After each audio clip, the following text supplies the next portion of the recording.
สร้างเอาไว้เกิดและจะเกิดกุศลวันนี้เป็นวันที่10นะวันนี้เป็นวันรัฐธรรมนูญด้วยนะวันนี้วันรัฐธรรมนูญด้วยโยมเข้าใจคำว่าวันรัฐธรรมนูญในประเทศไทยของเราเนี่ยจะต้องมีรัฐธรรมนูญเป็นกฎหมายสูงสุดที่ปกครองประเทศควบคุมกระทรวงทบวงกรมต่างๆให้เป็นไปตามตัวบทกฎหมายของประเทศทำไมต้องมีกฎหมายรัฐธรรมนูญเพื่อออกกฎขึ้นมาควบคุมกฎกระทรวงต่างๆให้ประชาชนอยู่กันอย่างมีความสุขที่ว่าประเทศไทยเป็นหนึ่งแบ่งแยกไม่ได้นี่กฎหมายรัฐธรรมนูญมาตราที่1ไม่สามารถแบ่งแยกได้ซึ่งมีพระมหากษัตริย์เป็นประมุขเพราะฉะนั้นประเทศไทยของเรานี่ยังมีคุณูปการอันยิ่งใหญ่เลิศล้ำกว่าประเทศใดๆในโลกเรายังมีพระมหากษัตริย์ยังมีชาติศาสนาซึ่งมีศาสนาพุทธนี่แหละเป็นศาสนาประจำชาติถ้าประเทศไทยของเรานี่ได้รับอารยธรรมของความเป็นคนนับถือผีก่อนอันดับแรกเรียกผีแล้วก็พราหมณ์แล้วก็พุทธนี่ค่อยมาทีหลังเพราะศาสนาพราหมณ์นี่3,000 ปีแล้ว3,000 ปีแล้ววันนี้โยมติดกันเทศนะวันนี้การทศพรในยามเช้าเวลา8 นาฬิกาถึง 9 นาฬิกากันที่2ก็คือหิมพานต์กันที่3ก็คือทานกันเพราะนั้นนี่โยมบางท่านที่ฟังรู้เรื่องเนาะแต่อาจารย์ฟังไม่ก็รู้เพราะอาจารย์คนปากใต้คนเหนือคนปากใต้บางทีคนเหนือพูดคนใต้ฟังก็รู้เรื่องแต่บางทีคนใต้พูดคนเหนือก็ไม่รู้เรื่องเพราะนั้นนี่ภาษาสากลก็คือเป็นภาษากลางนะตอนนี้โยมไหนมาแล้วยังไม่ได้ติดตลับปัดพัดจิตพัดใจพัดเงินพัดทองเข้ากระเป๋าเงินทองเป็นของสมมุติวัฒนธรรมมนุษย์สร้างวัฒนธรรมขึ้นมาให้มันดูแลสวยงามแต่ในขณะเดียวกันสิ่งที่งามที่สุดก็คือกุศลผลบุญวันนี้โยมมาวัดเจ็ดรินเนี่ยโยมนั่งรถเก๋งนั่งรถเบนซ์นั่งรถตู้ถ้าสมมติว่าโยมสิ้นโลกนี้ไปแล้วโยมนั่งรถอะไรใครตอบได้มั้งใครตอบได้เดี๋ยวให้วัดป่ามหายานไปเลยให้ไปอยู่นู่นไปรถแห่งบุญเลยโยมรถแห่งบุญรถแห่งพระธรรมที่เราทำไว้นี่แหละนะเพราะนั้นเนี่ยอาตมานี่อยู่ที่จังหวัดตรังก็ออกทางสถานีวิทยุด้วยสถานีวิทยุสบายเรดิโอ94.00 เมกะเฮิรตซ์ออนไลน์ทั่วโลกรายการธรรมะจากวัดป่าโดยอาจารย์ดร.จอมเพราะฉะนั้นโยมท่านใดจะร่วมติดการเทศจะร่วมติดเป็นพัดปีแต่ละปีช่วยฉลูการดอกโรมเสงมะเมียมะแม่โวกาจอคุณหรือว่าโยมท่านใดอยากจะร่วมอนุโมทนากับอาตมาอาตมามีหน้าที่บอกบุญโยมท่านใดที่ได้ยินแล้วอยากจะทำบุญร่วมกับอาตมาเพราะอาตมานี่หลังจากเดินทางกลับไปตรังแล้วนี่ต้องไปแวะที่นครปฐมไปรอสมเด็จพระเจ้าตากสินมหาราชถ้าโยมไหนจะทำบุญรอสมเด็จพระเจ้าตากสินมหาราชร่วมอาตมาซึ่งจังหวัดตรังนี่ได้1 รูปก็คือวัดป่ามหายานโยมเข้าไปคลิกใน Google ได้เลยเข้าไปใน Google เลยเขียนวัดป่ามหายานโยมก็เห็นเลยชื่ออาตมาก็นั่งแม่งอยู่นั่นเนี่ยในรูปวัดป่ามหายานเนี่ยวันที่18โลบัลลังก์ขึ้นโลบัลลังก์ที่81เนี่ยไม่ใช่บอกหวยนะบัลลังก์ที่81ไปโลที่18ญาติโยมไหนจะทำบุญร่วมกันก็ได้อันนี้เป็นนอกรายการที่ประชาสัมพันธ์ให้ทราบถึงจะนั่งในรายการวันนี้เป็นวันที่ดีงามดีเลิศประเสริฐศรีอากาศดีแจ่มใสขอเจริญพรญาติโยมรับประทานอาหารเสร็จเรียบร้อยแล้วก็ขึ้นมาสู่สวรรค์ชั้นดาวดึงส์เดี๋ยวจะได้สดับจับฟังเทศนามหาชาติ ยามเช้านี้ก็จะเทศกันทศพรนะจะการเทศทศพรในวันนี้นะจึงฉะนั้นแล้วญาติโยมท่านสาธุชนทั้งหลายเตรียมเก้าอี้นี่สวยมากเลยเป็นเก้าอี้หลุยสวยงามมากสวยแวบเลยแต่พระโยมที่มาแล้วก็ชื่นใจนะชื่นใจโยมจองที่นั่งเลยนะจองที่นั่งเลยที่นั่งนี่รู้สึกว่าจะมี52ที่นั่งนะเพราะนั้นโยมมาแล้วก็นั่งเวลานั่งปุ๊บก็นั่งก็หลับตา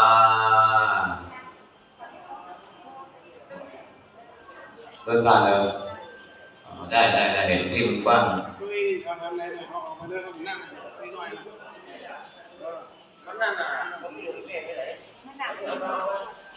ท่านั้นโยมตัวนี้เวลาใกล้ก็มาทุกขนาดเลยนะยังอีกประมาณไม่กี่นาทีแล้ว22 นาทีแล้วอันเวลาแล้ววารีไม่ควรท่าการเวลาไม่เคยปล่อยไกลการจะเดินไปต้องขวนขวาย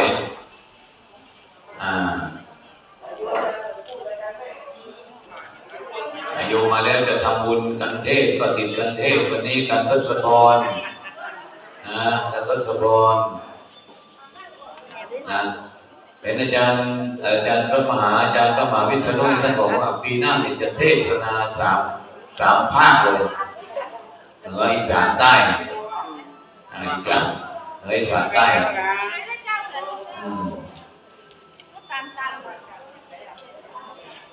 เหนืออีสานใต้ผ่านเลยโยมไหนจะบูชากันเทศก็มาติดได้เนาะ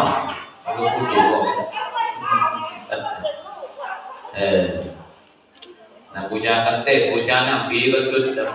ตักปักก็ได้เลยปักทุกปีเลยปีไหนมาถึงก็ปีนั้นเราสดชื่นแจ่มใสปีไหนมาถึงเราก็จิตใจชื่นบานสุขสำราญในการได้ทำบุญประจำปีแล้ว12 นักกษัตริย์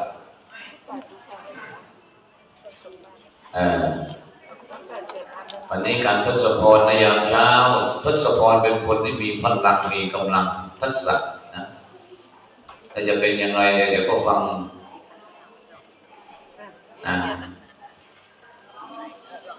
ครูบาอาจารย์นี่เป็นครูบาอาจารย์ที่มีความรู้มีความชำนาญสาธุสาธุ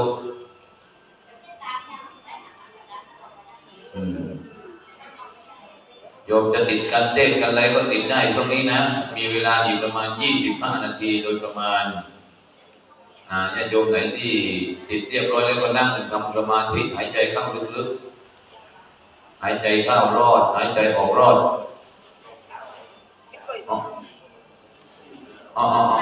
ครับโยมเดี๋ยวประชาสัมพันธ์หน่อยนะแล้วโยมที่มาแล้วเนี่ยรองเท้าไว้ข้างล่างนะโยมไว้ข้างวิหารน่ะโยมอย่าพาขึ้นมาบนไดเดี๋ยวโยมมีล้มเองเนี่ยนะโยมไว้ข้างนะจ๊ะโยมนี่น่ารักจังเลยดี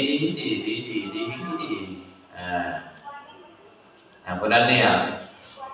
รองเท้าโยมไว้ข้างล่างนะจ๊ะสวรรค์เราไม่ให้มีอะไรขึ้นมาน้ำก็ไม่บริการเดี๋ยวมันจะทำให้เลอะเทอะอาจารย์ท่านบอกว่าไม่ได้เลยจะเลอะเทอะไม่สะอาดไม่สวยงามดูแล้วจัดสถานที่สวยงามมีน้ำมีขวดเลอะเทอะไม่ค่อยเรียบร้อยเลยเอาญาติโยมมาแล้วก็เตรียมตัวเตรียมใจนะวันนี้วันที่10วันนี้วันรัฐธรรมนูญตรงกับวันเสาร์ตรงกับวันเสาร์วันนี้เริ่มต้นใหม่ศักราชใหม่เดือนอ้ายเดือนอ้ายภาษาคนก็เรียกเดือน1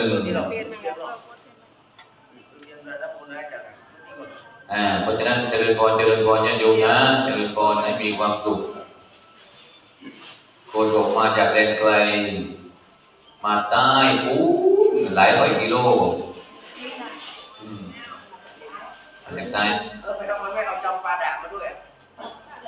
นี่มาตายกันเรื่องอ๋อไอ้นี่กายได้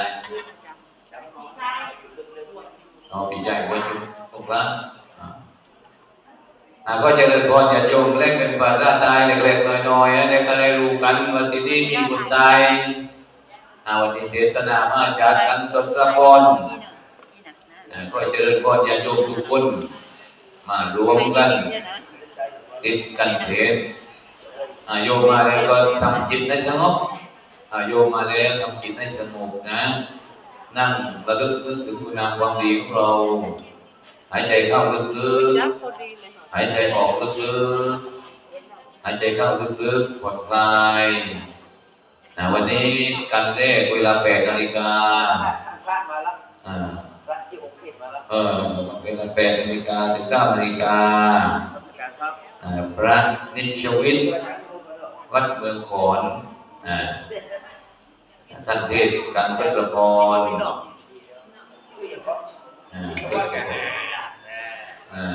ชื่อว่าสายใยเหรออาจารย์วันนี้หัวเจ้าเดี๋ยวจะได้เข้าพิธีกรรมพิธีการโยมที่อยู่ตรงนั้นตรงกล้องที่วิดีโอโยมนะโยมนั่งตรงไหนก็ได้นะเดี๋ยวฟังกล้องโยมดูข้างหลังด้วยนะอย่าลูกออกทั่วโลกนะโยมนะอย่าไปชวนกล้องนะ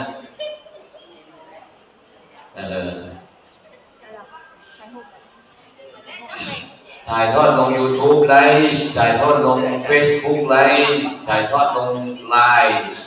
ถ่ายทอดสู่สถานีวิทยุพระพุทธศาสนา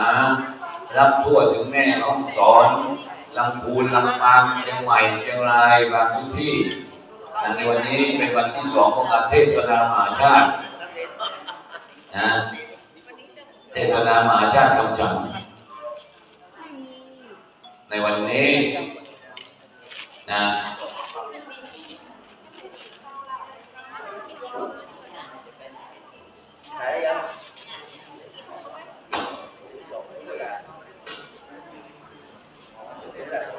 ตอนนี้8 โมงกำลังจะส่งลิงก์สถานีวิทยุ96.5 กับ 104 2 สถานีด้วยกันเป็นวิทยุพระพุทธศาสนาจังหวัดเชียงใหม่เพราะฉะนั้นญาติโยมที่มาแล้วก็รีบหน่อยนะจ๊ะอันเวลาวารีไม่ค่อยไกลโยมรีบบ่อยๆเก็บมาท่านละอันเวลาวารีไม่ค่อยตามแม่นะให้แม่รีบมาเดินตามทูตลาวิหารนี้นะแม่นะทำความดีจิตเลื่อมใสทำจิตให้อ่อนน้อมตามกระบวนทำใจให้สดชื่นแจ่มใสเพราะนั้นนี่เราเป็นโฆษกจำเป็นเป็นโฆษกจำเป็นเห็นเงียบอยู่ก็ถือไมค์แล้วก็มาพูดคุยก็เรียกว่า introduction ทักทายเช้าฝรั่งก็ good morning ถ้าคนเหนือก็คนลาวก็บอกสบายดีแต่คนเราก็สวัสดีค่ะเป็นพระเจ้าก็เป็นตุปี้ก็นมัสการตุปี้ก็ว่าไปโยมจับจองที่นั่งแล้วก็ตอนนี้ทำจิตให้งามผ่องใสทำจิตใจเบิกบานส่วนรองเท้าโยมไว้ข้างๆร่างนะโยมนะอย่าขึ้นมา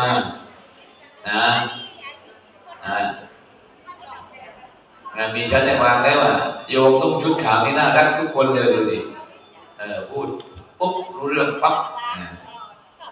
นักบุญนักบุญยิ่งใหญ่นักไฟฟ้าพระสัจธรรมนักน้อมนำทำให้ชีวิตแจ่มใสวันนี้วันที่10 ธันวาวันรัฐธรรมนูญตอนนี้พระแสดงธรรมท่านเดินทางมาแล้วนะไม่รู้เขียนชื่อผิดเปล่าไม่รู้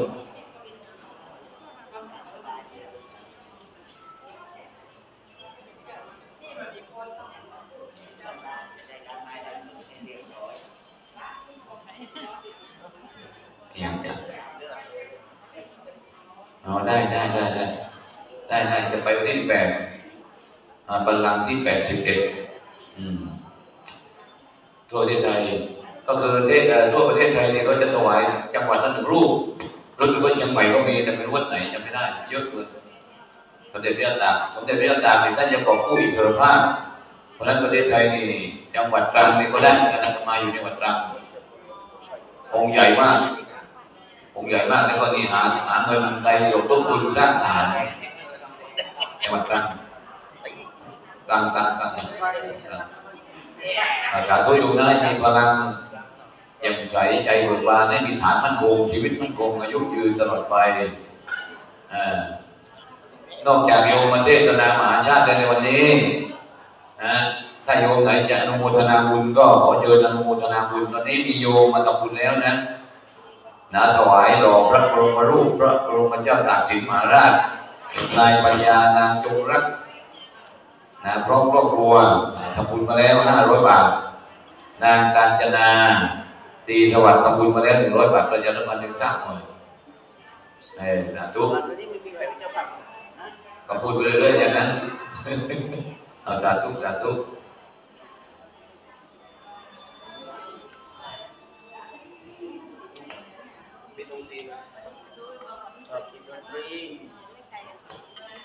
เชื้อเป็นดนตรีศรัทธาที่เกิดปีชวดนะปีเกิดเกี่ยวตัวนะเราจะได้ไหว้พระครับสิ่งแล้วก็จุดเทียนน้ำมนต์พร้อมๆกันเกี่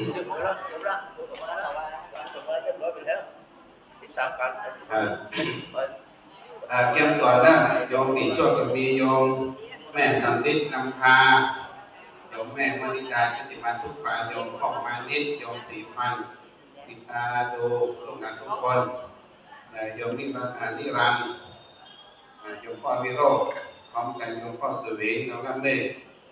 แล้วก็แม่เปย์การพิธามโยมปีพัฒนาเส้นด้านมาได้แล้วก็รวมทุกการเลยแล้วก็เอาอยู่ขึ้นเลยครับชื่ออะไรนะเราชื่อ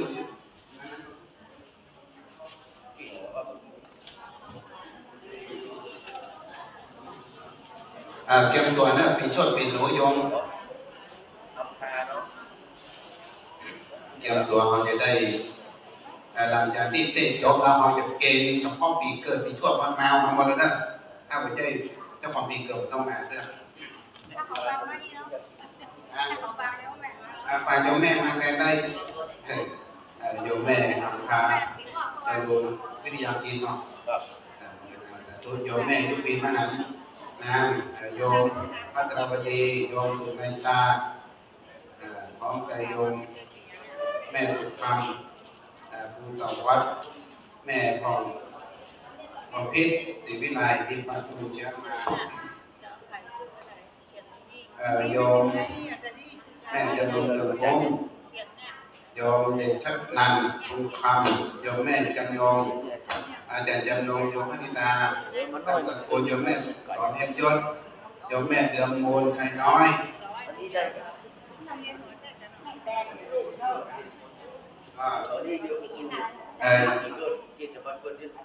โยมนิชาดาสังสีแม่แต่ลูกได้กันแม่เดือมมูลชัยน้อยแม่บนไข่ปันธิยะโยมแม่ปันทิพย์กองคำโยมแม่สิงห์นันวัฒนามองคงของไก่โยมแม่บนแก้วมาตาทุกหน้าทุกคนโยมแม่สัมพันธ์เป็นกันโทเกี่ยวตัวนั่นไม่เกี่ยวไปไหนจะได้วิกิของเราไม่เป็นไรมาอย่างรอเรียน8 นาทีอยู่ตันอยู่เอาภาษากันเตะเบื้องต้นดีกว่าการพระพูดก่อนการพระพุทธพระธรรมมีพ่ออาจารย์โดยนักเรียนมีพ่ออาจารย์โดยแล้วก็ปีเกิด13 ปีเกิดถ้าปีเกิดตัวเก่ามีแล้วก็ต้องเอาทำแล้วหรือจะทำก็ได้เพราะว่าของเรานี่เกิดงานนี่ก่อนได้เกิดอะไรพวกกระย่างจะเกิดมาทุกปีได้อย่างพระพุทธเจ้าโอ้มีพ่ออาจารย์ไหมนี่ กับพวกอย่างนี้พ่ออาจารย์เนี่ยขอทำงานดักต้องว่านี่เราต้องเรานี่จะเป็นเรื่องพ่ออาจารย์เนอะร้านนาของเรานี่ต้องมีพ่ออาจารย์โดยมันต่างจากที่อื่นนี่มันมีของเรานี่ต้องมีพ่ออาจารย์โดยทำพิธีกรรมแล้วก็คนเต้ที่มาเต้ในวันนี้ครั้งแรกนี่ผมเคยมาว่าจะเรียนผมเคยมาเต้เป็นครั้งแรกของเพื่อนได้ดูในจูโอเป็นครั้งเต้ลูกใหม่มาแรงเพราะฉะนั้นก็ขอสักการได้ตั้งอกตั้งใจได้ฟังเต้ของอาจารย์ของลูกจังหวัดดิจังหวัดยานั่งของพ่ออาจารย์นี่พ่อเลี้ยงผู้นำคนเด้อบ้านมอสกัดแปลงคนแม่มากันไม่เลี้ยงโดยเคยผมจำไปน้องไปนี่ไปโดยกันตลอดอันนี้ต้องลงเชื้อเขาคงจะมาถามแล้วเมื่อกี้ถามตอบเนอะต้องลงเชื้อตอนไหนนี่ตรงเนี้ยนี่แม่ไม่ควรจะคุณจำเลยคุณจำตลอดนี่แม่ไม่สินวนเนอะการประทำประสบของเราอยู่ที่นี่นั่นแหละเรื่องไผ่ไม่เสียเกี่ยวไม่คุยยานไม่หนักไหมยังไม่จะไม่ไปไหนจะไปกันไม่นานครับขอนอบน้อมแด่พระพุทธผู้สูงล้ำพระธรรมอันสูงส่งพระสงฆ์ผู้ประเสริฐจึงบังเกิดครบเป็นพระรัตนตรัยกราบไหว้สาเมตตาบารมีธรรมในท่านอาจารย์พระมหาวิษณุจารุธรรมโมเจ้าวาดวัดหนองเจ็ดลินคำพร้อมด้วยท่านพระคุณเจ้าพระมหาเถรานุเถระพระภิกษุสามเณรทุกรูปกราบถวายการต้อนรับนะครับองค์ธรรมกถึกนะครับท่านอาจารย์พระนิชวัฒน์ยานาโสพโนเลขานะครับรองเจ้าคณะอำเภอสันทรายวัดเมืองขอนตำบลปากไผ่นะครับองค์ธรรมกถึกทศพรกันแรกสำหรับคนที่เกิดปีใจนะครับปีใจปีหนูเนาะวันนี้ก็จะได้ฟังตัวทุเจ้าเสียงดีนะครับจากวัดเมืองขอนหลวงพ่อวัดเมืองขอนเพื่อเป็นรองเจ้าคณะอำเภอสันทรายรุ่นแรกเนาะนะครับเป็นรุ่นรองอาวุโสนะครับวันนี้ก็ส่งลูกศิษย์ลูกหานะครับท่านอาจารย์พระนิชวัฒน์ยานาโสพโนนะครับในฐานะที่เป็นรองเลขานะครับเป็นเลขารองเจ้าคณะอำเภอได้มาเป็นองค์ธรรมกถึกทศพรเพื่อจะขอพร10 อย่างนางอุศนีขอพรจากพระอินทร์10 อย่างมีอย่างพ้องเดี๋ยวท่านอาจารย์พระนิชวัฒน์นะครับจะได้ชี้แจงแถลงไขมือกับบรรดาพ่อพี่น้องคนที่เกิดปีหนูปีใจไปอุจจาพระธาตุสรีจอมตองเรียกว่า12 ราศีเรื่องมีแต่เก้าคนแก่คนเฒ่านะครับเพิ่นเล่าไขจาปีเกิดเท่านั้นสัมพันธ์นักหนาจุธาไตจาไก่ตะว่าไก่เจอท่านทั้งหลายติดตามแต่ใส่ปีใจ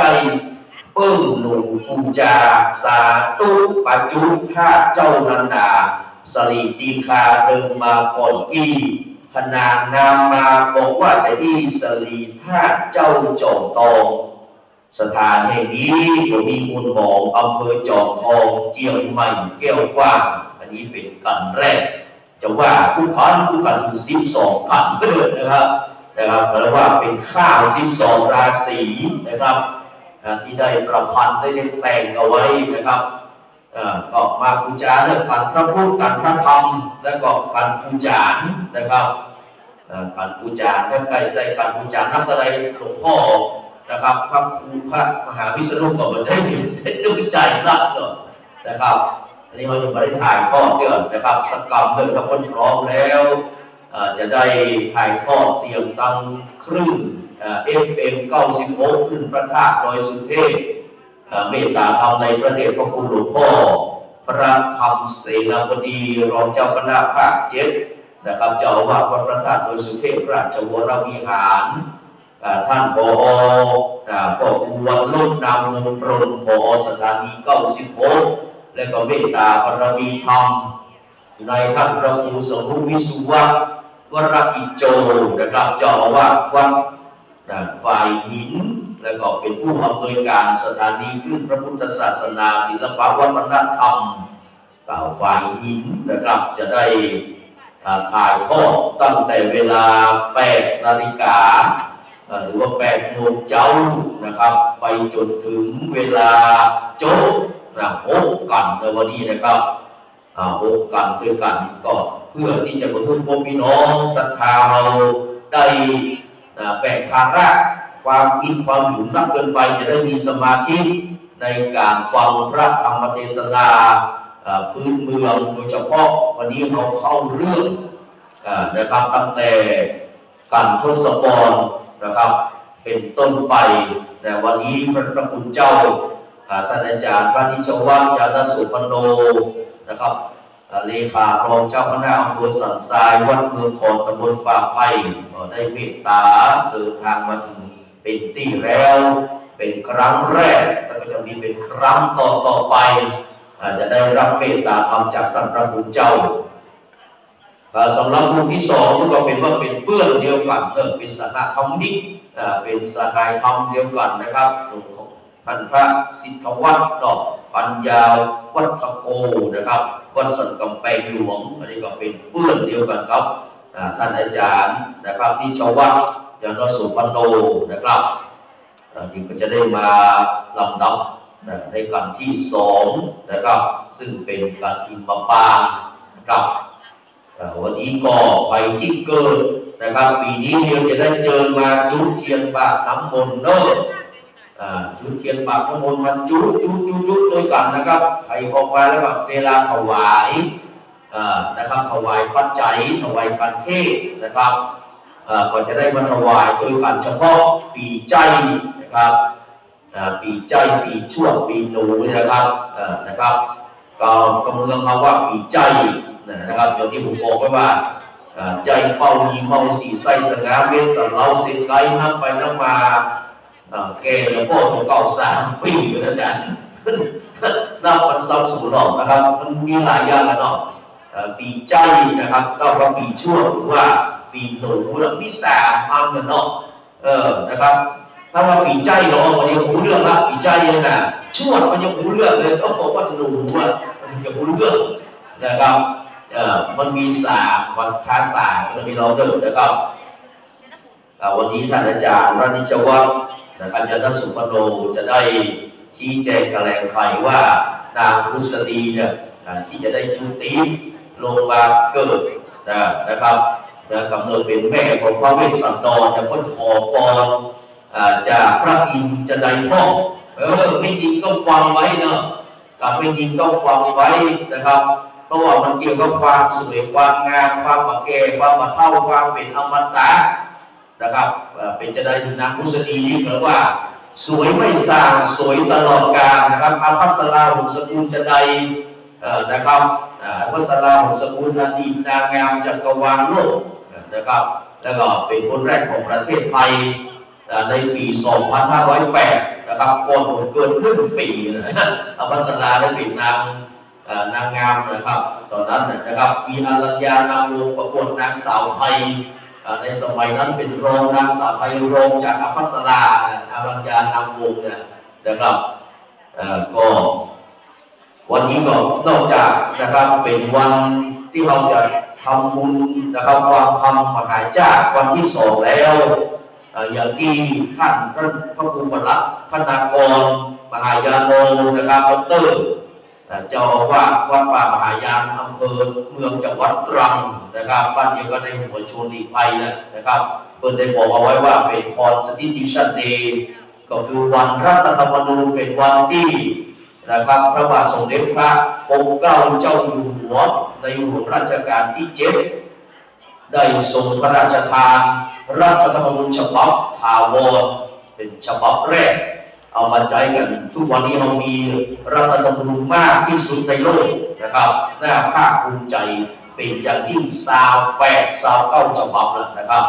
แก้ไขต้องบอกว่าแก้ไขสักเท่าไหร่นะครับมันเป็นอย่างนั้นก็คือเป็นกฎหมายการปกครองสูงสุดแต่บังคับใจได้สำหรับคนทุกหมู่เหล่า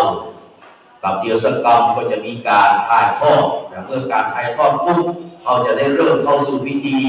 จะได้กราบอาราธนาเมตตาธรรมในท่านอาจารย์พระมหาวิษณุจารุธรรมโมเจ้าวาดวัดหนองเจดินคำได้เป็นประธานจุดธูปเทียนบูชาพระรัตนตรัยนะครับแล้วก็ตัวแทนของพี่น้องศรัทธาก็จะได้เข้าน้อมถวายพานขอศีลตอนนี้ได้เริ่มเข้าสู่การถ่ายทอดเสียงแล้วนะครับก็ขอกราบไหว้สาเมตตาบารมีธรรมในพระเดชพระคุณหลวงพ่อท่านเจ้าคุณพระธรรมเสนาวดีธงชัยสุวรรณศิรินะครับปรริยนธรรม7 ประโยชน์หลวงพ่อรองเจ้าคณะภาค7เจ้าบอกว่าวัดพระธาตุดอยสุเทพราชวรวิหารพร้อมกับพระมหาเถรานุเถระทุกรูปนะครับไหว้สาธุญาบารมีเมตตาธรรมในท่านพระครูสมุทรวิสุวรรณวรกิจโจเจ้าวัดวัดฝ่ายหินอยู่ในการสถานีนะครับ104.5 เมกะเฮิรตซ์วัดฝ่ายหินแล้วก็ออกกราบสวัสดีกับบรรดาพี่น้องคณะสัตยาสาธุชนพุทธบริษัททุกคนทุกท่านที่อยู่ในวัดเจริญนะครับแล้วก็ที่อยู่ที่ทางบ้านรับฟังติดตามรายการอยู่นะครับก็ขอให้ทุกคนทุกท่านได้ตั้งจิตตั้งใจเข้าสู่เวลาอันมีค่าจากนี้ไปรวมถึงท่านผอ.วันโลกนามวงศ์โปร่งไตรเลิศนะวันนี้ได้เวลามหาสมยการที่จะได้ประกอบพิธีอันเป็นมหามังคละในทุติยมวานวันท่วม2ของการตั้งคำหลวงณวันนี้ขออาราธนาเมตตาบารมีธรรมในท่านอาจารย์พระมหาวิษณุจารุธรรมโมเจ้าวัดวัดหนองเจริญคำได้เมตตาเป็นประธานตามทุกตามเตียนปูจาพระแก้วเจ้าทั้ง3 ประการทุกคนทุกท่านอยู่ในการสงบกายสงบวาจาสงบใจเลิศเทียนซ้ายหมายถึงซึ่งพระธรรมเลิศสุประเสริฐบันเจิดยิ่งกว่าสิ่งใดส่วนเทียนกว่าว่าด้วยพระวินัยเป็นธงชัยคือเทียงอยู่โกคู่กันทุก3 ดอกบ่งบอกของคุณของพระจอมไตรพระวิสุทธิคุณพระปัญญาธิคุณและพระมหากรุณาธิคุณดอกไม้ในแจกันอันสวยสดท่านสมมุติว่าเป็นพระทรงธรรมรงศรีแม้จะมีมากมายหลายพันมารวมกันแล้วร้องเพลงงดงามเหมือนพระสงฆ์องค์เจ้ากราบนมัสการขอบพระคุณในเมตตาธรรมของท่านอาจารย์พระมหาวิษณุจารุธรรมโมวันนี้เร็วผมถึงสักคนก็ได้พอมีรอบพอมีผมจะขออนุญาตปัดคืนถวายพานขอศีลนะครับเดี๋ยวท่านพระคุณเจ้าโอ้มีเร็วผมคนหนาคนเดียวแล้วนักแก่หมดอ่ะ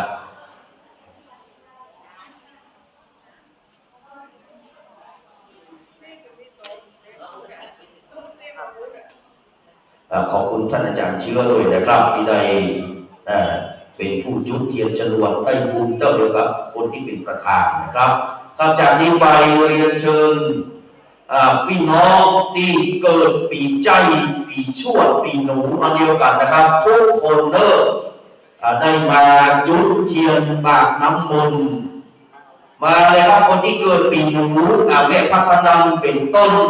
แม่แจวกำแก้วของแม่เนาะส่วนแม่จันเพลคำโบราณนั้นเกิดปีนี้ปีขานปีเสือ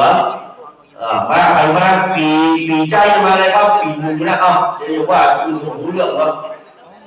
ใครที่มาแทนลูกแทนหลานแทนพ่อแทนแม่ปีใจนี่มาเลยนะครับปีชั่วปีหนูนี่มาเลยกันเสี่ยงๆมันจะมีสักกี่คนใครหักมาได้เพราะว่าคนก็เป็นปีหนูจะมีกี่คนอีแม่เป็นตัวแทนมันได้หรอเอามาใครเป็นตัวเข้ามาเลยครับเข้ามาเลยกลับเข้ามาเลยอยากจะถามพี่น้องบรรยากาศที่วัดเจริญวันนี้เมื่อเป็นเจ้านี้นะครับจับกันไปนะครับจุดจุดเทียนบากน้ำมนต์เป็นที่เรียบร้อยแล้วก็ติ๊กไปนั่งที่รับรองเลยโอ้แม่เป็นอย่าง ไม่เป็นของแม่งะเอาจับแรกนั่นบ้านอยู่แม่แจ่มมันอยู่ไกลเลยไม่รู้เรื่องเนาะแม่เป็นหนุ่มเป็นสาธุที่เป็นร่างที่รับรองเดิมแล้วเราจะได้ไหว้พระทับศีลแล้วก่อนจะได้อาราธนาธรรมจะได้ฟังธรรมเสียงดีนะครับจากท่านอาจารย์นัทวิชวัฒน์นะครับยาระโสพโนเป็นลำดับต่อไปใจเย็นๆเนาะคนแก่คนเฒ่าบอกว่าหมู่สี่จ้องใจมันมีคุณใส่ข้าวต้มนะเดี๋ยวไปว่ากันเด้อนะครับขอบพระคุณทุกท่านเด้อจากนี้ไปเรียนเชิญทุกคนทุกท่านได้ตั้งอยู่ในอาการสงบกายสงบวาจาสงบใจได้ประนมมือขึ้นแล้วก็กราบพระพร้อมกันณบัดนี้กราบหนึ่งกราบสองกราบสามกล่าวคำบูชาดอกไม้ไหว้พระสมทานเป็นจะสิ่งพร้อมกันนะครับอิมินาสการเรนะพุทธังอภิปูชยามะอิมินาสการเรนะธัมมังอภิปูชยามะอิมินาสการเรนะสังฆังอภิปูชยามะอะระหังสัมมาสัมพุทโธภะคะวาพุทธังภะคะวันตังอภิวาเทมิกราบสวากาโตภะคะวะตาธัมโมธัมมังนัมมัสสามิกราบสุปฏิปันโนภะคะวะโตสาวกสังโฆสังฆังนะมามิมะยังพันเตติสระเนนะสหปัญจศีลานิยาจามะทุติยัมปิมะยังพันเตติสระเนนะสหจศีลานิยาจามะตติยัมปิมะยังพันเตติสระเนนะสหปัญจศีลานิยาจามะนะโมตัสสะภะคะวะโตอะระหะโตสัมมาสัมพุทธัสสะนะโมตัสสะภะคะวะโตอะระหะโตสัมมาสัมพุทธัสสะนะโมตัสสะภะคะวะโตอะระหะโตสัมมาสัมพุทธัสสะนะโมตัสสะภะคะวะโตอะระหะโตสัมมาสัมพุทธัสสะนะโมตัสสะภะคะวะโตอะระหะโตสัมมาสัมพุทธัสสะนะโมตัสสะภะคะวะโตอะระหะโตสัมมาสัมพุทธัสสะพุทธังสรณังคัจฉามิพุทธังสรณังคัจฉามิธัมมังสรณังคัจฉามิธัมมังสรณังคัจฉามิสังฆังสรณังคัจฉามิสังฆังสรณังคัจฉามิทุติยัมปิพุทธังสรณังคัจฉามิทุติยัมปิพุทธังสรณังคัจฉามิทุติยัมปิธัมมังสรณังคัจฉามิทุติ ติยัมปิธัมมังสรณังคัจฉามิ ทุติยัมปิสังฆังสรณังคัจฉามิ ทุติยัมปิสังฆังสรณังคัจฉามิ ตติยัมปิพุทธังสรณังคัจฉามิ ตติยัมปิพุทธังสรณังคัจฉามิ ตติยัมปิธัมมังสรณังคัจฉามิ ตติยัมปิธัมมังสรณังคัจฉามิ ตติยัมปิสังฆังสรณังคัจฉามิ ตติยัมปิสังฆังสรณังคัจฉามิ ปานาติปาตาเวรมณีสิกขาปะทังสมาธิยามิ ปานาติปาตาเวรมณีสิกขาปะทังสมาธิยามิ อาทินนาทานาเวรมณีสิกขาปะทังสมาธิยามิ อาทินนาทานาเวรมณีสิกขาปะทังสมาธิยามิ อาเมสุมิชาจาราเวรมณีสิกขาปะทังสมาธิยามิ กาเม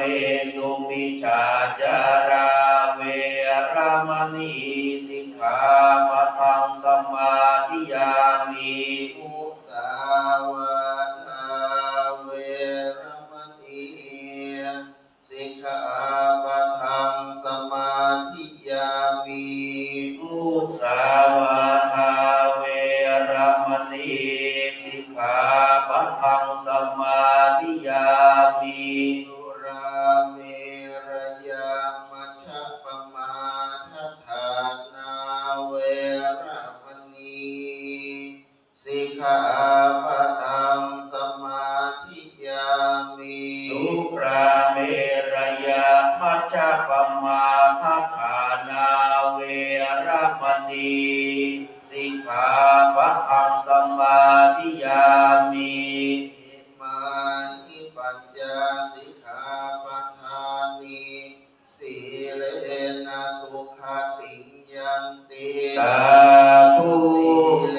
นะโภคสัมปทา สาธุ สีเล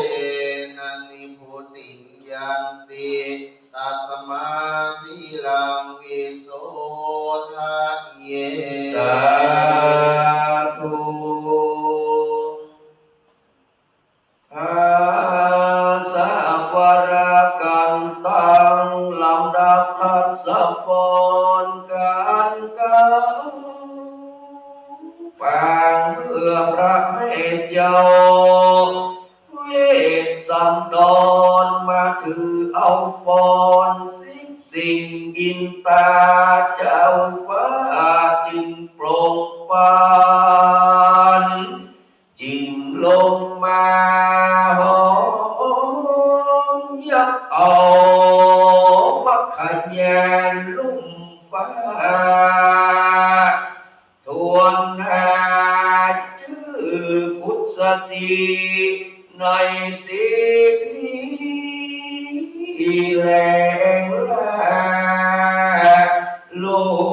กน้อยน้อยมิ่งฟ้าเกิดกับตนเพื่อกุศลสิบสิ่งทรงฤทธิ์ที่ยิ่งดีกาถาบัดเศร้านับได้19 บาทบาลีขอลูกศิษย์พระมุนีต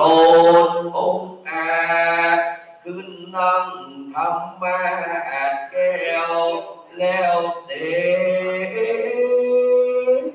สักนาธรรม ธรรมังอ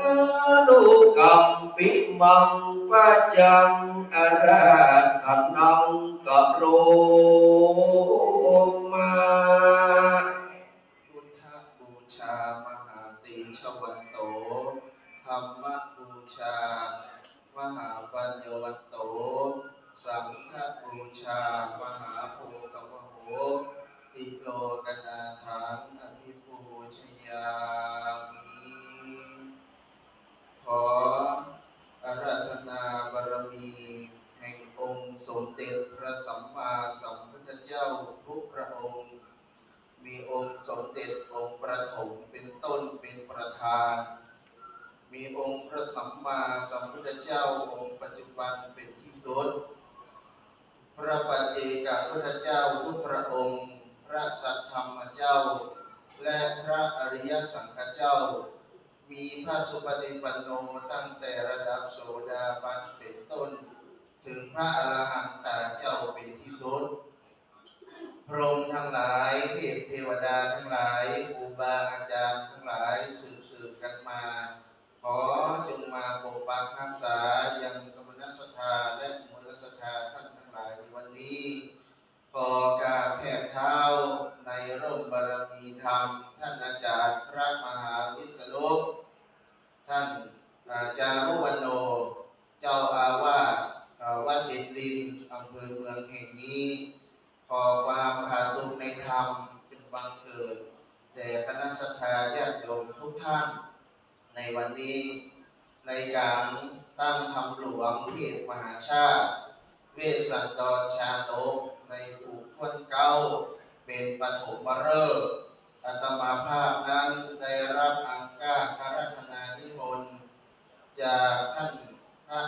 พระมหาวิษณุจารุธรรมโมท่านเจ้าอาวาสได้มาเทศนาธรรมพุทธกรกันที่หนึ่งอันประดับประดาไปด้วยพระคาถาว่าไว้19พระคาถาเป็นธรรมปูจาปีเกิดของผู้ที่เกิดปีชวดหรือว่าปีใจปีหนูบัดนี้ได้กาลเวลาสมควรแล้วอาตมาภาพจะได้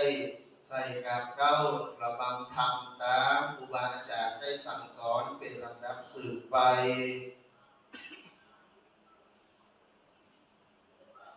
โส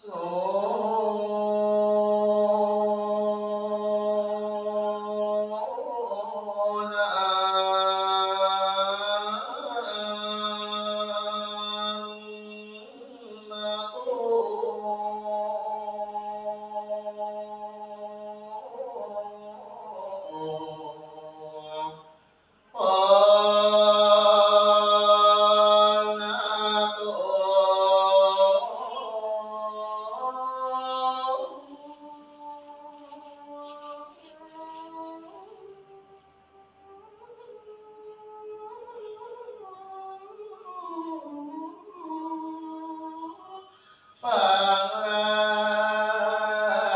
จุงมามหามุลาสตาเจ้าต่างหล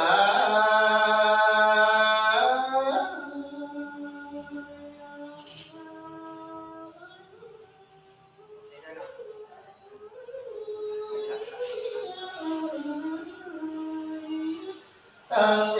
ขายิ่งใจถ้ารับแล้วแถวเท้าอ่านตั้งจิตเป็นกุศลนาน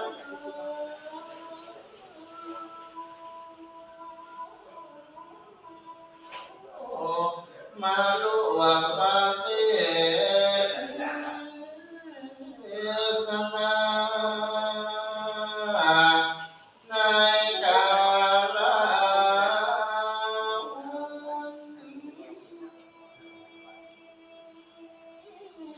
จะช่วยที่ใครอาจารย์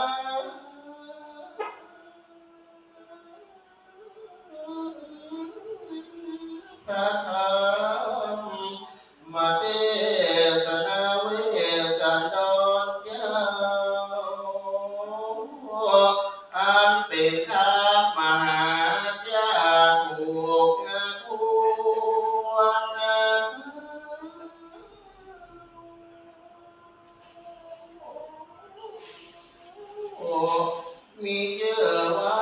ว่ากันโตสาธุ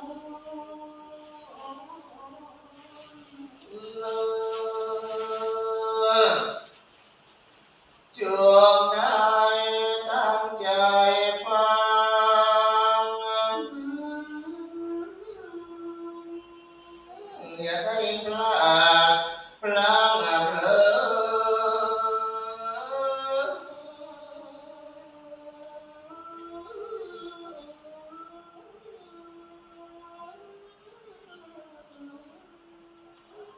มีอานิสงส์มากแต่เนิ่นพระคาถาว่าได้19คาถา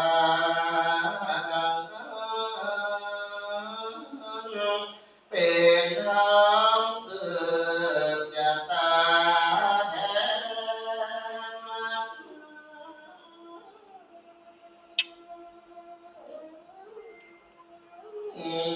มีอานิสงส์มาก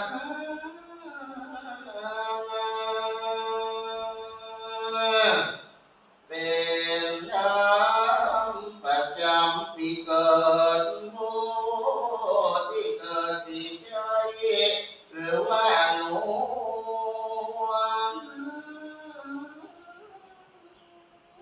จะช่วยปัดเคราะห์และสืบจะได้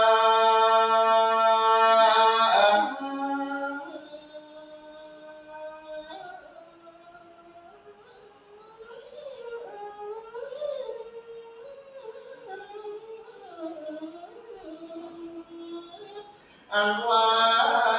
พระธาตุประจำปีเกิดนาอยู่วัดพระธาตุสติจนต้องปีหังอันอยู่เขตคำอังกะละทะนกรที่อยู่อ่อนไกลเวียงเชียงใหม่นั้นนะ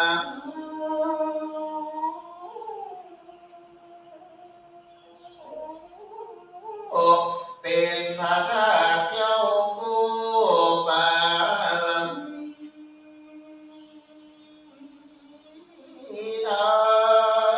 ม วันมันไปไหวสา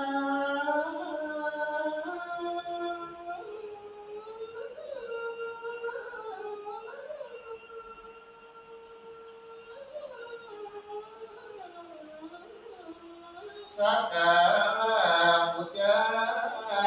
เพื่อเป็นมังคลาแก่ตนตัวเทียบมา ในปีหนึ่ง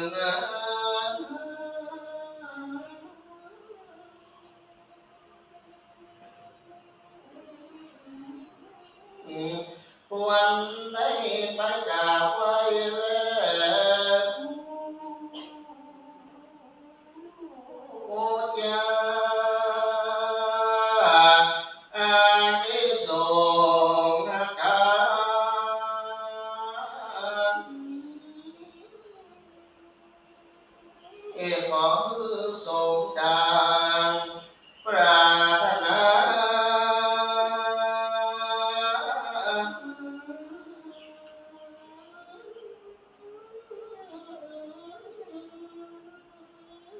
ของมูลสถานใหญ่น้อยบอกว่าอุปาสกาอุปาสิกา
วรรค์เป็นปริโยสา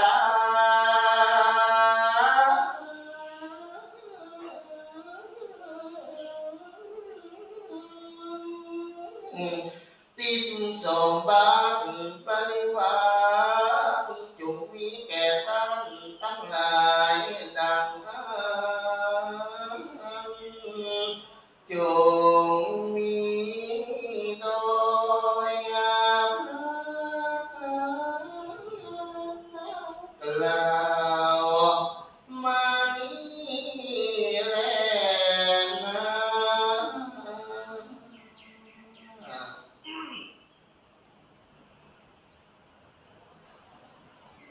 นะโมตัสสะภะคะวะโต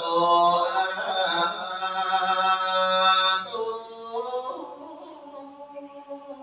สัมมาสัมพุทธัสสะโอ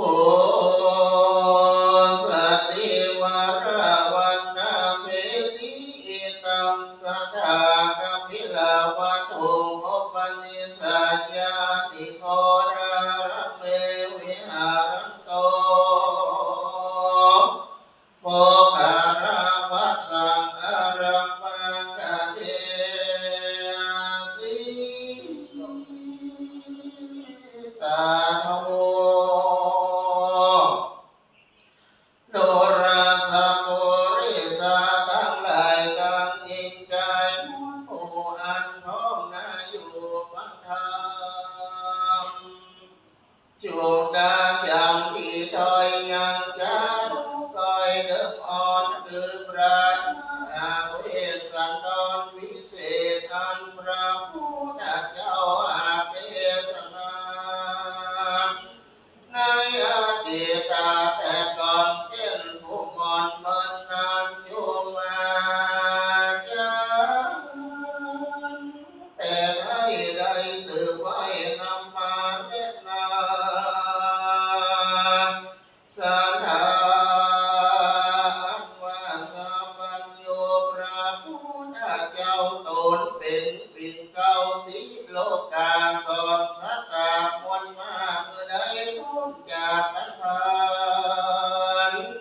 องค์สำราญยังอยู่ในเมืองแก้วโกกับพิลาวาทุนครเป็นที่โคจรปินที่บาทของกากองงามในมุทรามพวงแก้วพระก่อพาโลกแล้วยังหาผลอันตกลงสู่เมืองคนเมื่อก่อนเป็นเหตุคือว่าเป็นผลโภคลาภเสวิมาพระจิงพระวันที่เทศนาธรรมดวงพาเสดคือมหาเวสสันตะเลิศดวงสายพระจิงไข่โอกาสเป็นบทบาทบาลีว่าปุสติวราวันนาเมติอุปติเหตุมีมาแรงแต่เก้าอันพระพุทธเจ้าอาจได้เทศนาดังนี้แต่เตอศรัทธาอันว่าสัมปัญโยพระพุทธเจ้ากันพลัทยาปัญญาแล้วลาก็มีเมตตาดีไฟอ้อยให้โพสัตว์ใหญ่น้อยสงสารได้สุขสำราญยิ่งโยชน์เพื่อเก่าคนโตจากโลกาพระก็เตชะนาดวงพาเสดคือว่าธรรมจักรปวัตนสูตรเลิศแสงสารในป่าเอสิตนามิกายาวันท่องแผ่วนอกเวียงแก้วพาลานสีก็มีอมาตย์ชื่อกาดุทัยมาอันเจเลโอกาสลาตนาว่าขอตนพระสัทธายอดซอยตั้งอรหันตาปน้อย10,000 ตนนะเพื่อสร้างกุศลแผ่ความเพื่อโปรดปัจ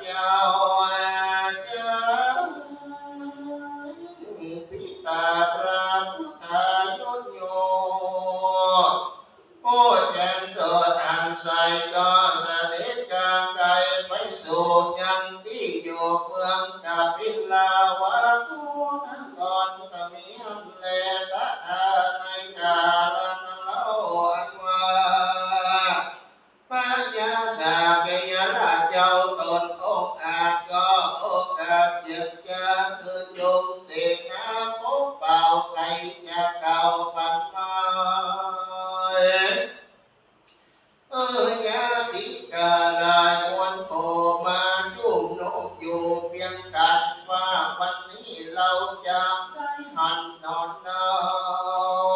นสิตาเจ้านั้นเราพวกเมตโลกวิ่งเบาสังอาสุยาได้จ้าเมื่อนานรีบหาสักหานยังจอดอันกวนแก่ยอดตนสักหาเต้าป่าปารายุทธาก็สามโอกาสไทยการมาส่วนวิญญาณใหญ่ความแห่งตนพระเจ้าป่าปารามีชื่อว่านิโคดารามของแป้วขนาดได้เบิ่งควันแล้วก็ตาควันผาดาผาดาเผิวกว่าคือสะอาดที่งามเราหลายหลากมวลโผ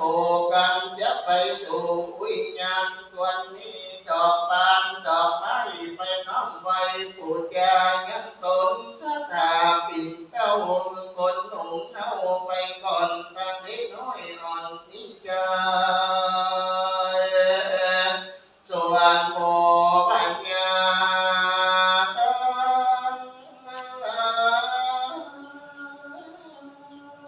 แก่เท่าก้อยไก่เท่าหนอทุกที่ไป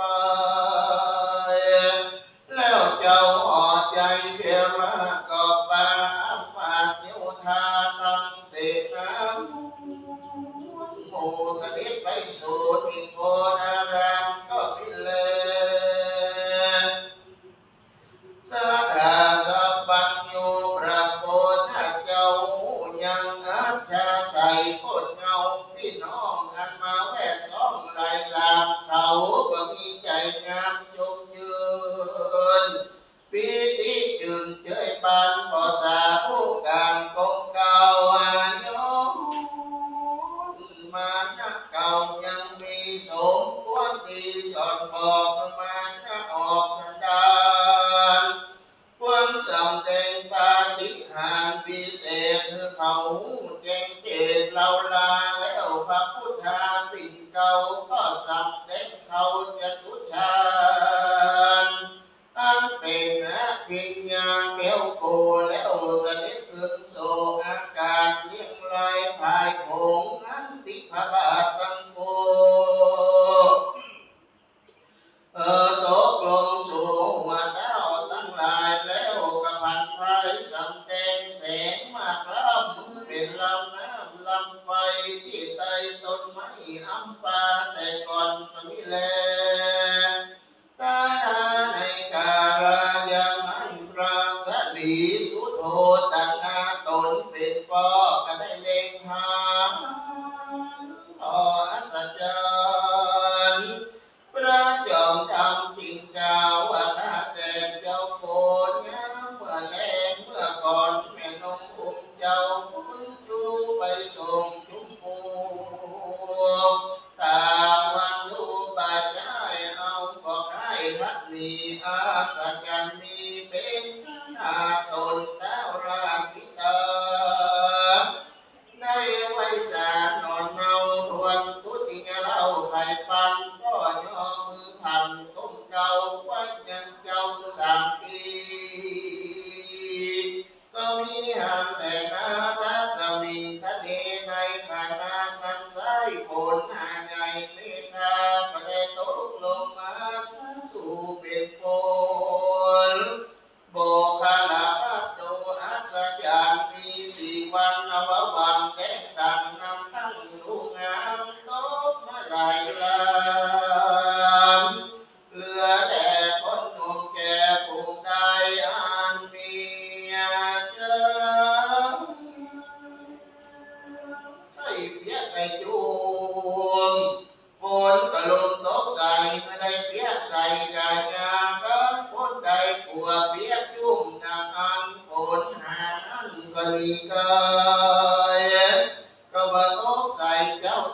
เพียหำสัจจามีตั้งกาที่ว่าเป็นคนโบพลปักกมิเลอาทังโอปังเข้ามาในกาลนังไสพระที่ไว้สัทธาได้ยินคำจากเขาโอเลดูหันเขาเหตุยักวัดเตเตสนากิไกดีลากาพระเสด็จจากพันธะผู้ดีดังราชสีตัวอาจมันนา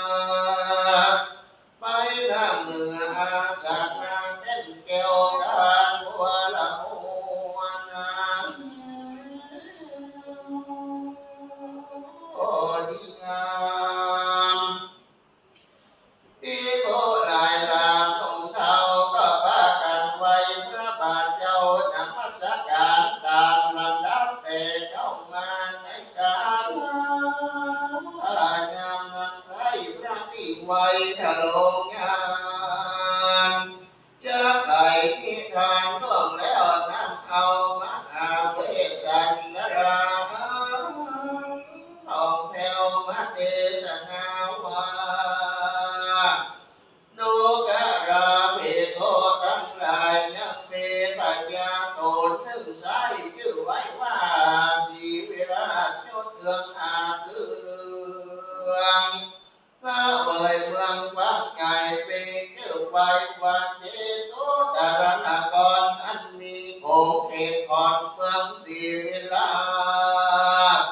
มีลูกน้อยนาชื่อว่าสันใจกันถึงการนับไว้คนใหญ่อายุไกล41 ปีอันตรงวันดีอภิเศษติดเอายิ่งเอกนอนนาลูกเต้าเจ้าปัญญามัทราชื่อว่านางน้อยนาพุทธกีมาเป็นเตวียอดซอยแล้วเต้าก็ปล่อยเป็นเมืองสัมปติเรื่องมวลโบลูกสืบอยู่แต่ไปอ้างว่าเจ้าสัญญราชก็ตั้งเกิดนางน้อยนาพุทธตีเป็นเทวีเอกอาญาสักความเลือกเมืองก็มีแลที่มีจักรยายังบุญสมบางแห่งนางน้องขานพุทธตีบ่มีเสียเวลาเบิ่งรู้แจ้งความแต่เติมอีละดังให้ยินมาดังนิสัยนับว่าบ่ได้สั่งพระญาปานเมื่อพระพุทธาตนยศโยดมาบอกลูกสงสารมีนางทันเก่าร้อยว่าเจ้ายอดซอยวิปัสสีวงศ์สำราญดียังอยู่ที่แก้วโกอารามนอกเวียงงานกว้างใหญ่แห่งเก่าได้พันโนมติราชาผู้มีสถานะกว้างหูก็สร้างตั้งโบนะมาเกิดหนุนใจบาเมื่อได้ขาดเป็นนิรันดร์ก็มิแลเตียมาก็ยังมีปัญญาโตนึงสายอยู่บอกไก่ไก่เมืองบานทุมาตินากรเก้าหูดอนเก้าราชขึ้นกันนิ่งกว่าตั้งวันเดิมเก้าหอจันพันทุมาติราชาก็มือเสนาผู้แผ่นนำเอาแก่นจันแดงก็ดอกไม้คำแฝงเป็นกามาดนำเอาเป็นของฝากบันนาการไว้ตนผู้บานท่านทุมาติราชส่วนว่าเจ้าพันธุมาติราชาก็เอาของนาได้ลาอันเป็นของฝากบันนาการคือสองน้องคันพี่น้องว่าตามใจผมอยากได้เตือนเนอว่าอันนะสองตัวสองนอนเนาเปิ้งเป่าผู้เป็นลูกสาวเต้าราก็โอกาสที่ญาว่าสองเล่าลาเนียลาโอ้บอกควรดีบริโภคของมากเต้าบรรณาการ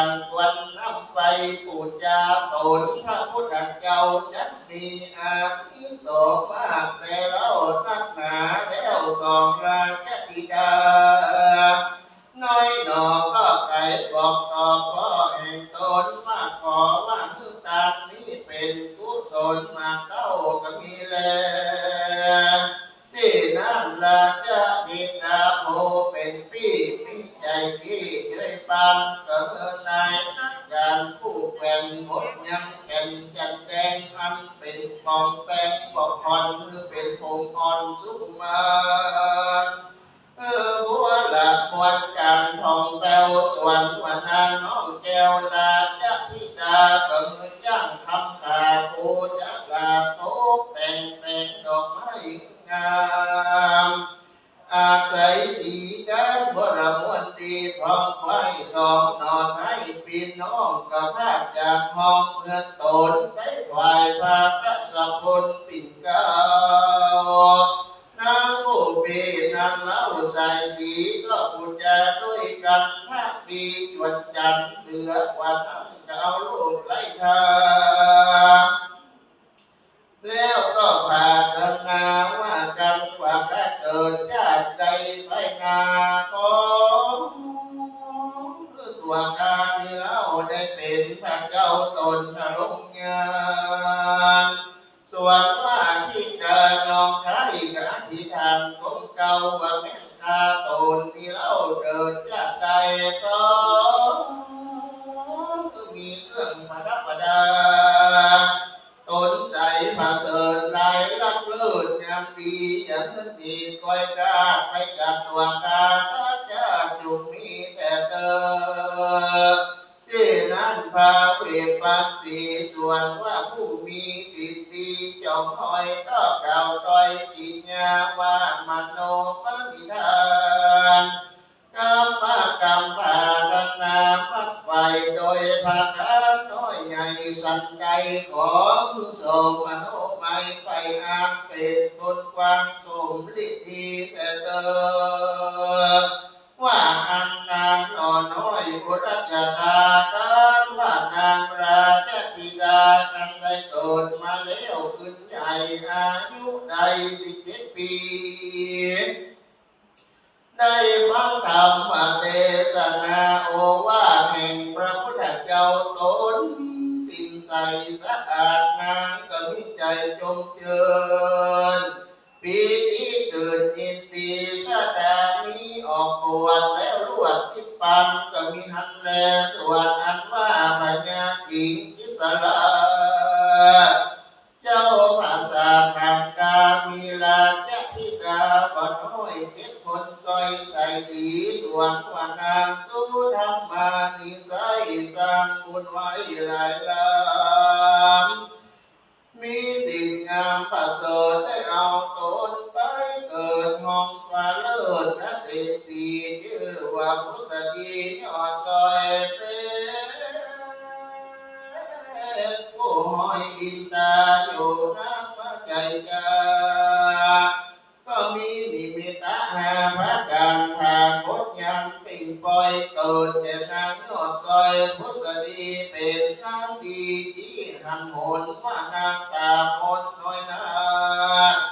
จะต้อยกาตักขันจากสวรรค์ที่ต้องลงสู่ห้องเมืองคนเต้าเมืองบนกวาดโลกับพระนางกินโกพุทธดีมหิสียศใหญ่ไปสู่สวนดอกไม้วิญญาณดอกไม้บานเกลือแลกันละแผ่เลือดลายนางบนพายอซอยงามจื่นจ้อยพุทธดีนอนดีสีวิราชอันงามอาปอตาปุญญินตาเต้าไทยก็นั่งอยู่ไกลตัวนางเต้าบนกวางหยดเงาจักปั่นปอนกำดีปอนสิภาการมีพระเสริฐบังเกิดเงาไปที่นั่นนางโพสดีน้อยนาฟังโอกาสที่ญาแห่งคนอินตาเต้าที่ก็รู้ได้ดังมาว่าตนจักกายถ้าห้องจากที่ต้องเมืองสวรรค์จริงใครปันโอกาสเป็นบทบาทกถาว่าเทวราชานะโมตยตุกิงปาป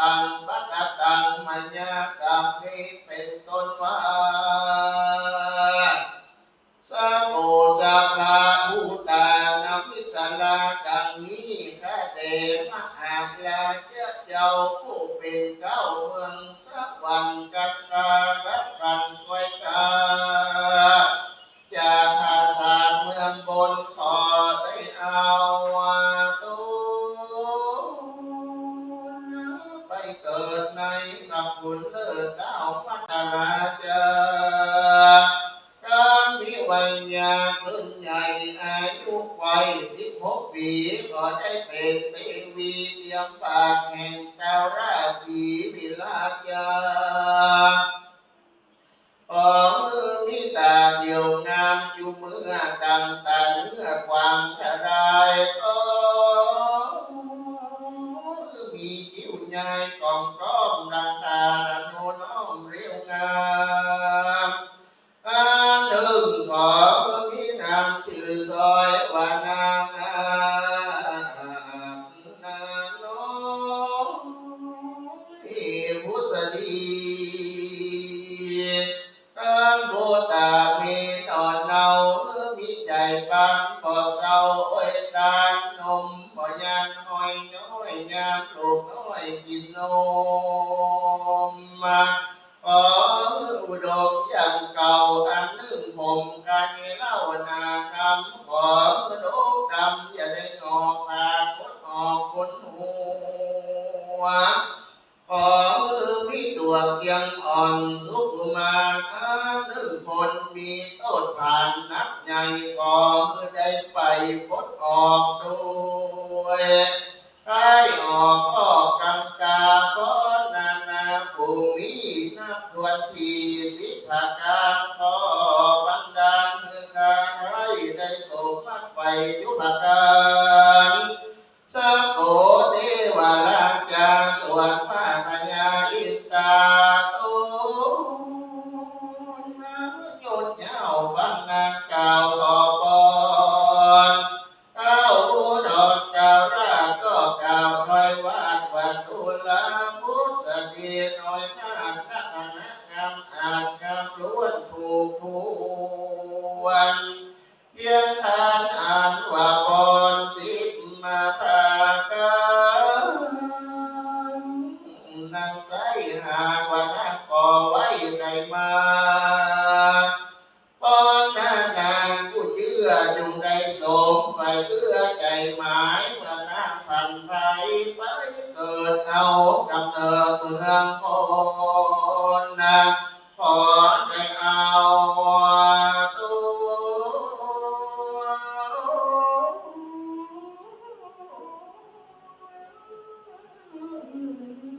ไปสู่ญาที่อยู่เวียงใจที่เต้ายศใส่สีวิราช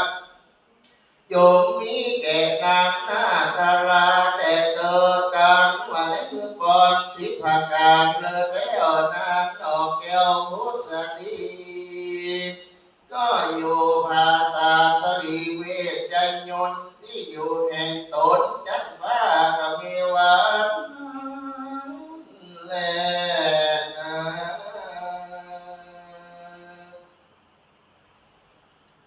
โอ้นะโด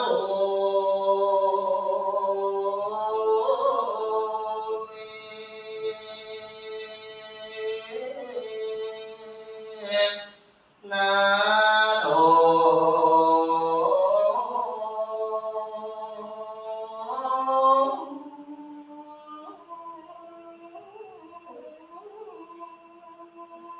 ขอเอาพระพุทโธเป็นที่จังก้าวตามพระธรรมพระสังฆเจ้า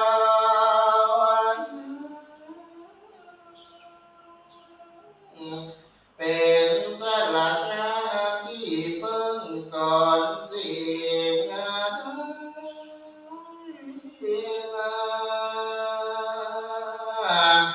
อาจจะ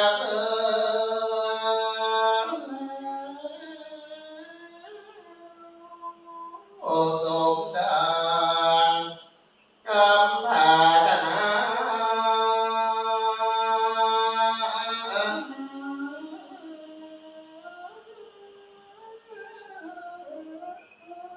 ของมูลสดาหนุ่มนา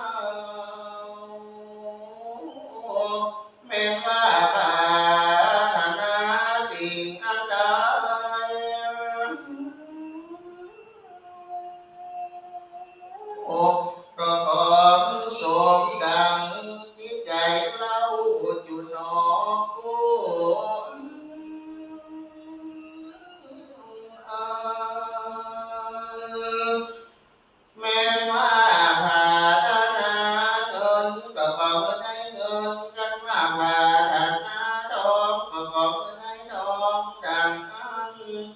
งมีโด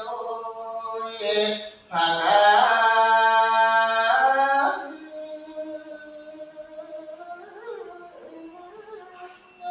ลาวมานีแลนาอา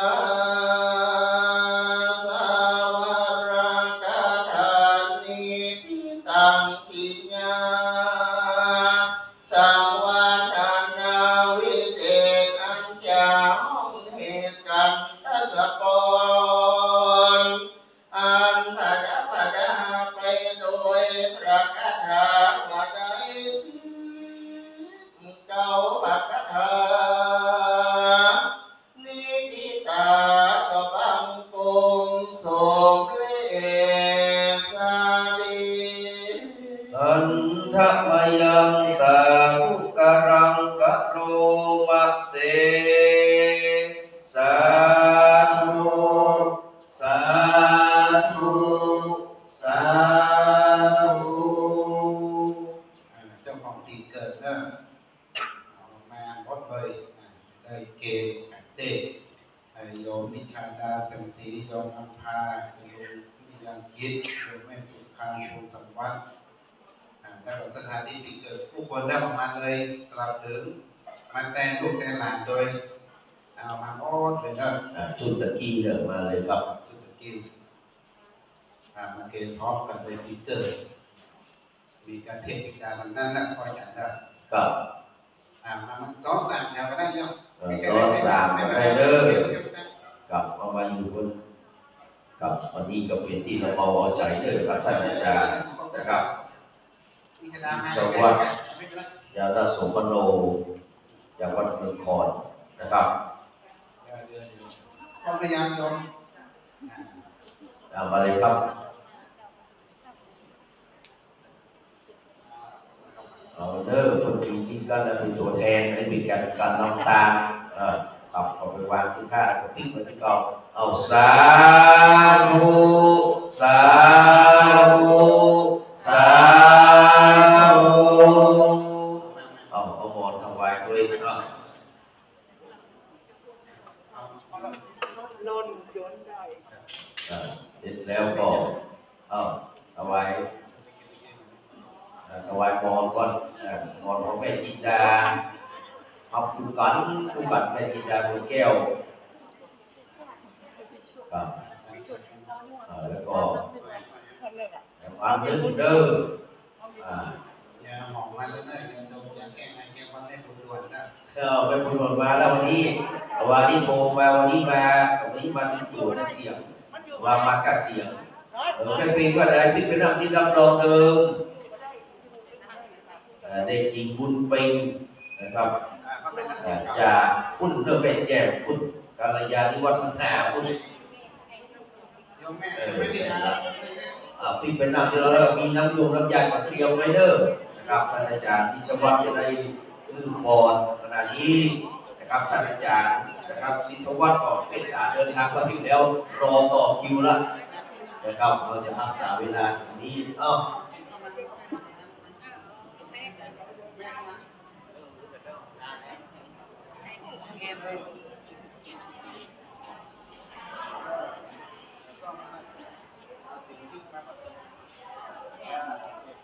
นิมนต์ครับผม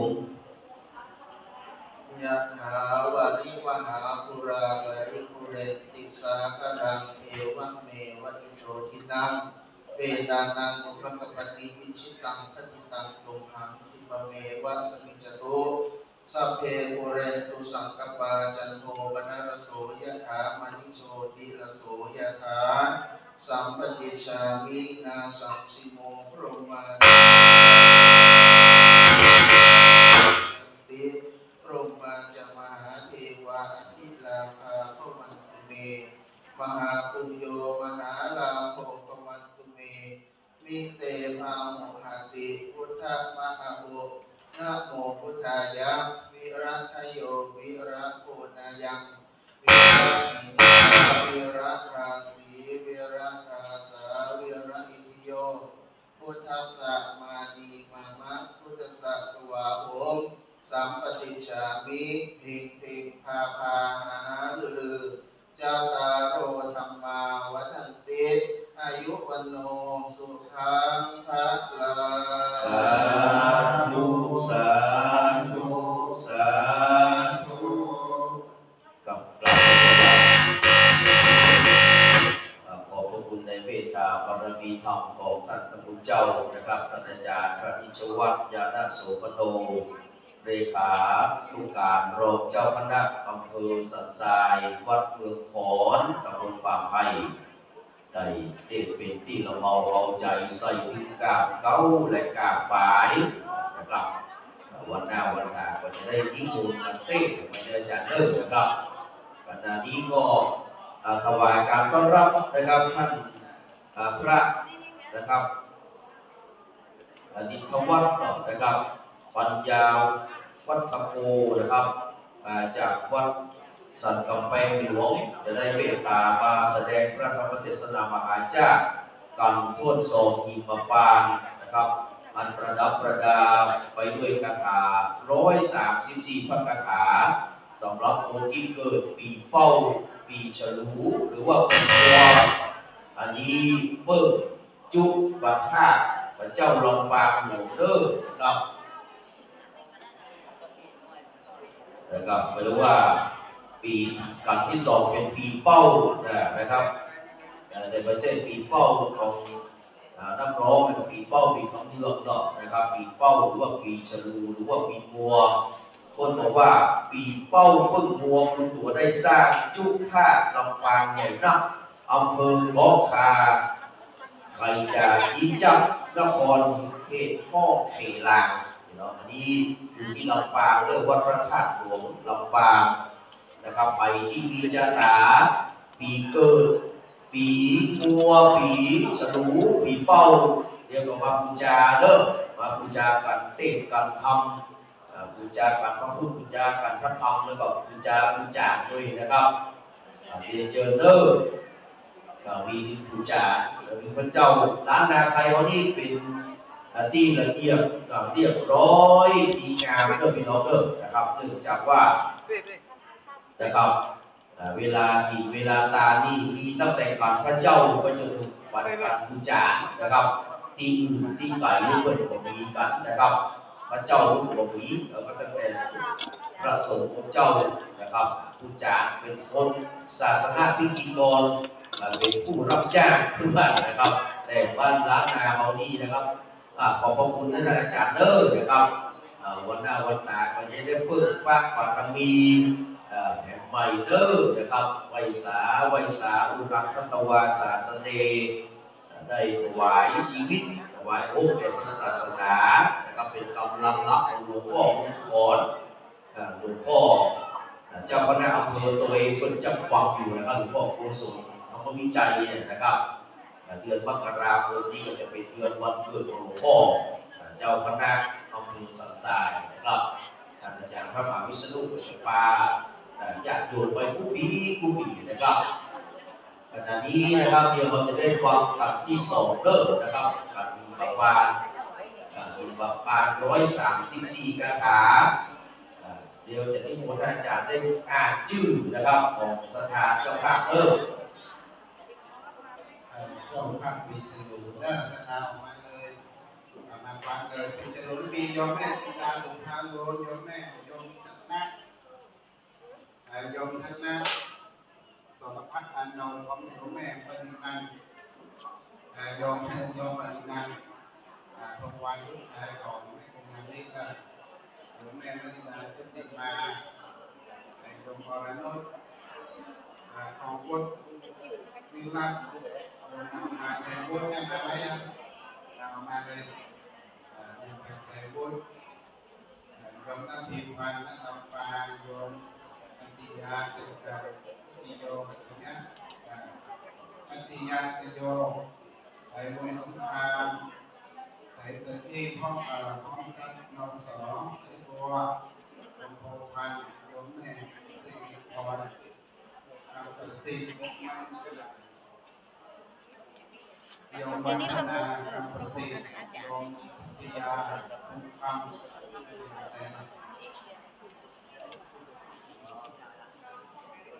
โยม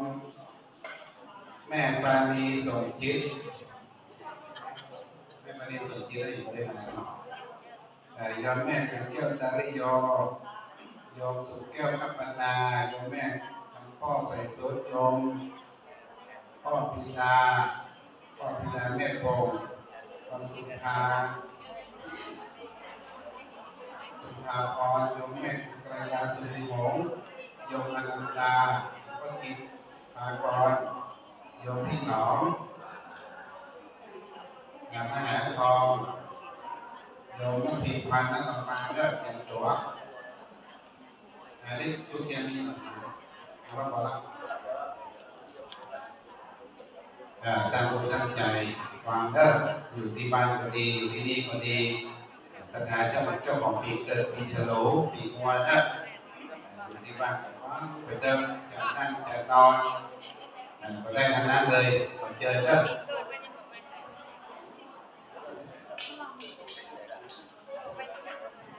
ตอนนี้นะครับท่านพระคุณเจ้า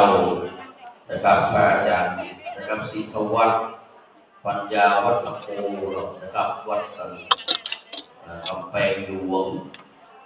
ได้เมตตาเดินทางมาถึงแล้วจะได้ขึ้นแต่งแก้วธรรมะหลวงเป็นลำดับต่อไปเด้อท่านที่เกิดปีเป้าปีฉลูปีงวยนะครับเดี๋ยวนะครับในจะนี้เด้อขึ้นไปนั่งขึ้นเป็นระเบียบเรียบร้อยเด้อขึ้นไปนั่งตี้เด้อถ่ายรูปเรียบร้อยก็ขึ้นไปนั่งตี้เด้อกับผู้จารย์จะได้อาราธนาธรรมนะครับหิมปานีนะครับจุธาลำปางหลวงที่มาได้เด้อปีงัวนะครับอยู่พระธาตุลำปางหลวงเด้อนะครับใส่ผู้จารย์เรียบร้อยแล้วก็นะครับเดี๋ยวเราจะได้อาราธนาธรรมก็จะได้ฟังเสียงดีตะกี้เพื่อก็เป็นพิสหายกันเด้อครับเป็นสหธรรมนิ่งกันนะครับเป็นสหายธรรมกันเด้อนะครับท่านพระคุณเจ้าอาจารย์นิชวัฒน์อาจารย์นะครับพระศิษวัฒน์นี่นะครับเป็นหมู่เดียวกันนะครับ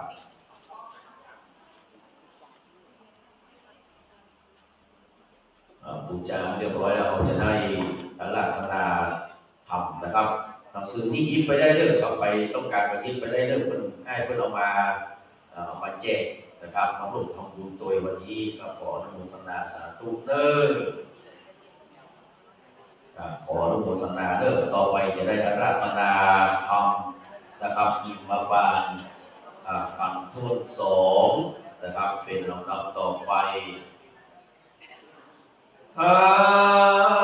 สะวระกัมตังนิธิตังสุดเสียงบ่เสดบัดนี้ก็มาถึงห้องเหตุที่มาปานแหวนกว้างปานเมื่อก็มาแจ้งเพื่อแก้วเป็นตาลแจ้วเมืองก็ดีโตตานาโลดยมใหญ่โสสลีโซนว่าลูกองค์โตที่รักเจ้าจับลงหล่อเมืองเสียส่งผัวเมียพี่น้องก็บ่ส่งต้องรำเร่ร่อนสร้างกุศลแทนใจตกแต่งใดมหาตานการถาบันทวงจีนับได้134ลีลาขอนิมนต์ลูกศิษย์พระพุทธาต้นพองแผ้วขึ้นนั่งธรรมะ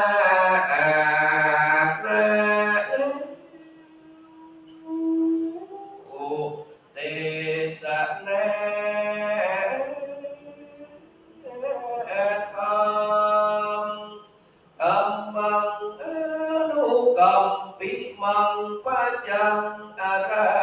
กังนังกะโรมา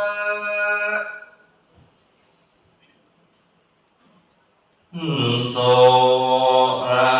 นา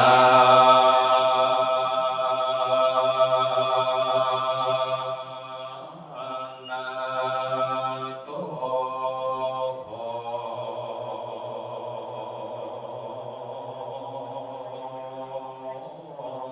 นาต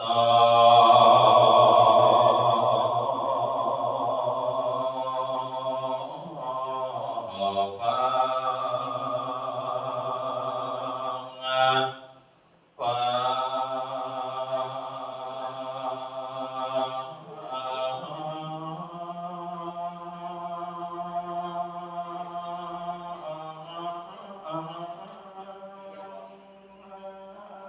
อาฟาฟา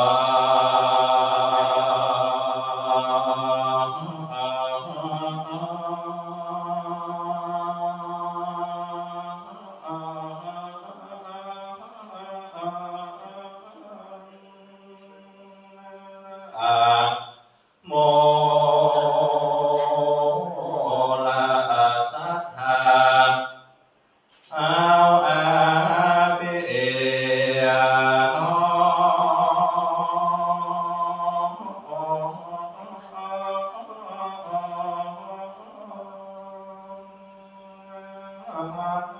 กาวันเต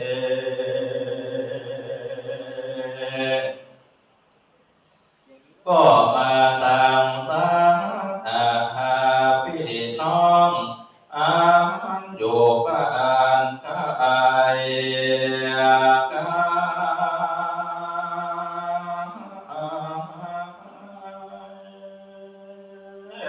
สัทธาโภวาปิน้อง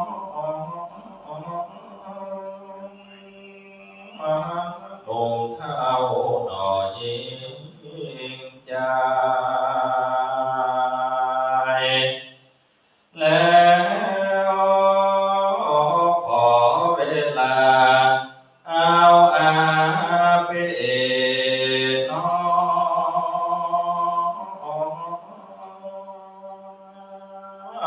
ที่ได้มา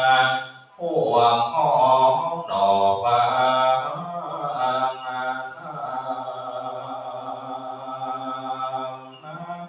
กาลวานานิเพราะศรัทธาพี่น้องวัดอาเจตอาลินหาวา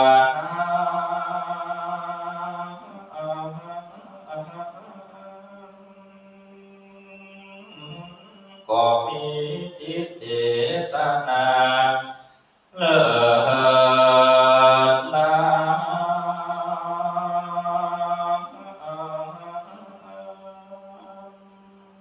แล้วก็จริงจักได้ไปเอกมนะยังต่อนะยังต่อ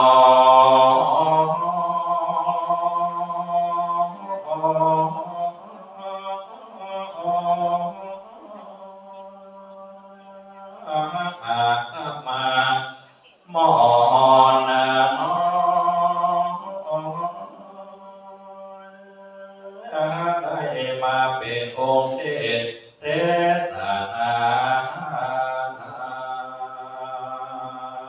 มกาตวานาเต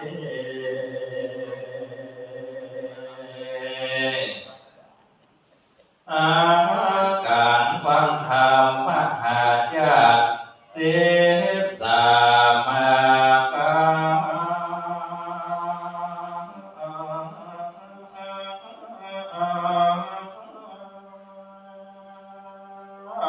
ของเฮานี้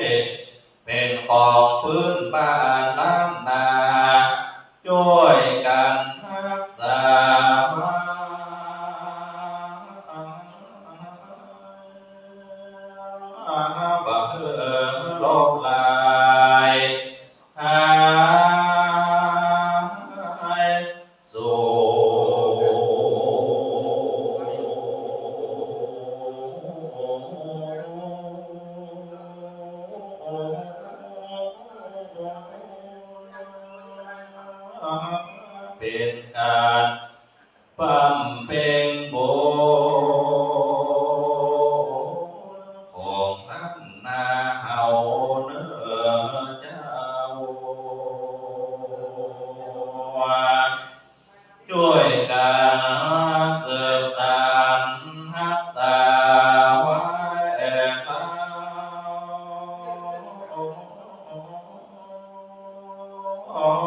ไทยการโกงหงเฮืองต่อไปนานมรกกสอนอันเกิดจากการฟังธรรมมหาจารย์เนนา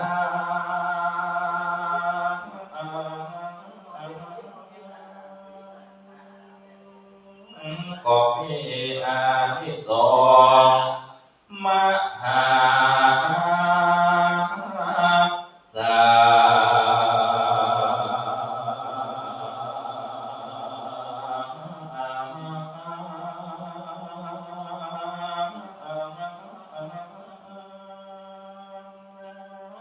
จะได้ติดตัว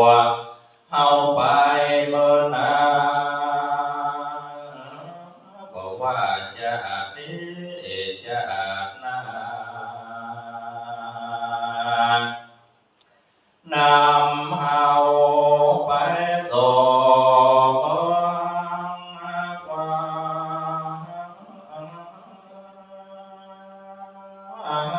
ได้เฮิงสงอีกยืนนานเหตุนั้นก็จะขอเวลา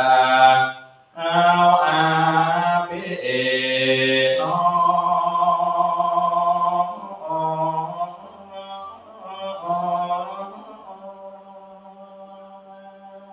ได้เกิดถูกต้องเมื่อกา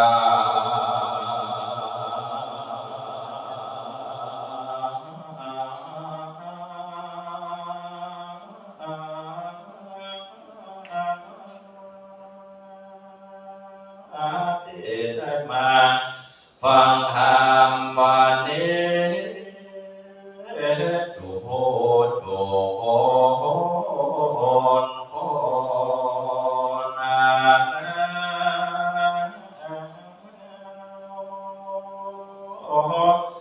ได้ก็ฟัง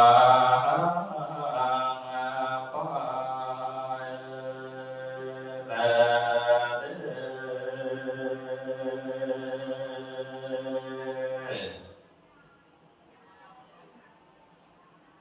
ขอนอบน้อมต่อพระตรีรัตนเกล้าเจ้าทั้งสามประการ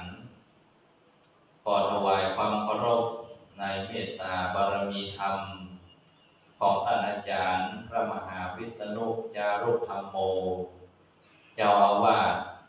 วัดจิตดินที่นี้ครูบาอาจารย์พระเนรเถรเจ้าทุกรูปเจริญพรศรัทธาสาธุชนทั้งหลายที่ได้ตั้งจิตตั้งใจมาบำเพ็ญบุญสืบโหราจตาพากันมาสดับรับฟังธรรมเทศนาในเนื้อธรรมมหาจากเวสสันดรชาดกในกาลของวันนี้ลำดับลำดามาถึงธรรมมหาจากเวสสันดรผูกตวนที่สองชื่อว่าหิมพานต์อันเป็นต่อมาจากการทัศพรซึ่งได้เทศนาเสร็จเรียบร้อยลงไปเมื่อกี้ในการนี้ก็จะได้เล่าถึงต่อจากที่หลังจากที่พระนางพุทธดีซึ่งเป็นพระมเหสีของพระอินทร์ได้รับประสาทพร10 ประการแล้วก็จะได้ลงมาเกิดในเมืองมนุษย์แล้วก็ได้แต่งการแต่งงานก็มีลูกขึ้นมาอยู่1 คนชื่อว่าเวสสันดรอันจะเป็นเรื่องราวชาดกของการบำเพ็ญทานบารมีอันยิ่งใหญ่ที่เราจะได้ฟังต่อไปในขันในเบื้องหน้าข้างแถมอยู่11 กันก็จะได้ตั้งใจฟังกันไปพวกแถวเข้าคืนบุญเรียบร้อยเพราะนั้นการนี้การที่2ตามความเชื่อของบ้านของเมืองเราเพราะว่าเป็นการสืบโหราจตาของคนที่เกิดปีฉลูหรือว่าปีงัว ที่ได้มาครบรอบวันนี้ก็ดีหรือไม่ได้ครบรอบก็ดีถ้าว่าเกิดปีงัวแล้วได้สดับรับฟังธรรมเทศนาการมีประปานี้ก็เรียกว่าเป็นการสืบโบราณชาติของตนเองก็จะได้สำเร็จสมบูรณ์ไปด้วยสรรพสิ่งของทั้งหลายเหมือนดังที่พระเวสสันดรนั้นจะได้จ้างปัจจัยนาเคียนมาเป็นจ้างผู้บารมีจะสมบูรณ์ด้วยวัตถุเข้าของเป็นต้นวัสัตว์สี่ตีนสองตีนสัตว์อันหากินมาได้อันเป็นสัตว์อันมีก้าก็จะเข้ามาสู่ตนสู่ตัวมาเกืองก้ามโสภานบารมีก็ได้ยิ่งใหญ่ขึ้นไป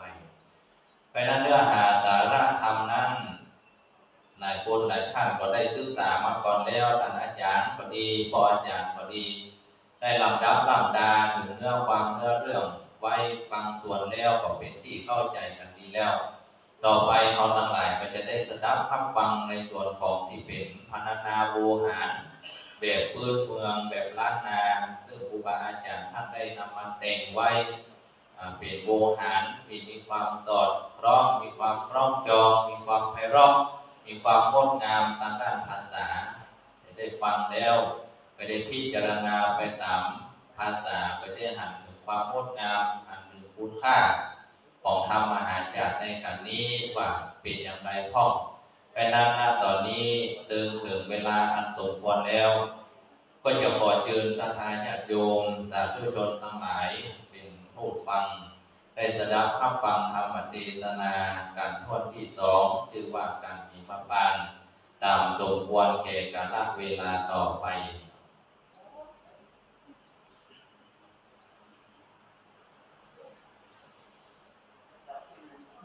นะโม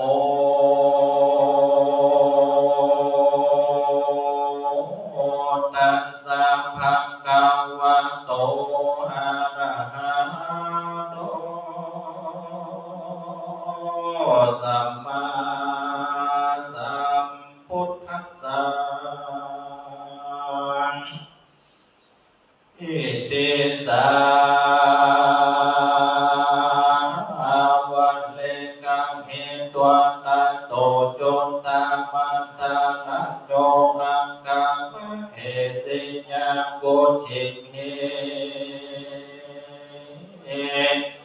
นิพพาเต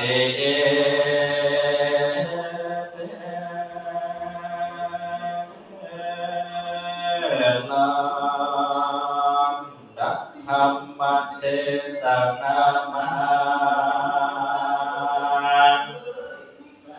ส่วนอันวาลาจาพุทธติเทวีกันว่าเอาปอดเบาวอนสิบประการแล้วนางแก้วก็โจติกากาลงจากภาษาแก้วเวจโย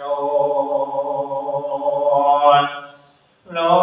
งมาเอาปาฏิสดในวัดวงลานจาเทวีแห่งพญาสาลีมัตตาลาอยู่ทวนทัศมาสิเดือ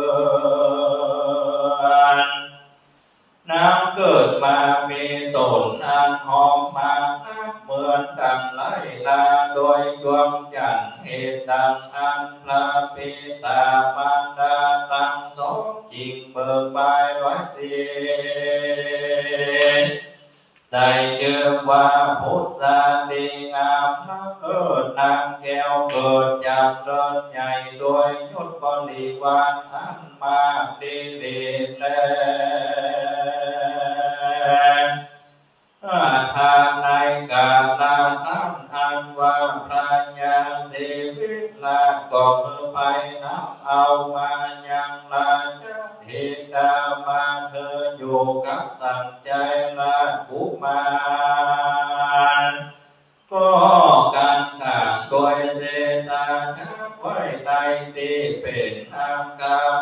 เหสีเป็นใหญ่แก่ตาลีและนาสนองตั้งลาย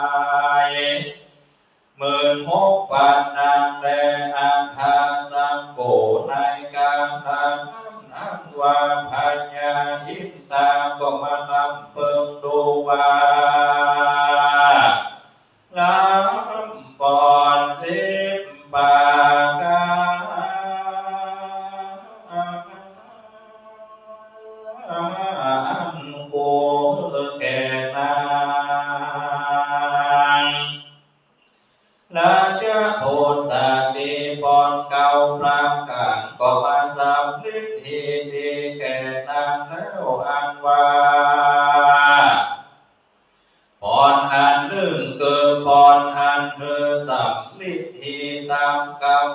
แห่งนางทุกสิ่งแต่เลิศในกาลนั้นอันว่าบารมโพธิสัจจาก็มาสาบุยยังลาจาสมบัติอยู่ติตาวติงสาสวัสมีอายุอันจักไกเสียงกัจจุติกากลาจักใดเมื่อเกิดในภาษาเมืองคนอันว่าพญาอินตนหูเหตุดีแล้วตนแก้วจิตเข้าไปสู่สัมนักแห่งมหาสัจยาวแล้วก็กล่าวคำควรว่ามาเลสาดูการลาเจ้าผู้หาทุกคนใดในการลานี้ควรเจ้าลงไปเกิดในกำเนิดเมืองคนเอาปาเตสนในพระนาบงอาคามาเทเสนาจักเทวีแห่งศรีวิลามีนามญาติว่าพุทธาดีป้ามเป่งป่าละมีไปใจเป็นไกลทะลักขญาสัพพัญโยกวนจักขันแลปัญญาทินเอาปฏิญญาแก่โพธิสัตว์เจ้าเรานี้แล้วจิตเอาปฏิญญาแห่งเทวพุทธตั้งหลาย60,000 ตนขอลงมาเกิดในเมืองคนแล้วก็เมืองเกิดโสแดนแก้วแห่งตนส่วนอันว่ามหาสัจจาว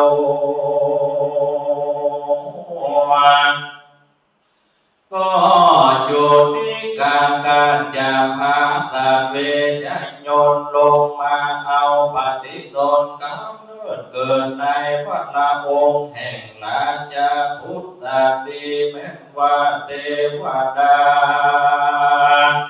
ทั้งอะไร60,000 ตนก็ลงมาเอาปฏิสนธิในเมืองอามาตย์60,000 คนและในเมืองมหาสัจจาว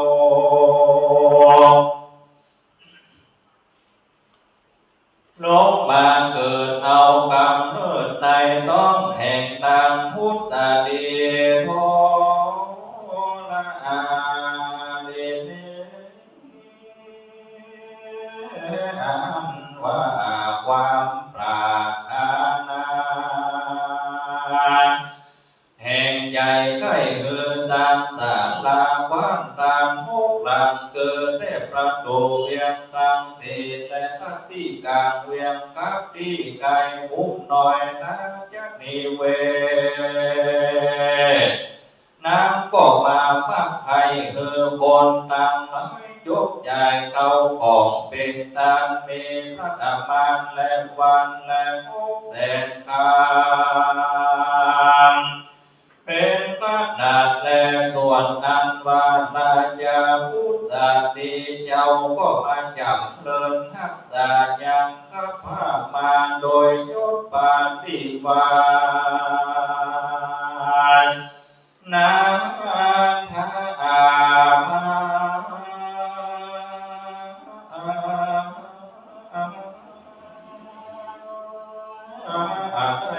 สิเดือนบัวลา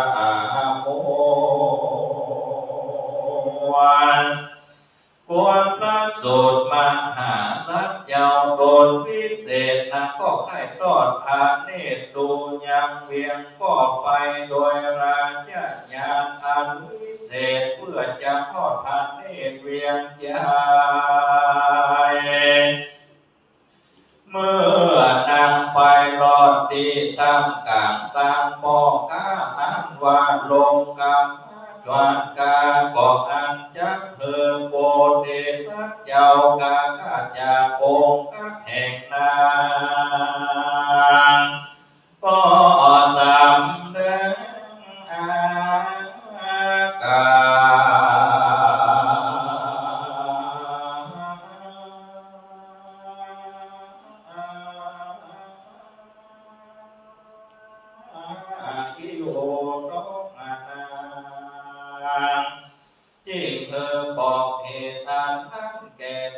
สดใจดีนั้นอันว่าสัจใจญาณก็คือธรรมะเป็น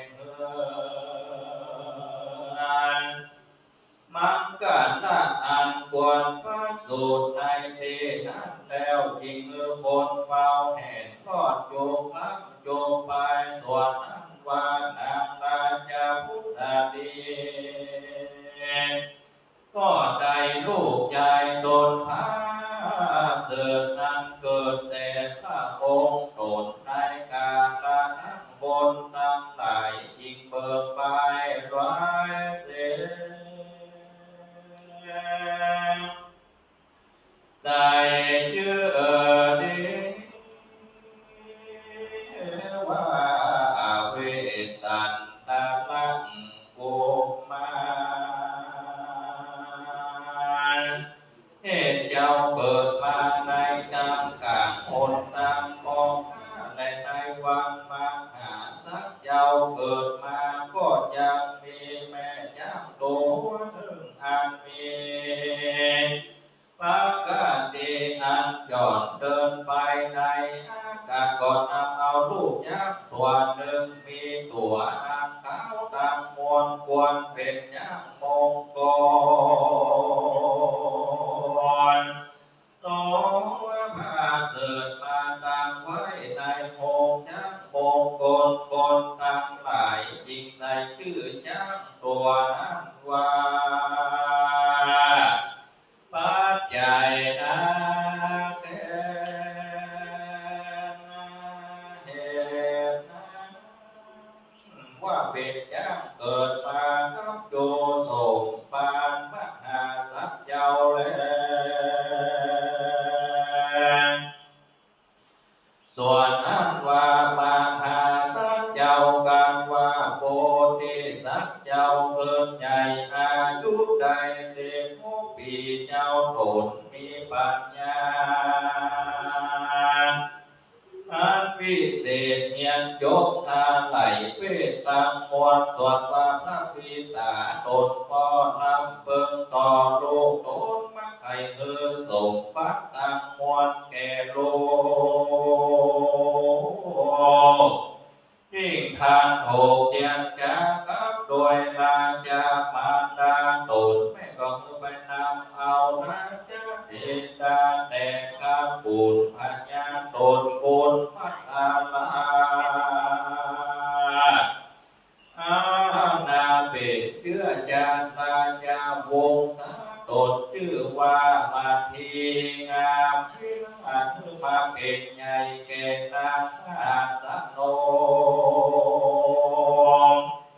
ได้60,000 พันนางแล้วก็โอนสาลาจาพิเศษโลกแก้วพุทธาเป็นพญาบัลลงมานาในเจตุตานากรก็มีแลจะมาเลี้ยงแต่มหาสัจเจ้าเวสันดรใดสาวเบื่อยังลาจะส่งบัณฑกรเมืองใหญ่เจ้า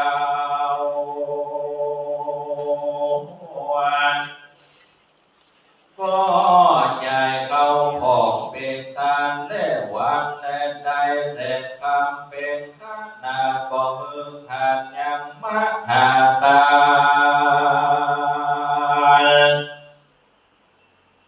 ส่วนอันว่านางลาจะมาทีนุจานาก็มาพาสูตรโลกหามลาจะพุทธาส่วนอันว่าญาติกะก็ลองเอากุมารนั้นโดยขายคำเหตุดังอันจริงใส่ชื่อกุมารนั้นว่าจารีในเมื่อจารีลูกให้พอได้ย่างไปมาพระมารดาก็มาพระสูตรได้พุทธนาสิจริงใส่ชื่อโลกแก้วงามาเลิศแล้วว่ากันหาชินามหาสัจเจ้าโตเลิศแล้ว ขี่จ้างแก้วตัวพระก็โดยคำไปเล่งแลดูศาลากว้างตานแห่งโดนและวันละมุกทีก็มีแลในกาลนั้นอันว่าเมืองกาลิงคาดลาดฟ้าฝนก็มาขาดบ่อทุกเขากาก็มามุกแห่งเหี่ยวบ่ได้เก็บเกี่ยวตามฤดูกาลความการอยากอาหารก็มีมาเจ้าก็มาจวนกันการตำบาปโจรละกรรมการตำการคุมจริงเอาของตานตัวเขตบ้านละนอแดนเมืองคนนั้นเนืองอยากเขาก็ไปลุมเล่าดีห่วงหลวงบอกข่าวสารตั้งพวงแก่พญาเจ้า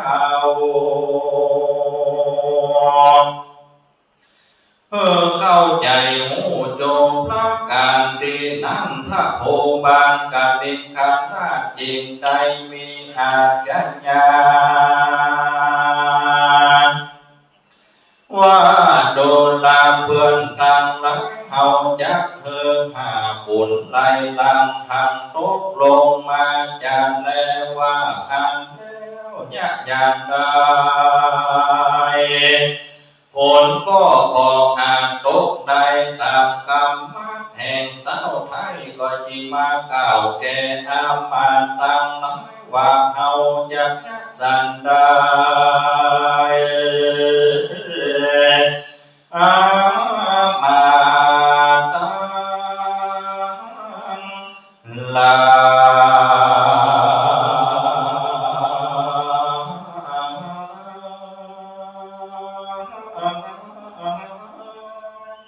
ก็จิงไว้ว่า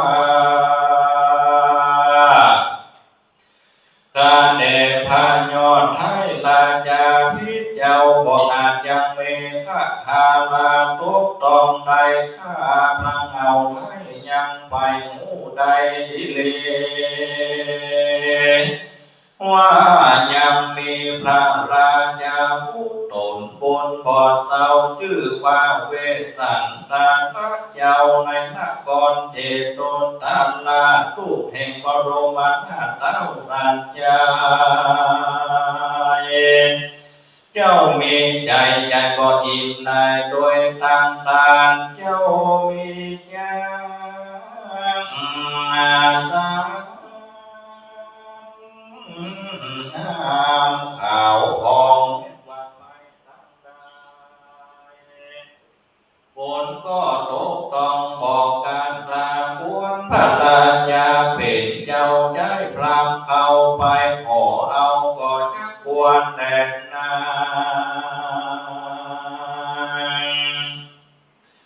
ส่วนอันว่ามหาสัจเจ้าวันนั้นก็มาอาบองค์สาลงเกตเก่าสาบุยยังเข้าน้ำโพจะอาหารมีรถหลายพระการแล้วโดนแก้วก็เข้าเพื่องพระนับตนทันลงจังปัจจัยมงคลงามสะอาดก็เสด็จลีลาเข้าสู่ศาลาวัดตานตังตีสาหดวันออกพรามตั้งหลายบ่ได้โอกาสบอกขอตันซึ่งจังสร้างกับพญาเจ้าพรามตั้งหลายก็ปากันเข้าสู่พระตูเวียงโดยพระตูหนใต้แล้วยืนอยู่ในที่สูงในเมืองมหาสัจเจ้าเล็งศาลาวัดตานโหนวังออกแล้วโดนแก้วก็ไปสู่ศาลาวัดตานโหนใต้พรามตั้งน้อยได้โอกาสจริงกล่าวกรรมมนุษย์ละวาดกรรมดีว่าสาเลืสวัสดีจุงมีเอกเจ้า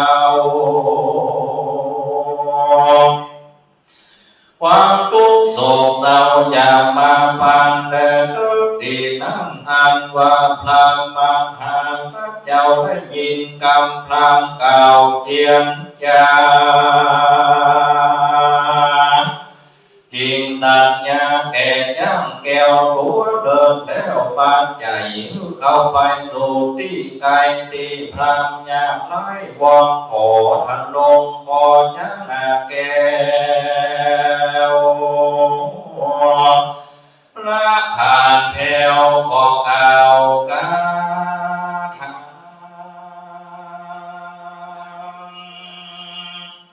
ว่าพระมหาดูราตัน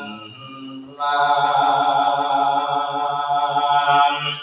ด้านตามใดผู้มีขนงอกออกมาแต่เก้าแห่มีเล็บอันยาวมีฟันอันขาวมีฝุ่นผงทุลีในหัว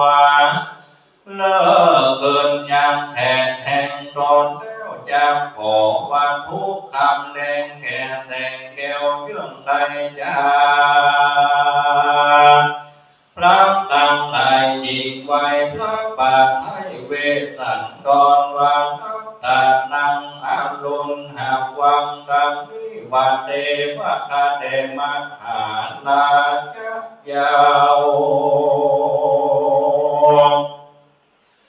ตนพระเงา4 ปีผู้ขาดีมาเป็นอนาถา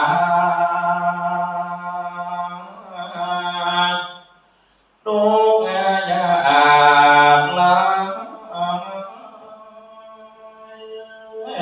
ก็มาใครมักได้ยังจังอาแก้ว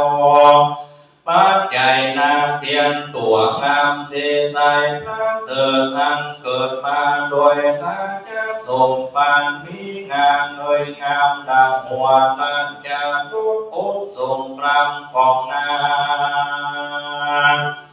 องค์ใหญ่มาเด็ดงามและนาตังโซตัวมหาสัจเจ้าได้ยินพรามกล่าวขอตามยังจังไปสารเลิศแล้วตนแก้วก็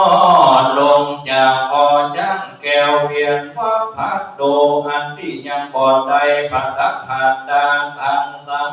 รอบก็ยังบ่หันยังที่อันบ่ได้ประดับประดาโดยแก้วน้ำเลิศแล้วโดยเงินคำเจ้าจิกนำเอาน้ำตนคำอันปั้มเป็นเต็มด้วยน้ำกันโททางแล้วพระผ่านแถว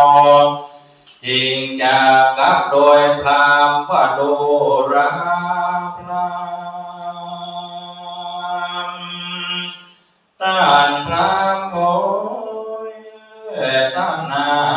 จุงเข้ามาสู่มาหามารับทานแห่งเราเลิศแล้วก็ตั้งไว้ยังวังอันข่าวเราบัวเรสุดุจจะดังตวดเงินอันประดับประดังงามนักไว้เหนือมือแห่งพรามแล้วก็ไหลดังทางโต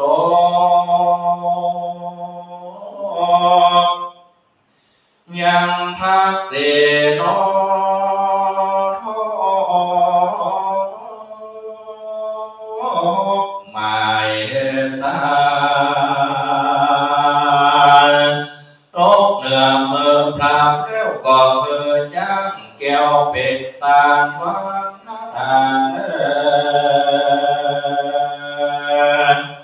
นา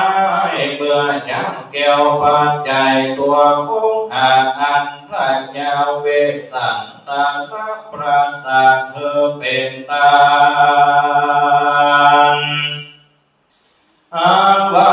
แผ่นดินดังก็มาไหววันสนันกองไปมาเหตุว่าเจ้าเมืองก็มาคำเพื่อเนื้อผ เป็นโกฏลาหนสัตตะสามเนียงเสียงคนห้องห้ำหายเพราะว่าเสียดายจังตัวนั้นใส่เป็นแดนก็มีวันนั้นแลส่วนว่าพรางต่างหลายกันว่ามันได้จังแล้วก็คืนขี่จังแก้วมงคลมีคนต่างหลายแวดล้อมแห่แห่ออนเป็นปาริวานผ่านไปในตำกลางเวียงเสียงคนตั้งหลายก็พึงมีวัตตันขี่จังตูคาตั้งหลายจักนำไปในที่ใดสันนี้ต้านใดแต่ที่ใดจะพรางจริงกล่าวว่าจ้างตัวนี้นะหายาเวสันโนหากปราศาสมือเป็นตาด้านตั้งหลายดังเลือป้อยมาว่ามาเก่ากำดาเกตุคาตั้งหลายนั้นจะว่าอันแล้วก็ปักลักมือแก่คนตั้งหลายก็พึงขี่จ้างพาออกไปโดยประตูหนเหนือวันนั้นแลส่วนนั้นว่าเจ้าเมืองสีปี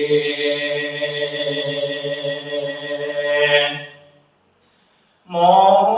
มาเทวดาหากปันดลเข้าหัวใจเขาตั้งหลายก็มาเพิ่มเกียรติมหาสัจเจ้าก็พากันเข้ามาพระสงฆ์จุบนุมกันเขาก็พากันไปห้องที่ไกลพระเงาไทยสันติสัจจาว่าเทวะคาเดชมังหาราชเจ้าพระยาเวสสันดรลูกเจ้าการทำพิษแบบเบาโบราณเพราะเธอตาจังสา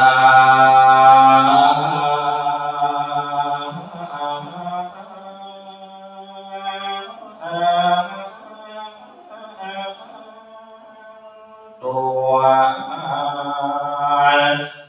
ล้ำเลิศเธอบังเกิดสดสติแก่เจ้าสิปีควันบุมาเป็นจังกู้ควรเมืองมีตนอันข่าวเรื่องสะอาดดังไกลลาปาปาตาจะไปหาที่ไหนใดไตลุมฟ้าเนนอบางคนเต้าเวสสันดรตนใจพ่อบอดใดขึ้นต่อไปไก่มือการไปแก่พรามกะลิงคาลาเจ้าเยื่อจากขอตานกันพระองค์การปกตำตามกรรมเจ้าสีปีดังอันเขาฝูงนั้นก็จะกำจัดมหาลาจะยาวเข้าสู่เมื่อมือเขานั้นแลตีนั้นพระญาสันใจได้ยินกำเจ้าเมืองมาสุนสอเต้าตุนพ่อออกมาโกธาว่า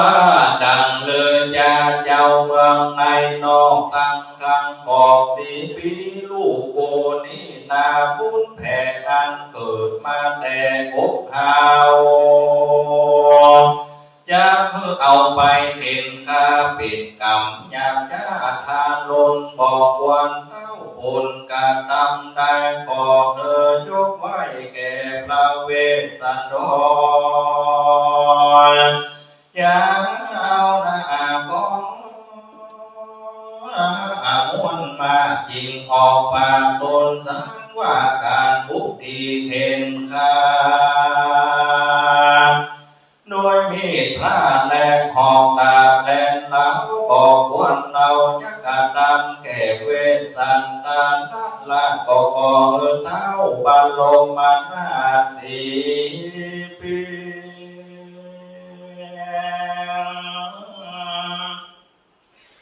จงคักนี้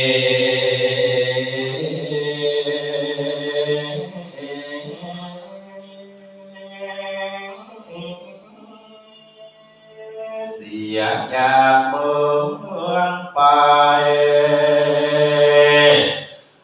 ไปโยติเขาวงโคตผู้ปูดอยพุ่นแดดเดินดังสุดวาลาจาหาเต้าปาลมัสสัญจายได้ยินคำเจ้าสีปีมาเก่าจริงใครข่าวคำดีว่าดุลเจ้าสีปีตั้งหลายม้วนมากำมาของสู่เจ้าหากจะสมหมายด้วยมีแต่เราขอเดินตามไม้ปองลูกเฮาได้อยู่เสียงคนเริ่มก่อนเต้เจ้าวันผู้เจ้าโอตั้งจุงคับลูกเต้าเฮาไปแดดเด้อพญาสันใจจริงจังโดยอามาตโพชาลาโดยโวหันว่าโดลานายนักการโพเป็นตั้งจุงลูกแล้วแลนปลายพานไปบอกข่าวสารอันเกิดเหตุแก่ลูกโกเจ้าเวสสันดรว่าเจ้าหกรน้อยใหญ่ทุกโพไฟโกธาจักขับพันลาจาเจียนจากเมืองพระพระเมืองใจเธอได้ไปในวันผู้สู่เจ้าจุงไปบอกแก่ลูกโกชันนี้ตึกตีน้ำในนักการโพชันดาจิงลูกไปโดยอาญาก็ไปไว้พระเวสสันดรตนพันแถวที่นั้นแล้วในนักการจริงเก่าเป็นการหาว่าข้าแต่มหาราชเจ้าเต้าพระยาเมื่อก่อนเจ้าเมืองสอนว่าบดีปากันวีครับนิยมไปสู่ฟังน้ำชื่อโกนติมารา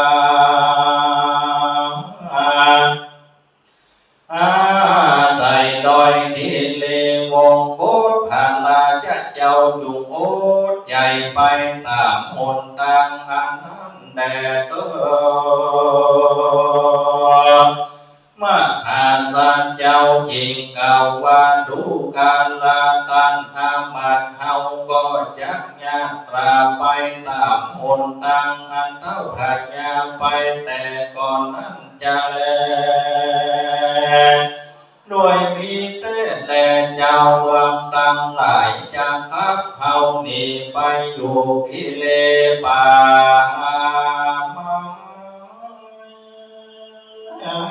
เหตุว่าเฮาได้มือตานเฮาจักตานแดดเยื่องแดดน้อยเป็นอาจิตขนาดเจ้าเมืองจุงโอกาสอันบ่นานเฮาก็จักเฮือตานในวันผู้วันเฮือเฮาก็จะออกไปพลางก็มีวันแล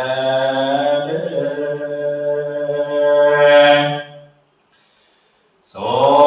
วนอันว่ามหาสัจเจ้าพิจารณายังมหาตังก็เข้าไปสู่ที่นางแก้วราชบัณฑิตก็จะกำดีกับโดยนางกะยายาแห่งหาโล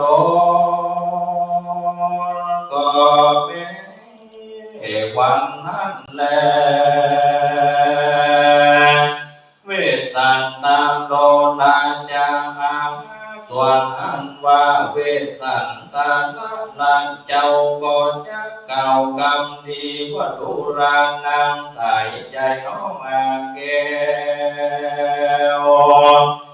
วันพวกนี้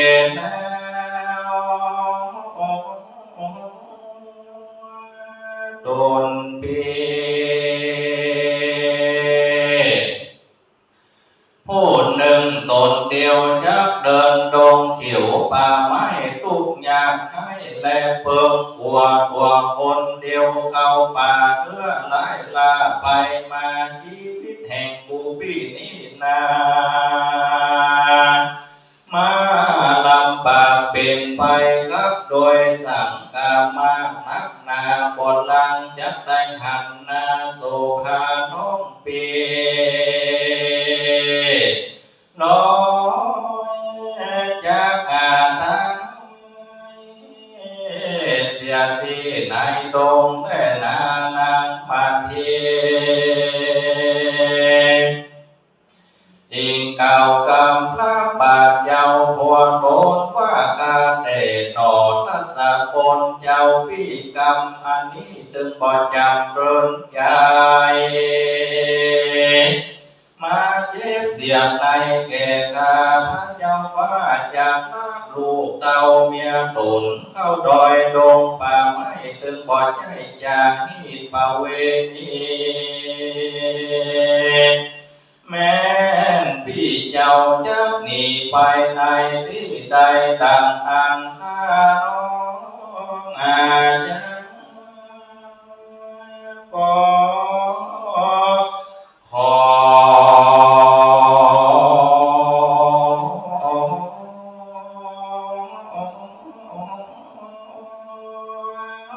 โดยติดตามไปในที่นั้นนาแลกี่ยามว่าข้าตายกับบาดเจ้าเป็นดีกว่าน้อยเต่าพันตีอันมีชีวิตอันใดพัดพรากจากพระบาดเจ้าบุญสายเข้าจักเปิ้นดังไฟของใหญ่จักเป่าลูกใส่กองไฟแม่จักเผือกตัวอยู่ในปากก่อนเทียนย่อมไปเป็นเพื่อนลาโดยยังสารสารใด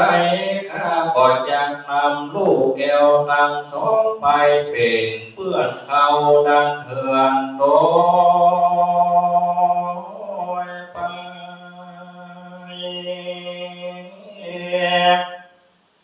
พระบัวขา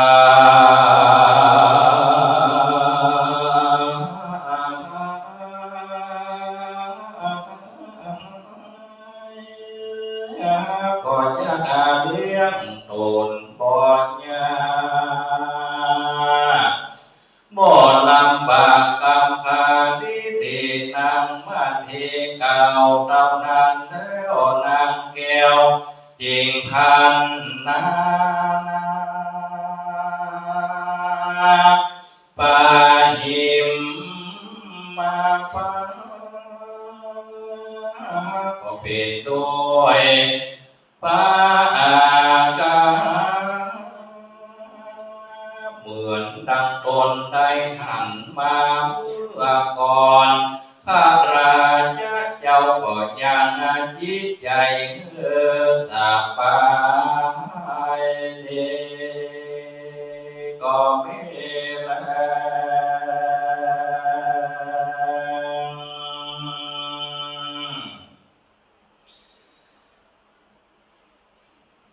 ตา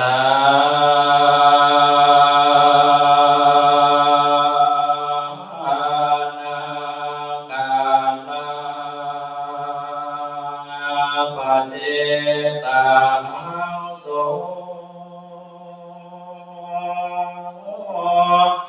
โสนา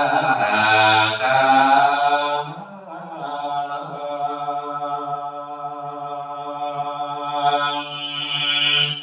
ก็มาโสเสียงเขตอาตมาก็จะได้เลิกลาไป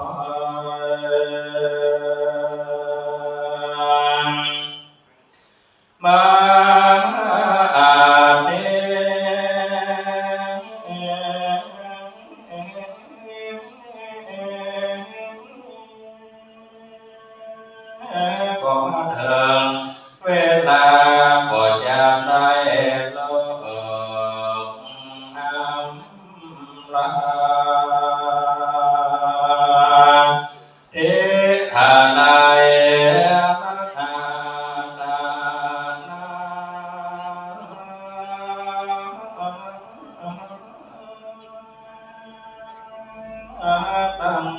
บาอาจารย์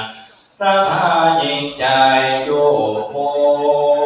หนอใจ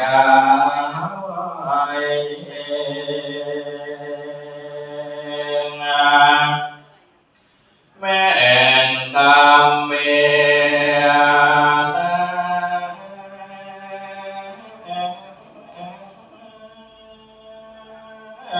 แอม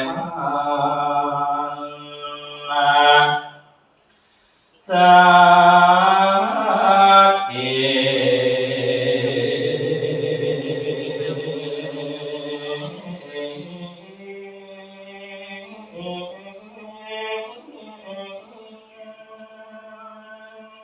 เต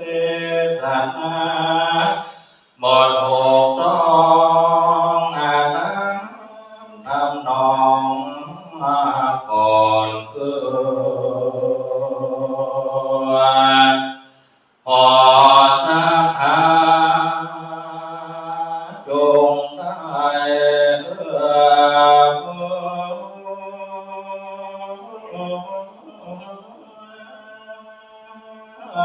ยุโตตาโม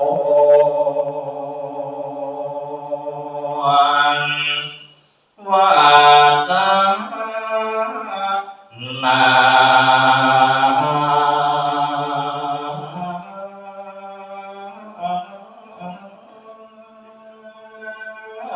ของเรามีแต่อย่าได้พาโห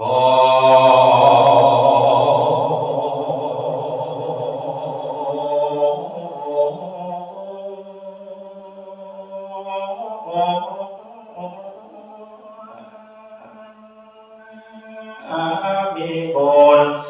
ที่เราได้ทำตั้งโมไว้ประกันเมื่อนาวันนี้แต่บ่ตา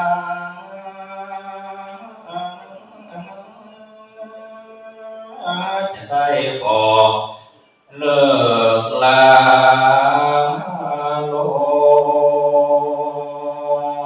ขอบรรดาเอาอาภิน้องที่ได้มาห้อมห้องหน่อฟ้า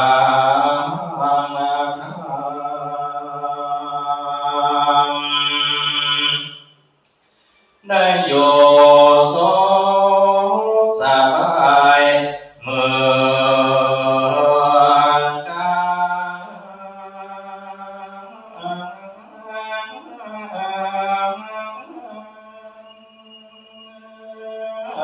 โจโจโอโอนและ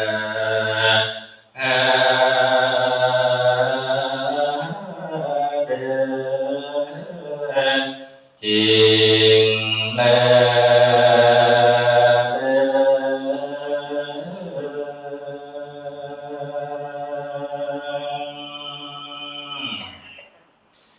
เหมบางวันตาวันนาเนติตากิญาอังสังวันนกนาญาเหมบางปานปาลิเจอันจะห้องเหตุยังเหมบางปานอันนมัตปัตตาด้วยการถาวันใด134การถาก็บังกรมสมเลสาเด อันตมยังสาธุการังกโรมะเสสาธุสาธุสาธุเป็นที่เราเอาใจนะเด้อพี่น้อง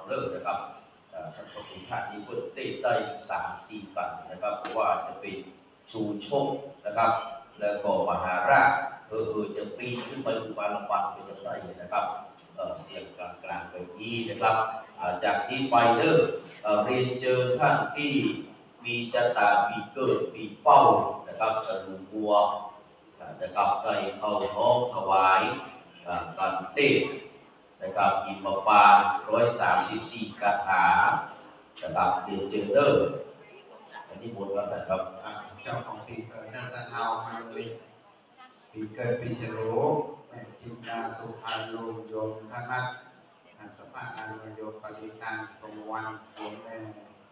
อัมพาชัยพุทธโยมระพีพันธ์อัมปานโยมปานกดี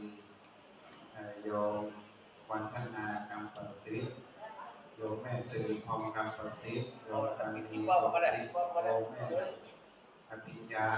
พังโยมแม่คือแก้วกระไรโยมที่มาได้ที่มาเลยมาเล่นลูกแต่หนังมาได้โยมแม่กุกรยาสุนีหงได้ที่ว่าโยมแม่ครับพ่อใส่สุดพ่อปีดาแม่โครงน้องมันก็มาน้องแม่โครงพ่อปีดาโยมแม่รัศมีพันเนตอยู่ที่บ้านโมเข้ามาที่ห้องเข้าไปส่งฟังของคณะสังฆสถานที่ห้องที่มาห้องก็ดีไม่ได้มาก็ดีได้มาก็ดีขอเจอเด้อที่อยู่ที่บ้านขอที่มาพักได้อยู่โยมมาเลยมาเลยอันนี้ผู้นี้เกิดปีงัวปีฉลูขอเจอเด้อมาดูบรรยากาศที่วัดเลยสถานที่อยู่ที่บ้านเด้อถ้าไปปฏิบัติขอเจอมาที่วัดเลยบรรยากาศดีสถานยกขอเทเลย1 2 3สาธุสาธุสาธุแล้วก็ปีกไปตามที่รับรองเดิมวัวนี่เป็นสัตว์ใหญ่เลยถ้าไปที่อินเดียวัวเป็นพระเจ้าห้ามฆ่าห้ามไปปฏิสลายเพิ่นเสียงดีเยี่ยมเกินกับตนได้นะว่าอย่างเดิมเพราะนั้นศรัทธาท่านเห็นดูบรรยากาศดีมาที่วัดเด้ออย่างนี้ที่วัดเรานี่เต็มไปด้วยศรัทธา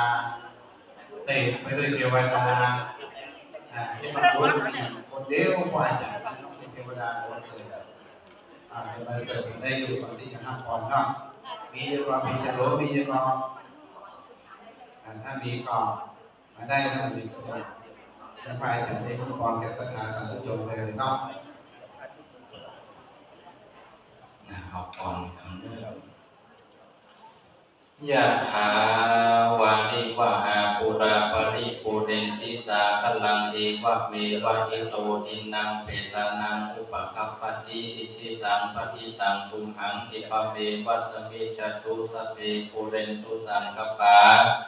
จันโทปนะระโสยะถามณิโชติระโสยะถากุศลนาบุญตาอันตนตัวตันเจ้าพระอาจารย์พระมหาวิษณุจารุธรรมโม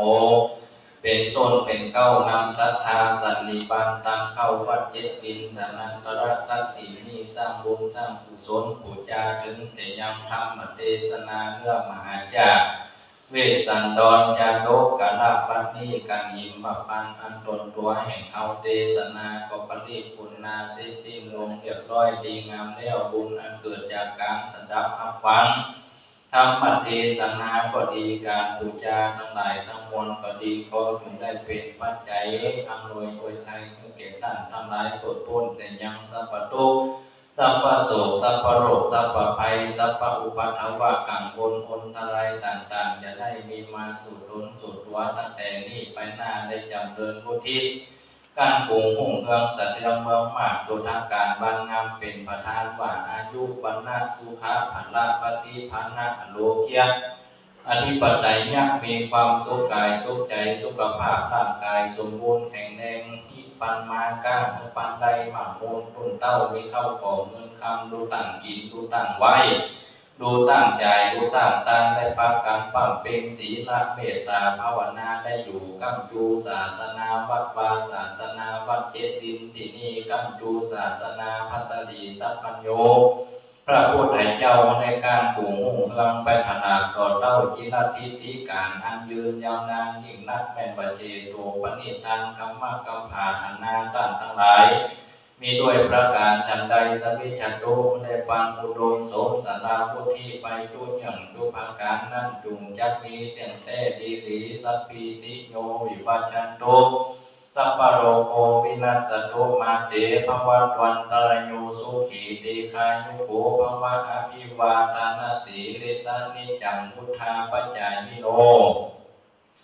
จัตตาโลธรรมาวัฏันติอายุวันโนสุขังพลังธรรมเทศนาทานังตินังนิพพานปัจจโยหนตุโนนิจังทุวังนิพพานังปะละมังสุขัง สาธุสาธุสาธุกราบนมัสการขอบพระคุณในเมตตาธรรมของท่านอาจารย์พระสิทธวัฒน์ปัญญาวัฒน์ครูจากวัดสันกำแพงหลวงเป็นอย่างยิ่งเด้อนะครับ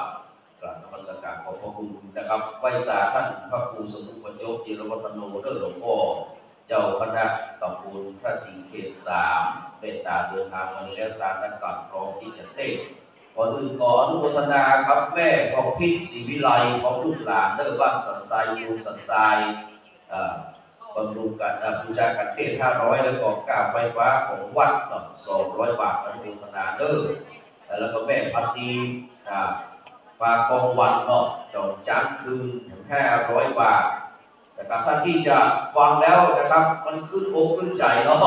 อยากจะโทรมาก็053-814-3155 เด้อมีเจ้าหน้าที่รับโทรศัพท์อยู่ตลอดเวลา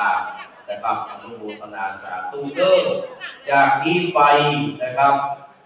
จากนี้ไปจะเป็นการที่3สำหรับปีนี้นะครับหรือว่าปีขานหรือว่าปีเสือนะครับใครที่เกิดปีนี้นะครับปี209พระคาถาเด้อพระธาตุโจเฮจากลำปางเราจะไปพูดพระธาตุโจเฮเป้นะครับคุยามานี่นะคุยาไม่เป็นเด็กนี่นะไม่ก่อนแล้วกันจุดดีผู้นี้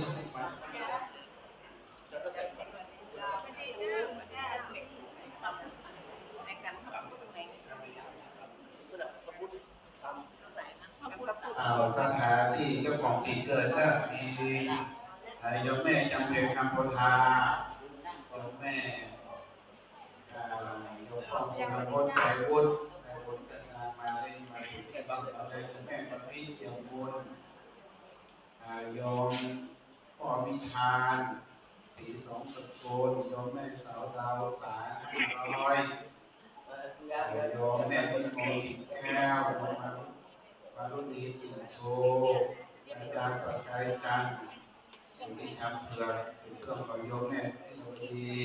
นิรพลดีโยมแม่นฤมลยมดี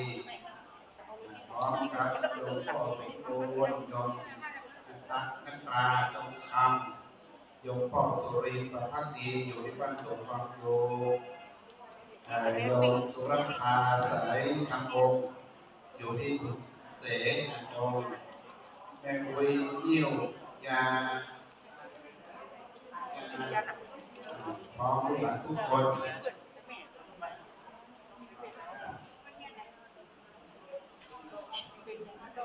โยมแม่อะไรที่ฟังอยู่ที่บ้านแล้ว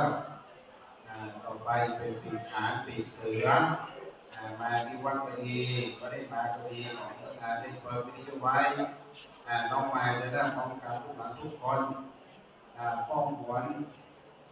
แม่ปูโนดเจริญโตพร้อมกับลูกหลานทุกคนสถานได้เปิดวิทยุเขาแม่ปูชาวนา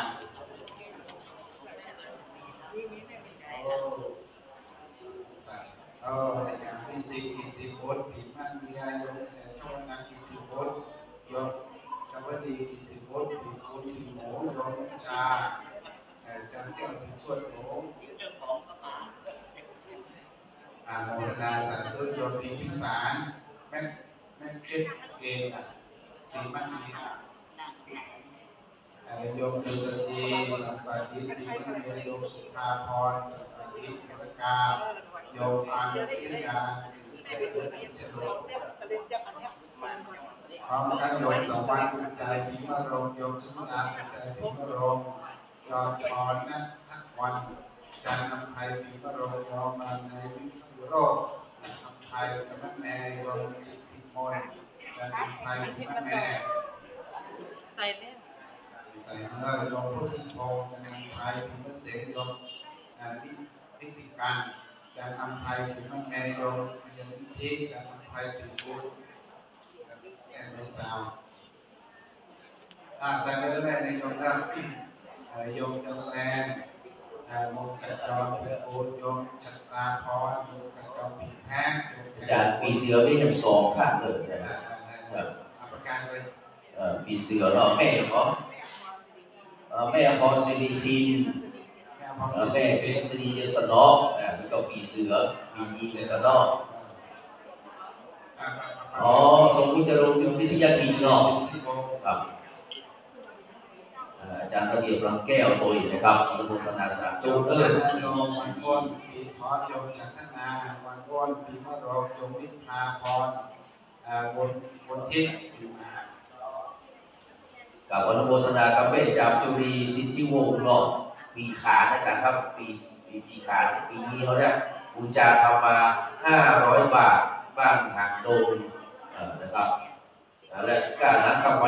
100 บาทครับอนุโมทนาสาธุเลิศจากนี้ไปนะครับจะได้อาราธนาธรรมท่านที่เกิดนะครับเป็นธรรมอันที่3ดอกตานักขัน209 คาถาพูดบอกว่าปีนีหนาวเลิกเพิ่งเสือลากหางขนองมองครางเสียงดังลั่นก้องจุกท่าจ่อแฮเฟืองแป้แห่งห้องผู้ต่างทำนองบอกไว้ไปเป็น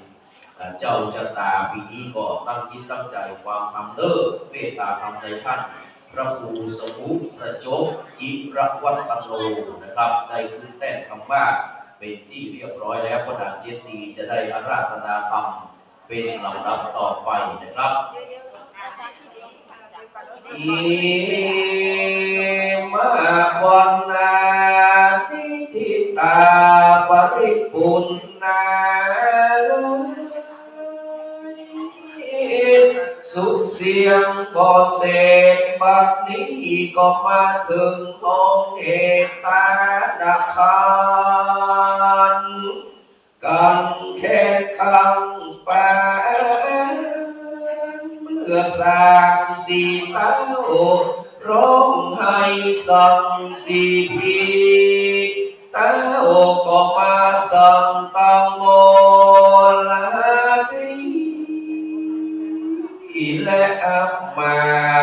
สังตังปัจจานาราจุปังนาสังตังพระมานานุองค์อาจสังตังพระปิตุลานาสุใจสังตังเจ้าจนในนิคมขอบวานกันว่าเจ้าสั่งแล้วก็บอกจากเพียงไปกาถาสัน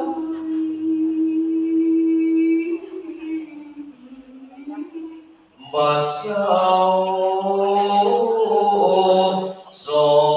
200 แก่นปูนฟ้าขอลูกศิษย์พระพุทธานุปิ่นแก้วนั่งธรรมานาอุเทศ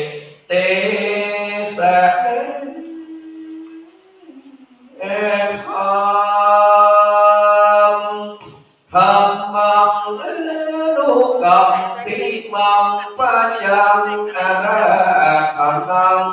กะโรมา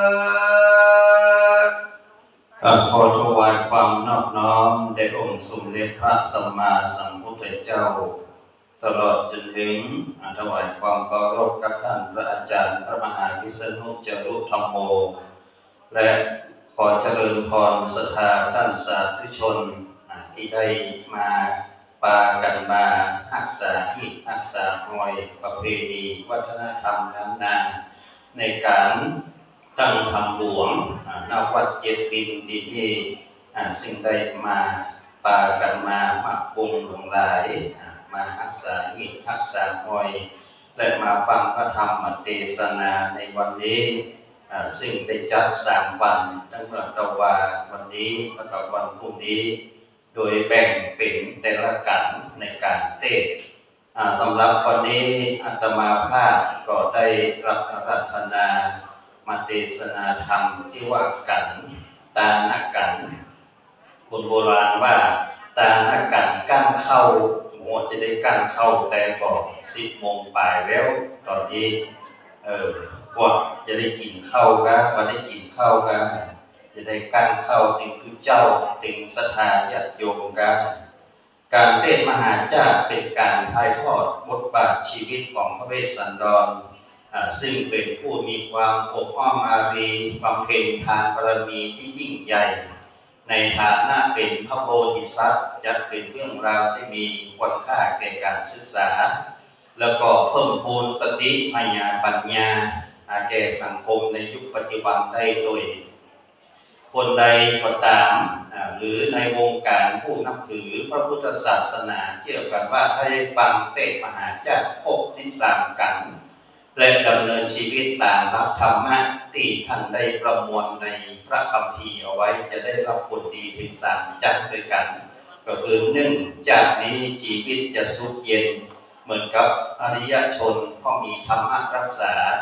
2. ถ้าตัดข้ากายแตกไปทำลายขันไปจะมีสวรรค์เป็นที่ไปในเบื้องหน้า 3. จะได้พบพระศาสนาของพระ4 อริยเมตไตรในอนาคตก็คือพระพุทธเจ้าองค์ใหม่ในอนาคตฉะนั้นคนใดที่ได้ฟังแล้วก็ย่อมได้รับอานิสงส์อย่างดี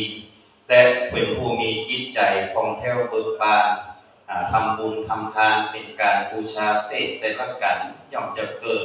พระอานิสงส์เป็นไปตามจิตจำนงที่เราปรารถนา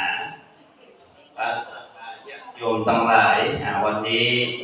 การตระหนักกันนี้ก็คือเป็นการที่มีแม่หญิงคนหนึ่งชื่อว่านางมัตสีมีความซื่อสัตย์สุจริตต่อพระสวามีก็คือพระเวสสันดรเมื่อนางพุษดีทรงทราบว่าพระเวสสันดรโอรสของตัวเก่าถูกประชาชนกล่าวโทษว่าพระราชทานจำปัจจัยหน้าเป็นตาถูกลงโทษด้วยเนรเทศจากนครสีพีไปก็รีบเสด็จไปพบเวสสันดรและนางมัตสี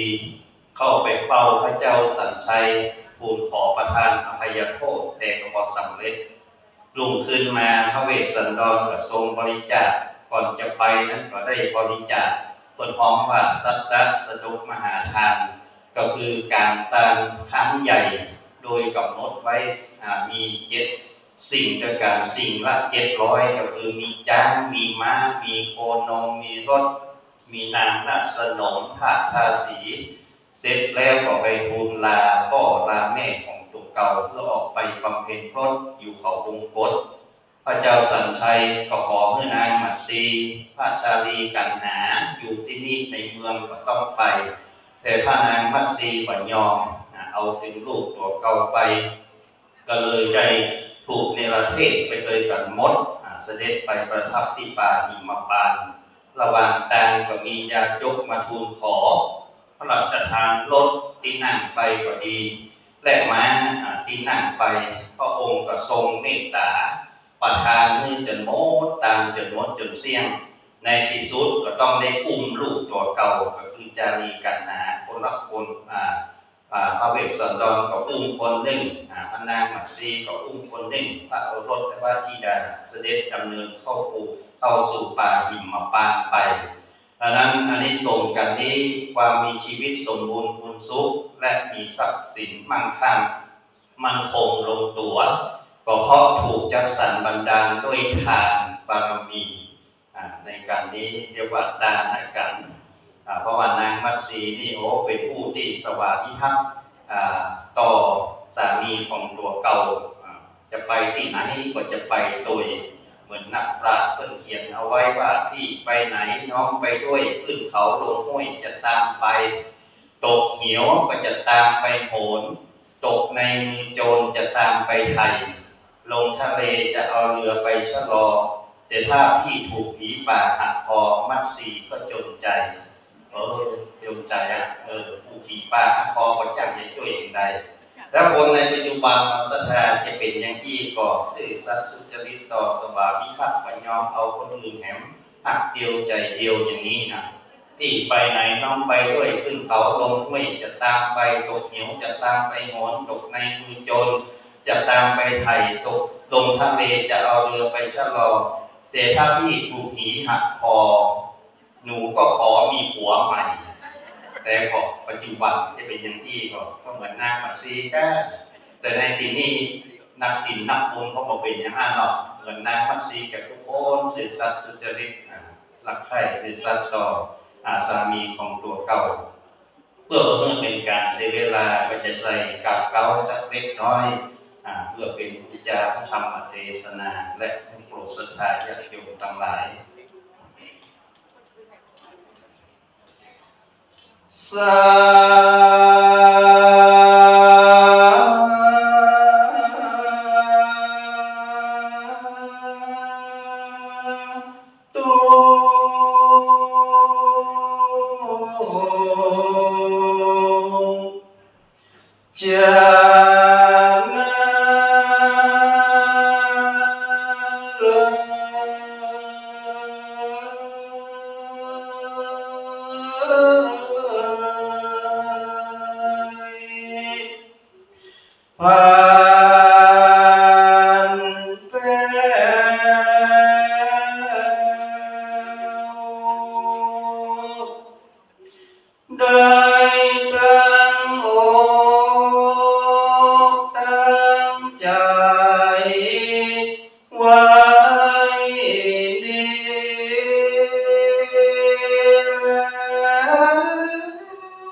chết lên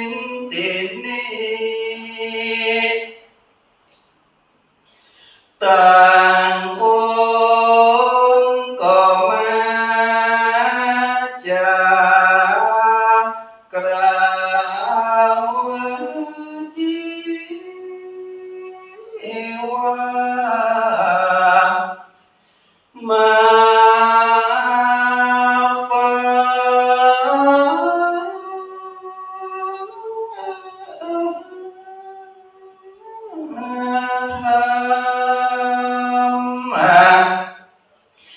ma ruộng cần hát xa lẽ sự xa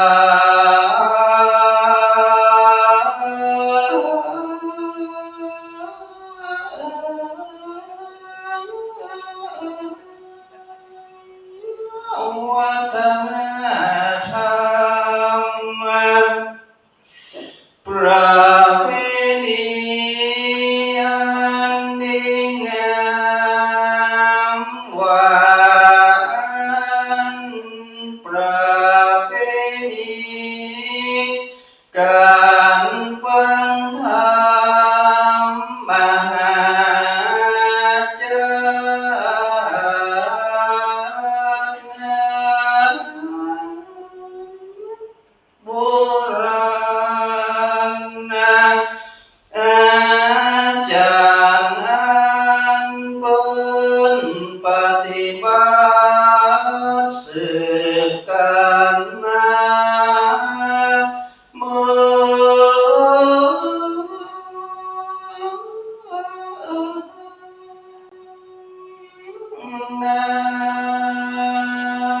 นานมาปัจจุบันนี้ปีน้องลูกหลาน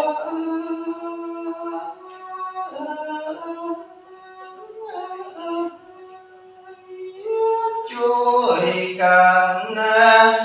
สืบสานรุ่งเรืองไรไปกว้างมาร่วมกันสรรเสริญญา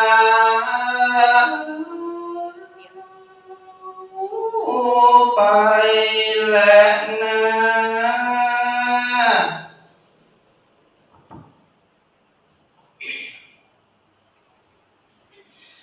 นะโมตัสสะภะคะวะโตอะระหะโตสัมมาสัมพุทธัสสะโอสันติปิโกเตวิโกตัสสะเมตตากัสสะนังอากันตังกิโนโคราโรติอาหังกัตวาจานิสามิติปฏิจันนายุเกนะกันโตสิริสัญญาณกัปปันตัวเลทิตาเตสังสังปังสุตวังกัลลุนังปานิเทวังปานิเทวิเต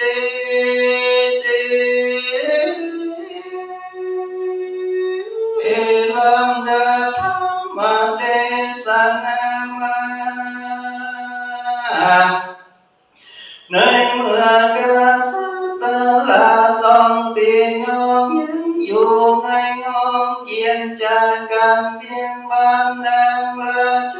บุษดี จึงมีมาจะลำเปิงใจเมื่อข่าวสารอันใดเสพไม่ใจเกินได้มารอดถึง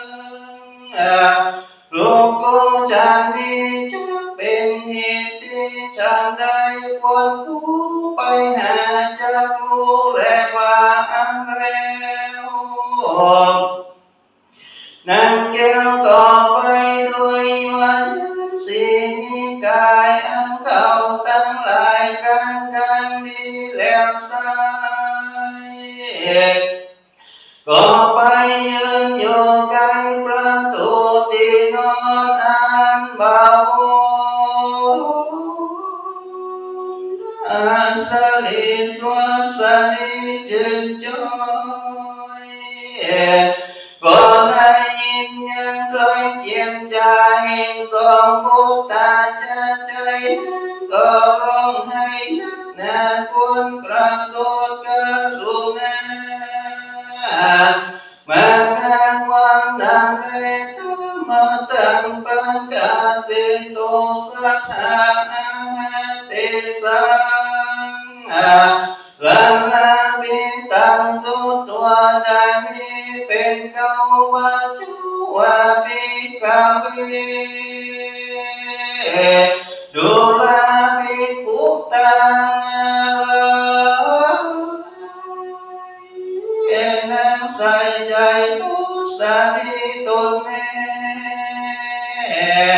เจือตามแต่ละชื่อวงสายในยินกำจาที่ถ้อยจาอ่อนอ้อยแห่งลูกทั้งสององค์แน่กว่าจะทรงตนอยู่ใดก็ร้องรำให้ไปว่าควรกูกินยาเป็นวันตายอันอาจอันหนึ่งก็เป่าทุกภาษาทั้งหลายอันหนึ่งจะผูกคอตายโดยเชื่อปลูกโกหตาจึงเพื่อเจ้าบาลคำเพื่อคำลูกกูนี้ลูกกูนี้ลำเปิงตาจะใจจะนี้หาความนี่บ่ได้เป็นที่เข้าไปไกลแห่งยาทุกคนยาผู้ประทาพ่อแม่ผู้ยังเท่าแก่วงศาเป็นใหญ่กว่าเต้าปัญญาพี่น้องบ่มีแปดต้องจำได้จำตั้งหลายดังลือมากับลูกกูหาโตบ่ได้นี่จากเมืองไปนั่นจ้านั่งไปยังให้จันนี้แล้วก็เอาลมลูกแก้วสายใจแล้วไปสู่บารมเต้าสันใจตนเป็นหัวเลี้ยงนางเกี้ยวร้องไห้กล่าวคาถาว่ามาดูนิรุปริตานิอัมภาวะปฏิตาจังวะเอวังเหสติเตระตังปะปะจิตติสุสกังดังนี้ข้าได้มหาราชเจ้าหลวงเอิงตัวมีบ่แลมอันแก่เฝ้าเนมบ่ได้คนเข้าใกล้เอากินง่ายฉันได้อันไม่ห่วงตนได้เป็นลูกตนจะกลองถูกผูกรักษาบ่ได้เทียนยอมเป็นแปรแก่คนสาทานจันได้บ้านเมืองแห่งมหาราชเจ้าชุดเป็นสาทานแก่เท้าวัญญาภูมิใจหันต่างประเทศเหตุมหาราชเจ้าครับลูกเก้าตนนี้พันราบุญมีแก่ถอยหลีกพ้นหาลูก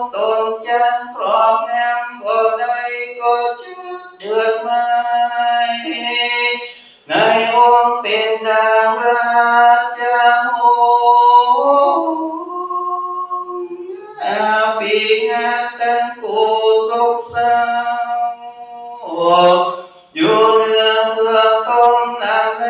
บัดนี้มหาราชเจ้าลูกเต้าพระนี้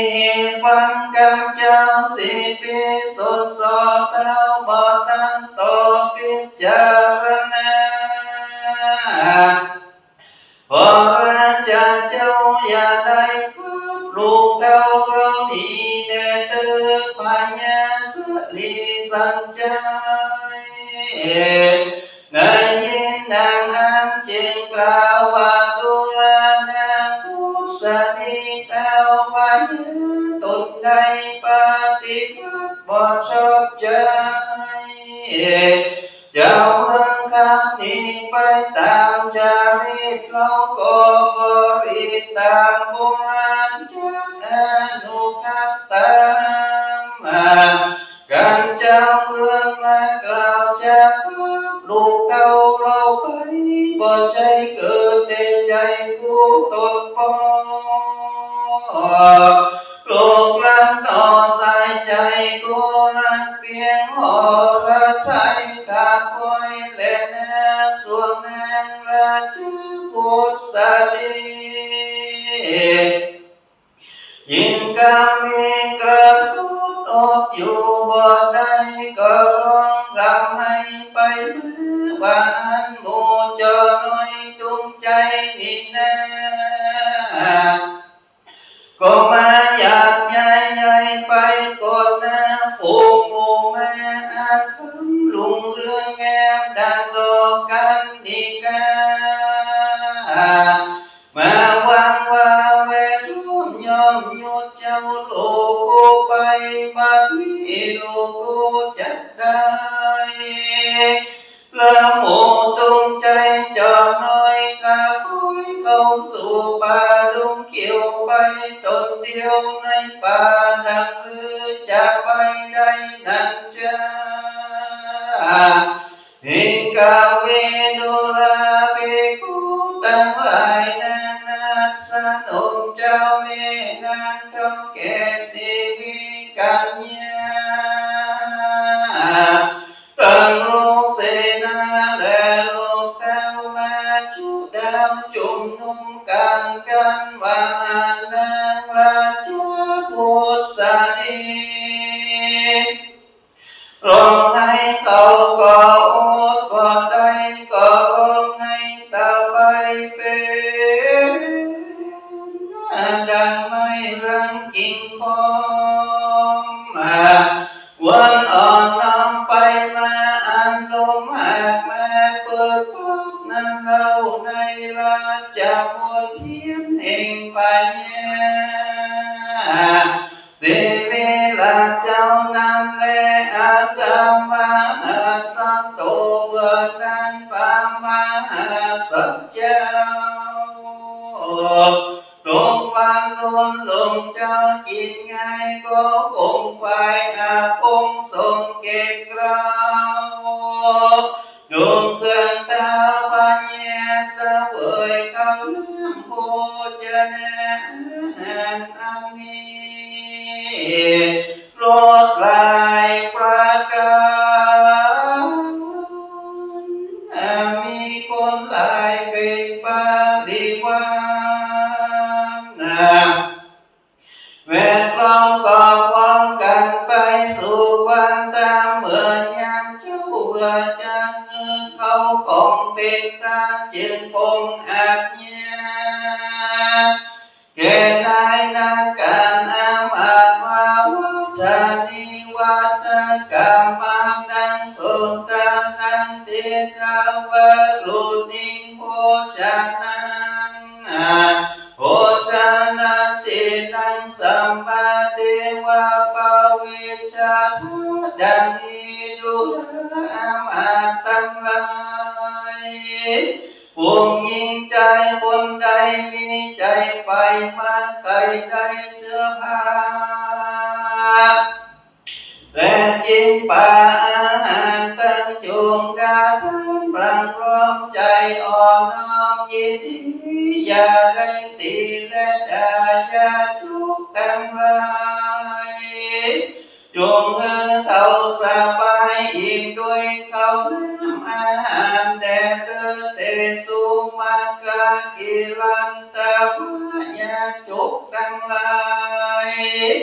อดบ่ได้ก็ร้องไห้ติ้งเกือบไปมาว่าในเมื่อมาหาราชเจ้าตนบุญแผ่จำเรื่องแก่เจ้า4 ปีจักได้นี่เจียนจากจังได้ปรากไปบ่อยู่ตุกาตุโมจักแห่ตีเปิงบ่ได้เป็นดังต้นไม้อันมีร่มกว้าง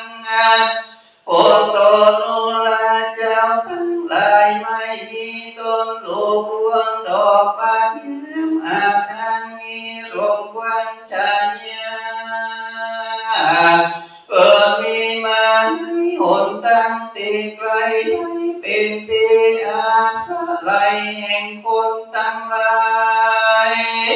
ผู้หนึ่งผู้ใดตัดต้นไม้นั้นเสียแต่ดีหลีเจ้าเมืองสิทธิมีกุศลอันมากขับปัญญาเวสันตาราเงือปานปราเมืองไปก็ปาไม่ดังอันแลดูเจ้าเราตั้งหลายมวลมากเรียอันทับเจ้าปัญญาเวสันตาราเงือปานปราจากปามาโดยกำเจ้าเมืองสนสอแก่เจ้าตนปอลวงครับนี้เป็นอันบอดีบอชอบปอประกอบด้วยธรรมดังเงินตานเงินคำจันและรูดปรากฏได้สิ่งและจิตรอยสัตตมหาตานอันนี้มีปามาน้อยเมื่อใดดังอันในกาลเมื่อนั้นอัศจรรย์เกิดคงเป็นต้นลาแผ่นดินร้องแผ่ดอยกลางเป็นดังว่าจะพังไปควรพึกสะเปิงว่านังว่าป้องเกิดมีด้วยเตจาริแห่งปาริจาเจตนาแห่งมหาสัจเจ้านั้นเลยในกาลนั้นเทวดาทั้งหลายก็ไปบอกกล่าวแก่ปัญญาทั้งหลายในสักการะจุมปูทวีวาปัญญาเวสันตระเจ้าเป็นไงเจ้าจะปวดไปเป็นตาแล้วเราตนแก้วจะเข้าสู่ป่าไม้มาปานว่าอันเดชนั้นเจ้าปัญญาทั้งหลายบุญมาก็มา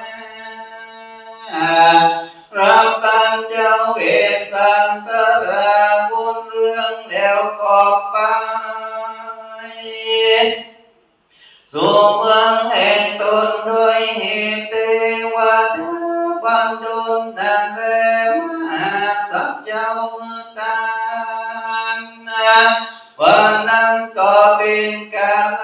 อันคำตะวันตกตำรับโดยไปเจ้าก็ไปสู่ปราสาทราชมณฑีแห่งตนแล้วตนแก้วจึงลำเพิงว่ากูจักไปไว้สาสังอำลายังพ่อแม่เจ้าด้วยราชบุตรอันดีส่วนแห่งราชมัชชีก็การนิ่งใจว่ากูจะไปตามบัญญัติวิสันตราชขออนุญาตโอกาสไปดีนางเทวีก็ไปกับด้วยมหาสัจเจ้านั่นแลส่วนมหาสัจเจ้าก็เข้าไปไว้ยังมาราปิตาบอกติญาอ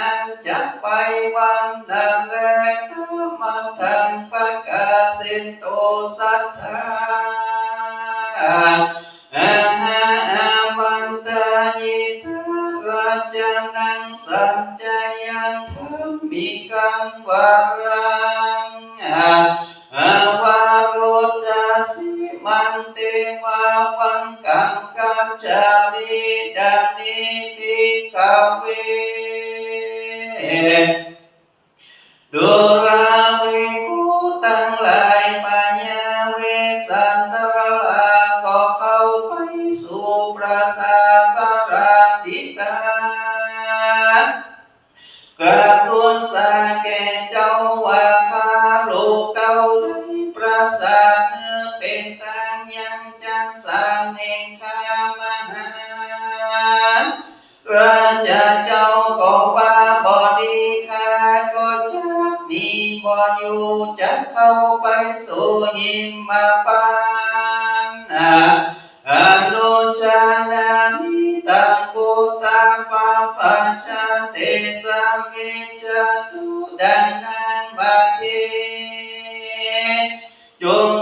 อยู่กับโดยโลกทั้งสองนั้นจังพร้อมกัน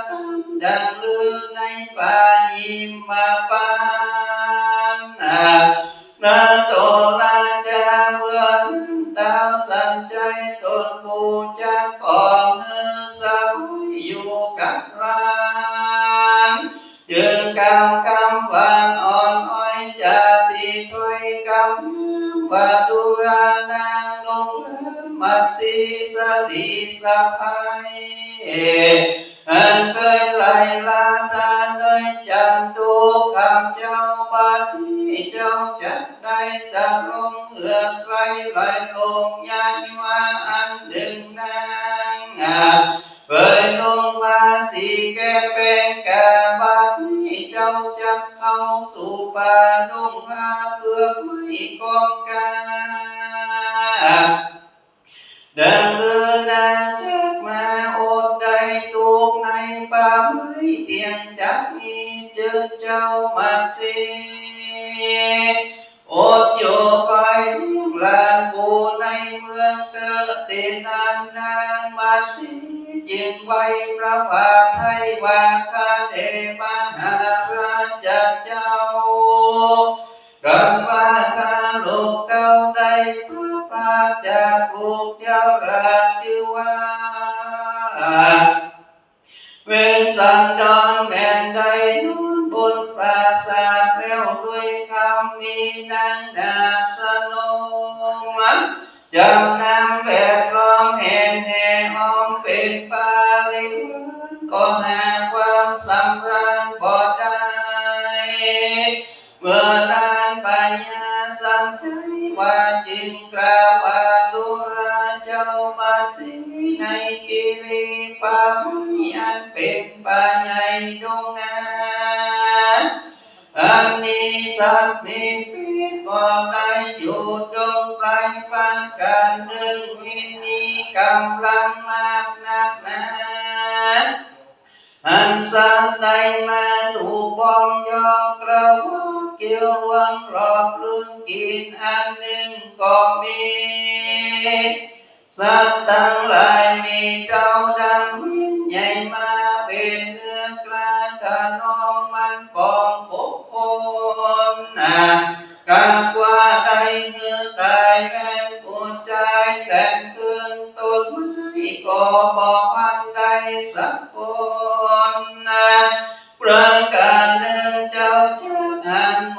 กันอยู่ไม่แล้วบอกอันรูดหลอกหลอกหน้าคนมันอยู่บนขาผู้ไม่ควรกว่าได้เป็นไปลูกก็มีควันอ่อนนักหนามาว่าได้ยินเสียงสิ่งข้า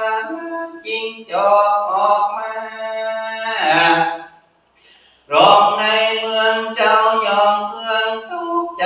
สะดุ้งจีส่วนพุ่งควันนี้ยามนั้นนางบัดสียิ่งไว้มาบาดใจสั่นใจว่ามาจมใจหนอฟ้าเจ้าได้บอกข้าถึงใครยังเข้าป่าไม่ตามหัวจักเลนาคานาทีอนุตกาแม่น้ำไกนาหานา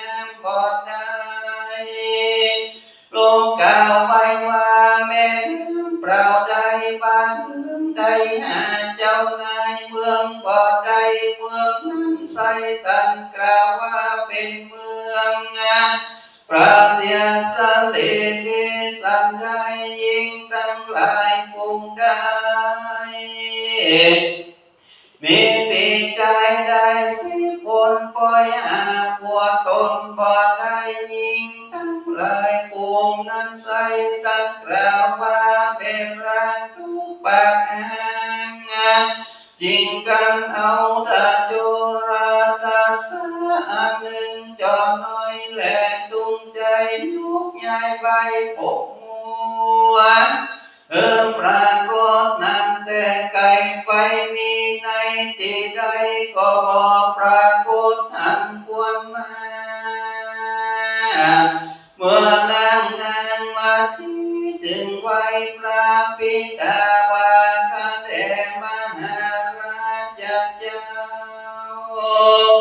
อันหนึ่งลูกการคุยนอนในปราสาทนางนุ่งอาจด้วยจอบฟ้าและย่องปรีมีของดีหักไว้บัดนี้ลาลูกจักไป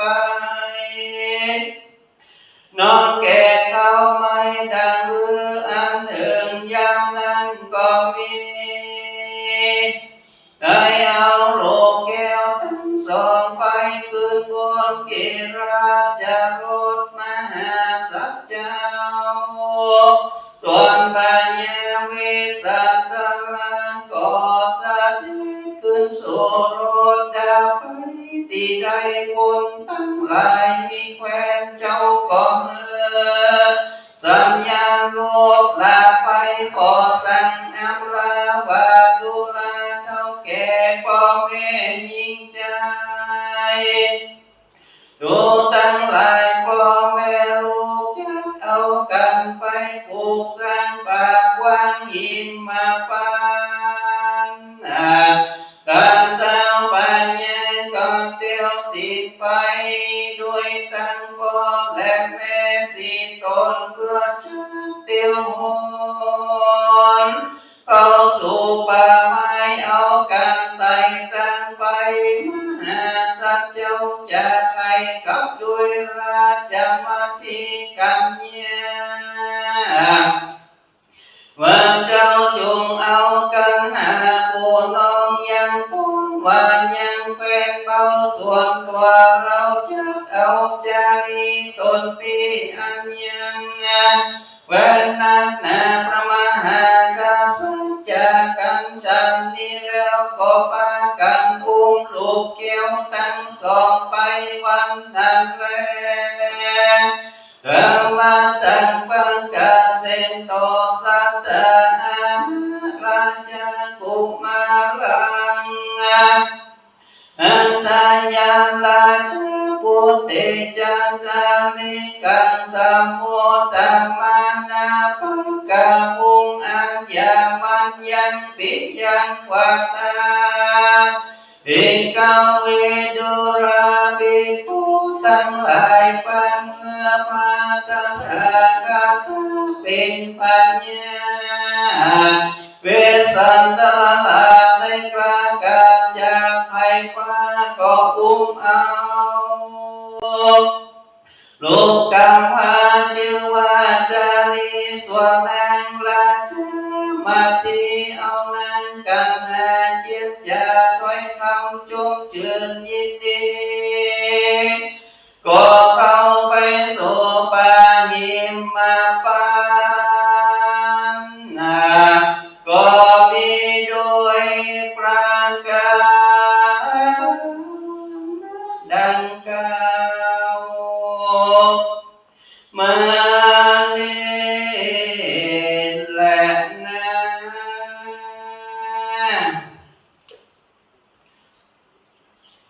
บัดนี้อา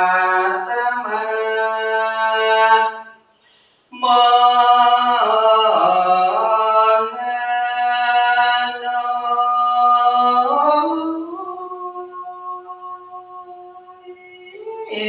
จักยอมเมื่อ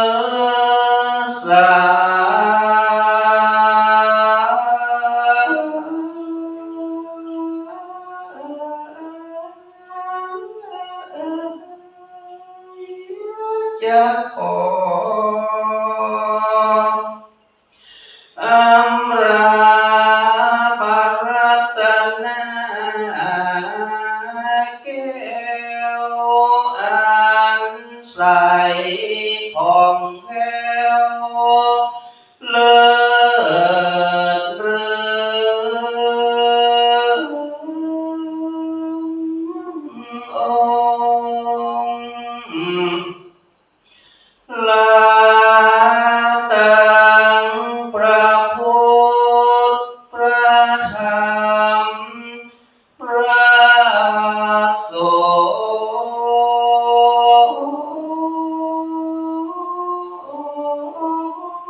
สามเณรจุมองค์อันมาพอเฝ้าลาตังธรรมวิหารพระธาตุนาลาตั้งเจ้าอาวาสและมูลราสัทธาจุค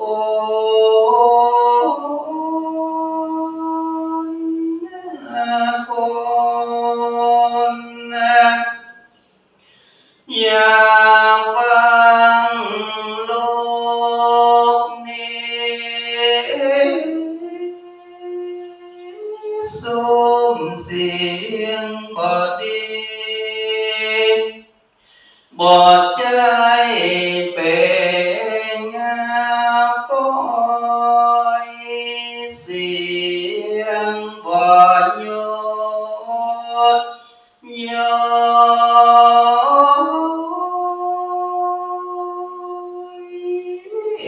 มือเตสนา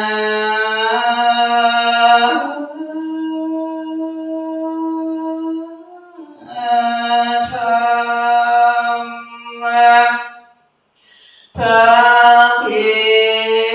ดพระพระโปรดเอาสิ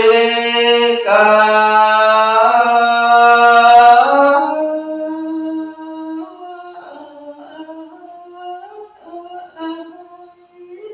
เพราะการฟังธรรมจะได้กุศลไปนะขอจงใจมีกามศรัทธาเป็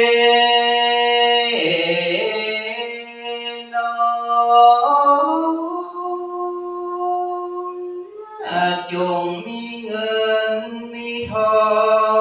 งมากนักหนา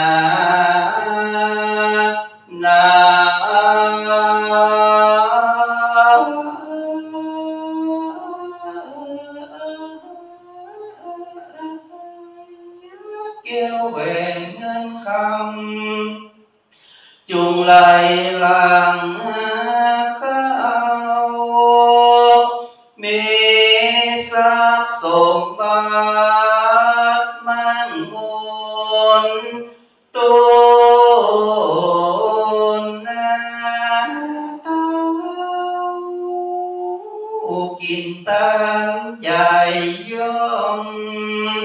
บ่เสียงเล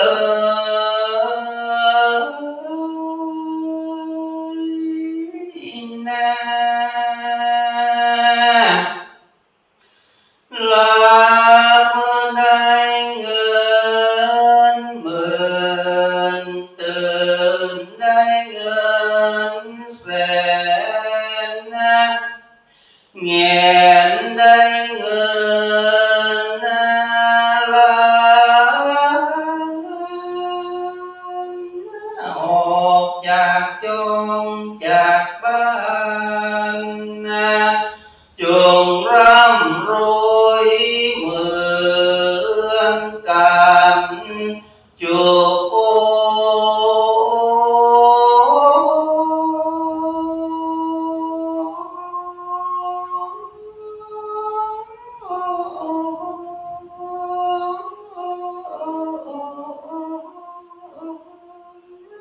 คนและนา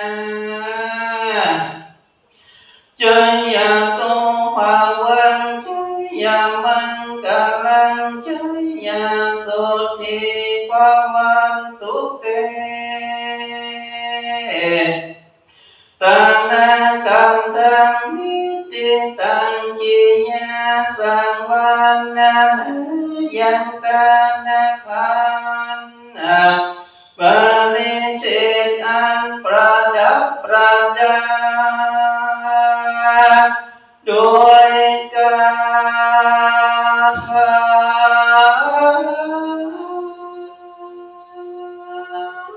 าวาได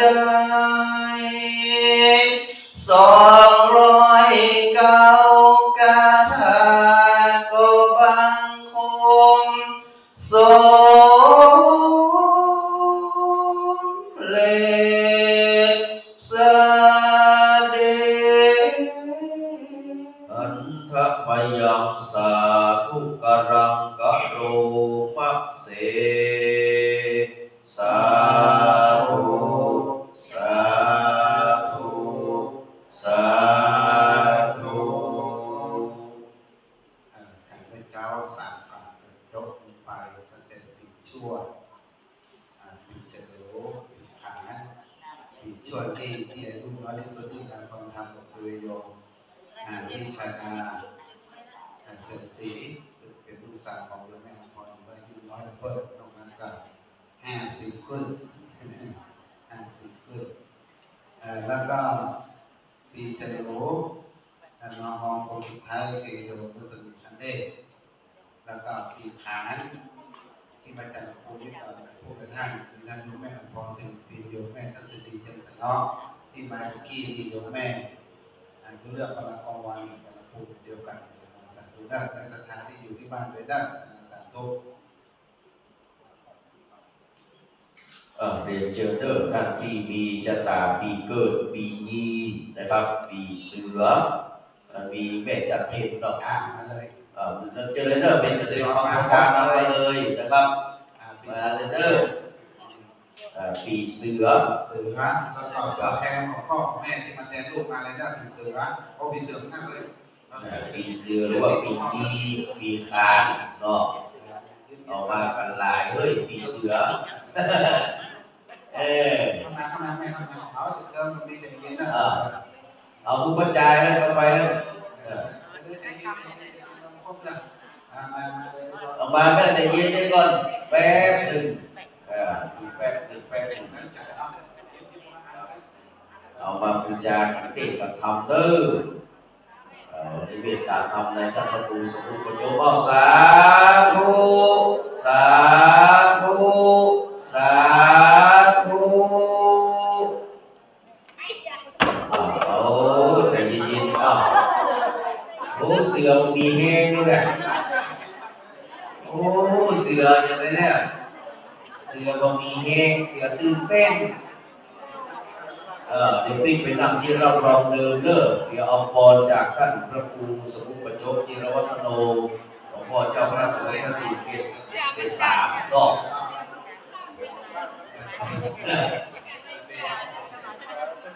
อะไรนั่นที่เก่าเนี่ยไม่ปีนะ ปีไก่ค่ะ รอแล้วครับเดี๋ยวเด้อปีไก่นะ ปีไก่รอเด้อทำไมกันแล้วไม่ไปเลิกครับเรียกเราเลยไม่ไปเลิกกันท่านจะมีครับไหมนิมนต์ครับท่านอาจารย์ครับยังตันยังบอกกันเข้าเนาะกันอยู่11 โมงเกินก็ไก่ปีนี่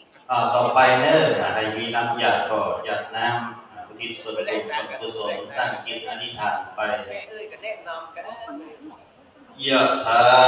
วาริวหาปุราปาริปุเรนติสากลังเอวะเมวะอิโตทินังเปตานังอุปกัปปติอิจิตังปฏิตังตุมหังคิปะเมวะสมิจจตุสัพเพปุเรนตุสังกปาจันโทปนะระโสยถามณิโชติระโสยถาเอวังหุนตุสัมปติ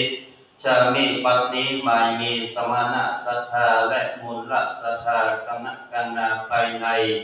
มามีท่านพระอาจารย์พระมหาวิษณุจารุธรรมโมเจ้าอาวาสวัดเจ็ดรินหนแห่งห้องภายนอกอันมีมูลศรัทธาศิษย์โยมเจ้าทุกตนทุกคนพร้อมใจกันหายังกันเทศมาบูชาพระธรรมเทศนาในการตั้งธรรมหลวง ชื่อว่ากันตานาการผูกที่สามแห่งมหาเวสสันดรจารกเพื่อเป็นพระอานิสงส์แห่งการบูชาพระธรรมเทศนาแผ่พายายบุญเป็นการบูชาอย่างพระพุทธพระธรรมพระสงฆ์พระรัตนตรัยบูชาไว้ในบวรพระพุทธศาสนาตลอดจนถึงถวายเป็นตาแผ่พายายบุญไปยังเจ้ากรรมนายเวรพ่อเกิดแม่เกิดตลอดจนถึงญาติโกโหติกาสรรพสัตว์น้อยใหญ่ทั้งหลายทั้งปวงก็ดีตามไว้ปลายกับตนกับตัวไว้ปลายภาคหน้าเป็นเสบียงบุญไว้ปลายภาคหน้าก็ดีและเป็นการสืบสานประเพณีวัฒนธรรมก็ขอพระอานิสงส์ผลบุญแห่งการถวายตามครั้งนี้เป็นพลวัตปัจจัยเป็นพระอานิสงส์ผลบุญมากำจูอุดหนุนยังสมณะศรัทธาและบุญรัศรัทธาจุผู้จุคนปากันดีมีสุขมีความสุขกายสุขใจปราศจากสัพพทุกข์โศกโรคภัยอันตรายทั้งหลายอย่าได้มากำกายหรือมีโจทย์ผีโจทย์วันโจทย์เดือนโจทย์ยามอยู่มือมีใจไปมือมีโจทย์มีลาภปราบเพชนะข้าศึกศัตรูหายเสียจากเพราะผีข้อวันข้อเดือนข้อยามข้อนามต่างใต้ข้อเจ็บข้อไม่ข้อไข้ข้อหนาวข้อเมื่อคืนบ่หันข้อเมื่อวันบ่หูข้อวันตกวันออกข้อใต้บนเหนือข้อเมื่อยืนเมื่อย่างเมื่อนอนเมื่อเตียวเมื่อกินเมื่อเคี้ยวก็ตามก็ขอรำงับออกจากตนและตัวไปตั้งแต่นี้ไปเมื่อหน้าจุเนื้อเย็นใจจะเริญด้วยอายุวันนะสุขภละเจริญในชีวิตตำแหน่งหน้าที่การงานเจริญในประวัติพระพุทธศาสนาในสิ่งในธรรมคิดสิ่งหนึ่งสิ่งใดสมความปรารถนาทุกประการใจยะทุกภวังใจยะมังกะลังใจยะโสถีภวันตุเตพุทโธพุทธังรักษาธัมโมธัมมังรักษาสังโฆสังฆังรักษาพุทโธพุทธังกันหะธัมโมธัมมังกันหะสังโฆสังฆังกันหะพุทโธพุทธังอรหังธัมโมธัมมังอรหังสังโฆสังฆังอรหังสัพพะทุกขาสัพพะพยาสัพพะโรคาสัพพะอันตรายาสัพพะอุปัฏฐวาวินาศสันตุสัพพิติโยวิวัจจันตุสัพพะโรโควินัสสตุมาเตภวัตวันตรโยสุขีตีคายุโกภวะอภิวาทนาสีริสานิจังพุทธาปัจจายโนจัตตารโอธรรมาวัฏันติอายุวันโนสุขังปะลังสาธุสาธุสาธุวันตามิพันเตสัพพังอัปปะระทังกัมมานะเม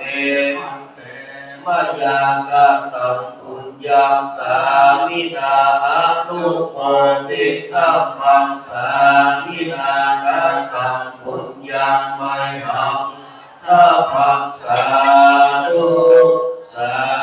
ธุอะตุโอทามิสริติคายุโกจัตตารโอธรรมาวัฏันติอายุวันโนสุขังปะลังสาธุสาธุสาธุกับในนามของท่านอาจารย์พระมหาวิษณุจารุธโมเจ้าอารามธิปตินะครับวัดหนองเจ็ดดินของคณะศรัทธาสาธุชนทุกคนทุกท่านกราบนมัสการขอบพระคุณในเมตตาธรรมของท่านพระคุณเจ้าท่านพระครูสมุประจบจิรวัฒโนองค์ธรรมกถึกของวัดมือตุงนะครับในเมตตามาแสดงพระธรรมเทศนาตามนัดกันนะครับจบไปแล้ว3กันในเบื้องต้นในตอนเจ้าก็เหลืออยู่แห่ง3กันเด้อวันนี้นะครับกันต่อไปบ่ายโมงนี้นะครับท่านที่เกิดปีเป้าปีท็อปปีกระต่ายนะครับวันรับประเวทเอวอยู่ในป่านะครับท่านพระครูประหลัดประสิทธิ์นะครับพระธนเวทีเนาะวัดสลีปีเมืองนะครับวัดสลีปีเมืองแล้วก็จากนั้นนะครับก็จะเป็นนะครับชูโชคม่วนเลิกชูโชคนะครับการพวนแห่ชูโชคคนที่เกิดปีงูใหญ่ปีหน้านะครับปีสีนะครับเด็กโดยท่านพระดันไดท่านทำพิโกเนาะที่โดยสเก็ตนะครับเป็นโดยสเก็ตนะครับ แล้วก็คุณลำพลนะครับหลังสุดท้ายวันนี้เมตตาทำในพระประมูลวิสิศิลาภรณ์หลวงพ่อวัดในวังเจ้าคณะตำบลปาแดงวัดวังสิงห์คำการที่เกิดปีนะครับมาเสกปีไส้กูน้อยนะครับก็จะได้มาบูชาวันเกิดเด้อปีเกิดนะครับโอกาสนี้นะครับขอขอบพระคุณเด้อแม่พุทธาจันเที่ยงพ่อเลี้ยงจรูนทองฟันนะครับแล้วก็แม่ครูอรพินโพธิสารัตน์และพี่น้องศรัทธาทุกคนที่ช่วยกันดูแลเรื่องข้าวปลาอาหารเรื่องโรงทานนะครับที่มวลพระสงฆ์พระเจ้าได้ฉันพัฒนาเพลเลิศในฉันพัฒนาเพลนะครับที่ศาลาชมกุลนะครับและพี่น้องขอเรียนเชิญเลิศนะครับอนุโมทนาสาธุครับยอมสถานเด้อสถานไปกินข้าวเลยนะสถานเด้อได้เวลาแล้วเข้ารถเที่ยงคืนเด้อเที่ยงคืนนี่ขึ้นมาเลยยังไม่ไปเข้าเลยเดี๋ยวเจอเด้อไปกินข้าวกินปลากันก่อนครับเที่ยงคืนขึ้นมาเด้อไปที่เกิดนะครับปีเป้าปีเถาะปีกระต่ายนะครับอยู่ที่บ้านของเดียวตัวนะครับเวลาบูชาอาราธนาธรรมก็ตั้งจิตตั้งใจฟังธรรมนะครับวันนี้มีขวดงานสันเล้าเป็นวันที่2แล้วพี่น้องนะครับกับบอกกราบนมัสการขอบพระคุณไปยังพระเดชพระคุณหลวงพ่อนะครับพระธรรมเสนาบดีหลวงพ่อวัดพระธาตุดอยสุเทพนะครับแล้วก็ท่านผอ.วันโลกดำรงพรหมนะครับตลอดท่านพระครูสมุทรวิศวะวรกิจโจเลิศเรียนเชิญทุกคนทุกท่านนะไปกินข้าวน้ำพระกรกันเลิศเที่ยงเกินพระปัญญาวิหารนะครับช่วงนี้ก็ขอยุติการใช้เสียงไว้เพียงเท่านี้ก่อนนะครับสวัสดีครับ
ที่ตามบางเหตุการณ์ของที่ทำให้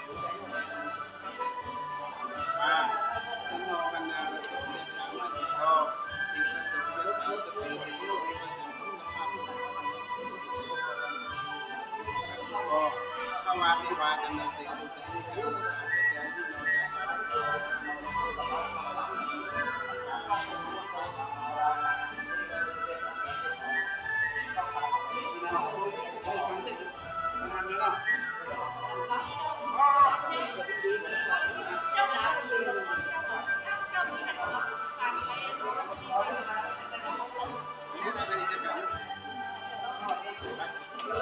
เป็นแฟนเจ้าหกตลอดเจ้าฟังวันนี้มีโอกาสชวนหมูสิบ จะมาห้องนี้กันใส่ผลไม้ นี่อะไรใส่เนี่ยผลไม้ทิพย์ผลไม้ทิพย์ไปกินข้าวกันไหมข้าวกันกินข้าวกันไหมนี่เนี่ยเอาผลไม้ใส่นี่ก่อนเลยยายผลไม้ถ้าจะเอาผลไม้ใส่นี่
พี่ตัดก็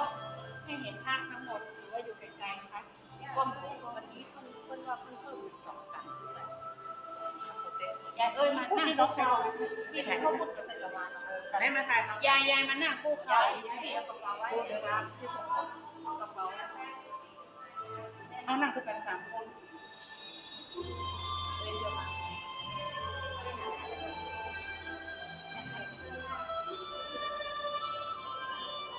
ไกลๆก็ได้ค่ะเดี๋ยวประเด็นนี้เดี๋ยวว่าไม่เป็นไรค่ะมันเด็กลงมาแค่ทั้งตัวแล้วเสียใช่เอาเลยเอาเลยไปไอ้ที่มันเรื่องมากกว่าเพราะว่ามันมีบ้องแม่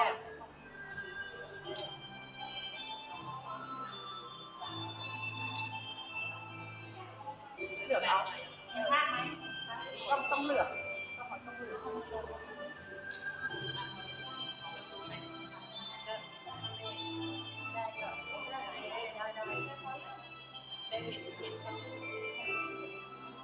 แต่มันเนี่ยเราตะวันไปแต่กุ้งแต่ไปไม่เยอะจริงมันเยอะมากแล้วก็มองไปไหน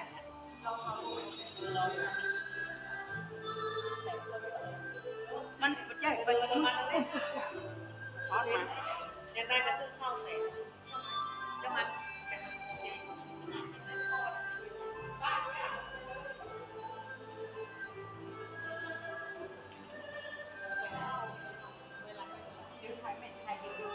ถ้ายิงเหรอถ้ายิงแบบเข้าได้หรือแบบเข้าตรงนี้ได้เข้าหมดแล้วฟันเข้าเสร็จมันคือราคาเข้าเอาไปดูกันแม่อ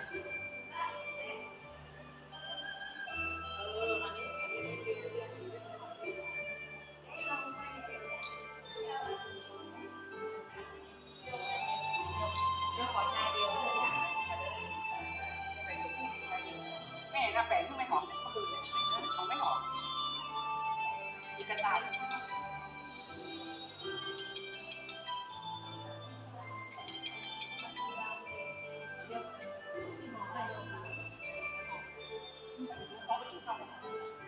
ว่าน้องซ่ามันขับไปบ้านที่มันก็ไม่หอมไม่หอมนะเขาไม่หอมอย่างนี้แปลงยาวนี้แล้วคนดีกว่าจะได้สวย2 คนก็ท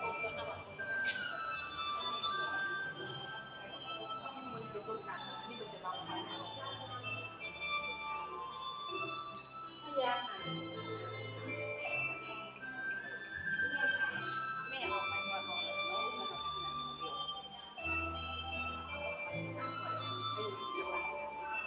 มันได้เยอะกว่ากันค่ะที่วันนี้ได้ละ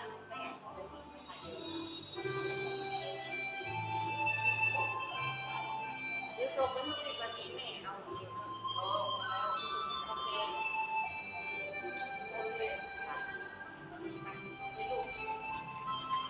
แม่จะได้จัดใหม่ให้หนูนี่นะก็หนึ่งมันยังงานแม่ไปซื้อไหนเนี่ยซื้อจะได้เขาเพื่อแม่อ่ะเขาเพื่อให้ยาแม่ก็เลยเอาแต่ง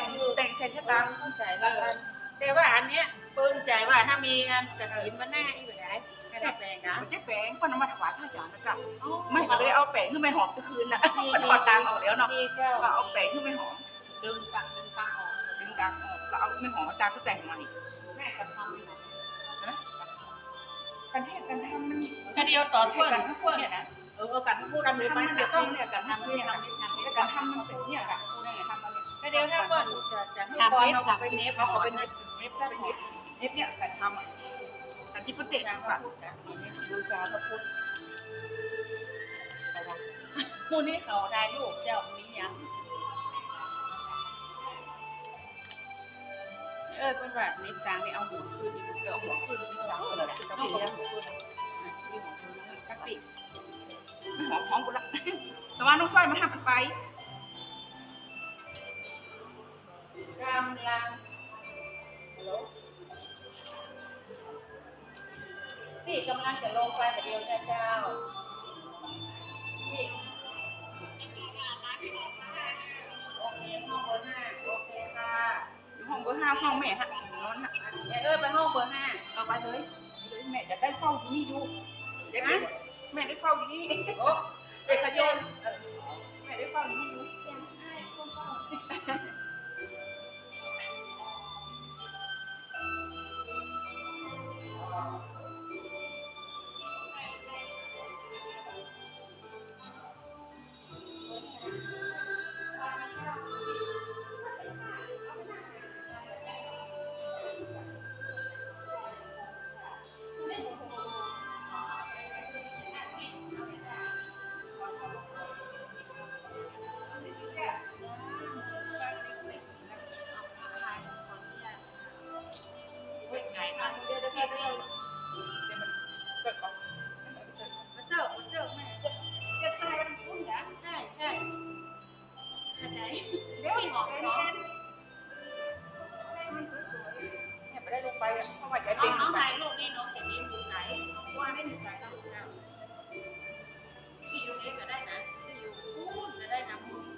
หัวพีหัวโคนหลักโคนมันต้องหัวเอาไว้ไปเนี่ยเสี่ยวเนี่ยไปเป็นกลุ่มก่อนไปหาทุกบอกมันเสี่ยวแต่เจ้าจะไปหาทุกคนแม่เนี่ยใครก็จงแม่ไปทุกบอกกลุ่มก่อนแม่แล้วเจ้าเห็นลงเฟซตลอดเจ้าก็จะให้อ่ะเจ้านึกในใจว่าคุณจะหมดบางคนทุกคนบ้านเนาะมันไปที่ตามันไปที่ตาเปิดตาค่ะมันไปที่ตามันไปที่ตาก็มาทานนั่นน่ะกับพวกไปน้ำนักอ่ะไปไหนไปแล้วจังว่าไม่ว่ามันจะไปน้ำนักกับอะไรไปสายไหนเนี่ยมองว่าเขาเป็นโตนั่นน่ะเขาเป็นโตเนี่ยไปสายไหนกับเป็นไปตามทางกันอย่างว่าที่ไม่เงินไปมันนั่นแบบไก่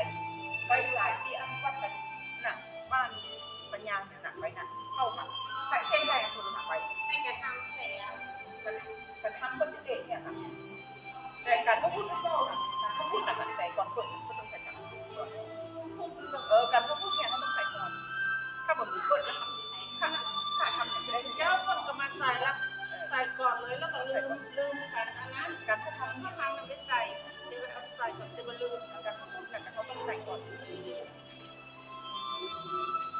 เราพูดกันอยู่เพราะว่าท่านเจ้าว่างๆแต่จะมาหาไปเอาไปโทรมาว่าเพื่อนมาโทรมาถ้ามาหาบนฟังปฏิกินคือเนาะปุ่มตีมุงหวัดวันนั้นน่ะแม่ไปเอาปฏิกินข้าวเลยนะแม่ได้อยู่นี่อยู่ไปลงไปเลยเอาเขาลงไปกันหมดแล้วเขาต้องมีคนอยู่คนใหญ่เอามีคนแบบมีเจ้าลูกสาวยังให้ยังมันถ่ายให้ขนาดนี้ยังมันยักษ์ขันนี้คนหนาก็สุภาพเป็นคนดังมันเป็นยังไงแล้วมันเป็นยังไงมาตัวเดียวฮะเดี๋ยวก่อนจัดนี่ขันนี่ก่อนดอกมันดีก่อน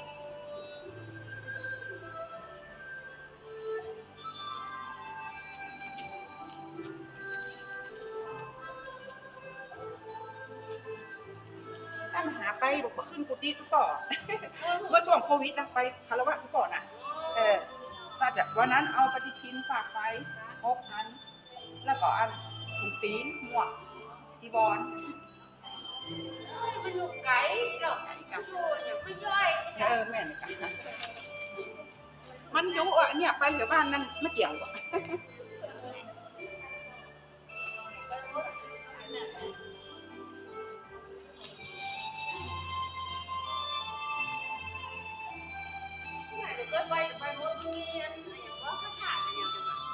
นถวายในหลวงนะก็แต่งสร้างถวายในหลวง ต้องพูดนะแม่ก็ต้องอย่างก็เงินไม่กลัวหรอกผ่านหรือว่าผ่านเนี่ยมันพูดพร้อมผ่านเช่นไปพูดต่อทำงานได้เงิน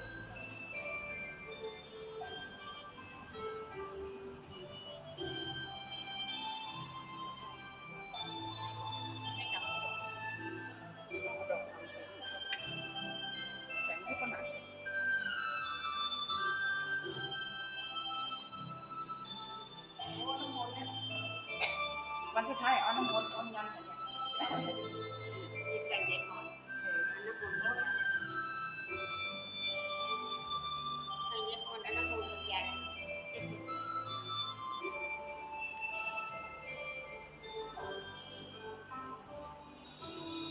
เดี๋ยวถ่ายรูปเป็นขันดอกเนี่ย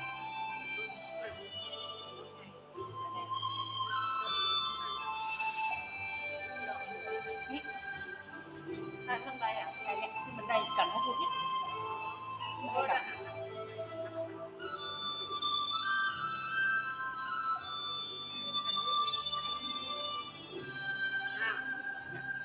อันนี้มันโตที่ไหนมันก็นี่ก็หนัง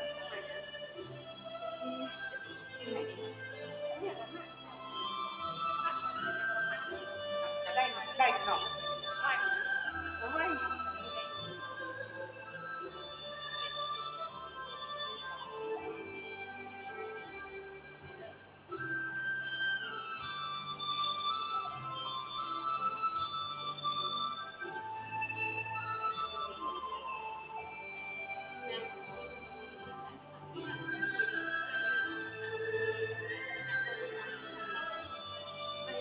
ได้เลยนะ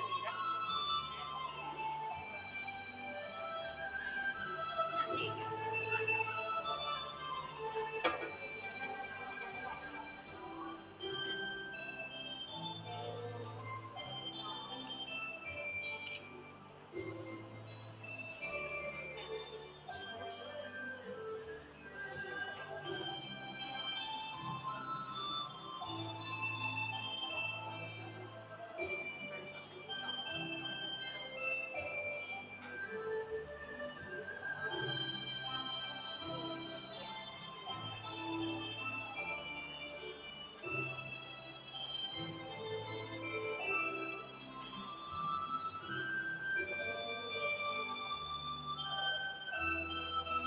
จะก่อนน้องใส่อ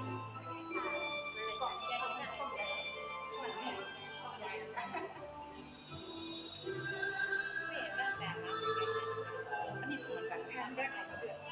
หลานเลยเนาะได้เลยแม่รักนะ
ใช่ใช่เนี่ยที่มันได้อันเนี้ยแม่จะขายได้ไม่จะขายอัน องไม่งามอ่ะ ก็เนี่ยค่ะสีเนี่ย เล็บหมูแม่เล็บหมูจะได้ถูกกับคนเซ็ตนะเนี่ยนี่เลยเนี่ยนี่ แล้ว เนี่ย สีเนี่ยมาจอดถ่ายด้วยอันนี้ยิ่งขันแม่แปลงทุกคำทุกคืนนี่2-3 พันเนี่ยปิกลงเปิด เทวดา คนที่ค่ะ พ่อสมบัติแต่น้องอยู่นี่เนอะเนี่ย แล้วเขาจะส่งให้พี่เอ้ยได้ค่ะ ได้หมดอ่ะมึงเนี่ย แล้วอย่ามาส่งให้พี่พี่เอ้ยพี่เอ้ยพี่เอ้ยส่งมาได้อ่ะพี่เอ้ยอันน้องจำเป็นมันจะส่งให้พี่เอ้ยได้ค่ะแล้วเดี๋ยวพี่เอ้ยส่งให้น้องนะอันเดี๋ยวเอาให้น้องเลยค่ะ มันได้ถูกพาราชินีอ่ะ เนี่ยนะเราเซ็ต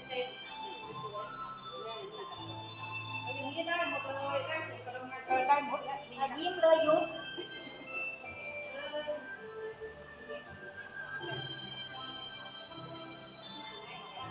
นี่สวยเดี๋ยวน้องยาให้ส่งไปที่พี่เอ้ยแล้วเดี๋ยวพี่เอ้ยเอาคนเดียวจะรู้ป่ะเขาให้พี่เอ้ยเลยให้พี่เอ้ยรับผิดชอบแล้วพี่เอ้ยเนาะ ชอบชุดสวยเนี่ยชุดอันนี้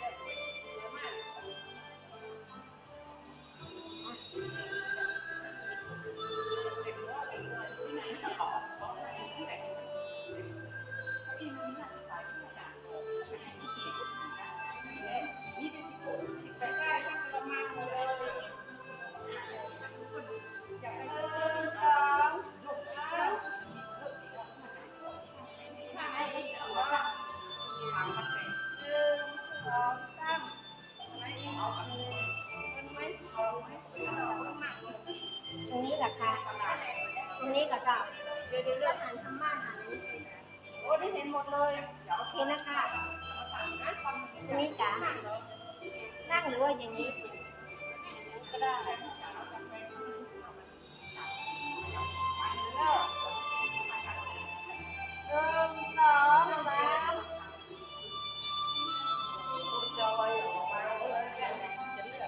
อาให้เห็นพระเจ้าอันนี้เห็นพระเจ้าองค์ใหญ่องค์เดียว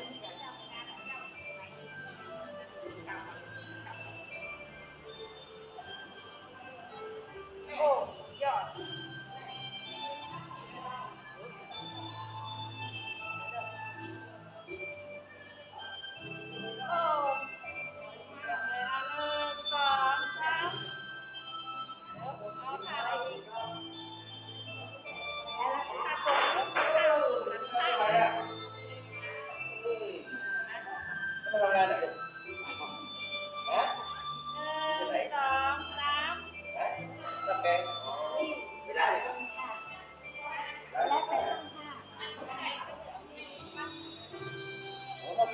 เกิดห้องว่าพวกนี้รวมเลยแล้วรอมาวันศุกร์นะมาวันศุกร์วันสุดท้ายกันละครลงหมดเลยวันสุดท้ายก็ก่อนแล้วกันนักครวันสุดท้ายทุกวัน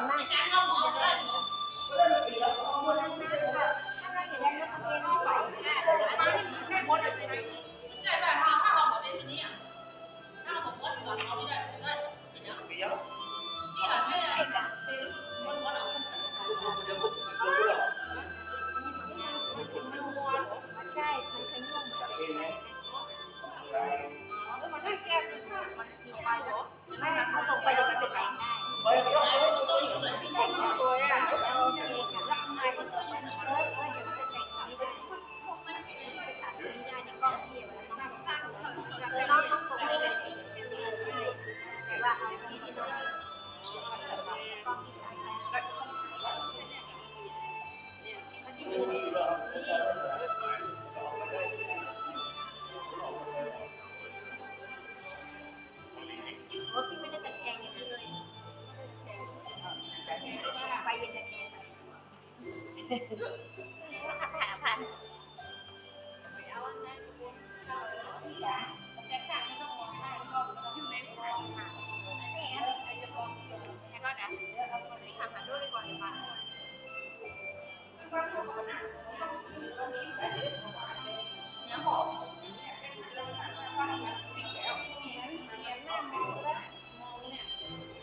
หรือ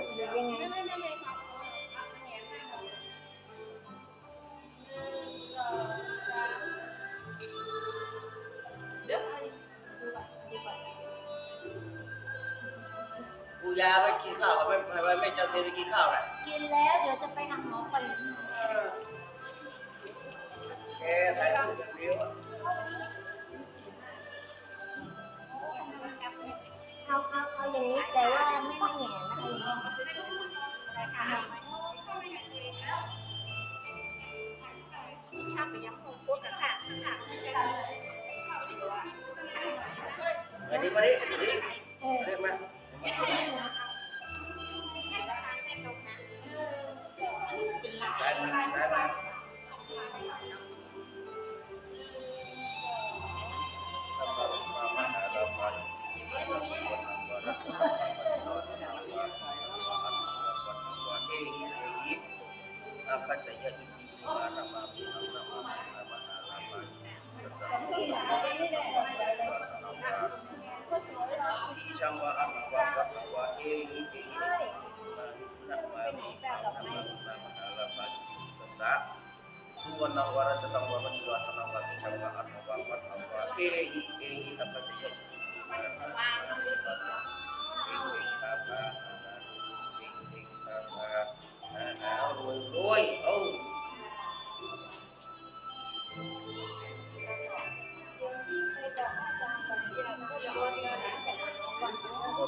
สวัสดีครับ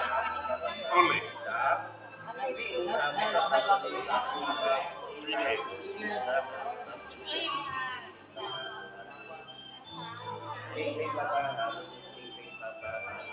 โอ้ย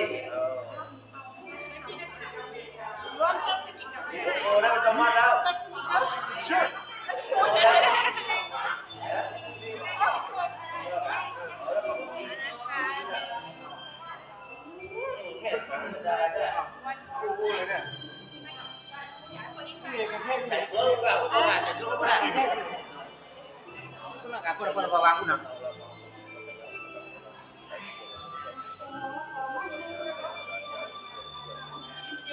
พระวันตุเตสุขีติกายุโกอายุวันโนสุขังพระ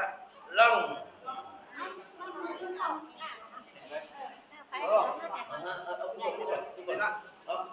เดี๋ยวบ้านคืนกับโยมจะเนี่ยทุกกำลังใจเนี่ยมันกำลังใจเนี่ยสุดพระวันตุสุขีกายุอายุวันโนสุขังพระลังเป็นกระบะอาหารรวยเอา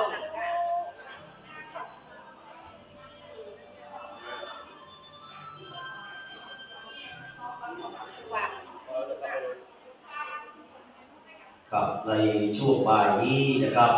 ก็ใกล้จะได้เวลาตอนนี้ก็เวลาเที่ยงนะครับเที่ยงเกินนี้เรียนเชิญบรรดาพ่อแม่พี่น้องคณะศรัทธาที่ตั้งจิตมาแต่ไกลตั้งใจมาแต่บ้านมาร่วมฟังน้ำฟังธรรม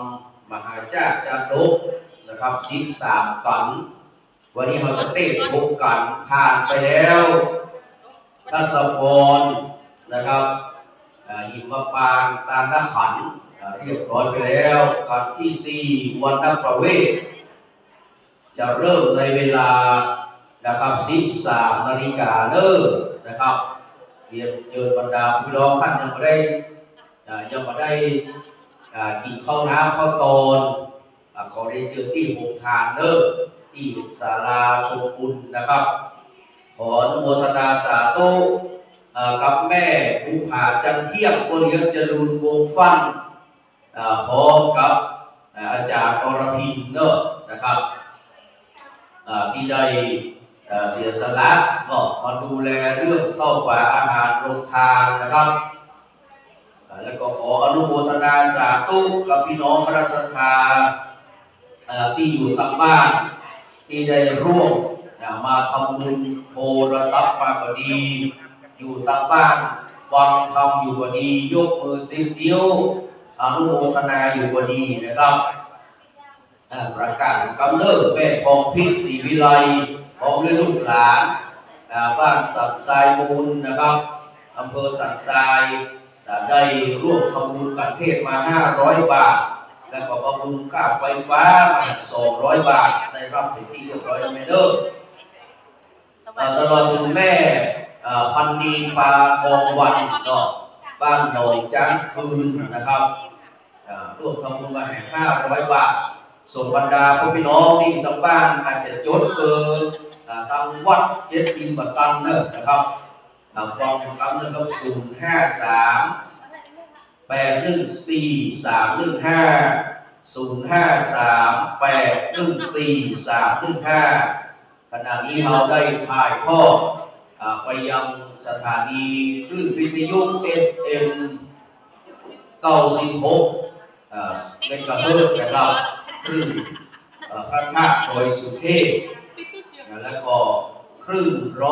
104.50เป็นกระเพื่อมวัดฝ่ายหินนะครับวันนี้ก็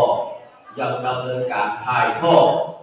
เมื่อพี่น้องกินข้าวน้ำข้าวตอนอยู่ทางบ้านแล้วก็เตรียมจิตเตรียมใจเด้อนะครับการพ่นสีวันดำประเวทวันนี้นะครับสำหรับท่านที่เกิดปีเรียกว่าปีกระต่ายนะครับปีเถาะปีเมาเนี่ยนะครับเตรียมตัวไว้เด้อนะครับเตรียมตัวที่จะบูชานะครับปีเกิดของตัวเก่านะครับเตรียมตัวไว้พร้อมถ้าอยู่ที่นี่ก็ไม่มีปัญหาครับอยู่ที่บ้านอยู่ที่บ้านก็เตรียมตัวพร้อมตั้งจิตอธิษฐานเหมือนกับว่าเราได้นำสรีระของตัวเก่าเข้ามานั่งอยู่ในวิหารพวงแก้วของวัดเจ็ดดินเช่นเดียวกันนะครับไปที่สะดวกอยู่ที่ห้องพระก็ได้นะครับเตรียมสายสีไว้เหยเตรียมน้ำมนต์ไว้เหยนะครับพอเพื่อมาจุดเขาก็จุดเพิ่นเตรียมนี่นะเอาตามปีเกิดของเราเด้อตั้งจิตอธิษฐานนะครับว่าจะขออย่างนอกขอเพื่อได้ทำคุณงามความดีขอเพื่อได้กระทำคุณงามความดีแล้วก็เรียกว่าชะตาราศีความเป็นสิริมงคลมันก็จะเกิดกับบรรดาพี่น้องเพราะว่าพระพุทธศาสนานะครับเป็นศาสนาที่เน้นของผู้ได้กระทำเวลาเราจะอธิษฐานนะครับทุกเจ้าก็จะปั่นปองเวลาเขามาตามขัดเข้าหรือว่าตามอีกสักอย่างนะครับเอวังโหตุนี่ที่จริงว่าเขามันมีแห่งตัวนึงนะครับเอวังนะครับตายาหรือว่าตุมเหหิปัตถนังโหตุ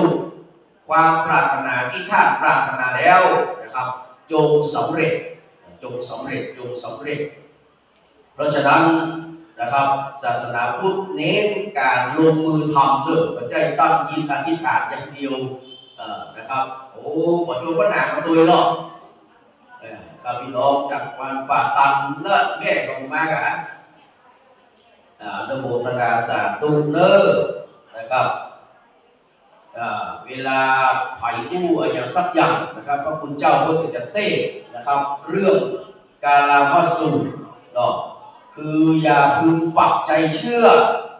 เปิ้ลเหมือนจะว่าเราพึงเชื่อเลยไม่ใช่นะครับอย่าพึงปักใจเชื่อตั้งแต่เรื่องราวอย่างต่างๆฟังกันมาก็ดีทำกันอยู่ทุกเมื่อเชื่อวันก็ดีนะครับอันนี้เพราะว่าถ้าไม่ได้พิสูจน์นะครับเหตุพิสูจน์ผลของมันเนี่ยนะครับอย่าไปฟังเชื่อเรื่องดังนั้นนะครับจะมายกภาษาบาลีจะมาสาธกภาษาบาลีมาแต่อยากจะฝากกรอนนะครับคือกับบรรดาพระพี่น้องทุกคนทุกท่านได้รับทราบกันนะครับได้รู้กันว่า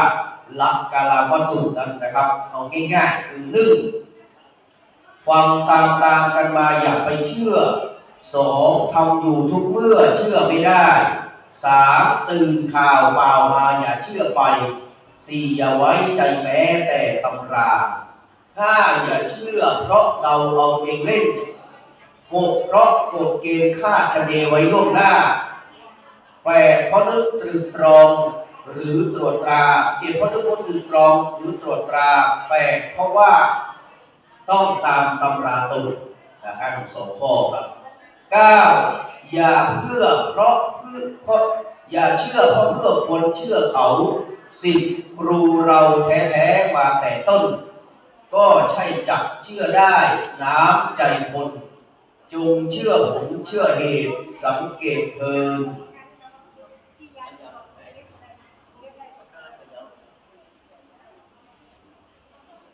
แหวนเนอร์แหวนของแม่อย่างก็พรทิพาสีคันเดชนะครับเปิดเข้าห้องน้ำไม่ยิงแล้วแหวนมันตกถ้าไผ่เก็บได้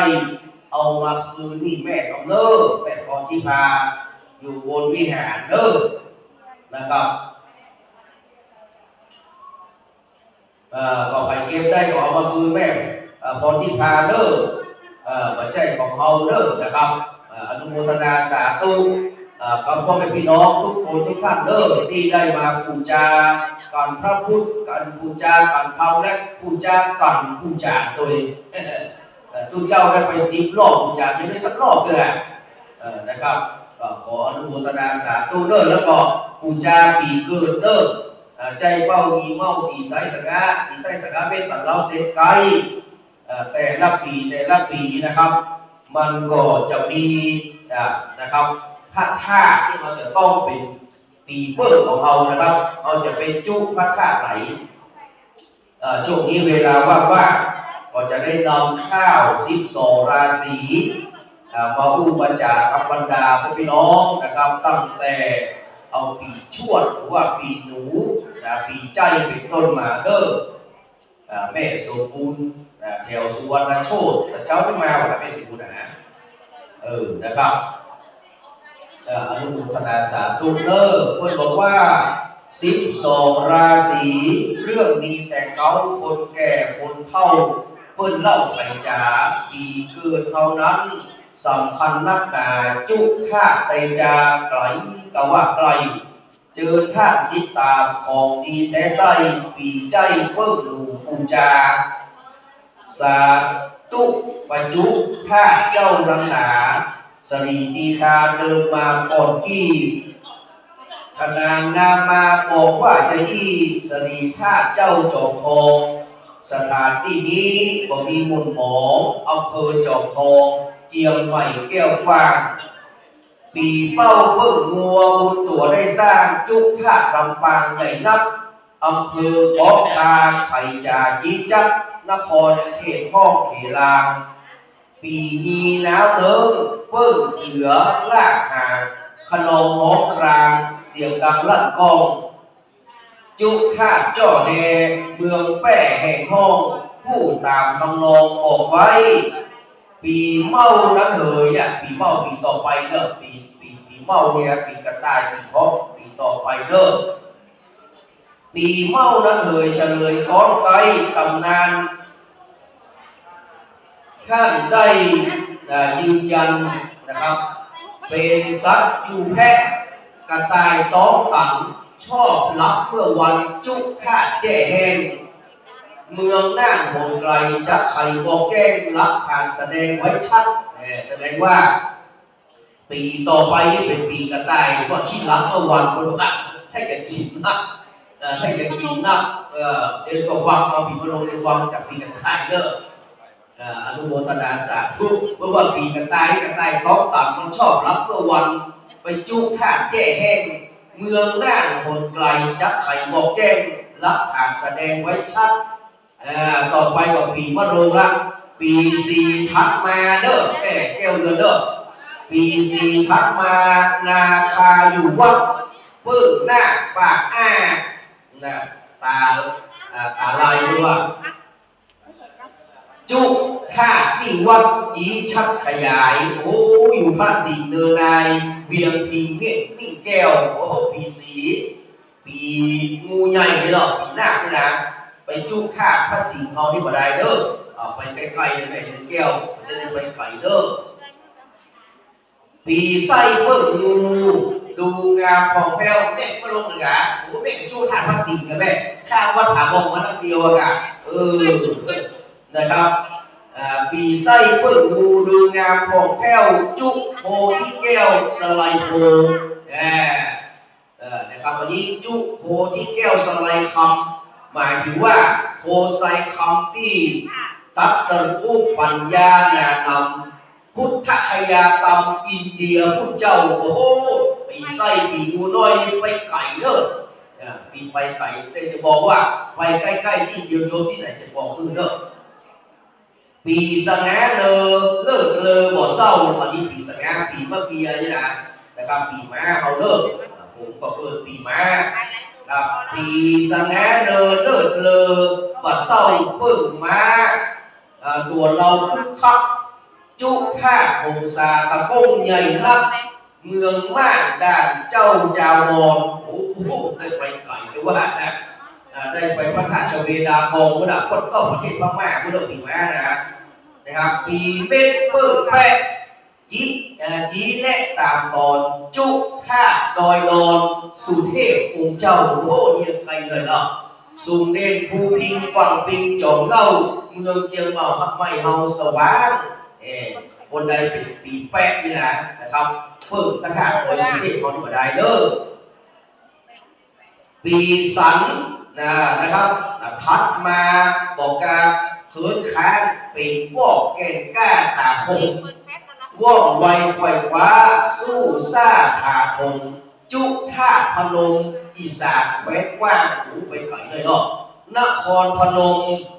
คนจมอวดแอ้งนับถือจะเอาอดคนใดเกิดปีสันหรือว่าคนใดเกิดปีวอกอะไรมันไปอยู่กับที่กับทางเพิ่งได้ไปอยู่บูชาพระธาตุนครพนมพุ่นเนอไปเลดูนครพุ่นนะครับแล้วก็ปีเล้ารักกาครับปีเล้ารักกาโดยมาต่อรถตัวเพิ่งไก่แก้วเรืองไรจุท่าใหญ่ยศวิสุทธิสดใสฮาลินปูนใจลำปูนแก้วเจ้าโอ้ผ่านเกิดปีไก่เนอะปีไก่ได้ไปบูชาพระธาตุฮาลินปูนใจนะครับที่ลำปูนเขาเนอะนะครับไปจุที่ว่าเมืองเจ้าแม่จามเทวีพุ่นเนอะปีเซตเปิ้งหมาบอกจ่าน้องเล่าปีนี้บอกเบากำแล้วตำนานบอกมานะครับเนื้อราห้าแก้วจุท่าเกศแก้วดวงดีจุท่าเกศแก้วดวงดีอยู่บนจักรฟ้าสง่าราศีจุรามณีชิมพรีเขคันโอ้อันนี้ไผ่ขึ้นไปก็ส่วนหางทางไปเริ่มไผ่เกินปีหมายนะพวกกับปีที่แจนละนะครับไผ่เกินปีหมาปีเซตนี่ก็ไปปูจาเกศแก้วจุรามณีเด้อเอาวัดเกศการามนี่ก็ได้นะครับแล้วก็ปีสุดท้ายนะครับปีไก่ปีกุลมีบุญแม่นมั่นเพิ่งจ้างสามชัดพัน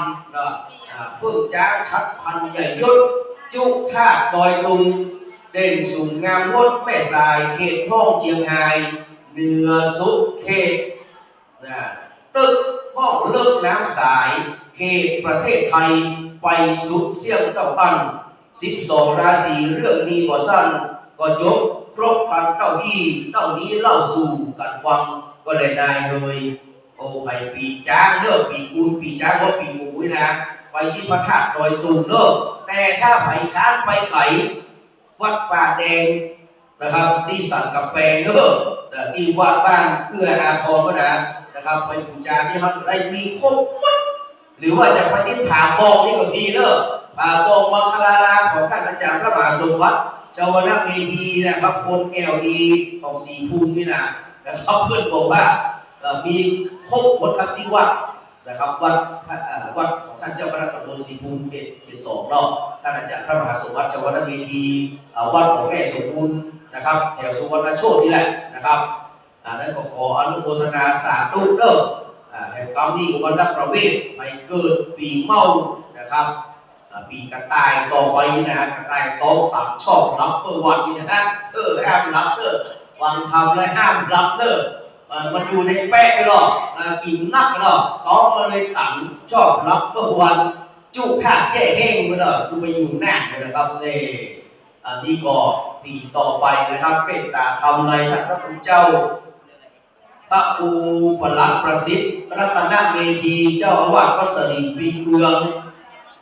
เชียงใหม่ครับน้ำฝนตกเมื่อใดน้ำขังน้ำท่วมเรือนะครับไปดูได้ว่าพี่น้อง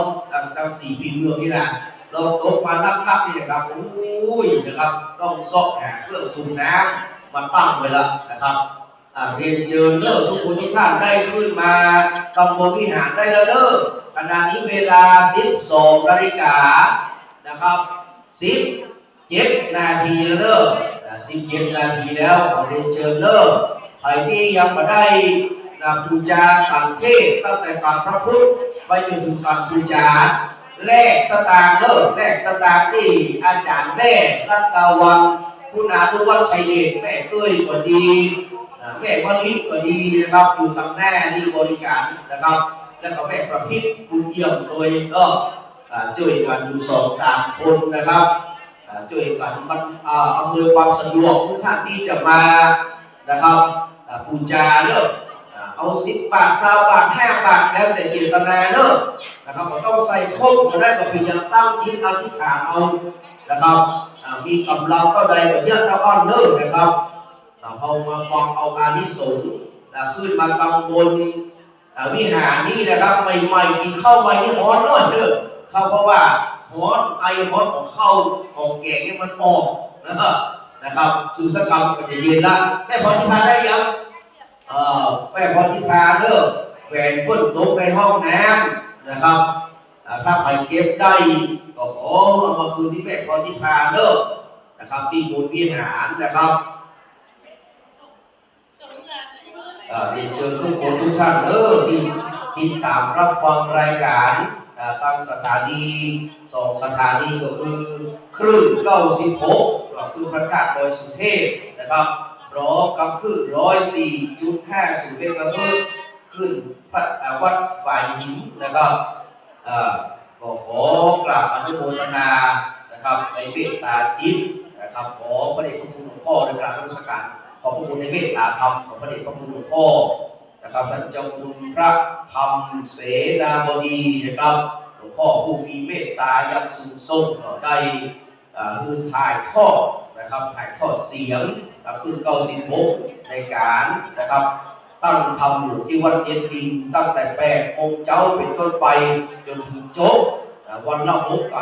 กันนะครับวันพรุ่งนี้ก็จะมี7 กันมีถึงการละครโดยนะฮะเมตตาธรรมในท่านพระครูอดุลศรีละกิจเจ้าคณะตำบลหายาเขตตึ้งนะครับเจ้าอาวาสวัดท่าคำจะมาสรุปเป็นองค์รวมทั้งหมดนะครับละครการนี้นะครับเขาจะมีการโปรยเข้าตอกดอกไม้โปรยทานเป็นฝน5 แก้วที่ตกลงมาปั่นโจกปั่นใจปั่นปอนคือกับเจ้าบ้านเจ้าเมืองนะครับที่ได้มีโอกาสต้อนรับพญาเวสสันดรกับพนางปัสสีกันหาจารีปิกบ้านคือ6 กษัตริย์ปิกบ้านนะครับไปครองบ้านครองเมืองเป็นซ้ำ 2 ซ้ำ 3เพื่อเกิดความร่มเย็นผาสุขมาตรงกับวันนี้ก็เป็นวันดีเป็นวันรัฐธรรมนูญด้วยนะครับเป็นวันรัฐธรรมนูญคือเขาเรียกว่าเป็นกฎหมายสูงสุดในการปกครองประเทศบ้านเมืองเนาะต้องนะครับเรานึกถึงพระมหากรุณาธิคุณในพระบาทสมเด็จพระปกเกล้าเจ้าอยู่หัวในหลวงรัชกาลที่ 7ที่ได้พระราชทานรัฐธรรมนูญฉบับถาวรฉบับแรกคือกับพระสงฆ์นิกรชาวไทยที่ประเทศไทย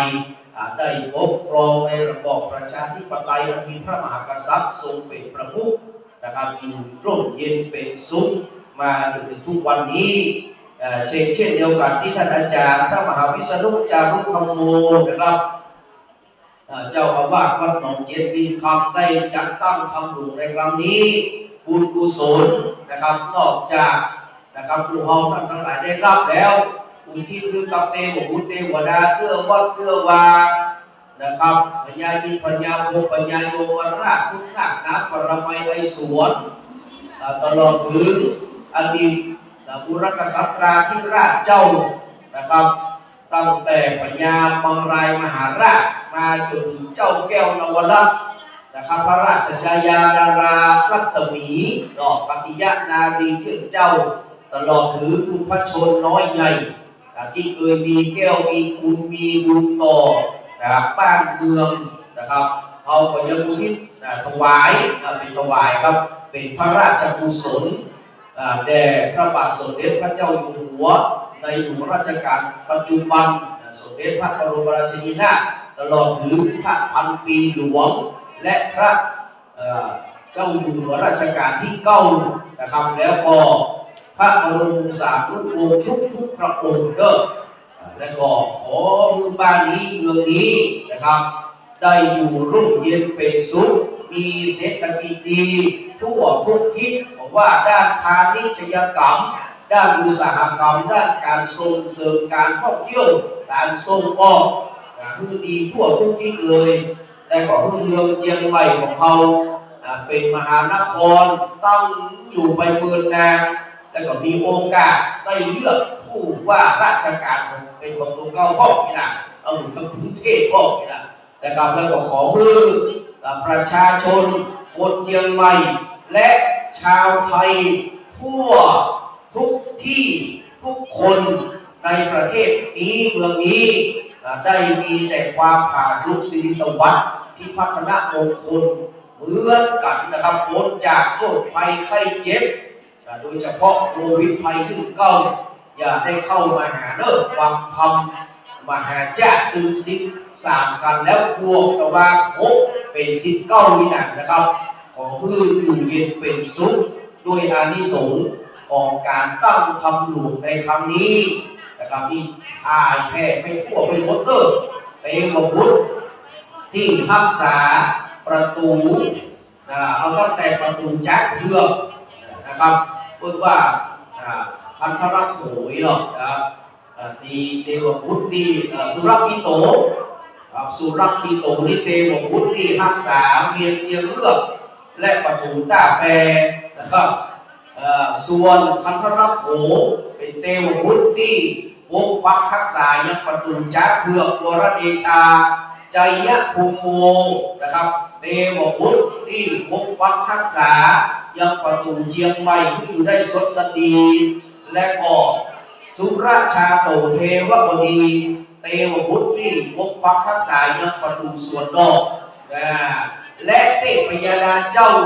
ที่รักษาข้ามขอบพันธสีมารักษาวัดวาอาวาสรักษาพระสรีระธาตุเจดีย์รักษาต้นไม้สลีมหาโพธิ์อันมีหลายพวกนานาโอ้โหมาปกปักรักษายังคณะศรัทธาที่มาฟังธรรมที่วัดเจ็ดลีที่นี่และก็พี่น้องศรัทธาเจียงใหม่ลำพูนละครด้านแก้วที่ฟังอยู่กันขึ้น96นะครับฟังอยู่กันขึ้น104.5คือมีโจทย์มีใจมีสติมีคาอายุมั่นยืนยาวสุขภาพร่างกายพรรณนามัยแข็งแรงสมบูรณ์เลิศส่วนแม่บุญเรือนกิติพงษ์ไพศาลทำบุญทุกกัน500 บาทอันนี้เพื่ออยู่บ้านมอนแผ่นปืนที่ใกล้ๆบ้านมอนก็จะมีปอยหลวงเราวัดศรีมาลามนี่แหละอาจารย์วัดศรีมาลามก็จะมีปอยหลวงเลิศนะครับผมว่าตึงก็นะครับเรียบร้อยเลิศนะครับแม่บุญเรือนเลิศแม่บุญเรือนกิติพงษ์ไพศาลขออนุโมทนาสาธุเลิศแม่คนอยู่บ้านมอนนะครับขออนุโมทนาสาธุเลิศไปขึ้นใจได้ไล่ใจเติมก่อนที่เราจะมีการเต้นนะครับโอ้ศรัทธาศรีมาลามีหลายคนนี่เราจะเล่าก่อนทุกเจ้าทุกคนนี้อยู่ว่าเบอร์โทรที่จะติดต่อทางวัดเจ็ดตีนเนอร์นะครับเบอร์โทรนี้แล้วเมื่ออย่างของเหมือนทอดกระถิ่นก็เป็นของดีเนอร์นะครับ053 โทร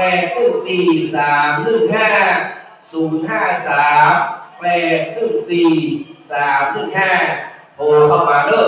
อาจจะโทรเข้ามารายงานโอ้มันขึ้นมันแบบชัดเจนนี่นะตามขึ้นไฟนี้ก็จะได้ปรับตาม96ก็จะได้ปรับนะครับขอบคุณอนุโมทนาเด้อแม่ว่าชื่ออยู่ครับผมแม่ชื่ออย่าง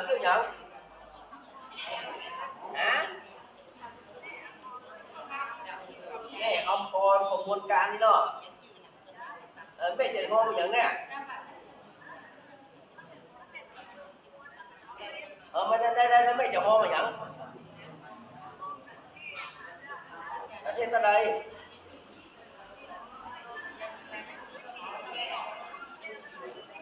ได้กัน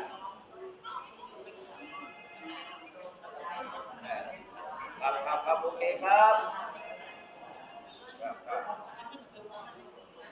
อนุโมทนาครับแม่เอาพรกระบวนการเริ่มมองกันเทศ200 บาทนะครับที่จะไปมอบถวายอาจารย์พูดวันที่จริงๆคุณหนุ่มไปยังได้อยู่นะครับผู้สนุกในการดูแล้วก็อนุโมทนาครับแม่ปราณีเทพวงศ์เลิศอันนี้เป็นแม่อาจารย์ของวัดพระตังครับพ่ออาจารย์นะครับเป็นพ่ออาจารย์เนาะที่วัดพระตังนะครับพร้อมกับครอบครัวร่วมทำบุญการอาหารเทศมหาชาติโดยนะครับวัน9 ถึง 11 ธันวาคม 1,000 บาทอนุโมทนาเด้อแม่ปราณีเด้อนะครับอนุโมทนาสาธุเด้อว่าเอาประจวนแม่สุขใจลิ้มตระกูล3-4 พี่น้องประมาณแน่เลยวันนี้นะครับอนุโมทนาสาธุบอกแม่สุขใจลิ้มตระกูลเด้อฟังอยู่วันพรุ่งนี้ขอเรียนเชิญเด้อแม่สุขใจลิ้มตระกูลกับน้องๆนะครับถ้าอยากจะมาฟังธรรมมหาชาตินะครับที่วัดเจดีย์ก็ขอเรียนเชิญเด้ออนุโมทนาสาธุไปกับทุกคนทุกท่านแม่คุณดวนแต่ว่าโทรมาวันนี้อดมาได้ต้องมานั่งฟังถึงที่มาดูบรรยากาศนะครับในวิหารนะครับวิหารหลวงวัดเจดีย์มากราบหลวงพ่อทองคำพระประธานในวิหารขอโชคขอใจคุ้มปกป้องของภัยนะครับม่วนใจเป็นอย่างยิ่งเด้อเรียนเชิญเด้อพี่น้องศรัทธาเอาขึ้นมาประมูลวิหารได้แล้วจะเป็นไม่อายแม่ได้ดูก้อนแก้วเด้อแม่ได้ดูก้อนแก้วเนี่ย3 วัน 2 วันวันนี้ละเนาะจะอยู่ถึงวัดพูกว่านะพี่น้องศรัทธาวัดหนองปลาข้าวเด้อเรียนเชิญนะครับโอกาสใหญ่นะครับมี2โอกาสก่อนเอารู้จักชื่อเอารู้กันนามสกุลนะครับเรียนเชิญเด้อไปจันแรกแบงค์นะครับซาก่อนเรียนเชิญเด้อแล้วไปเก็บแหวนของแม่ของที่พาได้ก็นะครับมาคืนเด้อของใจของเฮาเนาะครับขอบคุณทุกคนทุกท่านเด้อเรียนเชิญขึ้นมาตรงบริหารนะครับใส่มาเลย อนุโมทนาสาธุเด้อเราไปจะร่วมทำบุญอย่างที่จะประกาศออกตามสถานีเด้อทับซาไป16 จันทร์ฟ้า15 จันทร์ดิน14 จันทร์บาดาลเด้ออันนี้ก็เกษตรนองเมืองคุณจะทำปีมะเสกเนาะปีมูน้อยไปเนาะปีมูน้อยแห่ง100 บาทแล้วก็แม่คารวีนอเมืองนะครับปีมะโรงมูใหญ่ก็มูน้อยเนาะคนละ100 บาทอาจารย์มหาอวยประกาศผู้ว่าแม่คารวีนอเมืองนะไม่ชอบมางบป่ายมหาอวยนี่นะครับยกเว้นวันที่วันคุณประกาศผู้ว่าอาจารย์พระมหาอวยแล้วก็จิโรพระนักเทศชื่อดังนะครับวันนั้นว่าเมื่อตกมาเมตตามาร่วมงานกำนึกเกิดกราบนมัสการขอบพระคุณท่านอาจารย์พระมหาอวยปัญญาวชิโรเลิศนะครับที่ได้เมตตามาร่วมฟังเทศฟังธรรมโดยเมื่อตกวานี้นะครับกราบนมัสการขอบพระคุณท่านพระคุณเจ้าที่ได้รับอาราธนามาเทศธรรมทุกรูปเลิศแล้วก็ที่ติดตามรับฟังอยู่ตามวัดก็ดีหรือว่าอยู่ในรถเปิดคลื่นวิทยุ2 คลื่นนี้นะครับใน และก็ขอกราบนมัสการขอบพระคุณในเมตตาธรรมของท่านพระคุณเจ้าทุกรูปเด้อขอบพระคุณอนุโมทนากับพี่น้องคณะศรัทธาทุกคนนะครับแม่เอาบูชาใส่ที่กันให้แม่เด้อมาลงพอเด้อที่หันนะครับปีหน้าที่ว่างูใหญ่มาลงนะครับก็ว่าปี4ก็ปีไส้นะครับไส้น้อยนั่นเป็นใหญ่น้อยนะครับหน้านี่ก็คืองูใหญ่นะครับเนาะไปบูชาที่วัดพระธาตุพระสิงห์นี่นะครับเรียนเชิญเด้อทุกคนทุกท่านนะครับสถานที่นั่งได้แล้วเด้อนะครับอนุโมทนาครับแม่จินดาเมืองแก้วแบ่งมอนมานะครับซาวเก่งนะครับเพราะว่ามี10 9ขันนะครับเราผมบูชาแก่นึงนะอนุโมทนาสาธุกับแม่จินดาเมืองแก้วเด้อนะครับก็อนุโมทนากับแม่ผู้ผ่าจันเที่ยงก็เลี้ยงจรุนคำฟันของฟันอาจารย์อรพินโพธิสารรัตน์นะครับที่มาดูแลเรื่องโครงการนะครับถวายพระสงฆ์องค์ข้าเจ้าเลี้ยงดูปู่เสือบรรดาพี่น้องนะครับคารวะญาติโยมที่มาร่วมกันฟังน้ำฟังธรรมนะครับใน2 วันที่ผ่านมาวันพรุ่งนี้ก็จะเป็นวันสุดท้ายแล้วนะครับวันพรุ่งนี้ก็จะเป็นวันสุดท้ายอนุโมทนาสาธุเด้อนะครับคิดสิ่งหนึ่งสิ่งใดนะครับที่มาห่างไกลจากน้ำธรรมคำสั่งสอนของพระจินวรสัมมาสัมพุทธเจ้าประเพณีกฎหมายบ้านเมืองของความปรารถนาอันนั้นจงรุ่งเรืองประเทืองส่งอารมณ์หวังเหมือนกันทุกคนเด้อนะครับครั้งนี้นะครับเวลาบ่ายโมงเนาะหรือว่าเวลาที่ท่านพระคุณเจ้าท่านอาจารย์พระครูวรรณประสิทธิ์รัตนเมธีนะครับเจ้าอาวาสวัดสดีปิงเมืองในเมตตาเดินทางมาถึงแล้วท่านที่มีชะตาปีเกิดเป็นปีเมานะครับหรือว่าปีกระต่ายท้องตันนะครับจอดรับเมื่อวันนะครับได้มาจุดเทียนจุดเทียนบานน้ำมนต์นะครับบูชากันเต้กันทำนะครับแล้วก็จะได้อาราธนาธรรมกับพื้นเมืองนะครับโอ้อนุโมทนาครับแม่บุญดวนทุกคำหรือว่าแม่ลำดวนลืมดงเนี่ยนะครับแต่ก่อนนี้เพลงลำดวนลืมดงของไอ้โยมสอนชัยเมฆพิเชียรดังเนาะแม่บุญดวนกับชื่อบุญดวนนะแต่ก่อนนะพอเพลงลำดวนลืมดงดังนี่นะแม่บุญดวนก็เลยไป300แต่นั้นนะครับก็เปลี่ยนชื่อเป็นลำดวนเพราะว่าเพลงลำดวนลืมดงนี่นะครับครูฉลองผู้สว่างเพื่อนอยู่สระปีนะแต่นี่กับสอนชัยเมฆพิเชียรเป็นคนร้องเพลงนี้เขาแม่ละก็เลยเป็นชื่อเป็นลำดวนนี่เนาะบุญดวนแท้ครับวันพุธแม่บุญดวนจะเอาดาบมาลำก่อนมาลำเนาะมาทีงานเนาะอนุโมทนาสาธุกับแม่บุญดวนเริ่มทำบุญอยู่ตลอดเวลาครับบุญดวนแท้ๆนะบอกคือจวนพี่จินดาไมมาโดยเริ่มพี่จินดาไมที่อยู่บ้านเดียวกันเนาะนะครับแต่ก่อนที่เพิ่งมาทำบุญตลอดวันนี้ห่างหายไปละนะครับอนุโมทนาสาธุเด้อกับทุกคนทุกท่านนะครับนำสื่อที่ขาย2 เล่มเพิ่ม3 เล่มครบพระรัตนตรัยพอดีปีเท่าไรก็เอาตั้งอันเนาะนะครับเป็นหนังสือของพระอริยเมตไตรซึ่งเป็นพระพุทธเจ้าในครั้งต่อไปที่จะมาโพดบรรดาพี่น้องในยุคของพระศรีอานนี่โอ้ยโพดขนาดงูอยู่กับเขียดยังคู่กันได้อะมันม่วนขนาดนะครับโอ้ไวสาท่านอาจารย์พระครูพระประสิทธิ์รัตนเมธีเนาะนะครับหลวงพ่อหลวงพี่นะครับเจ้าอาวาสวัดสดีปิงเมืองนะครับวัดสดีปิงเมืองในเวลาฝนตกมาในน้ำขังท่วมตลอดเลยพี่น้องนะครับเป็นที่ทูใช่ไหมนะครับวันนี้นี่นะครับหลวงพี่ผู้เมตตานะครับมา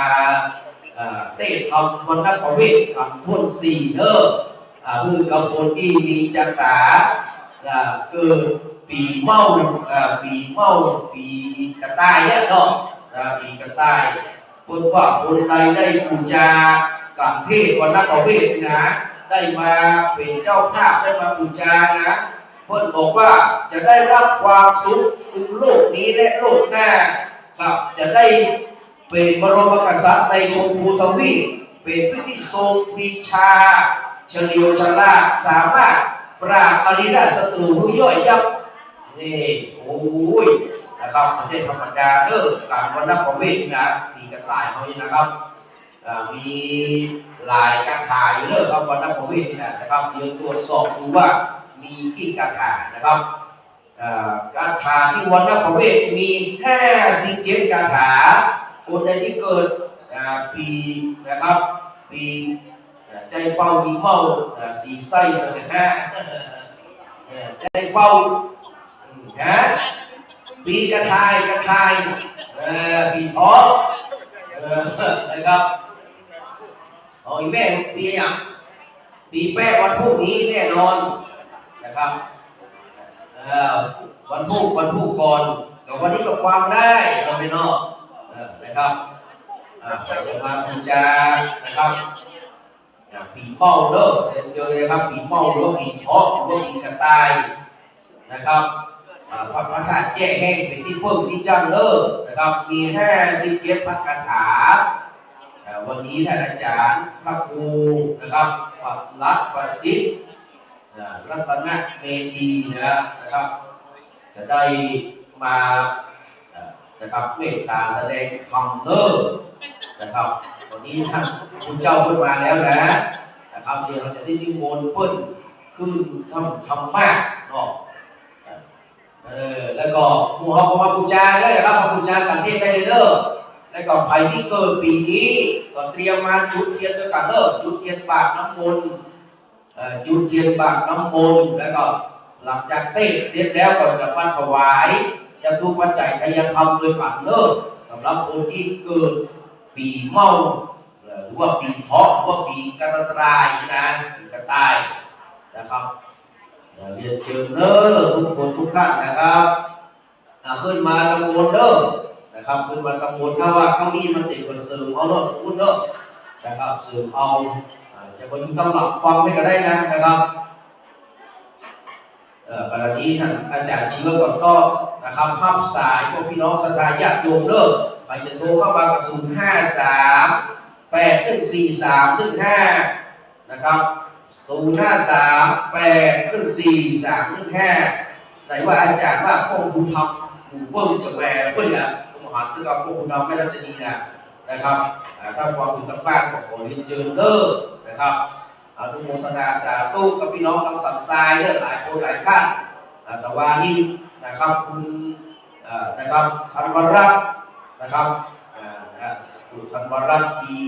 นะครับอุรานเสถียรแล้วก็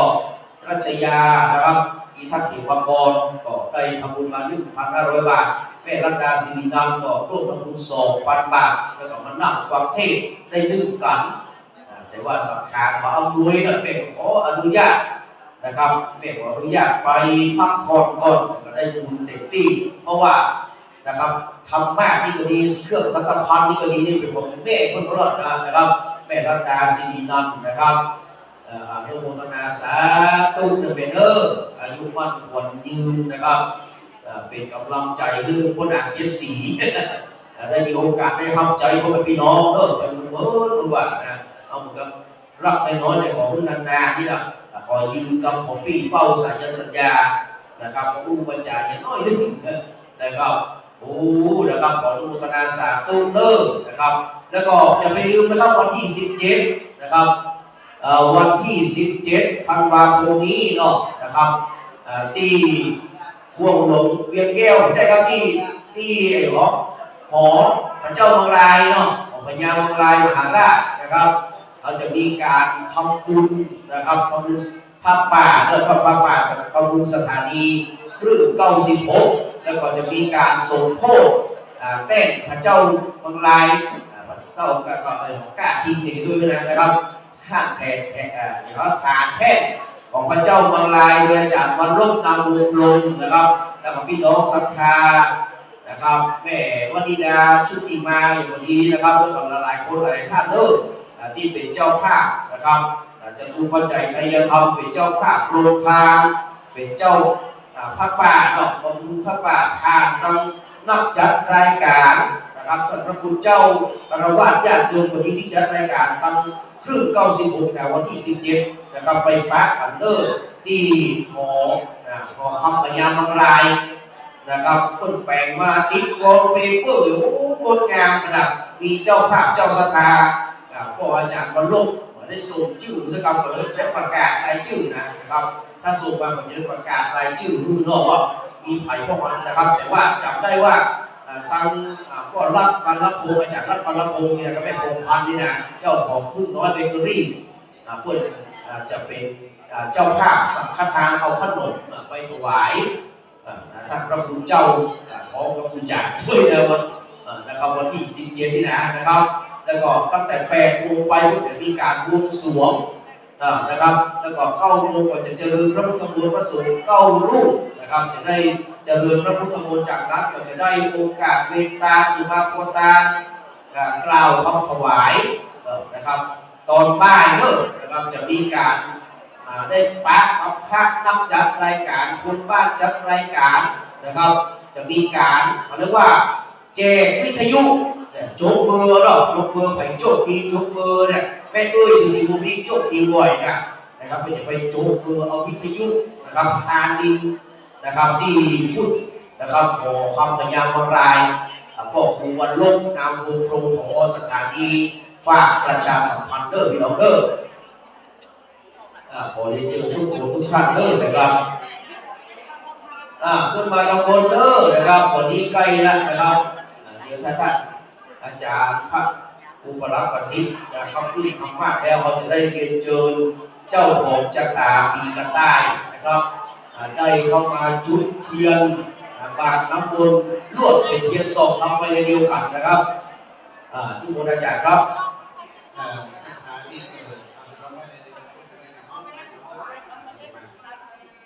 ศรัทธาปีเกิดนะปีเพราะว่าปีกระต่ายมีโยมแม่เอี่ยมดอกแสงอยู่ที่บ้านฟังอยู่ได้ไปกินไปตามสุพรรณ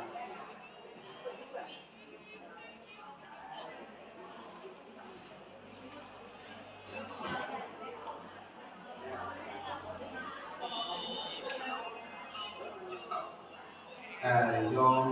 พันธลาสุทันดวนเพราะโยมธรรมะอินของโยมแม่ชุกใจเราลังเลเราเศร้าบา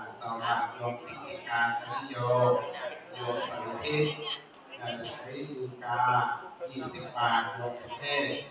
โยมโอภา20 บาทโยมใส่สวายแดงสด100 บาทโยมโอโคการประสิทธิ์500 บาท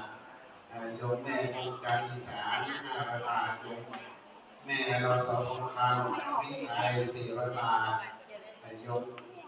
เวียพาภูคำเป็นลูกเป็นหลานของแม่บุญดอน1,000 บาทโยมแม่จันแสงถนอมสุวรรณ500 บาทอยู่ที่สแกนโยมนินพายเป็นหลวง500 บาทโยมกนิการพิษ500 บาทโยมแม่โยมอาทิตย์พร้อมแม่คุณเป็นหลวง500 บาทแม่ตัวหอมคำเบอร์หรือว่าแม่ชีหอม500 บาทโยมรอจันเที่ยง500 บาทโยมรุ่งพาทองรัตน์100 บาทพร้อมกับโยมจุรักจุตั้ง100 บาทตะทง100 บาทพงทหารสารวุฒิตาฟัน200 บาทมีเจ้าของปีเกิดปีกระต่ายยังมีก่อนสักการปีเกิดที่ตลกมีก่อนแจ้งเข้ามาเจนเนอร์สักการแต่ที่เราได้ปฏิบัติงานยกปฏิบัติวันเกย์เพราะที่นี่เราเจอความขนาดต่อ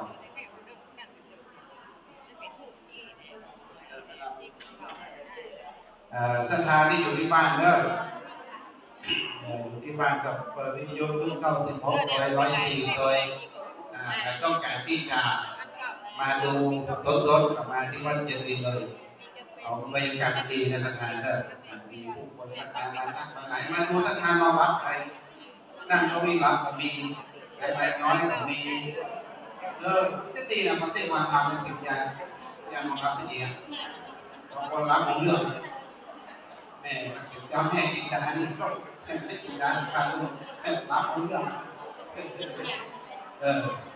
อาจารย์มาบอกแอบไปดูเสื้อศาสนาไปยังทำให้เราฟังแล้วทำไมบอกว่ารับเป็นเคยวางเป็นเคยแต่มีสติตื่นมามีสติเหมือนเดิมอันนี้ก็โกงแน่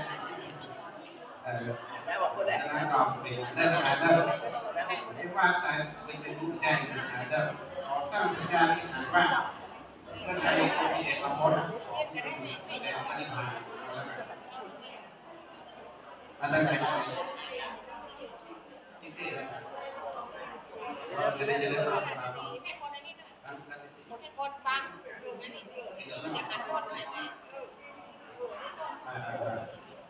ไปส่งขา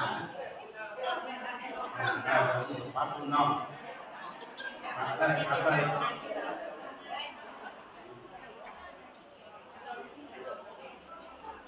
แม่วัดแม่วานนี่โยมเนี่ยใส่สร้อยคอแม่สร้อยคอเราทำตั้งแต่5 บาทเชื่อแบบเป๊กเลยมันนั่งเอามาเอาไปเจอเลยเราเนี่ยช่วงนี้ขออนุโมทนาเด้อนะครับคุณชาลิสาเนาะวิริยะพาณิชย์เพิ่นเกิดปีมะเสงบูชามา100 บาทหม่อมหลวงจริยาสวัสดิ์สุขสวัสดิ์นะครับหรือว่าเพิ่นเกิดปีมะเมียบูชามา100 บาทหม่อมหลวงเกษมสุขสวัสดิ์นะครับปีอย่างนั้นปีระกาไก่นะครับแนว100 บาทแล้วก็คุณจวนสวัสดิ์เนาะจวินสวัสดิ์สุขสวัสดิ์นะครับนักอยุธยาอันนี้ปีเซตปีวอกเนาะปีวอกนะครับปีสังนะครับปีวอก100 บาทแล้วก็นางสาวธัญนันท์จีระทวีพันธ์นะครับอันนี้ปีไก่เนาะครับ100 บาทรวมกันเป็น500 บาทนะครับอนุโมทนาสาธุแม่สายดีสายก๊อฟแม่สายดี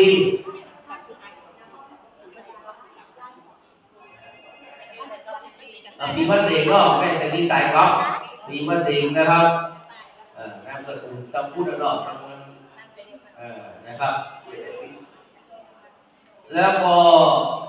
คุณสังวานนะครับแสงเรืองของกับลูกหลานร่วมทำบุญเต้มหาเจ้า19 กันแห่ง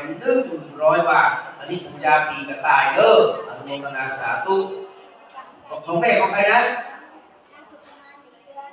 สุธรรมาสีเรือนนะครับสุภภาสีเรือนเนาะแห่ง40 บาทอนุโมทนาสาธุเด้อนะครับ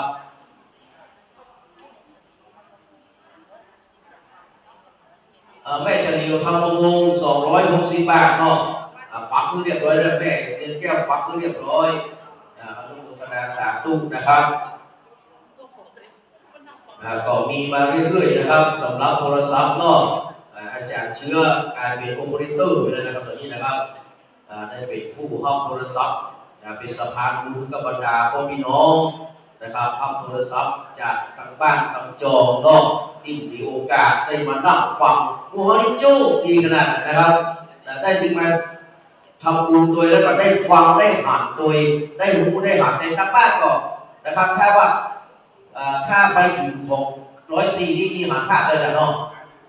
มีภาคเลยครับ104.5นะครับ104.5สูงที่ไปทั่วโลกหันภาคโดยหันเสียงโดยนะครับแต่ถ้าฟังขึ้น96มันจะได้แค่เสียงอย่างเดียวนะครับแต่ถ้ามาวัดเจ็ดดินได้ทั้งรูปเสียงกลิ่นรสสัมผัสธรรมารมณ์ได้บรรยากาศหมดเลยนะครับที่บนหลังวิหาร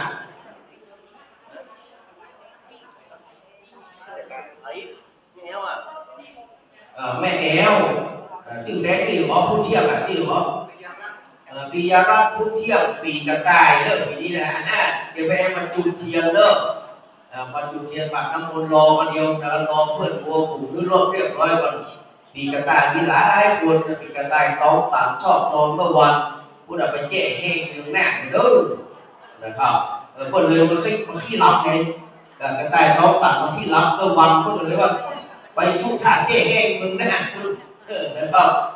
ปิดงูยังแฝงได้ดูว่าภาษีที่งูใหญ่นะครับการงูลอยไปพุทธคยานะครับสรีโพไซที่ไม่เคยไปหลงครั้งแล้วไม่เคยไปอินเดียด้วยอาจารย์เมื่อเหลือไม่เคยคนเดียวเพื่อนก็ขึ้นเครื่องบินแล้วไม่เคยยังออกจากนี้ที่อย่างนะครับมันผีที่หรอกมีประวัตินะครับดีโพธิขยายนะวัดโทษจะธรรมดาเด้อนะครับไม่เคยไปหลงอยู่นะครับโอ้ไอ้นะเอาของหัวหลงอุบัติเพื่อจะเดือนเนาะนะครับว่าท่านอาจารย์พระมหาสู้เอาลูกสาวเพื่อนไปนะแล้วก็เอาไปหลงอยู่ที่ราชพุทธคยานะครับไปนั่งสมาธิเนาะนะครับต้นไทรเลยใบโพมันโตมาเนาะหมดนะครับโจมตีขนาดเลยนะครับถือว่าช่วงหลังๆที่บรรยากาศค่อนดีหมายถึงว่าโรคภัยไข้เจ็บมันหนักคนอินเดียก็กินโรคหนักนะครับก็ทำให้นักท่องเที่ยวลดน้อยลงไปแต่ว่านี่ก็เริ่มละอย่างน้อยก็มีท่านดร.มหาสวัยเป็นท่านขึ้นละไปแสวงบุญแล้วก็จะเต้ทำนะครับการร้องกุมารบันเนาะวันพรุ่งนี้จะถ่ายทอดสดมาจากประเทศอินเดียเลยเด้อจะได้เห็นบรรยากาศเมืองกบิลพัทนะครับเมืองกบิลพัทเนาะต้องมาที่วัดเจดีย์ถึงจะหาท่านดร.มหาสวัยจะออกที่จอโปรเจคเตอร์เลยนะครับวันพรุ่งนี้นะครับดังนั้นใครอยากจะพลาดโอกาสวันพรุ่งนี้นี่นะครับมีงานสำคัญที่ไหนก็งดไว้ก่อนเด้อมาที่วัดหนองเจ็ดดินคำนะครับมาที่วัดหนองเจ็ดดินคำตั้งแต่เมื่อเจ้าเอาจากพอนะครับท่านดร.มหาสวัยหรือว่าครูปริยัติยานุศาสตร์นะครับดร.สวัยเทวปุญโยนะครับอดีตเจ้าอาวาสวัดอย่างนั้นฝ่ายหินนะครับอดีตรองเจ้าคณะอำเภอเมืองเชียงใหม่นะครับปัจจุบันเพื่อนไปอยู่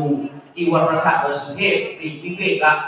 ไปแสวงบุญเนาะนะครับที่ประเทศอินเดียมีเมืองก็จะเมืองไหนวะกับบิลพัทไปไข่กันนะไปเมืองกับบิลพัทพุ่นนะครับไปอินเดียพุ่นเด้อเราจะเต้นจากอินเดียมาโอ้เป็นแดนกำเนิดพุทธภูมินะครับตอนนั้นโชคดีนะพี่น้องเด้อนะครับนะครับพอแล้วศรัทธาได้โยมแม่แก้วโยมปีรัตน์ทุกเที่ยงมาเลยศรัทธาเจ้าของปีเกิดมาแล้วเด้อมาหมดเลยจุดเทียนร่วมฝันมาจับต่อกันไปเลยเจ้าของปีเกิดพี่น้องได้ปีกระต่ายโยมเข้ามาปีกระต่ายเนี่ยตลอดถึงศรัทธาที่เป็นตัวแทนของลูกหลานมาได้เรื่องสมัยนะสมัย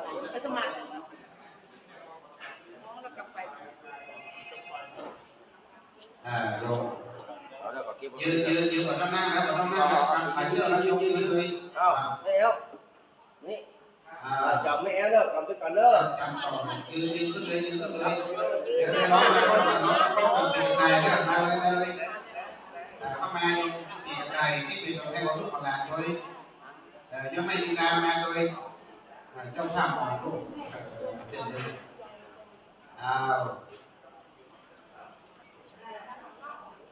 ในของน้องเลย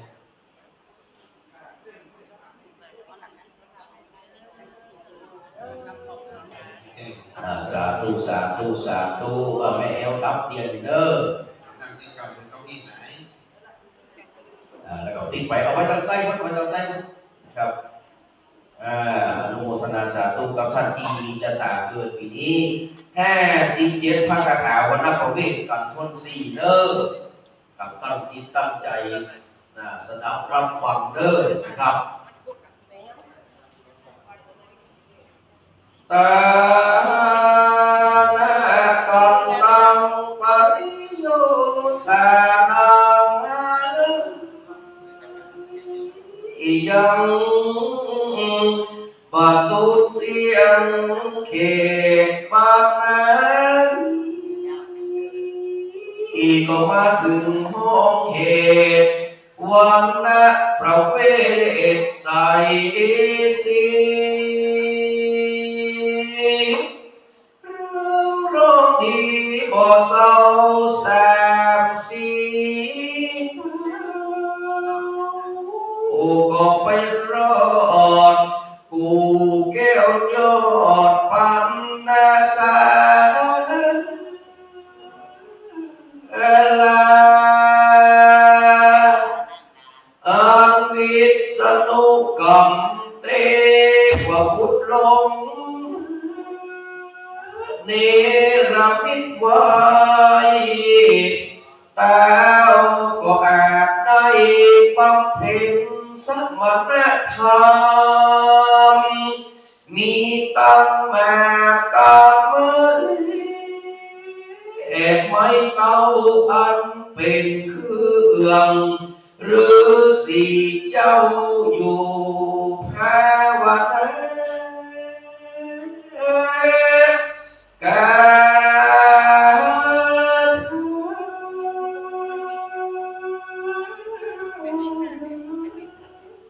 มีบอกคลา57 บาทบังคมขอลูกศิษย์พระโคดมมาดูทางเผาเทศนาแล้วโอ้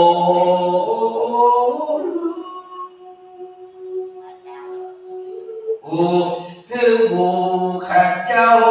หนอใจธรรมังแอนกัมปิมังปัญจังอาราธนังกะโรมาเราก็คงขอถวายความเคารพท่านพระมหาวิษณุจารุธรรมโมท่านเจ้าอารามาธิปติวัดเจดินทานันตราธินีขอความเจริญในธรรมแก่บรรดาท่านคณะสัทธาท่านเจ้าภาพกันวณประเวท57 พระคาถาเป็นชะตาปีเกิดผู้เกิดปีเมาหรือปีกระต่ายเพื่อเป็นการบ่เสียเวลาธรรมาภาพเข้ากระทมก็จะได้ฉลองศรัทธาใส่กับเขาสักเล็กสักน้อยเตียวทำตามบ้านตามเมืองใส่ขาปลายเพื่อฉลองศรัทธาแก่ท่านทั้งหลายผู้ได้เสียสละเวลาปฏิสละทรัพย์ทั้งหลายเพื่อที่จะได้ปั้มเป็นบุญญาบารมีอันหาได้ยากในการที่จะตั้งทำหลวงเป็นบุญเป็นกุศลเป็นบุญใหญ่บุญหลวงนี้ขอได้อนุโมทนาบุญเพื่อเป็นการบ่เสียเวลาจะได้เทศนาณโอกาสต่อไปนี้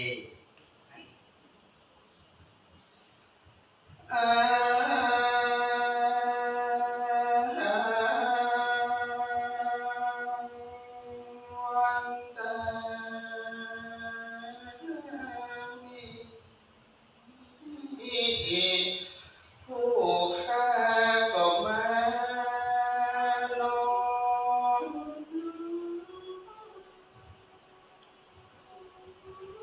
วันยังพระแก้วแก่นอ่อนผู้ข้าขอย่อสิม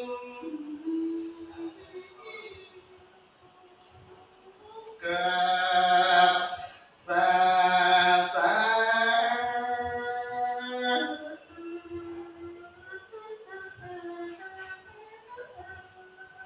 ตั้งดอกดวงบานก็ใจผู้ข้ามอนน้อยผู้ข้ามอนน้อย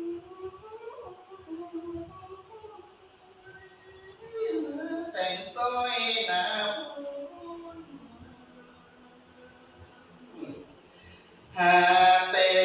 นแต่พ่ออาจารย์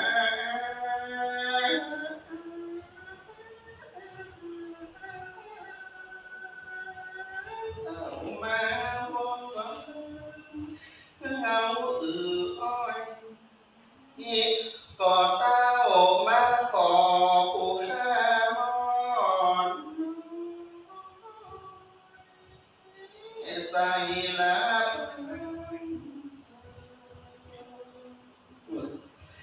อาตมามอนน้อยก็กลัวเป็นวจีกรรมมโนกรรมตามถูกต้องกลัวได้มาวางจองก็น้องหลอนว่าบอนผูกที่ชิวหา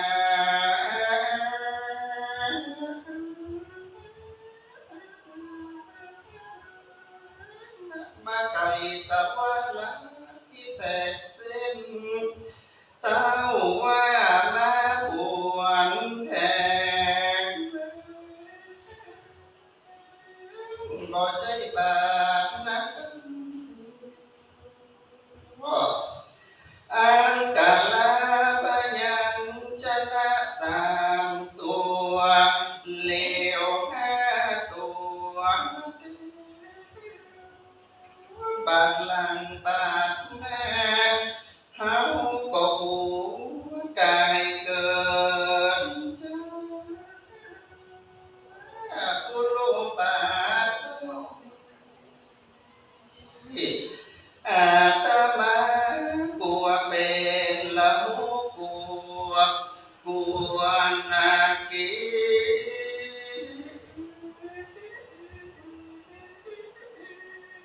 บัวพิมวาติที่พระบอกไว้ผู้ข้ามอ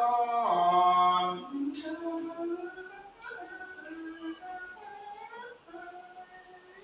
ก็จะได้ขอ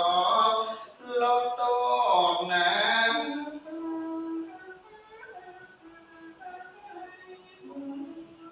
ก่อนแล้ว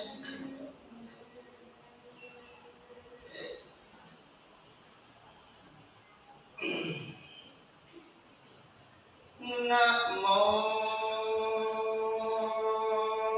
อันตันสาภังกาวะโตอะระหะสัมมาสัมพุทธัสสะเตปันติปะเตอังกัญชันเตมนุเสติสุกะหิงวังกาตาปันโตปุญชันติดังธรรมปันเตสันนามาส่วนนางนางสันตาสีตองก็เอากันจากเมืองไปอันคนตั้งหลายไปนาเจ้าจริงถามว่าทุนกันเพิ่นตั้งหลายเขาวงกลป้านต่างกิลีที่ได้จางมานุนสาคนตั้งหลายเป็นกฎหมายรู้ว่าพระยาสันตลาจิจากพระเมืองมาจิงยอหันทาร่มไว้เทวาแด่พระแก่นไตรบุญมีเขาวงคูกิลีไก่ก็นักแก้ว่าคนตั้งหลายพวกนั้นหันมาหากษัตริย์เจ้าสีตนต้องเตียวหนตามมาที่ใดใจคุณนาอุนต่อได้ก็ลองให้บอกตั้งอันไกลมากนักหนาฟังกะแดมาล จ้าหนทางเข้าสู่วงโคตกิรีเดือนทางเตตานลังกาอันฝันเจ้าจะมีและกันหาตั้งกูหันดอกไม้ตั้งอยู่ตลาดตั้งไปก็มีใจใครได้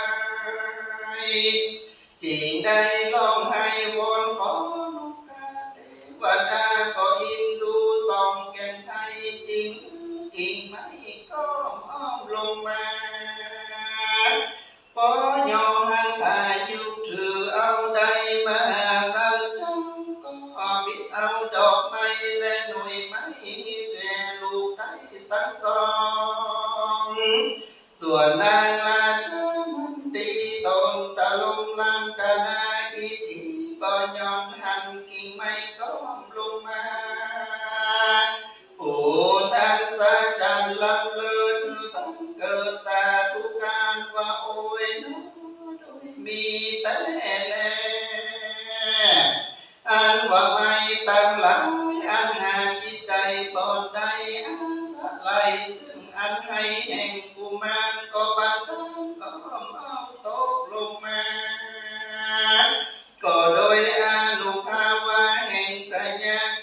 จอมจึงเงาพระราชาจันนีนาบอกเคยมีมาแต่ก่อนกวนผลหัวแห่งเงาปองสยองเส้นคนก็ลุกเกิดมีในโลกนี้แลว่าตีนีนางจะด้วยมากาอันใหญ่อันมหาสัจจังไต่เที่ยวไปยังมีดอยชื่อว่าสุวรรณกิรีอันไก่ได้หาโยจะนาคนาว่าแต่เตรียมเจตุตะละนครไปมีใส่ชื่อว่าโกนตีมาลามีไปนาได้หาโยจะนาการนายังมีบ้านรามหนึ่งชื่อว่ามาลันจละกิรี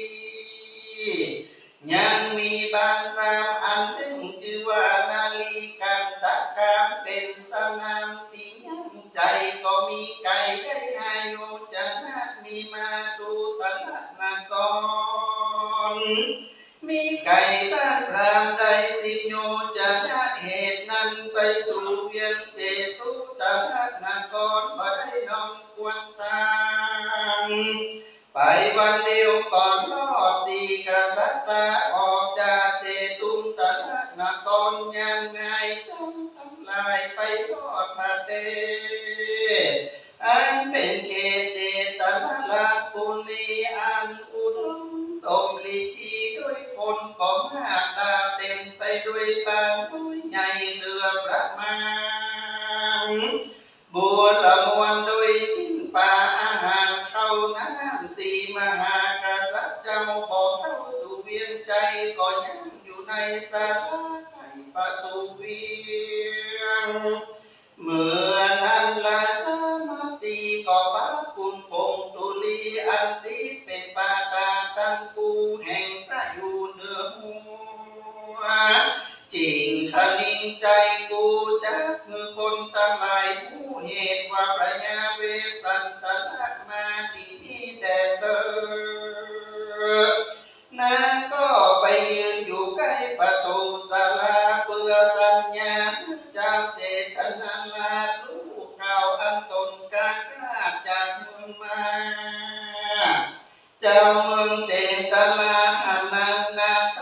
มันตีผู้มีลักษณะงามดีทุกแห่งเขาก็มาอ้อมแห่เป็นบริวารได้กล่าวโวงานคุยข่าวว่าดูกะลาแม่เป็นเจ้าเทวีเจ้าเคยอยู่ดีสุขมากบ่เคยทุกข์ยากอันใด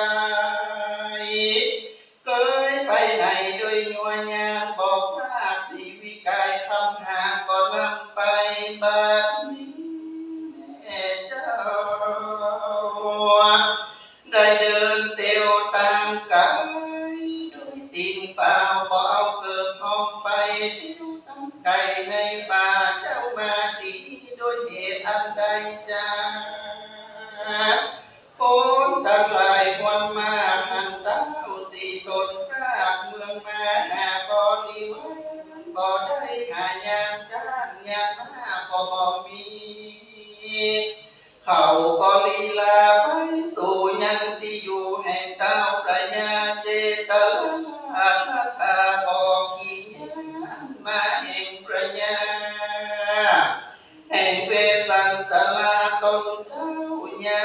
เต้าพระยาโหมเมืองต้นได้ยินคนบอกกล่าวได้รู้ข่าวอันมาแห่งพระยาเวสันตลาแก่นไทยเขาก็ลองลำให้ไปมาก็มาสู่สาราตั้งตา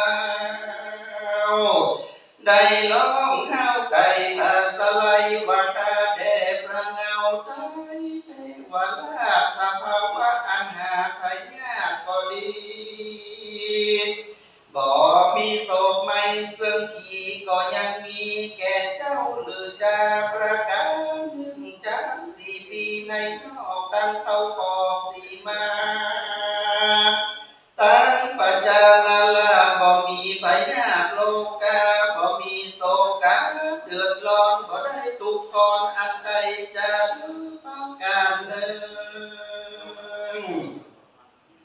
หมู่ลิปนมวลมาจากลูกลาก็มีลายไปที่ไหนบ่เดียมเจ้าลาดคือเจ้ากากราดจากเมืองมาพอกาซึกหนาเรือแลมาผ่าแป้แก่เจ้าละจาก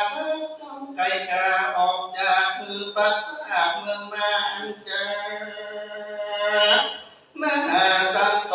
ส่วนมหาสันเจ้าจีนบอกข่าวเหตุอันมาแก่พระยาเจตนาจิโอกาสวรกาว่ากุศลังเจวะเมสัมมาอโหสัมมาอนามายังดังนี้เป็นต้นดูกาลาท่านทั้งหลายเอ่ยอันตนตัวแห่งเฮาอยู่ในเมืองก็มีสุขมากบ่ได้ทุกข์ยากอันใดบ่มีภัยยากบ่มีปัญหาโลกากาตังปิตาตนติลาตังปัจจานารา4 ปีโดยมีแต่เราเมืองจ้างมงคลตัวพระเสริฐตัวลำเลิศงามงอนตามไปชอบเพื่อแก่รามกาลิงกาเจ้าเมืองเขาอำนาจแห่งโคตาจีนได้ขับมือเมาไก่กาออกจากมือปัดรากเมืองมาจะพากันไปดูเขาวงกฏบุญแลเมื่อนั้นเต้าพระยาเจตลาตั้งหลายจิงโอกาสกำงามว่าคาแด่มหาลาจัจเจ้าบัดนี้ตั้งมาแล้วก็ด้วยดีบ่มีอันมาลอนไล่เจ้าอย่าได้กดไร้มีไก่จุนอยู่ในเมืองเจตลานครจุ่มเสวยอำนาจเมืองโมนเป็นเต้าบุญตนใหญ่แก่ผู้ไพรภาคเท่าแลเจ้ามันเต่าตุกร้อนบ่ได้โศกรโศกาจิ้นป่าอาหารเขาสาลีก็มีมากน้ำเพิ่มน้ำมินหากก็เรือลายเชิญนั้นได้อยู่สบายเถิดเจ้าบ้านยามนั้นพระยาเวสันตละเจ้าจิตตั้งกล่าวคำตีว่าดูกันทั้งหลายเอ่ยสิ่งอันใดมวลมากอันเอาทั้งหลายหาก็นำมาปฏิการเอาแต่แรกเป็นของแค่กูจาองค์พระปิตาติลาได้ข้าเฮากราบจากเมืองมาเฮาก็จะเข้าสู่วงโคตบาปตาบุญแลเฮาตั้งหลายทั้ง4 คนควรไปอยู่ที่ใดเจ้าตั้งหลายจึงถือโอกาสยามนั้นตามพระยาเจตลาตั้งหลาย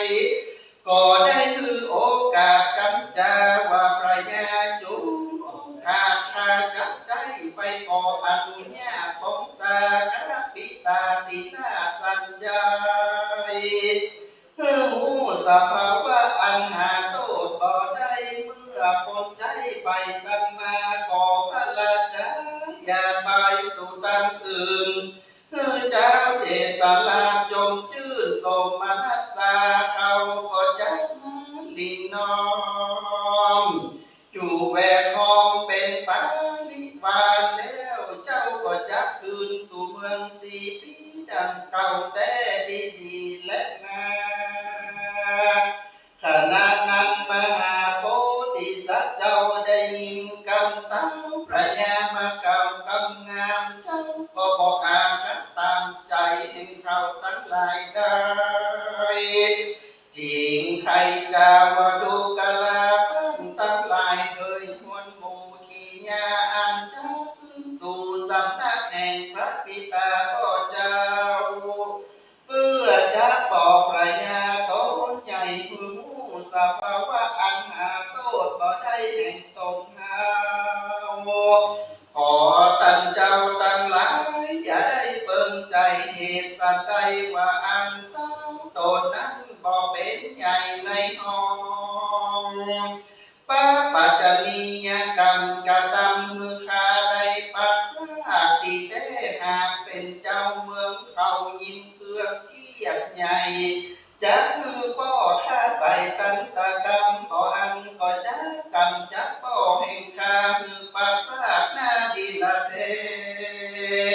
พ่อข้าเป็นเหตุอยู่คนเดียวและนาลาจะรู้อย่างนั้นพระยาทั้งหลายจึงกล่าวว่าเตวะ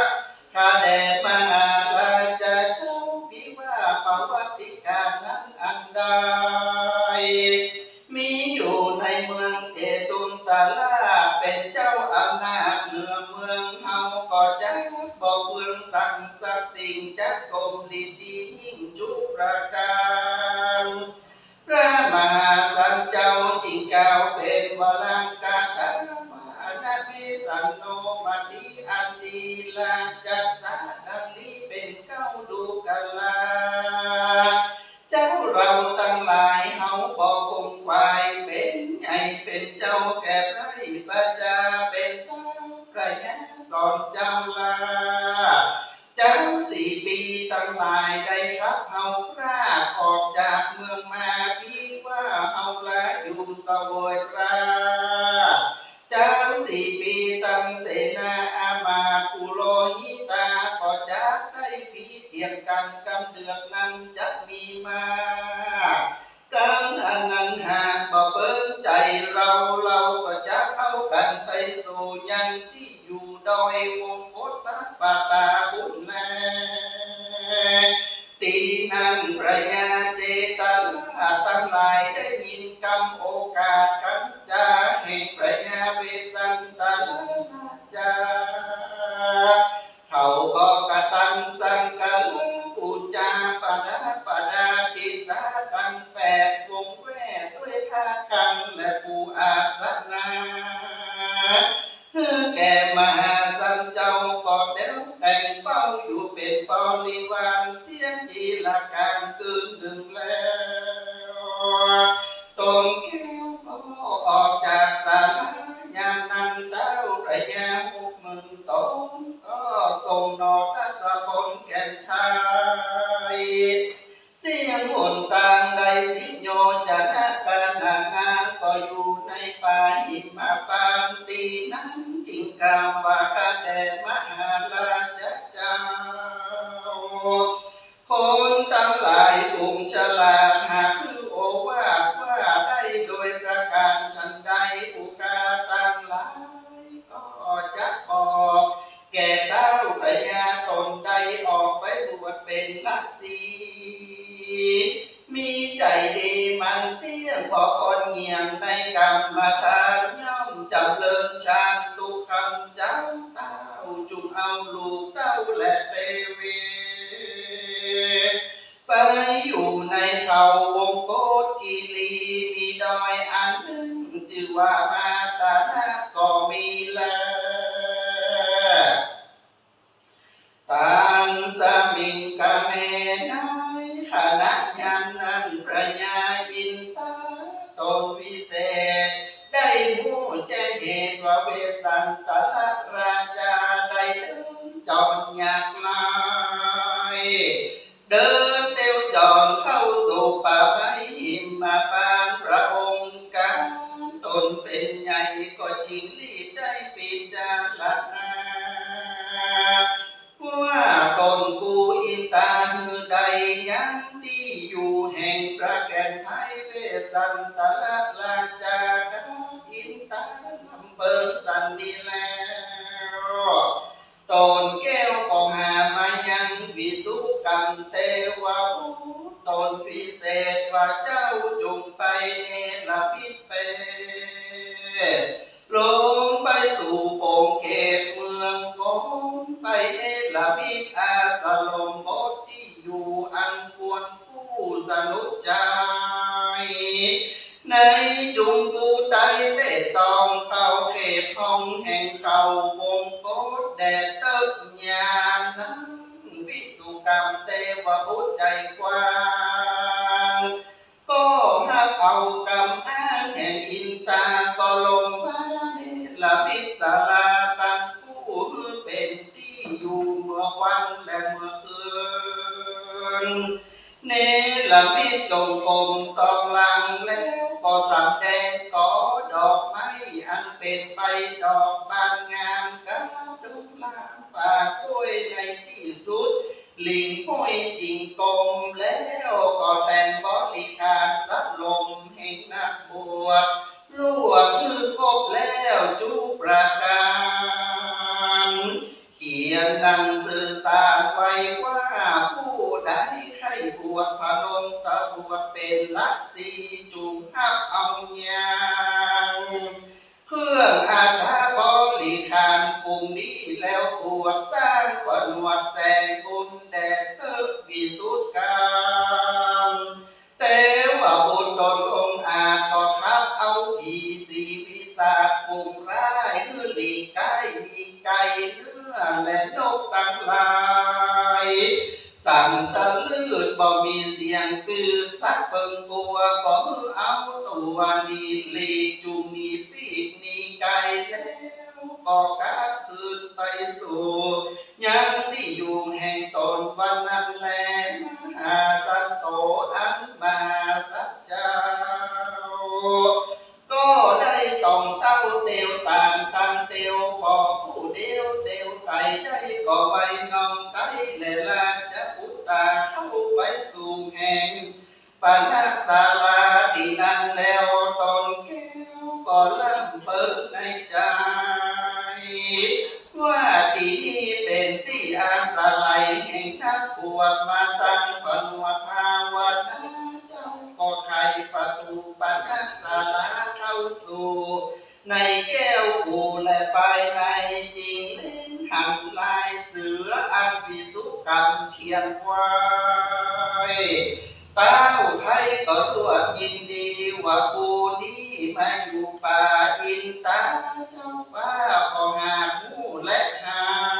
นเต้าจะหันปูตุกยากลำบากตั้งภาวนาจริงคือวิสุกรรมเป็นแต่งยังห้องแห่งปัญหาศาลาว่าอ่านแล้วเจ้าก็วางสลีกันใจและกระดูแก้วก็แก้ผ้าขาวไว้นุ่งผ้าเปลือกไม้ผ้าหนังเสือ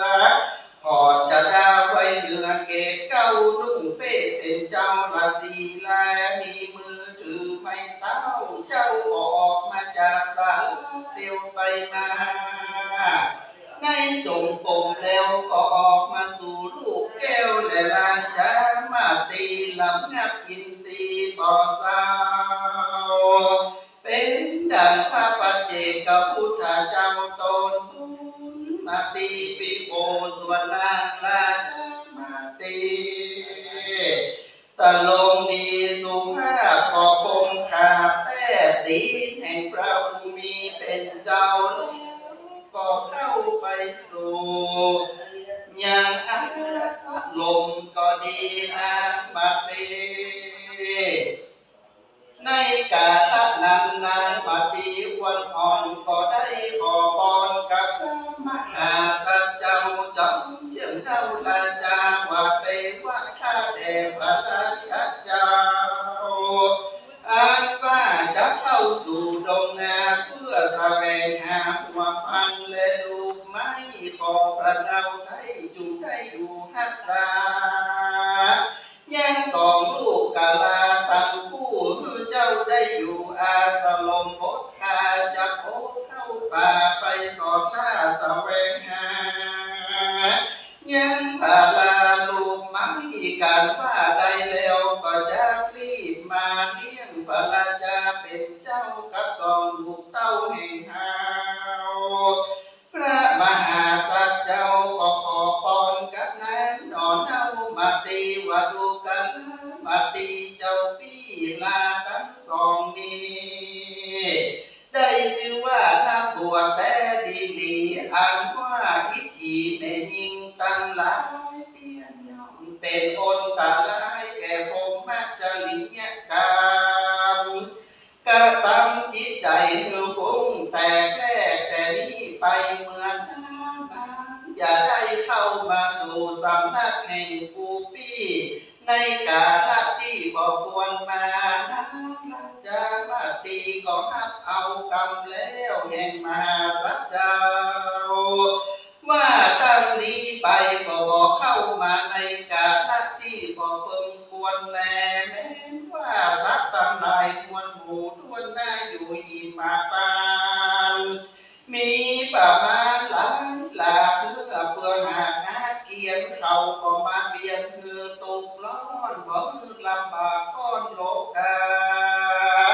มีเมตตาไม่ดีจุจอดตุกเบื้องลอดกูปายมาตีปีโผส่วนนั้นมาตีตื่นแล้ว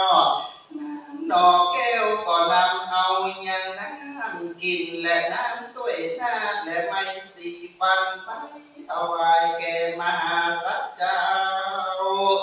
แล้วก็บวชเที่ยวอาสลมสาลาแล้วคือปุตตาทั้งสองอยู่ใกล้กับเต่าไทยบุญเดินนั้นก็ถือเอา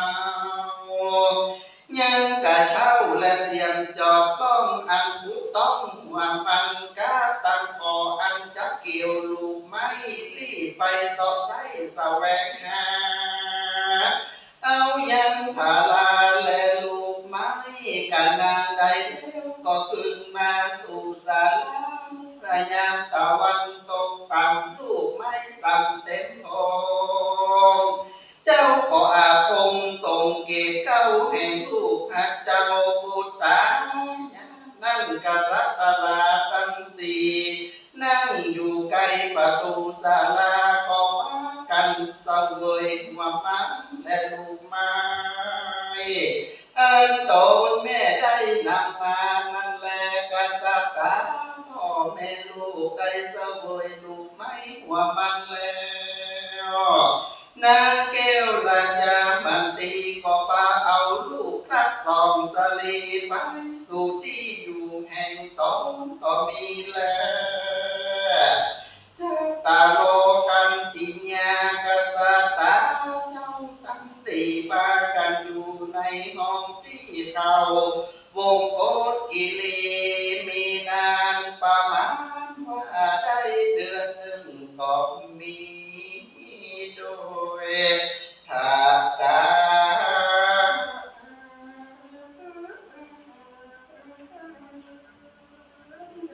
เก่ามานี่แล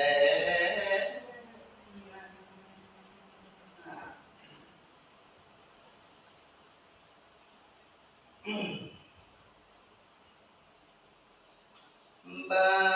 ดนี้อาตมามอน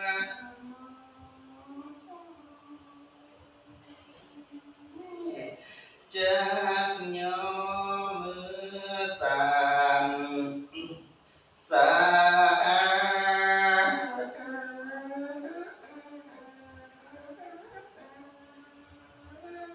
จะได้ขอ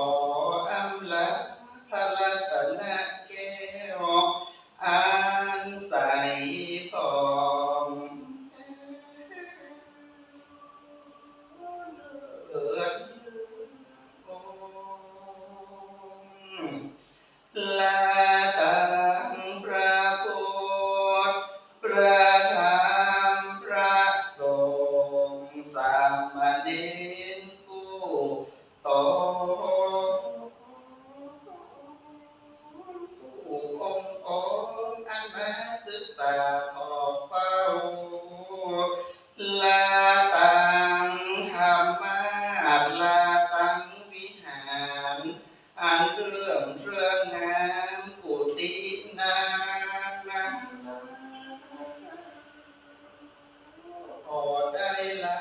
ตั้งเจ้า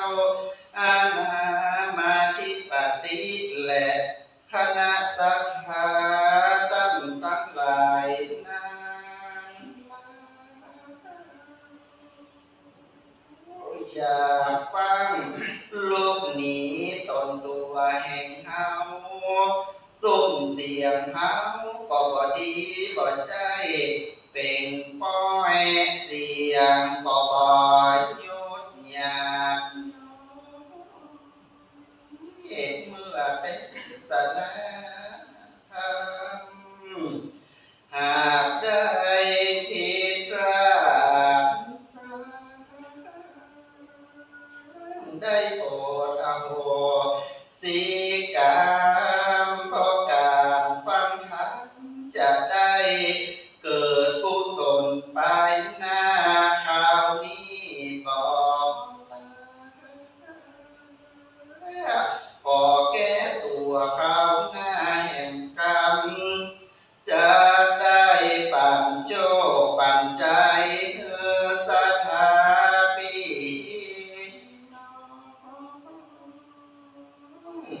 จูงมีเงินทองมากนักหนานำแก้วแหวนเงินพัน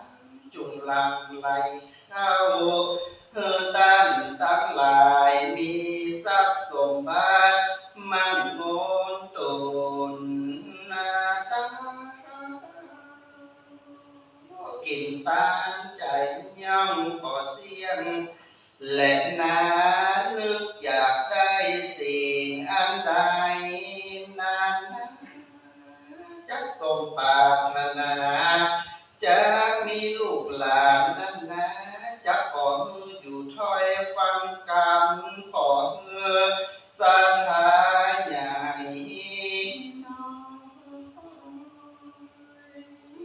จากพ้นจากข้อปี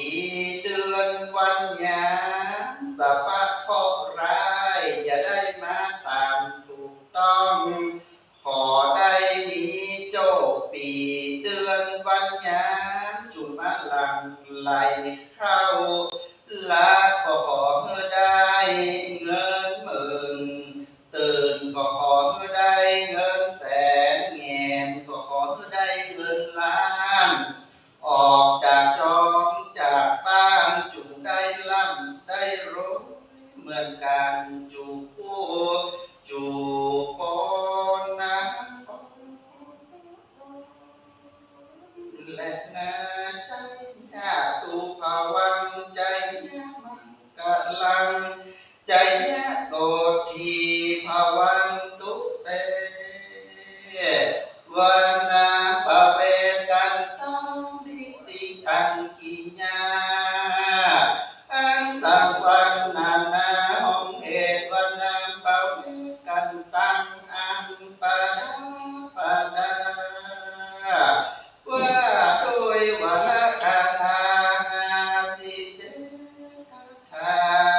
ก็บังคมทรงเพลสา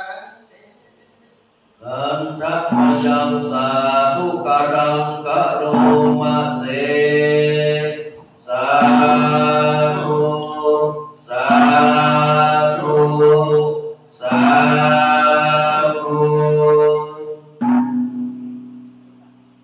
กราบนมัสการขอบพระคุณท่านอาจารย์พระครูบรัตน์ประสิทธิ์นะครับรัตนเมธีเจ้าอาวาสวัดนะครับ4 ปีเป็นอย่างยิ่งแล้วก็นิมนต์ท่านอาจารย์มหาวิษณุได้การจื่อโพธิเกิดปีท้อปีกระต่ายนะครับได้มาน้อมถวายเด้อขอเจอเนี่ยศรัทธาที่เจ้าของปีเกิดปีกระต่ายออกมาหมดเลยหรือตัวแทนที่เป็นตัวแทนของลูกของหลานออกมาเลยอาตมานี่เป็นตัวแทนของแม่ครูปริชาติสุวรรณเป็นตัวแทนของดอนชอนิจกูลในสุวรรณซึ่งแม่ครูได้มามอบหมายจะมาเป็นตัวแทนได้โอนปัจจัยเข้ามา5,000 บาทได้ทำบุญกิจการทุกการที่สมบูรณ์สุขกุศลไปถึงครอบครัววิจิตรไอสุวรรณโดยเอาไปเจอนักศรัทธาโยมพ่อโยมแม่ทั้งหลายที่อยู่ที่บ้านเจ้าของปีเกิดปีกระต่ายเนอเวลาเจ้าเทพมันคือจะทานอย่างต่างๆโดย เราศรัทธาอยู่ที่บริหารโดยบรรยากาศผู้ประธานศาลาแล้วรอกันเด้อแม่บุญตาก็เกิดปีนี้แล้วนะเอาสาธุสาธุสาธุเอามาได้ไหมเอามาได้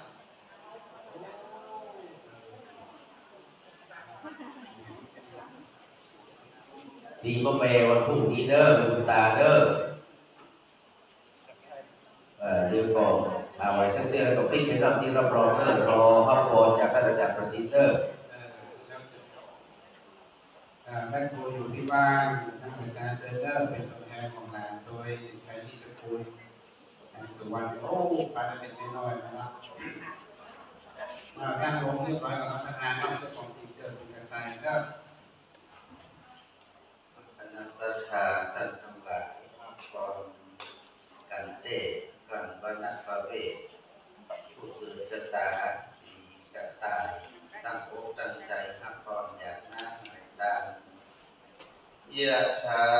วาริวหาปุราปริปุเรนติสาคารังเอวะเอวะอิโตทินังเปตานังอุปกปติอิชิตังปฏิตังตุมหังคิปะเปวะสมิจตุสัพเพปุเรนตุสังกปาจันโทปนะตะโสยะถามณีโชติระโสยะถาเอวังหุตุติแลอาจารย์ในวันนี้ก็หากเป็นวันดีพิธีอันประเสริฐล้ำเลิศยิ่งกว่าวันใดยังตั้งหลายพัดนี้หมายมีสมณะศรัทธามุนนะศรัทธาตั้งภายในและภายนอกตั้งไม่หมายมีท่านพระมหาวิษณุจารุธรรมโมเจ้าอารามาธิปติวัดเจตินฐานันตระตินีพร้อมโดยคณะศรัทธาอุบาสกอุบาสิกาใหญ่น้อยหญิงชายตามที่ท่านอาจารย์ได้เอ่ยชื่อเสียงเรียงนามไปแล้วตึงบทตึงมวลก็ดีเจ้าภาพการทำมหาจักจาดกวรรณประเวศผู้เกิดจตาปีเทาะหรือปีกระต่ายก็ดีพร้อมด้วยบุญศรัทธาตั้งทั้งหลายร่วมกันทำบุญกันเตะก็ดีบุญกุศลที่ได้กระทำจัดตั้งจิตอธิษฐานญาณหมายตามกรักปนาผลบุญกุศลทั้งหลายทุกจอดรอดเดิมถวายเป็นทานแก่พระพุทธพระธรรมพระสังฆเจ้าถวายเป็นทานแก่ตนตัวให้ท่านทั้งหลายเป็นบุญเป็นกุศลเป็นบารมีสืบไปหน้าถวายเป็นทานถึงเทวรูปเทวดารักษาตนตัวท่านทั้งหลายแก่บรรพบุรุษบุพการีชนแห่งท่านที่หลงรับดับขันสู่โลกไปหน้าก็ดีขอบุญกุศลทั้งหลายเนื่องดีจุจอดรอดเติมถึงแก่ท่านทุกตนทุกองค์ก็ดีถึงแก่เขาเจ้าเรานั้นทุกอย่างทุกอาการอย่าได้กระได้กาบุญญาป่าละมีอานิสงส์แห่งการได้ฟังธรรมได้รับเป็นเจ้าภาพก็ดีได้ให้ได้มองตามเจตนาศรัทธาในการตั้งธรรมหลวงมหาจารย์เวสสันดรจาโรอานิสงส์ปุญญาปาละมีด้วยประการฉันใดขอบุญกุศลทั้งหลายจุงได้ถึงพร้อมแก่ตนตัวท่านเจ้าภาพสมณะศรัทธาบุรศรัทธาตามที่ท่านทั้งหลายได้ภาถนาไว้กินก็อย่าให้ได้โมโจกก็อย่าให้ได้บานโต๊ะอย่าให้ได้ฐานตามอย่าให้ได้เสี่ยงให้ตั้งมีแต่ความเจริญรุ่งเรืองสืบไปหน้านั้นจุงจะมีเตี้ยแต่ดีวิรุณหาพุทธศาสเนอาโลกาโหตุสุขีตาโหตุอายุวันโนสุขังภะลังสาธุสาธุสาธุกับในนามของท่านอาจารย์พระมหาวิษณุจารุธรรมโมและคณะสัทธาวัดเจดีย์และพี่น้องศรัทธาสาธุชนทุกคนทุกท่านรับกราบนมัสการขอบพระคุณในเมตตาธรรมของท่านพระครูประสิทธิ์นะครับรัตนเมธีนะครับเจ้าวัดวัดศรีปิงเมืองนะครับที่ในประเทศทำประทุนซีนะครับวัดน้ำประเวศนะครับ57คาถาสำหรับผู้ที่มีชะตาราศีเกิด นะครับในปีเมาปีกระต่ายหรือว่าปีท้อนะครับได้ยกลงไปเป็นที่ละมอพอใจได้ถึงกาบเขาและได้ถึงกาบปลายนะครับก็มาโยงกับมาห้าของไว้แล้วเนาะนะครับวันสี่ปีเมืองนะครับอยู่ใกล้ๆนะครับเดินทางกับเดิน10 นาทีเนี่ยถ้ารถปกตินะครับก็ถึงนะครับวัดสี่ปีเมืองนะครับทุกคนครับท่านพวกผู้ปีเจ้าวัดเป็นประธานช่วยพี่นันผู้ปีศรัทธาปีต่อไปถ้าปีมะโรงเนี่ยผู้ใหญ่เนาะโยมแม่เทียมเพลวิชากุลอยู่ที่บ้านมุสลิมพี่น้องสัตตองเยี่ยมตัวเนอะโยมแม่เกี่ยวเยี่ยมเกี่ยวมาแล้วที่ทุกปีนี่ที่ได้ทำบุญปีเกิดคนละ500โยมปีจันทร์โยมสวยสัตตาโยมป่าโยมเป็นร้านรางวัลเป็นลูกของแม่คุณงานที่รางวัล500 บาทโยมแม่วนิดาชุติมาโดยโยมโยทีโยมอาทุโนพัน140 บาทโยมทองบิน7 จาก 20 บาทเจ้าบาทโยมนักมนต์พิพาษาโยมทุกทีเลยทุกทีโยมนะโยมพึ่งโอ้พึ่งอย่างไรเลยแค่ทางก็เดียวนะเป็นญาติพี่น้องของโยมก็มีก็แล้วกันโยมเสริมซะแตงสด100 บาทโยมพิมชภาคำประสิทธิ์500 บาทพิพิจยาภาคำประสิทธิ์500 บาทโยมนิพาคำควรเลิศแม่สาย100 บาทรอตอชัชวานคันสารและก็คง100 บาทโยมปัตโตนะก็20 บาทโยมพิรดาทำกัน20 บาทพร้อมกับพ่อบิดาโดยโยมโสภิยานั่งเชียงใหม่โยมเหมือนกันโยมโสภิยาทำพิคำ500 บาทมีได้โยมสี่วันนานั่งเชียงใหม่โยมแม่สอนคนในโยมประจักษ์เข้ามาเป็นที่โยมพระสาธุพร้อมกับโยมแม่กัลยาเส้นเดียวกันที่250 บาทปีมะโรงปีน้องใหญ่เด้อพร้อมกับโยมก้อยนำสังกัดแฟนปีมะโรง100 บาทโยมวัฒนากันทุบีพร้อมกับโยมปุยาพรก้อนการทุบีปีมะเสน100 บาทสัตว์เลิศขอเชิญเจ้าของปีเกิดเนอะมีเกียรติของคนไหนการต่อไปนี้จะเป็นปีมะโรงกับเป็นปีชูโชคเป็นเสียงใหญ่แล้วก็มีตลกน้อยๆอันนี้น้องว่าได้รับแน่นะนี่เจอเมื่อไหร่ก็ถ้าท่านอาจารย์นะครับท่านใดท่านทำมิโกเด้อนะครับในเมตตาเดินทางมาถึงแล้วก็ขอกราบรัตนาขึ้นมาตำบลวิหารเด้อนะครับอันนี้79 คาถาสำหรับคนที่เกิดปีงูใหญ่หรือว่าปีสีนะครับปีสีปีมะโรงหรือว่าปีหน้านะครับอันนี้ไปบูชาธาตุที่วัดพระสิงห์เด้อวัดพระสิงห์วรมหาวิหารพระอารามหลวงชั้นเอกของบ้านเฮานะครับที่อยู่ใกล้เมืองแปดน้อยอยู่ใกล้นี่ใครไปเกิดเป็นปีมะโรงนี่นะครับปีงูใหญ่หรือว่าปีหน้านี่นะครับบูชาธาตุนะครับวัดพระสิงห์วรมหาวิหารเด้อนะครับวันนี้ท่านอาจารย์ดันไนนันทธรรมิโกนะครับซึ่งก็เป็นพระนักเทศชื่อดังเนาะวันนี้ก็อยู่วัดสุวรรณสิริมงคลโดยสังเกตนะครับจะได้เมตตามาเป็นโอภาพกถึงประเทศธรรมวันนี้นะครับก็ได้รอสักกับเดิมบรรดาพี่น้องขอบคุณอนุโมทนาครับแม่รัศมีคเนศนะครับจากบ้านหัวมุมสันสะพุ่นสระปีนะครับเปิดตะกี้เปิดบูชาสาวต้นที่ตัวใส่ของปอยจากโดยของพ่อกับพี่เกศเด้ออนุโมทนาสาธุแล้วก็ล่าสุดที่โทรมากับคุณอารีสดับนะครับเปิดบูชามาคนตังเพื่ออาจารย์เรียงนะครับถามบัญชีไปก่อนจดเพื่อเรียบร้อยนะครับคุณอารีสดับแห่งวัดเมืองบ้านเมืองเลนให้จะสัมสายเนาะ นะครับอนุโมทนาสาธุเด้อกับเดี๋ยวสักกับจะได้ฟังกันชูชกพี่น้องหรือว่าการตุ้นโจกที่เขาว่ากันนี่แหละนะครับมันก็มาเกี่ยวกับตุ้นโจกซะหน่อยนะมันเป็นของชูชกนั่นแหละนะอันนี้นี่นะครับอยู่วัดพระสิงห์ใกล้ๆหน่อยเนาะคนใดได้บูชาทำกันนี้นี่ได้อานิสงส์อย่างมหาศาลเด้อนะครับไปบูชาทำกันนี้กันทั่วหน้าชูชกก็บอกว่าจะได้ไปเกิดในตระกูลกษัตริย์ประกอบด้วยทรัพย์สมบัติอันงดงามว่าคนทั้งหลายนะครับจะเจรจาปราศัยของไพเราะสนอหูนะครับจะได้สามีได้ภรรยาและบุตรธิดาก็ล้วนแต่มีรูปโฉมตรงพันที่งดงามลูกเต้าบอกว่านอนสอนง่ายโอ้ดีแต่ว่าชูชกนะครับ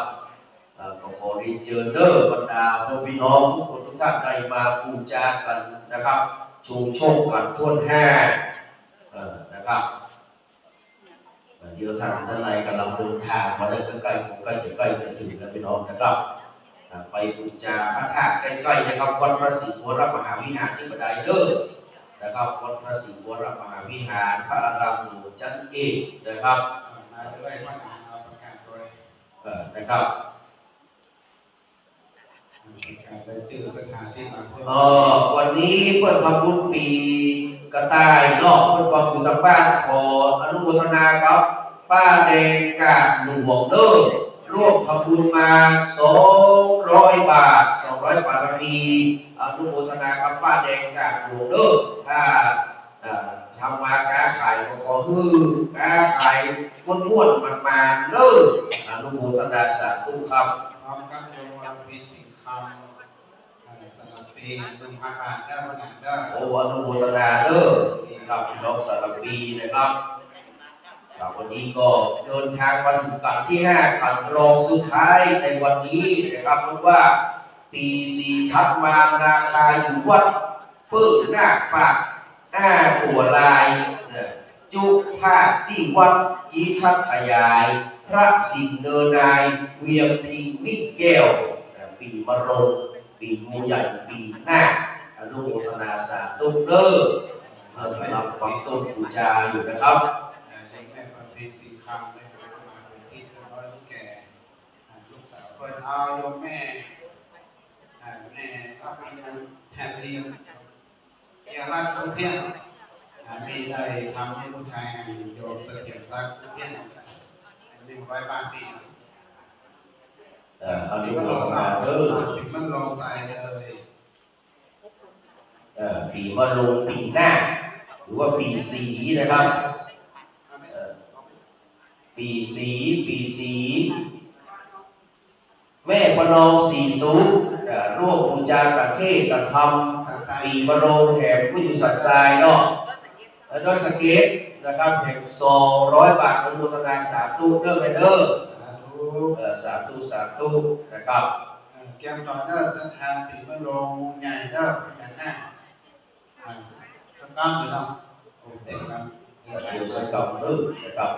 ดูโชคที่จะเสียงใหญ่ละเนาะเขาฟังเสียงน้อยมาหลายเสียงกำลังมีเสียงใหญ่เสียงเปรี้ยวอยู่นะนะครับก็คือท่านศิษวัตรนะครับจะปีญาโดยให้พื้นให้มันพูดนี่ก่อนจะได้ฟังมหาราชจากอาจารย์ปริญญาที่ตัดธรรมโมวัดหางดงเด้อตรงนี้นะครับแล้วก็พยายามดีลำโพงให้ได้สักการพวกงานลำโพงแน่ระวังอยู่ทางบ้านวิทยุที่ได้ฟังกันเด้อนะครับเสียงเพื่อนนี้ดังเซ็นเซอร์ลาวนะครับตัวน้อยแต่เสียงดังเด้อนะครับวันพรุ่งนี้เราจะมีดีหลายกันรวมถึงกันกูบาลวันมัดซีเนาะโอ้เสียงดีเป็นข้อมันพูดดีหรอกแต่ว่าวันนี้เราจะได้ฟังทุกเจ้าในวังเด้อท่านพระครูวิสิตศรีลาภรณ์จะมาปิดในการจุลพลของเราในวันนี้นะครับวังสิงห์คำทุกเจ้าในวังเราจะไปลืมว่าวันที่23 กุมภา23 24 25 26 กุมภาก็จะมีบอยอยู่ที่วัดวังสิงห์คำกับวัน23ที่เพิ่นตาลเนาะ ยกยืนยงวงการเสกซองย้อมย่นนะครับในวันที่23เริ่มกล่าวคำถวายวันที่23วันละวันละวัตถุในวัดวังสิงห์คำในรอบ9 ปีที่มันมีปอยหลวงงานอยู่ที่มีแต่ว่าปอยหลวงที่มันมีมา9 ปีละเพราะนั้นนะครับก็ขออนุโมทนาสาธุเรื่องใครจะไปร่วมทำบุญปอยหลวงที่23ก็จดชื่อไว้เด้อนะครับก็ฝากอนุโมทนาเรื่องคนเลี้ยงท่านวัดไปเลี้ยงท่านพิชาสุสีคำเลยเด้อถ้ามาทำวัดเจดีย์ได้ผมก็ให้จะดีนะแต่กับคนเลี้ยงฟังขนาด74อยู่ก็เจอมาทำวัด7 ปีพอเพิ่มเจ็บมาวัด7 ปีพ่อเอาไปข้อที่เดียวมาทำวัด7 ปีคำพ่อท่านวัดท่านพิชาแต่กอไม่ละเดี๋ยวปล่อยหลวงเนี่ยจะเอาไปเพื่อขึ้นนะครับแต่ตัวเลี้ยงท่านวัดไม่เลี้ยงท่านพิชาสุสีคำนะครับถ้าว่างๆออกมาทำวัด7 ปีคนอนุโมทนาสาธุนะครับสาธุที่ก็โยมแม่จำลองเนาะแม่จำลองชำนาญบ้านเมืองเด็กก็โทรมาร่วมทำบุญการปีมะเมียในหมู่นะนอกกันแรกเนาะปีมะเมียปีม้าปีแรก จำลองชำนาญ100 บาทเด้อโทรมาตะกี้เราขออนุโมทนาเด้อสาธุท่านใดที่ฟังวิทยุอยู่ฟังวิทยุอยู่ที่คลื่น104พอดี196นะครับของวัดพระนาเจ้าสุเทพพอดีท่านได้ฟังอยู่จะร่วมทำบุญกับการเทศมหาชาติเนาะการเทศมหาชาติก็ธรรมภาพก็รอรับอยู่เนี่ยเป็น call center นั่นหมายถึงอะไรเนาะ operator เนาะ operator รอรับเสียงสายจากผู้กุศลจากญาติโยมอยู่เด้อเนี่ยนั่งเฝ้าโทรศัพท์อยู่เลย053 814 3135เด้อ814 315 053 814 315แล้วก็มาขอเลขบัญชีกระโทรมาก่อนก็ขอหมายเลขบัญชีเนาะอย่ามาบอกประเด็นนี้ก็อย่าว่าหรือว่าจะโอนอะไรก็ได้เนาะธนาคารไทยพาณิชย์เด้อ532431131โอนเสร็จเรียบร้อยแล้วก็โทรมาบอกได้โอนเรียบร้อยแล้วค่าเองเนาะครับผมขอประกาศข่าวบุญครับนี่บุญขาวดำอันนี้พ่อครูอ้วนจองไว้แล้วนะครับวันที่24 ธันวาคม 2565นะครับมีพิธีพระราชทานเพลิงศพหลวงปู่สังนะครับสังอินโจเนาะวัดอาจารย์ตื้อหรือว่าอาจารย์ตื้ออำเภอแม่แตงนะครับเพื่อจะพระราชทานเพลิงศพในวันที่24 ธันวาคม 2505นะครับ2565นะครับเรียนเชิญเด้อไปที่เคารพศรัทธานะครับหลวงปู่สังนะครับเกจิอาจารย์ชื่อดังใครก็แม่สมพัฒน์สุติวงศ์100 บาทอนุโมทนาชมพระอย่างแม่สมพัฒน์สุติวงศ์ญาติของแม่เอ้ยนะครับจากแม่ปูเลิศโดยสังเกตแม่ย่อยสังสายแม่ย่อยสังสายนะครับร่วมทำบุญอนุโมทนาสาธุอาจารย์เอื้อเฟื้อหรือจะอาจารย์เชื้อนะครับเข้าโทรศัพท์ก่อนนะครับกับ053-814-315 053-814-315ผมรู้ว่า74ว่าอวยแล้วปล่อยหมดเพราะว่ามันก็อวยได้เมื่อไหร่รอบเลยนะครับศรัทธาที่อยู่ที่บ้านนี่จะมาตามเรื่อง2 คู่ไปแล้วการ2 กันกำลังเซตไม่ได้กันเดียวเด้อจะได้ฟังเสียงดี2 ท่านนี่นะครับอนุโมทนาสาธุกับทุกคนทุกท่านเด้อเราที่อยู่ตามบ้านกับอยู่ที่ดีทั้งที่นะครับอนุโมทนาสาธุกับทุกคนทุกท่านโดยนะครับที่โทรมาแล้วโอนมาแล้วเนาะโยมชัดชัยเลิศกุศล100 บาทนางสาวสัสิวิมลสุวรรณชัยบ้านปีมะเสกกับปีละกาเป็น200 บาทโอนมาเรียบร้อยครับสาธุอนุโมทนากับทุกท่านเด้อที่ได้มาร่วมทำบุญนะครับ ยกมือไหว้ไหวมือสาวัตตาอนุโมทนาอยู่ที่บ้านก็ได้รู้เหมือนกันเด้อนะครับได้รู้เหมือนกันทุกคนทุกท่านนะครับนะครับวันพรุ่งนี้มีหลายอย่างเด้อเราจะได้ดูเมืองกบิลวัตถุนะครับเมืองกบิลพัทนะครับที่อินเดียที่ท่านพระครูปริยัติยานุสาดรมหาสวัยที่ว่าคุณโยไปทัวร์คุณผู้นั้นนะครับคุณจะเต้นทำลูกดิ้นเมืองกบิลพัทมาคือหมู่คอบรรยากาศที่เมืองกบิลพัทได้เด้อพวกนี้ใครพลาดโอกาสอันดีงามนี่ถือว่าน่าเสียดายเป็นอย่างยิ่งเด้อนะครับแล้วก็วันพรุ่งนี้เนี่ยใครที่มานี่ครับถึงเวลาการละครแล้วเขาจะเอานี่ลงมาเด้อนะครับได้สายสิญจน์เนี่ยเวลาท่านพระครูดูศิลปินเขาได้ทำนะครับมาการละครนะครับที่13ปีท้ายนะดูเอาได้ลงมาเขียนศีรษะแล้วก็จะมีทุกทีว่าแก้วแหวนเงินทองแม่เอ้ยเตรียมไว้ยังนะครับโปรยทานเด้อเข้าตอกดอกไม้โปรยทานนะครับเป็นโคน5 แก้ว7-8 สีนะตกลงมานะครับยิ้มชุ่มฉ่ำเรื่องพวกนี้นะครับโดยเฉพาะการละครกับสุดท้ายรวมก็นะครับก็กินข้าวมาให้เต็มเด้อถ้ากินข้าวไว้มันอยากกินข้าวพวกนี้มันให้ตัวพวกนี้บอกเขาอย่าว่าเวลาครอบครัวดูมันเต้ทำการละครมันมีหมดนะครับมีถึงจิ้มส้มมีถึงก็แกงเนี่ยเนาะวันนี้ที่คิดกำลังคิดก่อพักเพื่อพวกกันไทยเนาะแกงพักเพื่อแล้วก็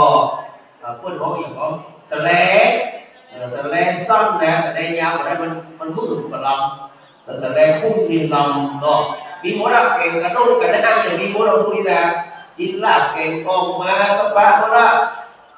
วันพรุ่งนี้นะกินข้าวที่เต็มๆเวลาเบรกนะครับเพราะว่าจะมันนั่งท้องจอดที่ผู้บริหารที่มาได้เด้อตอนละมาเด้อการละครวันพรุ่งนี้ก็คงจะประมาณสัก5-6 อะไรกันนะครับก็เป็นวันปีท้ายเนาะเพราะวันนี้เจ๊กันจะนักกว่าวันนี้ไป1 กันนะครับก็ขอเรียนเชิญเด้อโอ้พี่น้องมันไม่แตกเนาะมาเปลี่ยนกันมาที่กุยาพวกมันไม่เจ้าแค่สอทอส่งสีดาวลักเมฆมาก่อนบ่ายสู้แม่จัดเพลงเขาโพธาได้นะครับคนมาถึงวันค่ำเด้อนี่นะ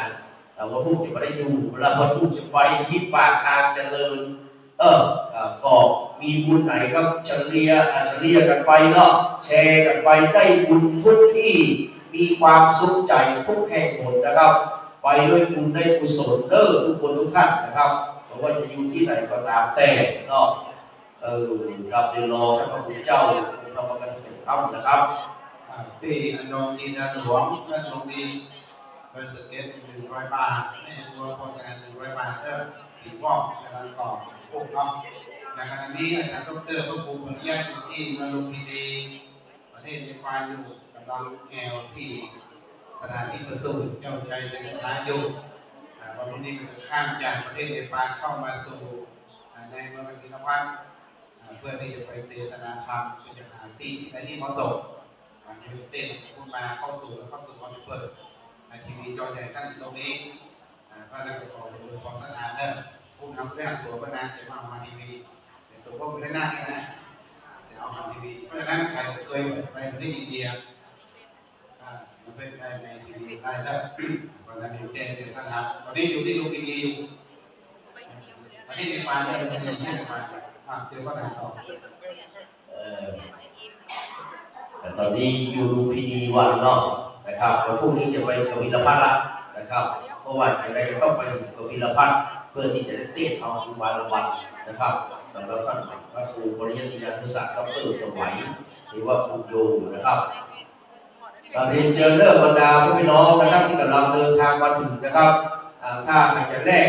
นะครับแบงค์ซาวเลิก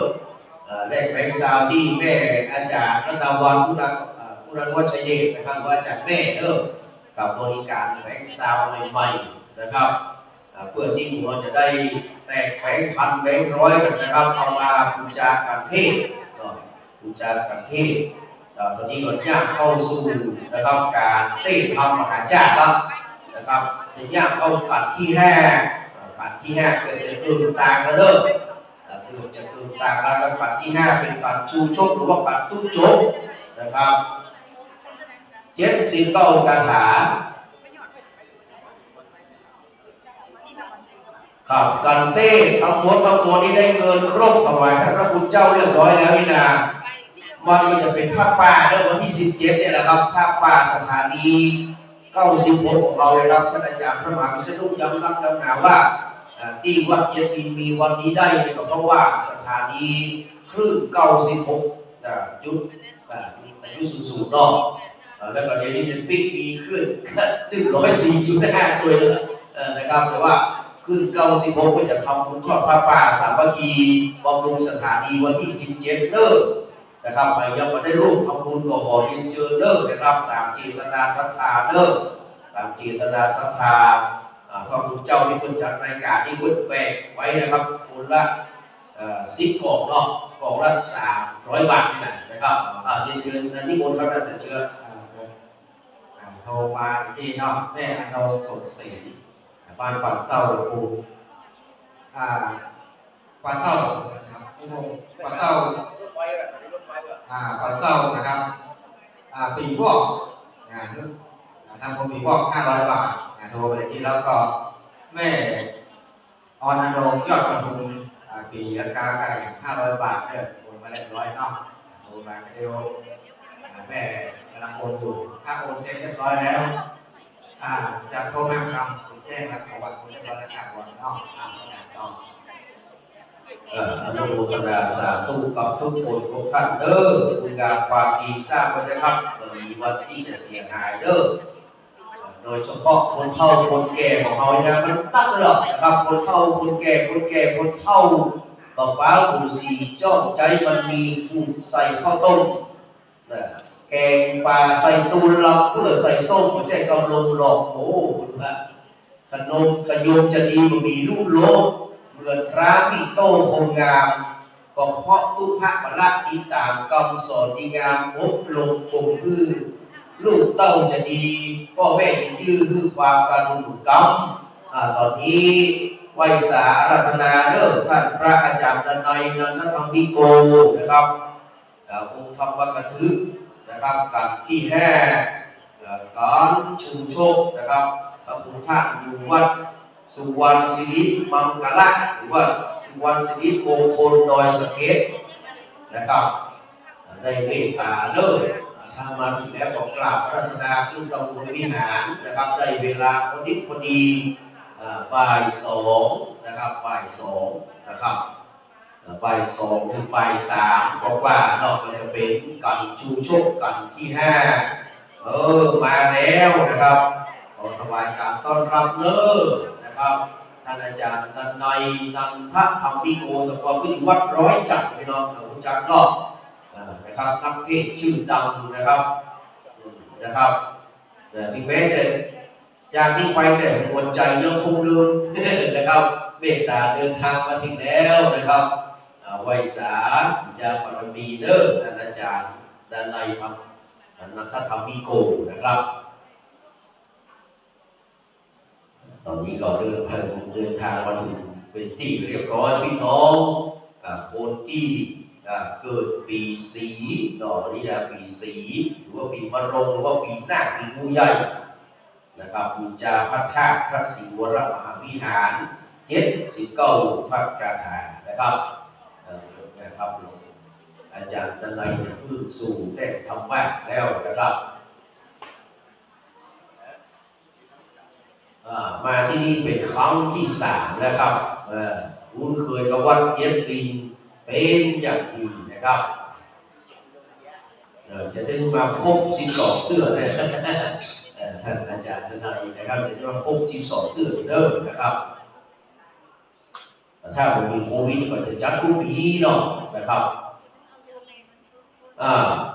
ผู้ที่มีชะตาราศี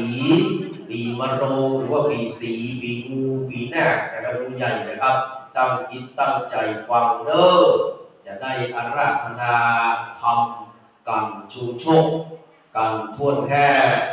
ณบัดนี้ วันบเวกันตังนิติตังปาริปุณังสุเสียงบทเสบันเนก็มาถึงห้องเหตุจูจักกันทวนหาจะโดยผู้ผีบ้ากลัวเมียเย้ว่านางดีเสียก่อนอยู่จุกผู้เท่าไปตายเพื่ออุบายเมียหนุ่มผู้เท่าก็ปัญญาแน่จุมอยู่เมื่อยมาว่าโกปีจะไปแสวงหาข้ายิงใจมาเล่นใจสองหอมันจึงเอาเข้าทงกับพอเขาถือไม้เต้าโกงหลับไปโตยแห่พระจอมไทยทิราเพื่อจับคอเอาส่งโดยแดดและพุทธากาถา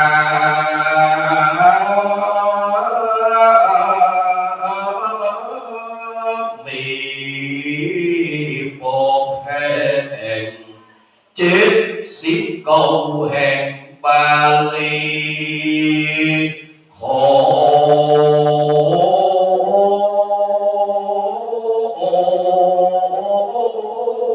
ลูกศิษย์พระบุตรนี้ตูนผ่านเขาได้เมตตาใส่ละปอมกามก็ผู้ข้าเจ้า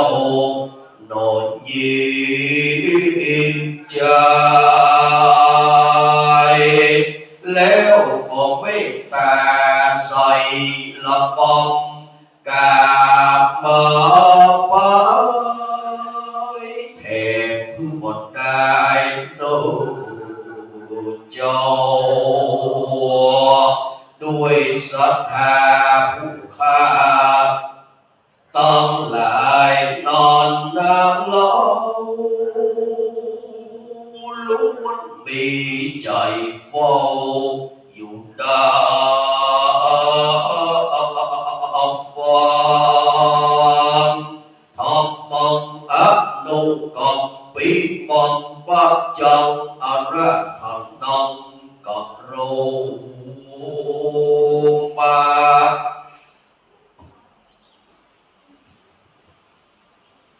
สุนัน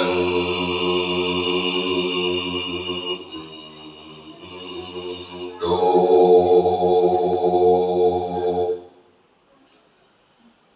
พนโต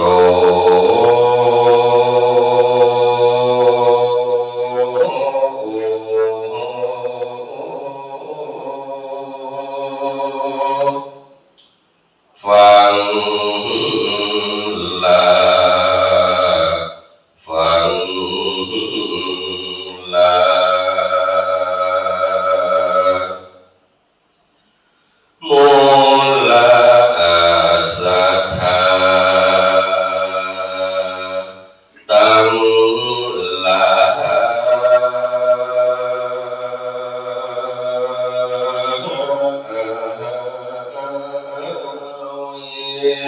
ตัง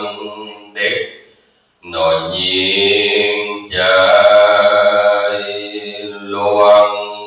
หลายใหญ่น้อยตั้งปออาจารย์ปอนันปอนน้อ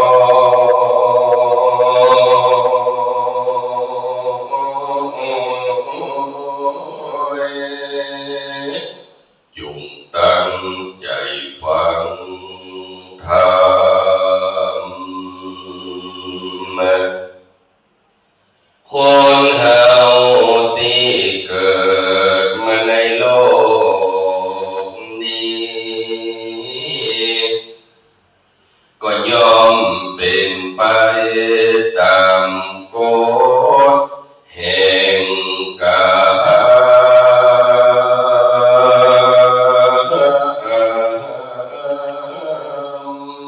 เพราะฉะนั้นก็ขอยึดถือเอาอย่างรัตนังสามดวงแก้วเจ้าดังพระพุทธพระธรรมพระสงฆ์นั้นละ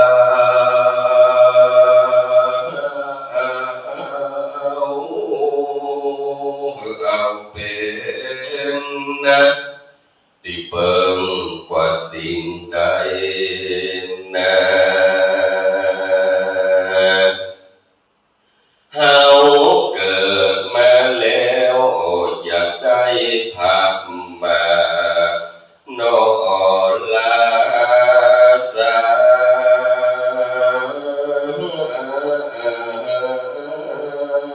คนเฮาเกิดมาย่อมตายกระดังเต็มว่าเป็นนายแพทย์เป็นกษัตริย์นอเจ้าจ้า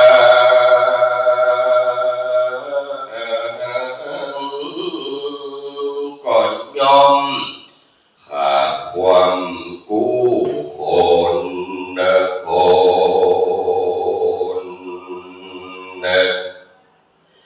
เต็มว่าลอยล้นฟ้าสมบัติแม่ล้ำไหล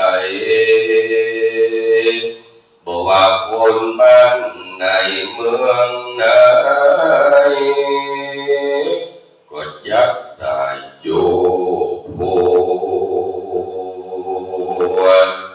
บอกว่าไผ่คนใดก็ยอมมาโห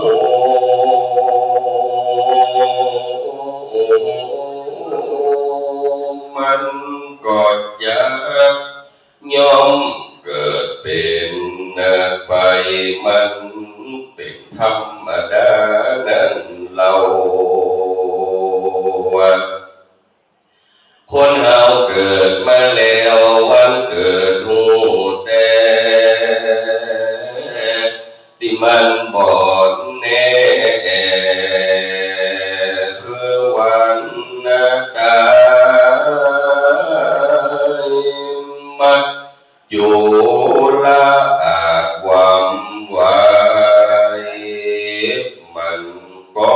มาตายบ่เลือกแน่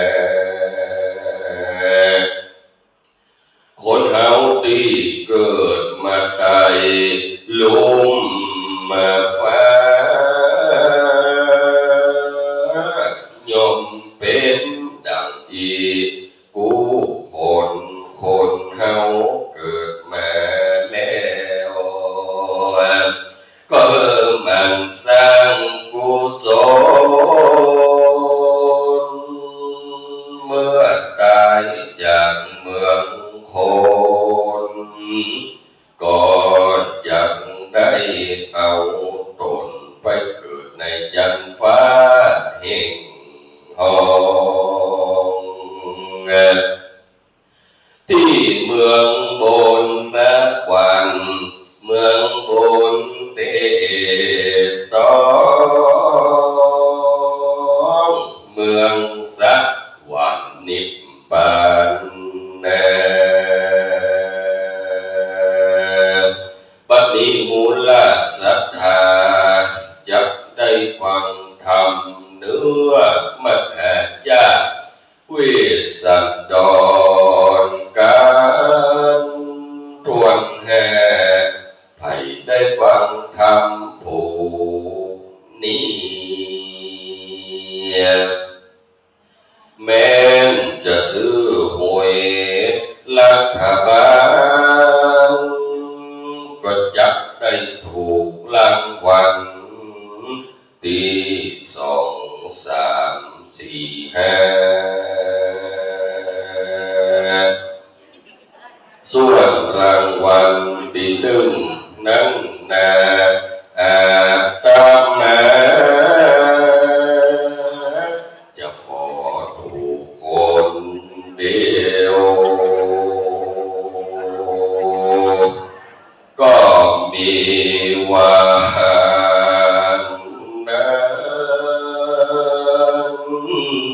นั้นแลนะ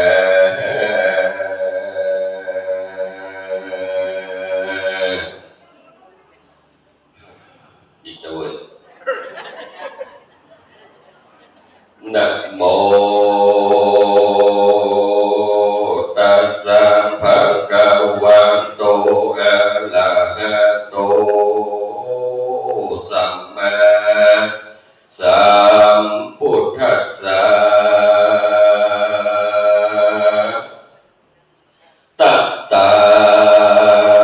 งกัลลิงกัลลังเตตุนามิทังกัมมะภัมมังกัมมะวะสิจุจักโกนามะภัมมันโนภิกขาจาริญาญากะหาปันนาสัตตังละภิตวาอิกัสสมิงภัมมะกุเลทาเป็นตัวปุณณทานังปะลิเยสานะทายะขัตโตติลำดับธรรมเทศนาบัดนี้ก็มาลอดจุกจอดลอดเถิงนอกมาเติ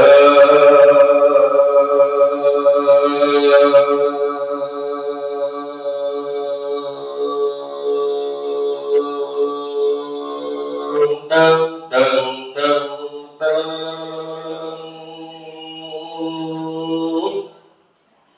กันโจจักกะหังผูกแห่ขอเชิญพี่น้องศรัทธาจงตั้งใจฟังไปสักหน่อยหนึ่งและเด้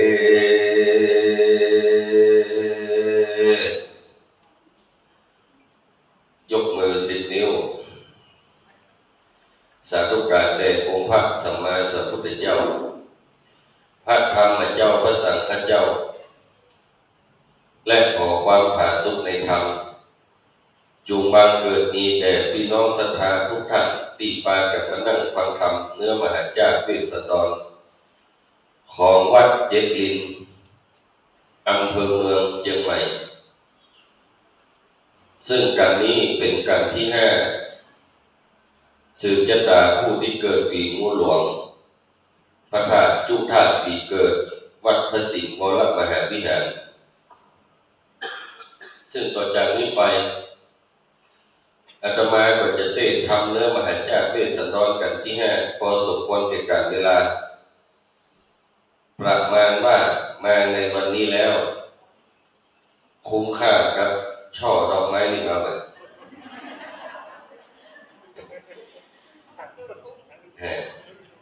ท่านพูดใจกันอันนี้เนาะแล้วเราวิจารณ์แล้วไปพอสมควรแก่กาลเวลาซึ่งโยมทั้งหลายทำมหาจารย์เวสสันดรนั้นต่อไปนี้จะเทศน์เป็นแบบประยุกต์นะคืออันใดที่เป็นคำสอนเขาก็จะเอาออกมาเล่าอันใดเป็นคำในธรรมก็จะเอามาว่าพ่ออันใดเป็นคำสอนก็อู้กันไปพ่อพอสมควรแก่เวลาทำไมต้องเทศน์ประยุกต์เพราะบ้านเมืองเดี๋ยวนี้ก็เปลี่ยนไปหมดละบางมีอะไรอย่างเหมือนเก่าเหมือนเดิมสักอย่างแม้แต่คนเฒ่าคนแก่ก็เปลี่ยนไปตามยุคตามสมัยเนาะคนเฒ่าประเดี๋ยวก็เป็นคนเฒ่าสมัยใหม่แล้วล่ะนะก็เหมือนคนเฒ่าแต่ก่อนละมีแม่อุ้ยเป็นคนเป็นคนเชียงใหม่เขาเนี่ยก็มีลูกคนเดียวเท่ามาลูกบรรยากาศกรุงเทพ อดมาได้ก็มีพายุบ้านตัวเลยซดไปอยู่กับลูกกรุงเทพไปอยู่กับลูกกรุงเทพได้5 ปีปิกมาแอวบ้านเรากลายเป็นคุณนายเลยไปยุบเลยล่ะเป็นคนเท่าเมืองเกาะปิกมาแอวบ้านเราใส่แว่นตาดำเนี่ยเอากระเป๋าหนังกระล็อกแขนเนี่ยใส่แว่นตาดำเตียวไปเตียวมาบ้านเราเนี่ยนะปิกมาแอวบ้านเราหรอกใส่แว่นตาดำเตียวไปเตียวมาซบไปกลางโต๊ะพอมันปลูกเข้าโอ้บ้านเขาประเดี๋ยวยังไงน่ะเนี่ยปลูกก็เข้ากรรมเป็นตัวใส่แว่นดำหาว่ามันปลูกเข้ากรรมอันนี้คือมันประยุกต์ไปแล้วตามยุคตามสมัยนะดังนั้นทำแล้วมหาเจ้าเวสสันดรกันที่5นี้ได้เล่าถึงตอนนี้พระเวสสันดรเนี่ยได้เข้าโดนไล่เนรเทศเข้าไปอยู่ในป่าตึงกันหาจารีพระเวสสันดรนางมาสีกษัตริย์ถูกเนรเทศไปอยู่อาสมในป่าพุละตอนนี้นะเรียบร้อยแล้วอยู่ในป่าพุละกันที่5นี้ย้อนมาถึงเมืองหนึ่งเมืองนี้ชื่อว่าเมืองกลิงกลาดเป็นเมืองแห้งแล้งโอ้ฝนก็ตกต้องตามฤดูกาลเมืองกลิงกลาดนี่แห้งแล้งบอกใดโยมลองคิดดูมีลุงคนหนึ่งขุดน้ำบ่อลึกขนาดปะน้ำลึกบอกใดขุดเรียบร้อยก้มหัวพอน้ำบ่อหมวกตกน้ำบ่อ7 วัน 7 คืนหมวกยังมาถือกู้น้ำบ่อนะโอ้โหเขาฟังยังดังอยู่ครับมันแห้งแล้งเขียดงูเลี้ยวเกี่ยวก่อนแห้งติดต่ำถนนขนาดเพราะเป็นเมืองที่แบบมีฟ้าฝนตกต้องตามฤดูกาลและในเมืองเนี้ยเมืองกลิงกลาดเนี่ยมีพราหมณ์คนหนึ่งชื่อว่าชูชกเป็นอาชีพเป็นคนขอทานมาได้อยู่100 กหาปณะสมัยนั้น100 กหาปณะนี่ถือว่านักละนะจากนั้นจะเอาไปไว้ที่ไหนก็หัวคนมาละสมัยนั้นบ่มีธนาคารบ่มีที่เก็บจะฟังก็หัวลืมเพราะเท่าละเลยบอกว่าจะไปไว้ไหนเลยไปฝากไว้กับเพื่อนเนี่ยโยมทั้งหลายในธรรมทุจบพยายามจะบอกว่าสิ่งที่บัดนี้เอาฝากกันเนี่ยมีอยู่3 อย่างคือของมีค่าทั้งหมดเลยบัดนี้เอาฝากกันมันจะผิดกับมนุษย์1 สตางค์ของมีค่าใบตีดินเนี่ยหมดเนาะแล้วแต่ตำแหน่งของมีค่าทั้งหมดอย่าเอาฝากกัน1 สตางค์2 เมีย3 น้องเมียอันนี้เปิดบัดนี้เอาฝากกันอันตรายอย่าเกิดขึ้นแล้วมันจะผิดกับมนุษย์นี่ไปฝากจีนไว้กับหมาไปฝากป่าไว้กับแมวดีเนี่ยกรรมมันจะดีสุดท้ายเพื่อนมันก็เลยไปฝากไว้กับเพื่อนมันไอ้ผู้พาเนี่ยก็เลยสตางค์ไปฝากไว้กับเพื่อนมันพอฝากไว้กับเพื่อนแล้วก็หายไปเป็นปีไปแล้วบอกพี่เข้าบ้านเขาจองเพื่อนก็นึกว่ามันตายไปแล้วก็เลยเตะโถงพี่ผู้พามันมาฝากไว้เนี่ยแม่มันโถงอย่างนี้กับที่ไข่อย่างไม่มาโนเปย์พอหรอประหารเข้าบ้านมาไป2-3 ปีมันนั่งไปตายแล้วกันเตะออกเป็นจันมันห่อไว้หลายจันหรอกปั๊บใส่จันสุดท้ายเตะออกมากำเดียวไปได้แสงสะท้อนเข้าตาแม่ก่อน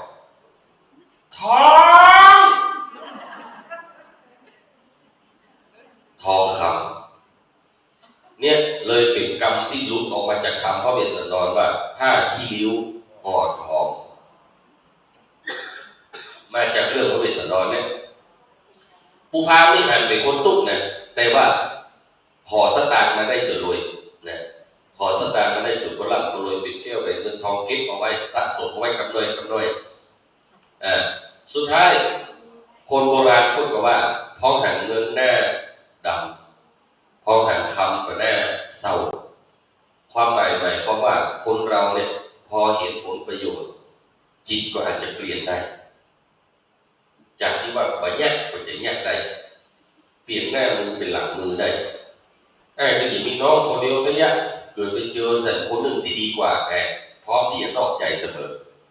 ดังนั้นจะไปฟังเชื่อไปเดินไปเพราะว่ารักเธอเท่าฟ้าไปฟังเชื่อมันเดินมันบอกมันใครได้มาเดียวนั่นมาได้เมื่อมันใครได้มาเดียวนั้นมันกู้ได้หมดอ่ะเนาะคุณเอาแต่จะไปฟังเชื่อมันเดินทุกอย่างมันแบบนี้จับมันเปลี่ยนแปลงได้เสมอ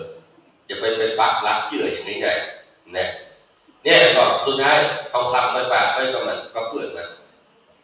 ว่ามันตายตีคำผู้พามใจออกมันน้อยมดลืมเลยบ่เดือเลย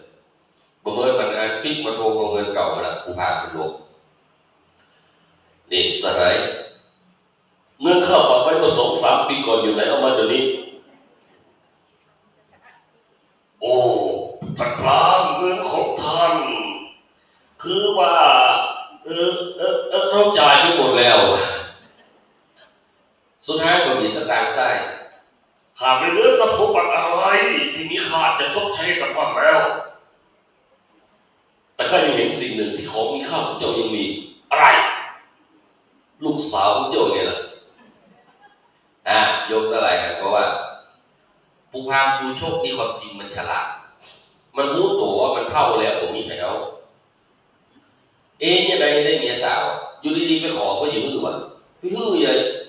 เอาสตางค์ไปฝากกับคนตุ๊กอ่ะเดี๋ยวมันจะเอาไปจ่ายเพราะจ่ายแล้วผมมีไส้มันก็ต้องยกลูกสาวเราจุดได้นี่คือความฉลาดของพามชูโชคจะทำไปอย่างต้องมีการวางแผนแล้วถึงจะสำเร็จก่อนจะมันเพื่อขยันก่อนจะขยันเพื่อศึกษาเรียนรู้ดีกว่ามันจะใครมันกว่ามันไปรวยยังไงเนี่ยกูเปลี่ยนบุญนะอันนี้คือความฉลาดของพามชูโชคเนาะจากนั้นโยมทั้งหลายพามชูโชคก็ได้ลูกสาวขึ้นมาแต่ชื่อว่านางอะไรนะอมิตดาเจ้าไปอยู่กับไอ้เกิดเจ้าน้องเจ้าไอ้หยางน้องจะกินไอ้หยางไปอยู่กับไอ้เกิดดูได้ยินอย่างนี้ใครก็ใครไปอยู่กันเนาะ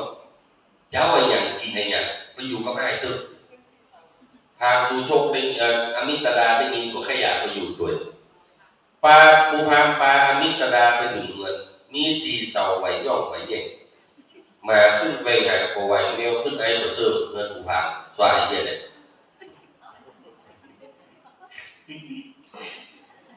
ในว่าไอ้เจ้าไอ้อย่างกินไอ้อย่างนี้เป็นเจ้าการมาบ้านมามีสักอย่างพ่อแม่แล้วหรอไอ้ถึงบอกน้องแล้ว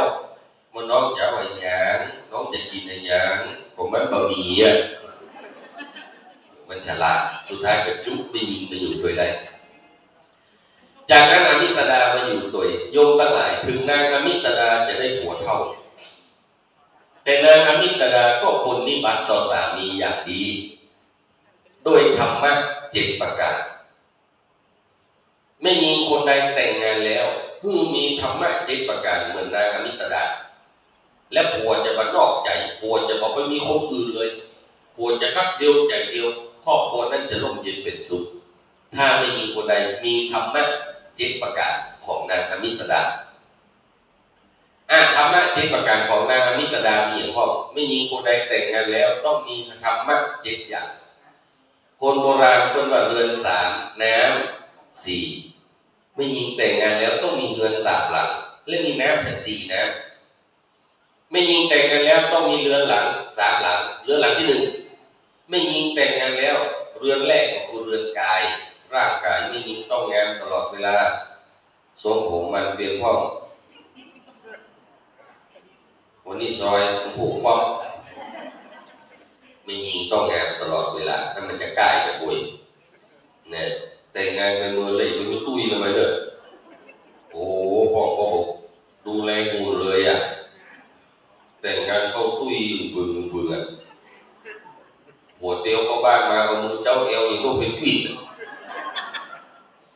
หัวเข้าบ้านมาโปงโมหมดอ่ะนี่มันสดสัตว์ยังใหม่กับว่าในสัปปะรียุ่งเลยได้ยิงต้องงามตลอดเวลาและโยคนสมัยโบราณเขาจะสอนกันว่าไม่ยิงเนี่ยเวลาหลับเพื่อหลับรูนหัวเวลาตื่นต้องตื่นก่อนหัวทำไมไม่ยิงต้องหลับทีหลัง แล้วตื่นก่อนพ่อใจเพราะถ้าไม่มีคนใดรับก่อนพ่อใจหรือลุกที่หลังพ่อใจเนี่ยพ่อใจจะมาหันสภาพไม่ยิงที่ดูมาได้เลยลองรับก่อนพ่อใจยุ่งเลยหรือลุกมาลูนพ่อใจลุกมาปะนี่แหละมันดูมาได้เลยโยมทั้งหลายปากผมปุ๊กแน่ยังไม่น่าน้ำลายย้อยตัวอยู่ตัวมันจะลากสักวันไม่ยิงต้องรับเมื่อลูนแล้วก็ตื่นก่อนมาแต่งเนื้อแต่งตัวให้งามอยู่ตลอดเวลานี่เพราะว่าเรือนกายไม่ยิงต้องงามตลอดเวลาโยมทั้งหลายคนสมัยก่อนเนี่ยเฮาก็เคยได้ยินกับคนเฒ่าอู้เนี่ยได้บ่เคยหันยุคอาจจะเป็นยุควิมลละไม่ยิงสมัยก่อนเนี่ยเพิ่นจะกราบตีนพ่อใจก่อนนอนตกโยมลงพูดพอรู้ว่าไม่ยิงสมัยก่อนกราบตีนพ่อใจก่อนนอนรับมารูยังบอกว่าก่อนจะนอนกราบตีนหัวก่อนแล้วก็นอนถ้าเอาเรื่องพวกนี้มาอู้ในยุคปัจจุบันนี่ละอ่อนกันจะว่าสิทธิมนุษยชนผู้หญิงผู้ชายต้องเท่าเทียมกันไปกราบเท้าได้ยังไงอาจจะว่าอย่างนี้ก็ได้เนาะคนประเดี๋ยวเนาะมันลวงล้ำที่โยมตั้งหลายนะกำลังว่ากราบตีนพ่อใจก่อนนอนนี่มันลึกซึ้งเนี่ยอย่าไปมองว่าแพ้ชนะหรือสูงต่ำกันแต่มันได้อกได้ใจกันพ่อใจคนใดโดนไม่ยิงกราบตีนตึงวันนะมันจะเอาตีนนั้นไปเอี่ยวกับกิ๊ก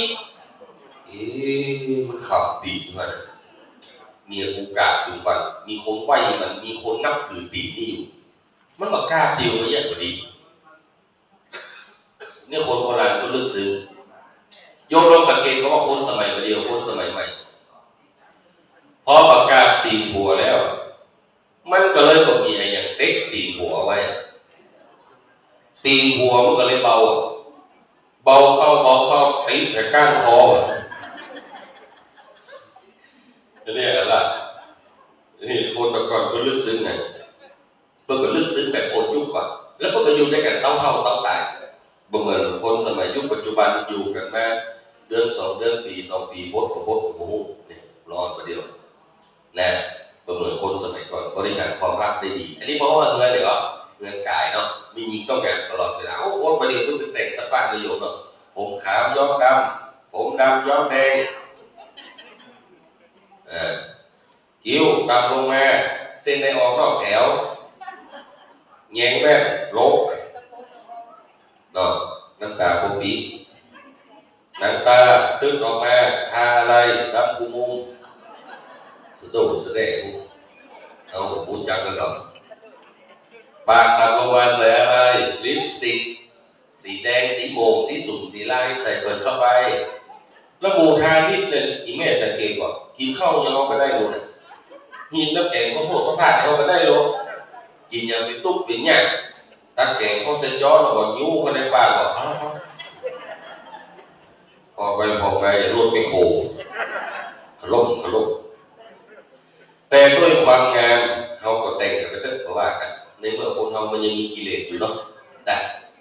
การแต่งงานกันนี่อยู่ด้วยกันชีวิตคู่นั้นมันมีกิเลสอยู่ธรรมดาคนเรามันต้องแต่งตัวให้งาม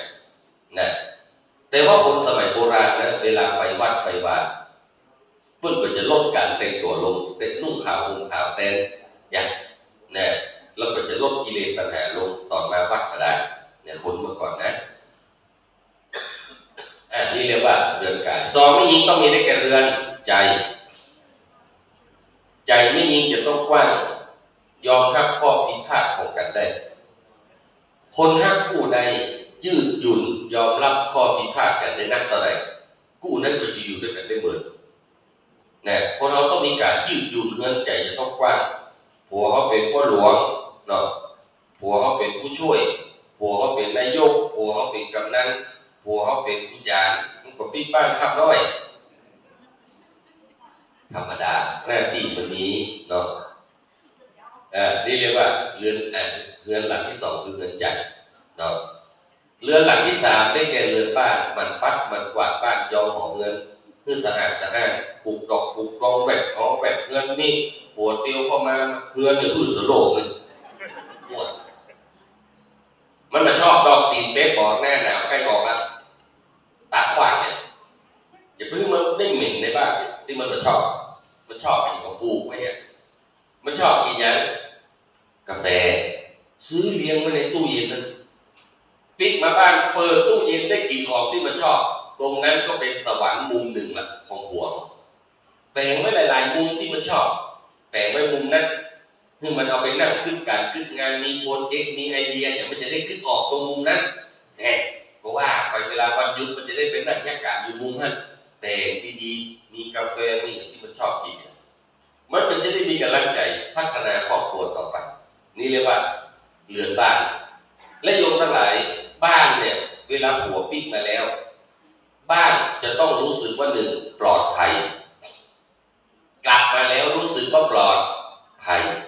สองกลับเข้ามาแล้วรู้สึกว่าได้พักผ่อน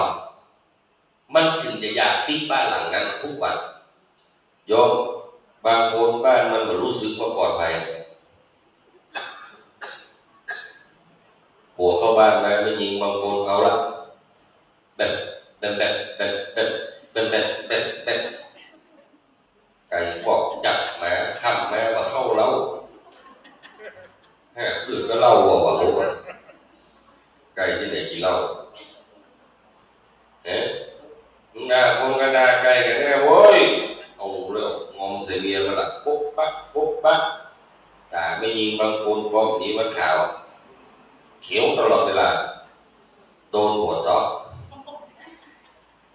เข้าบ้านมาต้องรู้สึกว่าปลอดภัยและได้พักผ่อนโยมผัวเข้าบ้านมาเลยอย่าหาคำที่รู้สึกว่าร้อนมาพูดกัน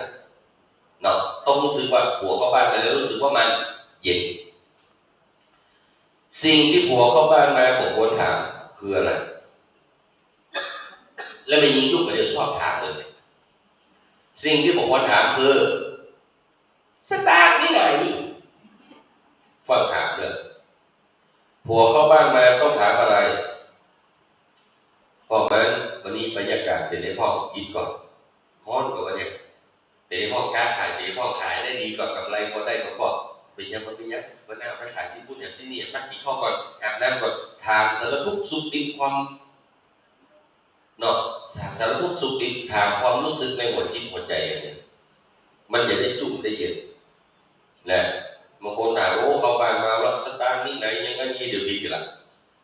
จะไปหากำฮ้อนเข้ากู้กัน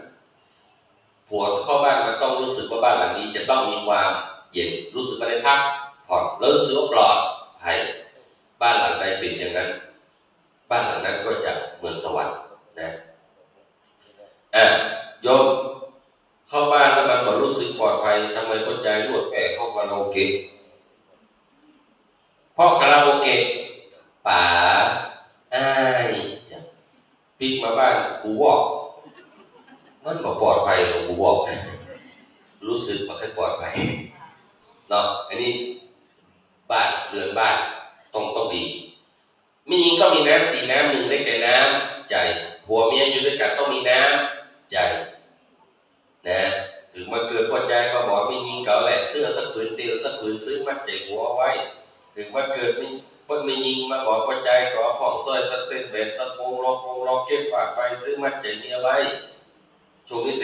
ศรษฐกิจพอดีสักการซื้อทองหรือแก้วพ่อแม่สองจากอวยพรเดี๋ยวด้วยสาธุขอให้ความรักของเรายาวเหมือนสิ้นมากๆนี่เลยของรักอะไรเนาะได้เก็บน้ำใจนะผัวเมียอยู่ร่วมกันเนี่ยโยมทั้งหลายสังเกตก่อนพ่อใจไม่ยิงเมื่อเคยได้กันใหม่ๆช่วงที่แล้วอาการแก่ตาบริสุทธิ์ช่วงนั้นน้ำใจสูงนะเขาทะเลาะกันมาจ้างเขาช่วงนั้นช่วงน้ำใจสูงเนี่ยเรียกว่าไฮโปรโมชั่นเนี่ยมูกระจายตัวดีเลยลงไปสังเกตนะเมื่อเคยได้คนใหม่ๆนะแฟนก็จะข้ามถนนเอามือตะโลกเนี่ยนะครับจำเราก็เดินครับผมจำเราก็เดินครับอันนี้แฟนผมเดินจะเดินข้ามถนนนี่นะครับผมครับดุยังก็ตื่นมาก็ได้คนใหม่ๆแต่งงานกันมา4-5 ปีเมียมันจะข้ามถนนหัวมันโลดไปอยู่ลายหลังมันโลดมาแล้ว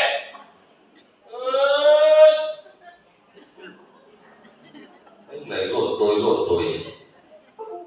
ยังมันโจรตายเนี่ยพอน้ำใจ การทะเลาะเบาแวงก็เกิดง่ายดังนั้นน้ำใจต้องมีหล่อเลี้ยงกันตลอดเวลานี่เราเรียกว่าน้ำใจสองไม่ยิงแต่งกันแล้วจะต้องมีได้แก่น้ำกินน้ำใจคนใจเข้าบ้านมันต้องได้กินน้ำเย็นๆเลยกาแฟอย่างนั้นที่มันชอบกินพวกเราน้ำเย็นๆอย่างว่าไปนะอย่างน้องน้ำเย็นๆแก้วจ้าเนี่ยนี่ก็ไปมันติดมันนอกอันนี้เรียกว่าน้ำกินน้ำใจเนาะและสามไม่ยิงแต่งกันแล้วก็จะต้องมีได้แก่น้ำมือแปลว่าทำอาหารอร่อยเปลี่ยนเมนูทุกวันจะไปซ้ำเมื่อใดกับจอพักกาเปลี่ยนมองดูแต่ว่าเก่งอย่างเก่งพักกาเจ้าเนาะจอพักกาแล้วพึ่งแมลงเนาะน้ำพริกน้ำผักพอกูเดียวกันหมดเลยเพียงแค่สกัดให้มันเข้มข้นขึ้นน้ำพริกน้ำผักแล้วบางวันก็เอาผักกาดมากับน้ำพริกน้ำผักกันตายแล้วอีเหลือแม่มันแกงผักถึงวันแกงจี๊ดสักวันมาได้กันได้กะจี๊ดมาแล้วมาเตือนด้วยแกงเนื้อปิดมาแมลงนึกว่าจะได้กินแกงจี๊ดมาพอกันโตมีผักกระจอยอย่างเก่าเอาแล้วยังจะเกิดขึ้นหรอตีนนั่นหรอกปักขันโตแต่เดียวมูเรื่องน่ะผักกระจอหวานคอน้องเอเนี่ยโยมว่าดังนั้นต้องมีเสน่ห์ในการทำอาหารมันมักอย่างยังผมเองไม่รอมันเนี่ยนี่มันมักอย่างยังผมมาทับแกงอ่ะนี่เรียกว่าน้ำมือน้ำสุดท้ายไม่ยิงต้องมีได้แก่น้ำครับเป็นคนอู้ม่วนจ๋าหวานเนี่ยจะมัดใจไว้ได้โยมทั้งหลายผัวเมียผู้ใดหากรรมสูงมาอู้กันครอบครัวนั้นก็จะเจริญขึ้นสู่ที่สูงได้ง่ายครอบครัวใดชอบหากรรมต่ำๆมาอู้กันครอบครัวนั้นจะไม่มีวันขึ้นสูงได้จะลงต่ำไปเรื่อยๆอยู่ที่เขาจ้างหากรรมอู้มาอู้กันเนี่ยจะอู้ยังไงให้มันมีกำลังใจไปสอบสตางค์มาอู้เนี่ยเพราะต้องหากรรมมาอู้ล่ะเนี่ยนี่เป็นศิลปะของวาจาเล่าโยมฟังก่อนจากกันวันนี้เรื่องนี้บอกเคยเอาไปเล่าที่ไหนกับเตอร์เลยเพราะไหนกล้าคำว่าเล่าประเดี๋ยวนี้ในครั้งที่6ฟังดีๆเลยบอกเคยไปเล่าที่ไหนเลยนะมันมีผัวเมียคู่หนึ่งผัวมันเนี่ยเมียมันเนี่ยชอบด่าผัววันไหนบันไดด่าจิตหัววันไหนด่าหลับนอนหลับแล้วเวลาไม่ออกด่าผัวแล้วก็จะโดนผัวซ้อมทุกวันจนตาเขาเท่าไม่ยิงคนนั้นก็มีวันข่าวแล้วหัวก็มีวันเรียกเลยนะโน้ตลอดเวลาปากกินพริกกินเกลือก็ได้แสบปากแสบคอก็โดนผัวซ้อมทีนี้โยมก็หลายไม่ออ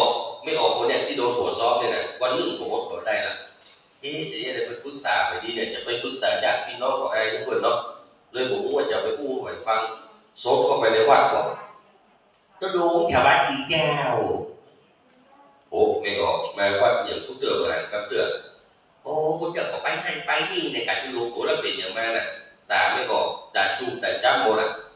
ต่อจี้กันต่อเงาในการทุลุงโอ้ก็ไปต่อเงาจะเลยก็น้อยทุลุงนั่นเนาะมันตีเจ้าบุญบานไงเจ้าบ้านเจ้าจองขอทุลุงเนี่ยผมจะไปเปิดไหนล่ะถ้าเจ้าว่าจะขอตุลุงเนี่ยอ้อมคนน้อยมาสั่งมาสอนกันไปโคกไม่ออกที่เราทุกเจ้าสอนมาได้เนาะมันลวกหรือทุกเจ้าคนนี้เนาะจะสอนไม่ออกเนี่ยยังปากเขากัดห้ามมาได้นะตุลุงโอ้แค่ห้ามมาได้มี10 ปากก็แตกเป็น10 อ่ะเนาะมี10 ตาก็แตก10 ตาถ้าห้ามปากมาได้เนี่ยขอตุลุงช่วยกันตัวติดๆอ่ะตุลุงของผมจะช่วยอย่างไรขอตุลุงแป่งเตียงแป่งยันเนาะแต่ยังก็ได้ไหมคือเจ้าได้สบายใจสักน้อยเนาะแต่ยังก็ได้ดูดวงดูเลิกดูยามแป่งเตียงแป่งยามเนี่ยก็ได้แต่ตุลุงลดน้ำมนต์พ่นน้ำหมากแต่ยังก็ได้ไหมคือข้าเจ้าได้สบายใจสักน้อยตุลุงของผมจะช่วยยังไงเอาไม่ออกเอาอีกก็แล้วกันปิดไปบ้านเนี่ยไปเอาน้ำต้มมาแกะใส่น้ำจนเต็มแล้วเนี่ยเดี๋ยวอย่ามนเลยไม่ออกก็ดีใจเราจะได้น้ำมนต์ฟ้าปิดบ้านไปเอาน้ำต้มมาแกะใส่น้ำเต็มไปหมดเกงเงินตุลุงก็แต่งมนต์ได้มนต์เหลือสิเมจุนั้นสิเมจุนั้นสิเมจุนั้นสิเมจุนั้นโอ้ใจคืนมา หัวเอาน้ำมนต์อาตมาไปใช้น้ำมนต์อาตมานี้บัดใจกินเนอะบัดใจทาสักอย่างโอ้เราไว้เอาไว้โอมน้ำมนต์เราปัจจัยเมาเราเข้าบ้านมาเทน้ำมนต์อมเลยนะแล้วแฮมพูดเราเนอะถ้าพูดออกเคี้ยวลงมาแล้วถ้าลืนลงไปไส้ปุ๊บก็เนอะคืออมไม่ในปากกันแล้วก็เอาในใจเอาเลยใครด่ามันใครนี่มันตายไปใน3 วัน 7 วันคือพูดในใจแล้วมันจะศักดิ์สิทธิ์โดยมาออกปากดุ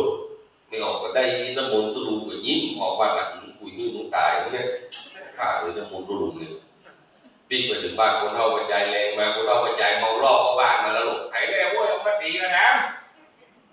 คนเท่ามียิงฟังเพลงน้ำมนต์อมอ่ะโอ้แกพูดไปหรอโอ้ใครด่านะโอ้อมน้ำมนต์มาแรกนี่แหละโอ้ใครด่ากันนะน้ำมนต์ก็ย้อยปากเลยหลงใครด่านะจะด่าก็ได้อมน้ำมนต์ไว้จะพูดออกโกรธเขี้ยวโลกจะลืมกว่าเสื้อด้วยอย่างไรก็จะอมน้ำมนต์เนี่ยนะคนเท่าคนใจตายแล้วค่ะออกมาตีกันแล้วมาเงียบนี่ตายแล้วยังเท่าออกมาแหลมคนเท่าออกปากขึ้นเงินไปไหนคนเท่าไม่ยิงแก้มพูดดูจอบโอ้วันนี้แก้มพูดสงสัยตะวันลงมึงนักไปหน่อยวันนี้แก้มพูดเดี๋ยวไปแอบแล้วกินข้าวรับเดี๋ยวคนเท่าใจมันมีพูดต่อสู้เนาะคนโบราณเขาว่าตบมือข้างเดียวก็มาดังเนี่ยแหมมันมาดังเนาะถ้าใครดังตบสมเพิ่มปั๊บว่าตบข้างเดียวก็มาดังเข้ามาวันที่2คนเอามายิงกดเทน้ำมันอมนะมั้งวันที่3ก็เทอมวันที่4ก็อมแบบนั้นวันที่7ที่8คนเท่าคนใจมีพูดต่อสู้เข้าบ้านมากำนั้นได้15 วันมาแล้วเงียบเลยบอกปากเข้าบ้านมาอาบน้ำกินข้าวหลับอาบน้ำกินข้าวหลับตั้งงานก็ดีขึ้นถึงวันตาพวกเราไปยิงที่เคยเขียวหัวขาวขึ้นมาแล้วหัวที่เคยโนก็ยุบลงไปตรงนั้นปากกินที่กินเกลือก็กินมาได้ก็กินได้ละโอ้ตั้งงานก็ดีขึ้นปิ๊กไปหาตุลุงมาหรอกโอ้ตั้งใจน้ำมนต์ตุลุงเนี่ยนี่ดีไม่ดีก่อนเนาะอันนี้ความจริงมันก็อยู่ที่เราเนี่ยดังนั้นวันนี้ไปจะเมื่อก่อนแค่ได้น้ำมนต์ก็บอกท่านอาจารย์เด้อ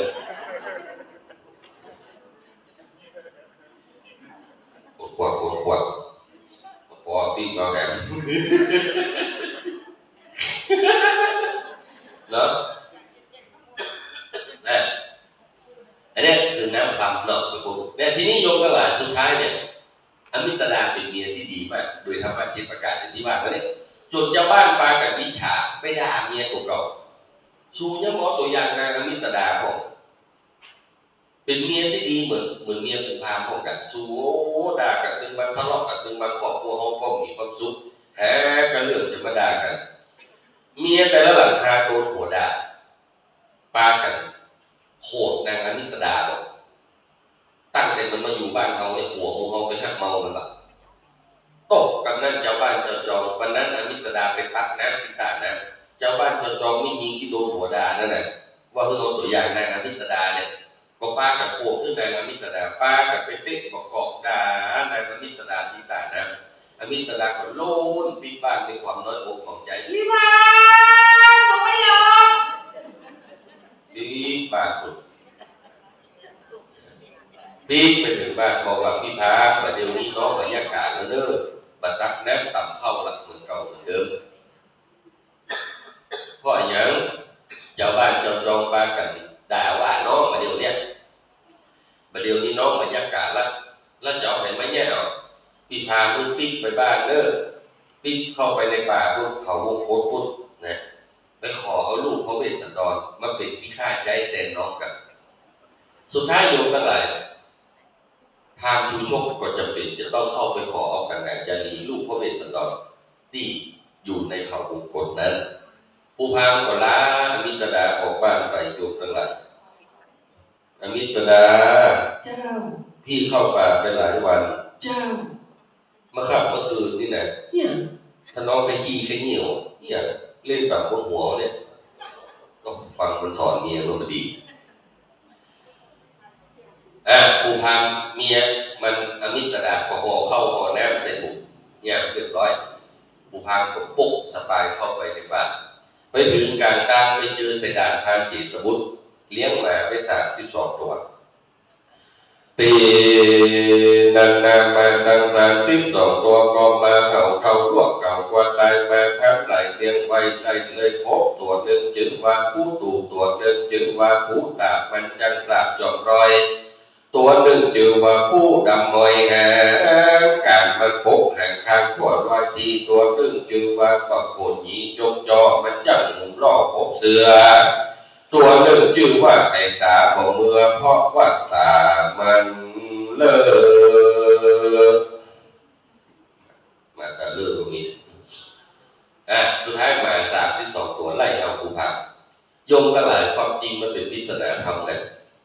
มา32 ตัวไล่ครบผู้พามนั้น32ในที่นี้หมายถึงอาการ32ในตัวของเราที่โดนหมาตึง32 ตัวมาไล่มา32 ตัวได้แก่ความแก่และความเจ็บไข้ได้ป่วยไล่ครบหมู่เฮามือเท่ามือตาเพราะมนุษย์มีเวลาอยู่บนโลกนี้อย่างจำกัดกันทุกคนมนุษย์ดังนี้มา32 ตัวมาไล่ครบเฮามาครบหัวก็หัวขาวมาครบหัวเข่าก็เจ็บมา32 ตัวผู้พามนี่นะมาครบเอวก็เจ็บมาครบตาก็ได้ใส่แว่นมาครบหูก็ได้ใส่เครื่องใส่หูเนี่ยมาครบคิ้วก็วัดหมดเลยเนาะมันมีอย่างเงี้ยอุ้ยวันนี้วันอย่างมันซิดเนี่ยมันซิดแล้วนะเนี่ยคือมาครบคิ้วมาครบหน้าก็หิวเนาะเนี่ยก็ไม่ยิงเนี่ยฮอร์โมนหมดปุ๊บหิวหมดหน้าหิวหนังหิวก็เลือดอันนี้คือธรรมชาติมา32 ตัวไล่ครบเขาดังนั้นโยมทั้งหลายมีเวลาที่เหลือนั้นเร่งสร้างคุณงามความดีกินต่างๆอย่างว่ากันเนาะเมื่อเรามีโอกาสอย่างนี้เมื่อใจยังดังสาบเมื่อแข่งขาดีกว่ามาอย่างนี้บางคนบอกอุ้ยยังมาไปบ้านเจ็บหัวเข่าอยู่บ้านมันก็เจ็บพ่อแม่เห็นกันเนาะนี่เมื่อมันก็เจ็บเหมือนกันอยู่บ้านก็เจ็บพ่อแม่เห็นจะได้รู้ได้หันกระเปิดคนมันไปการไปงานกระเปิดเวลาเปิดท้องอะไรยังมันก็ท้องได้แล้วมันเนาะเพราะมันไปกระเปิดเนาะเปิดแพ้เมตตาก็แพ้ได้อย่างบ้านถึงตาเฮานี่ก็เวลาแพ้เมตตากินตาแล้วเวลาแพ้เมตตาก็จะใจบ่อิตังตานะกัมมังนิปานะคนได้มาได้พอปากก็หูคนในท้องได้เวลาเปิดแอร์มันก็แอร์ไปเบิดปิ๊กพอดีเปิดหูมันก็หูคนมาได้ลงไปสังเกตถ้าเปิดแอร์มันหูถ้าเปิดหูมันแอร์อย่างมันตัดเลยอาตมาสังเกตดูคนเอามาดอกบรรดาบางบ้านเวลาเปิดแผ่เมตตาดักได้กันตอนประมูลปามุนจันโตสาเพนะกานาบานาวัตตะปามุนจันโตสาเพนะกานาจันทาโอกุจังปามุนจันโตสาเพนะกานาจันทาเตกะปามุนแล้วมันเปลี่ยนเป็นปักปิงนี่ใหญ่นี่มันไม่ได้ศึกษาพวกเราต้องศึกษามันไปละเปิดใจยังดังสาบตาดีกว่ามันพอหูดีกว่ามันฟังแข่งขาดีกว่ามันไปหมดใจยังดังสาบเนาะเมื่อเรายังมีเวลาอยู่เนี่ยก่อนที่มา32 ตัวจะไล่ครบจนเขาไปเหลือเองกันสักอย่างเนาะอันนี้ก็ปริศนาธรรมในธรรมทุกจบนั่นเองนะมา32 ตัวไล่เขาผู้พามลงขึ้นตรงไหนบุญโยมทั้งหลายพานเจตบุตรเจ้าของหมาได้ยินเสียงหมาของเก่าเขาโลดมาบอกโยมทั้งหลายเขาแต่ก่อนนี่นะเพิ่งมีความรู้ในการฟังเสียงหมาเฮาแต่ละอย่างมันจะเหมือนกันมาเฮาคนแปลกหน้ามันจะเฮาเสียงสูงขึ้น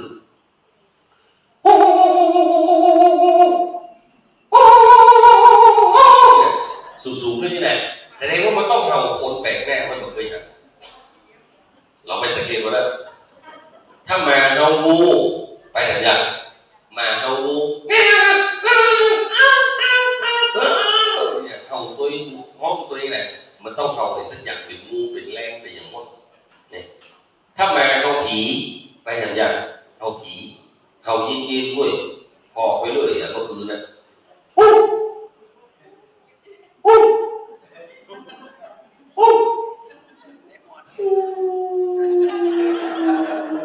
ห่าผีมันเห่าจริงเหมือนกันเราแต่ละอย่างเราสังเกตดูนะเดี๋ยวคนเมื่อก่อนนี้ภูมิปัญญาสุดยอดต้องมีความสังเกตพานเจตพุทธก็เลยมั่วมาเก่าๆในเห่าคนแปลกหน้าโล่งเอาปืนตามไม้ซอกโผเป็นผู้พามอยู่ติดเนี่ยไม้บนตึกเปิดลงไม้เดี๋ยวนี้บันลงทำไมก็ลงจุดเป็นไผ่บอกไม้เดี๋ยวนี้โอ้พานเจตพุทธถ้าสูงยิ่งข้าเจ้าจะเสียใจเนี่ยข้าเป็นโหนอยู่ในวังฟังมันจุนะขอตามได้แน่หาว่าเป็นโหนอยู่ในวังเนี่ยหลอดได้เพราะกำปั้นคนเฮานี่จะสำคัญกับกระบู้นี่นะหลอดได้เพราะกระบู้เนี่ยกำปั้นนี่นะถ้าจากบู้จากจะได้เงินได้คำเลยเนาะเนี่ยได้โบ้ละของจากบู้นะสุดท้ายโยมทั้งหลายพามจิตบุตรก็บอกว่าเป็นไผ่ผู้พามก็ว่าเป็นโหนอยู่ในวังแล้วมันอย่างนี้ข้าเจ้าราชสารก็คือพระเวสสันดรไหนก็ราชสารเอาละมีแต่เดี๋ยวก็เลิกจบไปจบมาได้กระบอกไม่ไผ่ใส่เกลือได้กระบอกไม่ไผ่ใส่เกลือบอกหนึ่งหาว่าเป็นราชสารนี่ไงล่ะราชสารเซ็กกระบอกไม่ไผ่ใส่เกลือหาว่าราชสารถ้าเจ้ากล้าเปิดเจ้าต้องโดนประหารชีวิตโดดฟังมันว่านี่คืออาญาแผ่นดินผู้พามก็เชื่อพานเจตบุตรก็เชื่อแล้วไว้ขมอบลงจากต้นไม้มาก่อนเถิดพะยาค่ะเรายังลงไม่ได้ทำไมถึงไม่ลงแหมยังไม่ได้มัดเดือดมา32ตัวไล่ของมันตะกี้ตีนันนาพันเจตพุทธก็มามัดมาตั้ง32ตัวที่1มัดติดก็ไม่กาสลองตัวที่2มัดติดก็ไม่เขาลามตัวต้น3มัดติดเก่าไม่จี้ตัวต้น4มัดติดเก่าหนอกกาตัวต้น5มัดติดเก่าหนอกกุ๊กตัวต้น6มัดติดเก่าตีนเป็ดตัวต้นที่7ตีนอาตมาเป็นเด็กแลนาไอ้งูก็ไปตัวต้นที่8มัดติดเก่าไม้บัดเก่าตัวต้น9มัดติดเก่าผักจิ้มตัวต้น10มัดติดเก่าผักเผ็ดตัวต้น11มัดติดเก่าไม้กาสลองตัวต้นที่12มัดติดเก่าไม้ข้าวหลามตัวต้นที่13มัดติดเก่าไม้จี้ตัวต้นที่14มัดติดเก่าหนอกกาตัวต้นที่15มัดติดเก่าหนอกโกตัวต้นที่16 17 18 19 20 22 23 24 25 26วันนี้วันค่ำกุ้งกับมัดมาเรียบร้อยเชิญท่านลงจากต้นไม้มาถึงพะยาค่ะหนทางไปหาเวสสันดรนี่อีกไกลไหมโอ้บักไก่แล้วไปเดือนเล็กน้อยเดือนเลิกไปเลิกแต่โดยหนทางที่ไปจาก300-400 ไมล์เนี่ยนะสุดท้ายพานเจตบุตรก็บอกต่างหนึ่งทำตุ้งโจกับตึ้งเลยนะเดี๋ยวก็จะเป็นการจุลพลมหาพลเวลาเราต่อจากนี้นะจุลพลกับปลาน้อยมหาพลกับปลาใหญ่หรอกผ่านป่าไปเรื่อยๆจนถึงกันกุมารบัณฑิตก็ว่าไปเป็นตอนเมื่อได้ทำตุ้งโจกับตึ้งเลยละจะโกงไปโกงมาแล้วเลยเตสนาปะลิโยสาเนก็มีโดยภากาดังกล่าวมานีและนานิทิตังขีญาสังวันลันนาวิเศษจามองเห็นยังทำจุดโจกอันผัดผัดดาไปโดย79ภากาธานิทิตา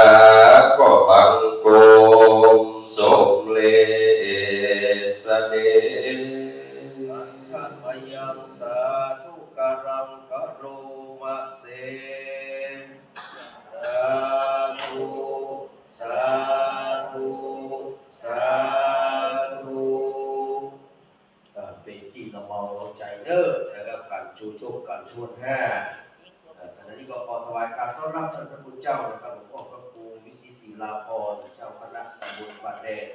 วัดของสิงห์คำจุฬาภูมิมาแล้วเด้อแต่เราจะได้ถวายสะดุ้งปัจจัยกันเทศนะครับการทวนห้าก่อนที่ผมท่านอาจารย์ผมสรุปครับ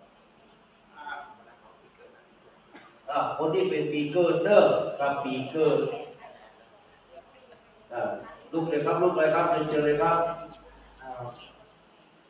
นะวัดเลยปีเกิดนะปียังปีสีเข้ามาเลยครับ วัดเลยมาวัดเลยที่เป็น ปีสีปีมะโรงปีหน้าเข้ามาถวายเข้ามาให้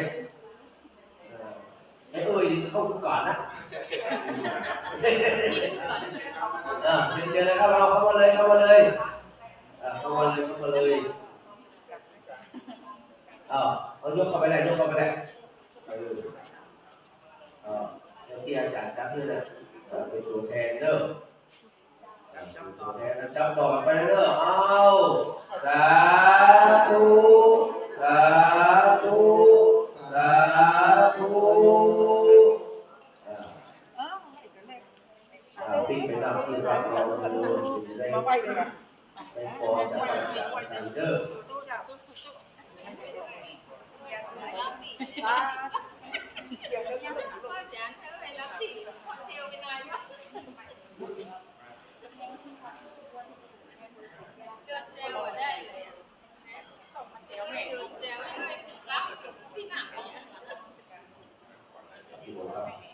แบบนี้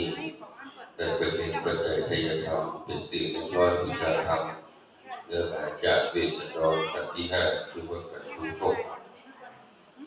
อันเป็นการเตะแบบประยุกต์และเป็นการเตะเพื่อเข้ากับตัวละครซึ่งเป็นตัวตลกในธรรมก็เลยพักเตะนักเตะกันนี้ก็เลยต้องแสดงออกให้มีความคบขันดุจดังตัวละครที่อยู่ในธรรมพระเวสสันดรจะไปถือเป็นสาเลิกโยมทั้งหลายเวลาผู้เจ้าเต้นตลกเนี่ยก็เข้ากับบรรยากาศการฟังตั้งธรรมดุเนาะต่อไปก็ตั้งอกตั้งใจทักก่อนเป็นลำดับต่อไปยะถาวาลิวะหาภูราภาติภูเรนติสากัลลังเอวะเมวะอิโตตินังเปตานังอุปกัปปติอิจิตังปฏิตังตุมังคิปะเมวะสเมนสตุสติภูเรนตุสังกปายันโทปนารโสยถามณิโยติละโสยถาอายุวัฏโกธนวัฏโกสิริวัฏโกยสวัฏโกพลวัฏโกวันวัฏโกสุขวัฏโกมุตตุสัพพะทุกขโลกะพญาเวลาสุขสันตุจุปัฏฐวาอนิกาอันตรายาปิวินาสันตุจัตเตจัสสาสปิติโยวิวัสสันตุสัพพะโลโกวินาสันตุมะเตภวัตุนรโยสุขีติคายุโกภวะอภิวาตานาสีริสนิจังพุทธาปัจจายิโนจัตตาโลธรรมะวะทันติอายุวันโนสุขังปัจลังสาธุ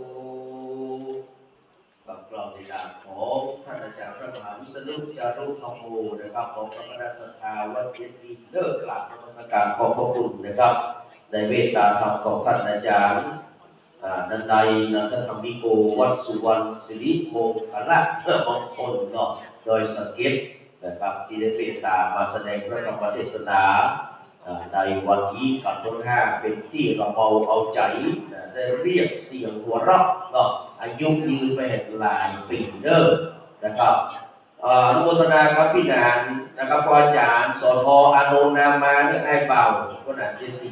นะครับได้ร่วมทำบุญบูชากันเทศกันต่อไปเนี่ยที่พระครูวิสิตศิลาภรณ์จะเทศนะครับเป็นปีมูน้อยปีไส้มาใส่นะครับจะได้เทศเป็นลำดับต่อไปนี่นะครับอนุโมทนาเด้อได้ถวายที่ท่านพระมหาวิษณุจารุธรรมโมเป็นที่เรียบร้อยแล้วนะครับ ท่านสทอนุนำมาบ้านเดียวก็ไม่จัดเทศขโมทาเนี่ยนะครับผู้จ่ายของวัดไม่จัดเทศเนี่ยนะครับท่านสทอนุนำมานะครับ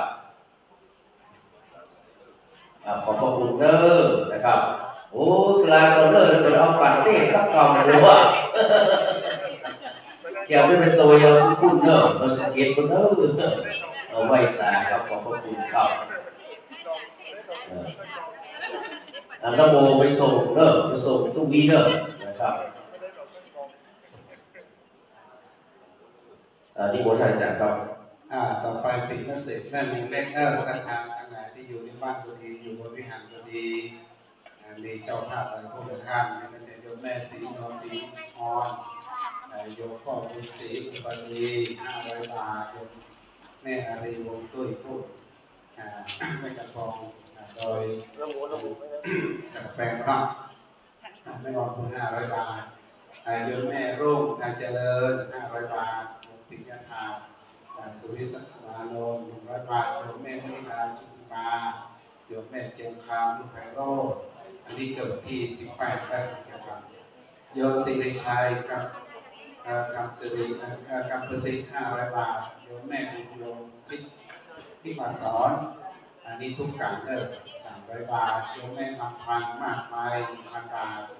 แล้วก็มาดูกัน100แล้วก็พร้อมกับเอกเสษทุกการเลิกโยมแม่อุไรสิทธิพร500 บาทโยมแม่สมพรสุพรรณ500 บาทผ่านก็โยมแม่ธีรวัฒน์นายธีรวัฒน์ทำมาลูกโบ500 บาทโยมแม่ธีรวัฒน์องคำสันทราย500 บาทโยมบันออนคุณเน่โยม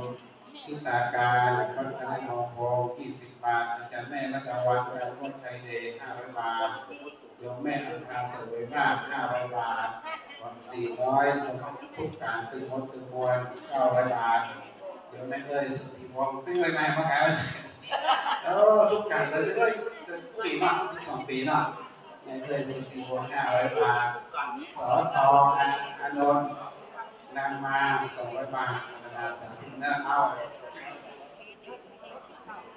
เดี๋ยวมาใกล้ๆหน่อยได้จุดเทียนพร้อมๆกันครับต่อขนาดนั้นสถานที่อยู่ที่บ้านเชิญเลิกกำลังจุดเทียนอยู่เลิกปู่ตั้งอยู่ตรงบ้านก็ตั้งจิตอธิษฐานเด้อนะครับจุดเทียนปูจากันทวนภพจุลพลนะครับ35 คาถาคนที่เกิดปีไส้มาเสกหูน้อยเนาะนะครับเมตตาทำในหลวงพ่อพระครูวิสิตศิลาภรณ์นะครับหลวงพ่อประเสริฐวิสุทธาจารโรกับเจ้าคณะตำบลป่าแดงครับเจ้าวัดหนองสีคำวัดในวังในเมตตาเริ่มขึ้นไปทำมาเพราะจุดเลยกับสาธุเด้อแล้วก็ร่วมบูชากันเต้เรียบร้อยศรัทธาที่อยู่ที่บ้านขึ้นตัวขนาดนี้จุดเทียนอยู่แล้วเดี๋ยวเรากลับมาปักปัจจัยที่ยังค้างอยู่คุณลูกคุณหลานปกติกับบ้านเด้อนะครับวันนี้กับปักแต่ท่านอนุสรลงแล้วเด้อนะครับ200 บาทบูชากันเต้ปีมาเสกนะครับปีไส้นะครับเป็นคำสุดท้ายของวันนี้แล้วเนอศรัทธามีลูกหลานเคยบางทีลูกหลานไม่ได้มากับการทำงานมีพ่อมีแม่เป็นตัวแทนของลูกเจอเนี่ยถ้ามีของเจอลูกหลานได้อยู่เป็นสุขพ่อแม่ได้มาเป็นตัวแทนของลูกทั้งหลายภาวนาสาธุแล้วเสียเข้าไปโยมได้บูชาการทำปัจจัยคือของวันนี้ก็จะเป็นพระป่ากันตั้งอยู่กับสถานีวิทยุสุดพระพุทธศาสนาโยมที่มาหอมนี้แล้วก็วันที่17ต้องมาเริ่มไปร่วมพิธีอย่างเดียวในปี17ที่จะถึงนี้คนดูก็มาต่อครับนมัสการขอบพระคุณครับแล้วต่อไปเราจะได้นะครับอาราธนาธรรมนะครับจุลพลกันที่6เนิ่35 พระคาถาเมตตาธรรม ในหลวงพ่อพระครูวิสิตศิลาภรณ์วัดวังสิงห์คำผู้เจ้าในวังวันนี้เป็นบุญของเฮาเด้อได้มาฟังธรรมะคุณภาพนะครับจากหลวงพ่อนะครับช่วยกับคุณจากับคนที่อยู่ที่บ้านยกมือไหว้ไปถือสาได้ณบัดนี้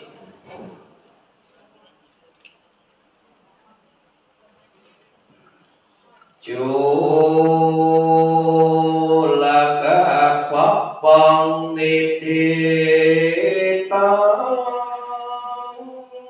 ปริโยสานังโลยในมือกันจูจบจบเป็นที่เรียบร้อยยังประสุดเสียงเขตบัดนี้ก็มาถึงห้องเหตุจุลพลกันน้อยน้อยมาจากที่ถอยโดยหมู่นกน้อยและบินบนบินโซ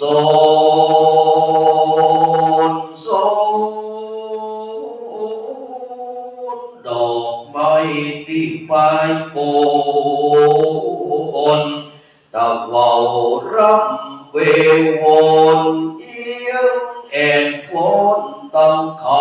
ต้นและนกโตนกงาเก้าและแยงฝอยหิมะปานาเลยมันนั้นมีกองด้วยเสียงนกการ้องนอดโจงเจยผู้พามาเลยผู้หวงออกไปรอดพระเจตพุทธบอกคนต่างไปถึงปางที่เจ้าอจุตรสีกาถ้ามีบอกลา35 บาทวา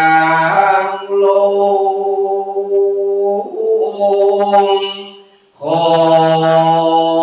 ลูกศิษย์พระพุทธองค์ต้นปิ่นแก้วได้ใส่กากกอแล้วบูค่าเรายิ่งใจถ้ายังมีกำลังก็ขอใส่กาไป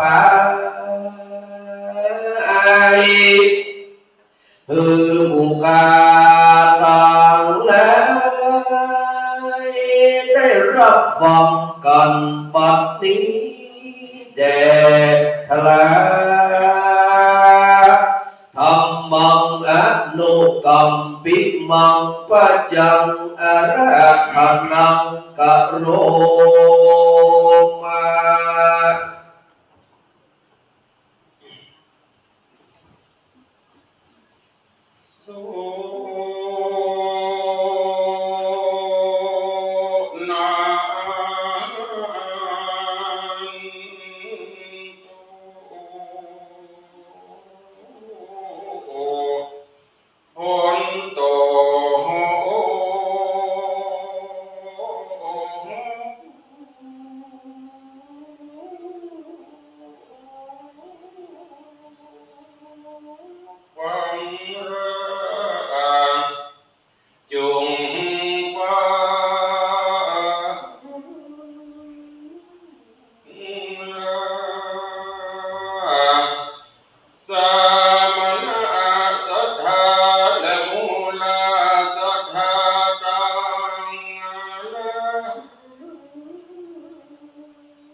ธรรมประเพณี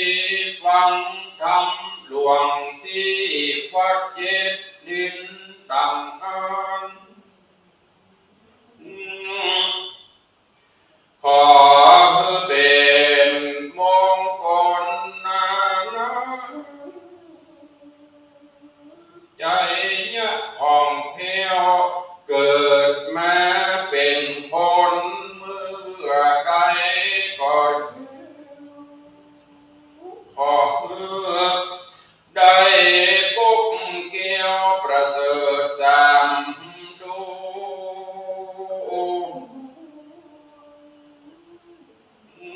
ดีการเทศน์และฟังธรรมมหาชาติในคราวครั้งนี้ดีแต่ใส่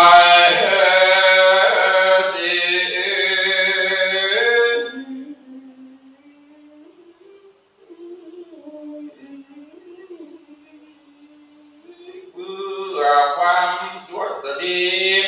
สามัคคีของพี่น้องศรัทธาต่างอัน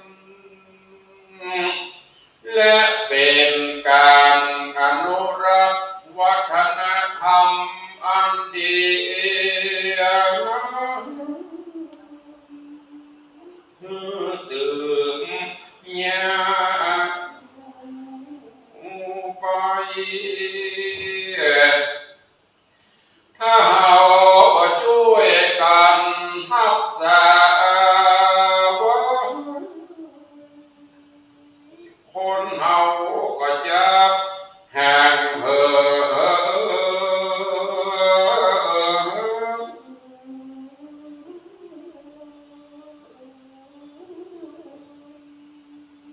เพราะการฟังเทศน์มหาชาติเหมือนจะมีดังนั้นขออนุโมทนากับเมตตา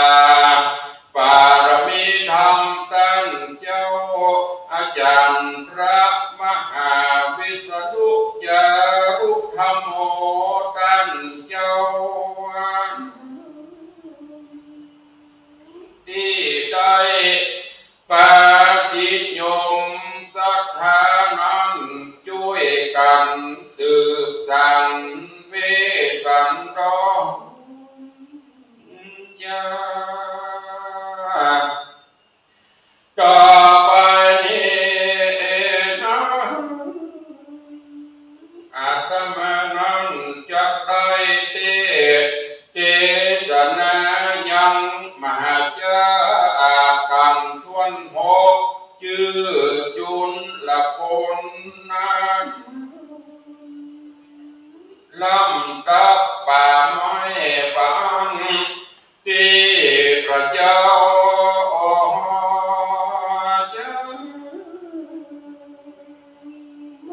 หาเวสันดรได้ผ่านลัดเลาะเดินเสด็จจอ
ขอเป็นมังกร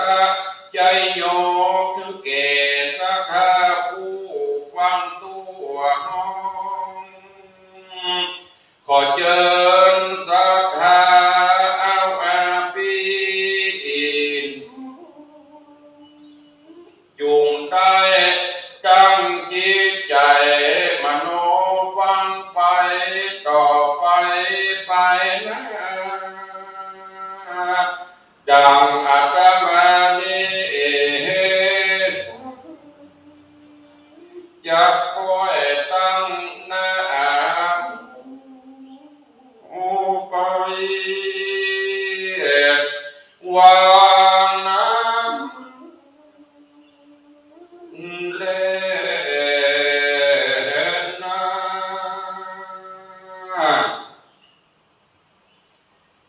ก็ขอยกมือ10 นิ้วกราบนบนอบน้อมยังพระติรัตนเจ้าทั้ง3 ประการอันมีพระพุทธพระธรรมพระสงฆ์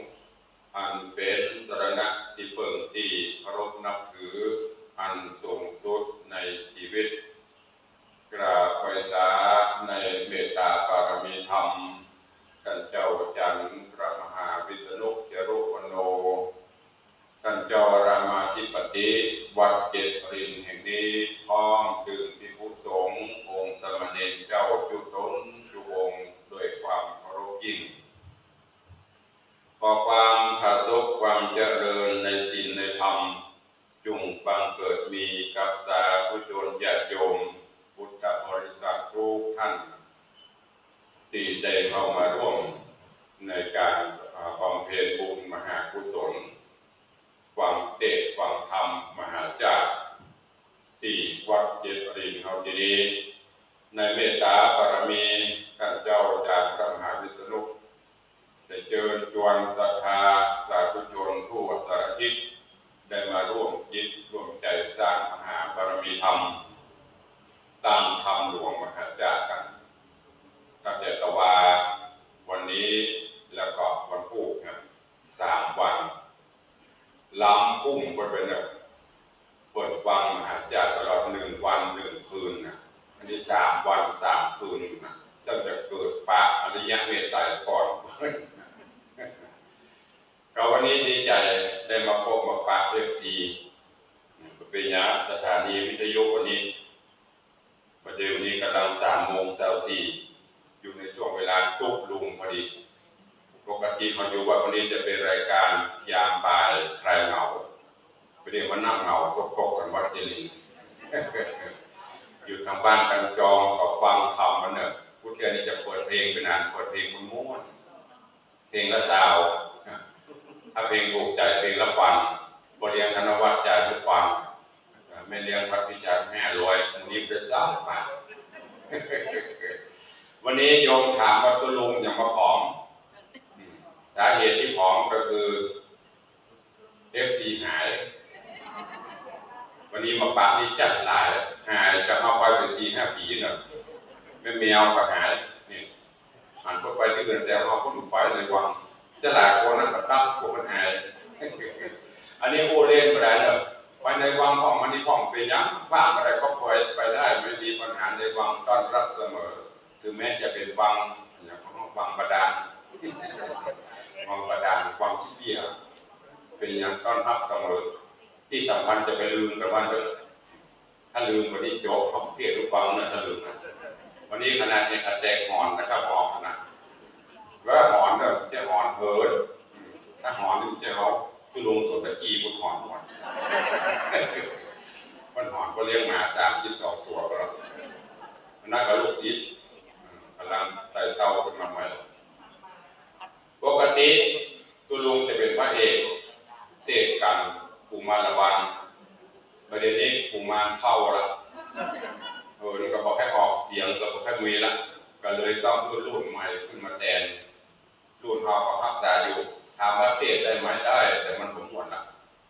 นอกจากไปฟังเสียงเก่าๆเทปเก่าๆมันเหินมาออกละ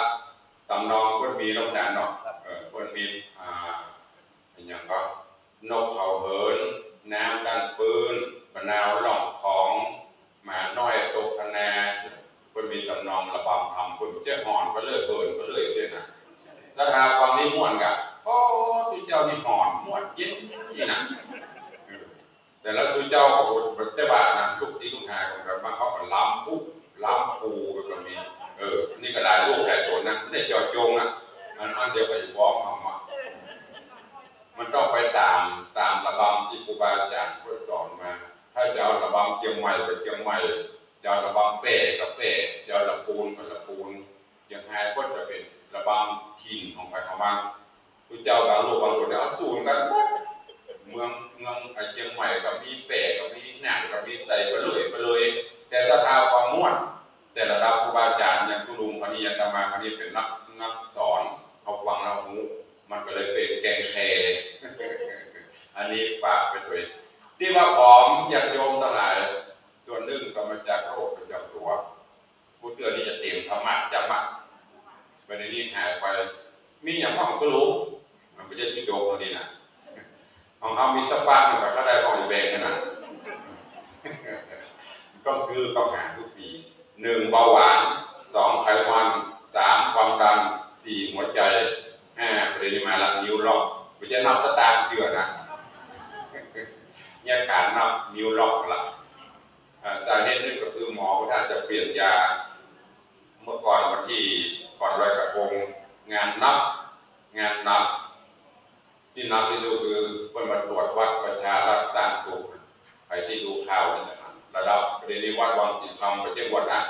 เพื่อนเอาเข้าประจำเป็นก็ทำไประดับผลวัดประชารัฐสร้างสุขเข้าสู่การพิจารณาระดับผลคือ17จังหวัดภาคเหนือเนี่ยเพื่อส่งเข้าไปมี4วัดเพื่อมาตรวจเขาจะเป็นแล้วเนี่ยมาค่ำมาคืนกันเนี่ยโยมรับกับเป็นที่รับนอนกับรับมันต้องเตรียมงานน้ำหนักก็ลดลงประเดี๋ยวนี้จาก85 84 85 86นี่ลดลงมาเหลือ76มี77 76 17หายไปเกือบ10โลอ่ะถ้าศรัทธาไปช่วย FC ไปช่วยตองก็ให้ตุ้ยบวยหน่อยถ้าข้างเขาตุ้ยกับใจมันไปกินประตามเราห้องไปลากมันเนอะมันลากมันจะผอมนะดีพูดแต่ของเป็นของคนนี้จะต้องจำวัดเวลาเนอะการสุดท้ายเนาะเดี๋ยวสั่งประจำบนดอยเป็นอย่างอันนี้ที่ปรึกษาสถานีวิทยุถ่ายทอดต่อไปแล้วต้องฟังปีไปกับคือมาได้อย่างละเนี่ยการมันจบได้ละเดี๋ยวไปบ้านกับอาบน้ำกินข้าวนอนอิ่มบุญต้องกินก็ได้เข้าอ่ะเราตะกี้เอาเข้าไปครัวมันประกาศมัน3 บุกก่อนฟักบนมัน2 บุกไปสอนพระพุทธได้จริงนะมาถึงพระพุทธเจ้าท่านตะนายมากำลังลงรถบอกเพื่อก็เลยจะขึ้นลงรถเกี่ยวสอดมาหมดถามไม่กลัวหมดตอนนี้เมนูแกงบะฟักกับอย่างน้ำพริกอ่อมกันถ้าแมลง1 ปีก็อยู่เนี่ยท่านอาจารย์วิษณุตึงเลี้ยงไม่ต้องกลัวเอาละพูดความทำเพลงนับก็เลยจะเสียเวลาเนาะก็จะเข้าสู่เนื้อหาในนิสามโมงเกินการจุลโกนมี35พระคาถาว่าด้วยตอนนี้ตะกี้ปู่พรามจุชกกำลังเข้าสู่เขาวงกฏเพื่อที่จะไปขอกันหาจารีต่อพระเวสสันดรด่านแรกตอนที่ตะกี้กำลังไปเจอใส่ด่านของอาจุตฤาษีซึ่งทีแรกคนจ้างอาจุตฤาษีเฝ้าด่านประตูห้ามไปเข้าคนในห้ามออกคนนอกห้ามเข้าอย่างเดียวเนี่ยห้ามออกไปเลยถ้าจะออกไปต้องมาใส่บันทมไปก่อนออกไปได้คนในห้ามออกคนนอกห้ามเข้าแล้วก็ห้ามบอกทางที่จะไปสู่ยานอาสลงพระเวสสันดรผู้พานเจตบุตรครับแล้วก็หันจีนนี่ก็คือพระฤาษีอาจุตฤาษีในด้านนี้ก็อย่างที่ผู้โจคนบอกตะเกียบพรานเข้าใจเล่เทอุบายผู้พานประจบด็อกเตอร์นะไม่ได้เป็นรองศาสตราจารย์นะแต่สามารถเอาตัวรอดได้ขึ้นปากขึ้นบนงามไม้มาตาม12 ตัวผู้พานไล่จะพบจับผ้าลุกลุยที่เอาหางบุกเอาพอดีอาจารย์ตัวปฏิบัติไปจับห้องเงียบห้องก็เลยยกบอกเกลือออกมาบอกว่าข้านี้เป็นราชทูตจะไปขอพ บุพรามเจตบุตรก็เชื่ออันเนี้ยถ้าเป็นข้อคิดธรรมะก็คืออย่าเชื่อง่ายขาดปัญญาอย่างเดียวเนี่ยบางคนสตางค์อยู่ธนาคารแก๊งคอเซ็นเตอร์โอนเข้าไปความโลภบอกเบอร์โทรเขาเปิดบอกเลขบัญชีเปิดกระเด็นปิ้งป้องเหลือแต่บัญชีเปล่าอันนี้กับวางกันหมดเดียวจะไปใจต้องมีปัญญามันจะเตะนะแต่ต่อมาท่านเปิดเปรียบเทียบคือเป็นคติธรรมนะจะเป็นเชื่อง่ายร่างเจตบุตรเชื่อลงไปก็เจอบุพามลงมาจากยอดไม้แง่ไม้แล้วก็เลี้ยงดูปูเสืออย่างดีวันมือบอกตามบุพามลืมหมดเพราะกลัวอันเนี้ยเจ้าลงไปกลัวล้ำกับดีจะไปกลัวลงไปอย่างเพราะว่าเขาหนักกลัวล้ำจะตายไอ้ล้ำจังทางด้านกลัวล้ำกับดีไปกลัวลงไปสุดท้ายมาบอกเพื่อเปิดหมดแล้วก็จี้บอกผลตามคือผู้พามคือยกเข้าไปปลายก็จะห่อเข้าตัวเองนะดอกเนี่ยปัญญาผู้พามมันดีแล้วนั้นเองผู้พามดีสุดท้ายกลางเจตบุตรหลงเชื่อตอนนี้ไปจะเป็นตอนที่ผู้พามคือยกจะเตียวป่าในธรรมกับยุลโกนนี้เป็นธรรมที่เป็นธรรมป่าไม้จุลแปลว่าน้อยมหาแปลว่าใหญ่ยุลโกนป่าน้อยอย่างป่าน้อยจะเป็นคือป่าใหญ่แถบลำดับไปจะเป็นจะได้ขอเจริญพอออกไม่ออกสถานเนอะได้สดับรับฟังหากว่าเสียงประจุมประเจนของมวลเพราะจะได้ก็ขอสุมาภัยกับทุกท่านในโอกาสนี้ด้วยเนอะนะโมตัสสะภะคะวะโตอะระหะโตสัมมาสัมพุทธัสสะเอวังเจตาพุทโธพระมนังโพเจตวาปะไทยาสัทธาญาตัสสะมะทุโนตุมปัญเจวะปะกะมิกายติจตัตวามักเกดะเปตวาตะกินาหักขังอุเกปิตวามหาสัตัสสะวะสนุกะสังอาจิขันโตอะหะลัมตะธรรมะสนามาส่วนพระเจตบุตรผู้ใจงามยังจูจังกับพระผู้เท่าหืออิ่มโดยเขาน้ำอาหารแล้วก็มือตุ่มปางามอันใหญ่อันเต็มไปด้วยน้ำพึงขาดลายเนื้อสุกแห่งอาสาบ่เศร้าเพื่อจะคือเป็นเข้าใจเข้าทงพระผู้จงใจกว้างจะบอกยังที่อยู่พระเจ้ากระสัตราจิโยแค่นาหัวก็วัดวาจีปะวะเก็บรังจะบอกอย่างสามงามเกี่ยวฟังแห่งพระเจ้าจันเวสันโดนก็กล่าวอาทิก่อนตั้งต่อไปนั้นรอปักกันกล่าวเป็นกาจาวาเอโสเสโลมหาพระเมพังโตกันธรรมะตะโตตังนิเป็นนาคอุตุระกันรังเท้าผู้เป็นคนใจก็กลัวขังพรามจุมอันนี้กูจะบอกจียังอาสาโลเขานั้นกรมงามเลือดเดียวประดับด้วยเกลียวและหินผาชื่อว่าเขากันธรรมตัณหาขญาเวสันตนาเจ้าอยู่สิบสังกกรรมผลโดยเมียตนแล้ว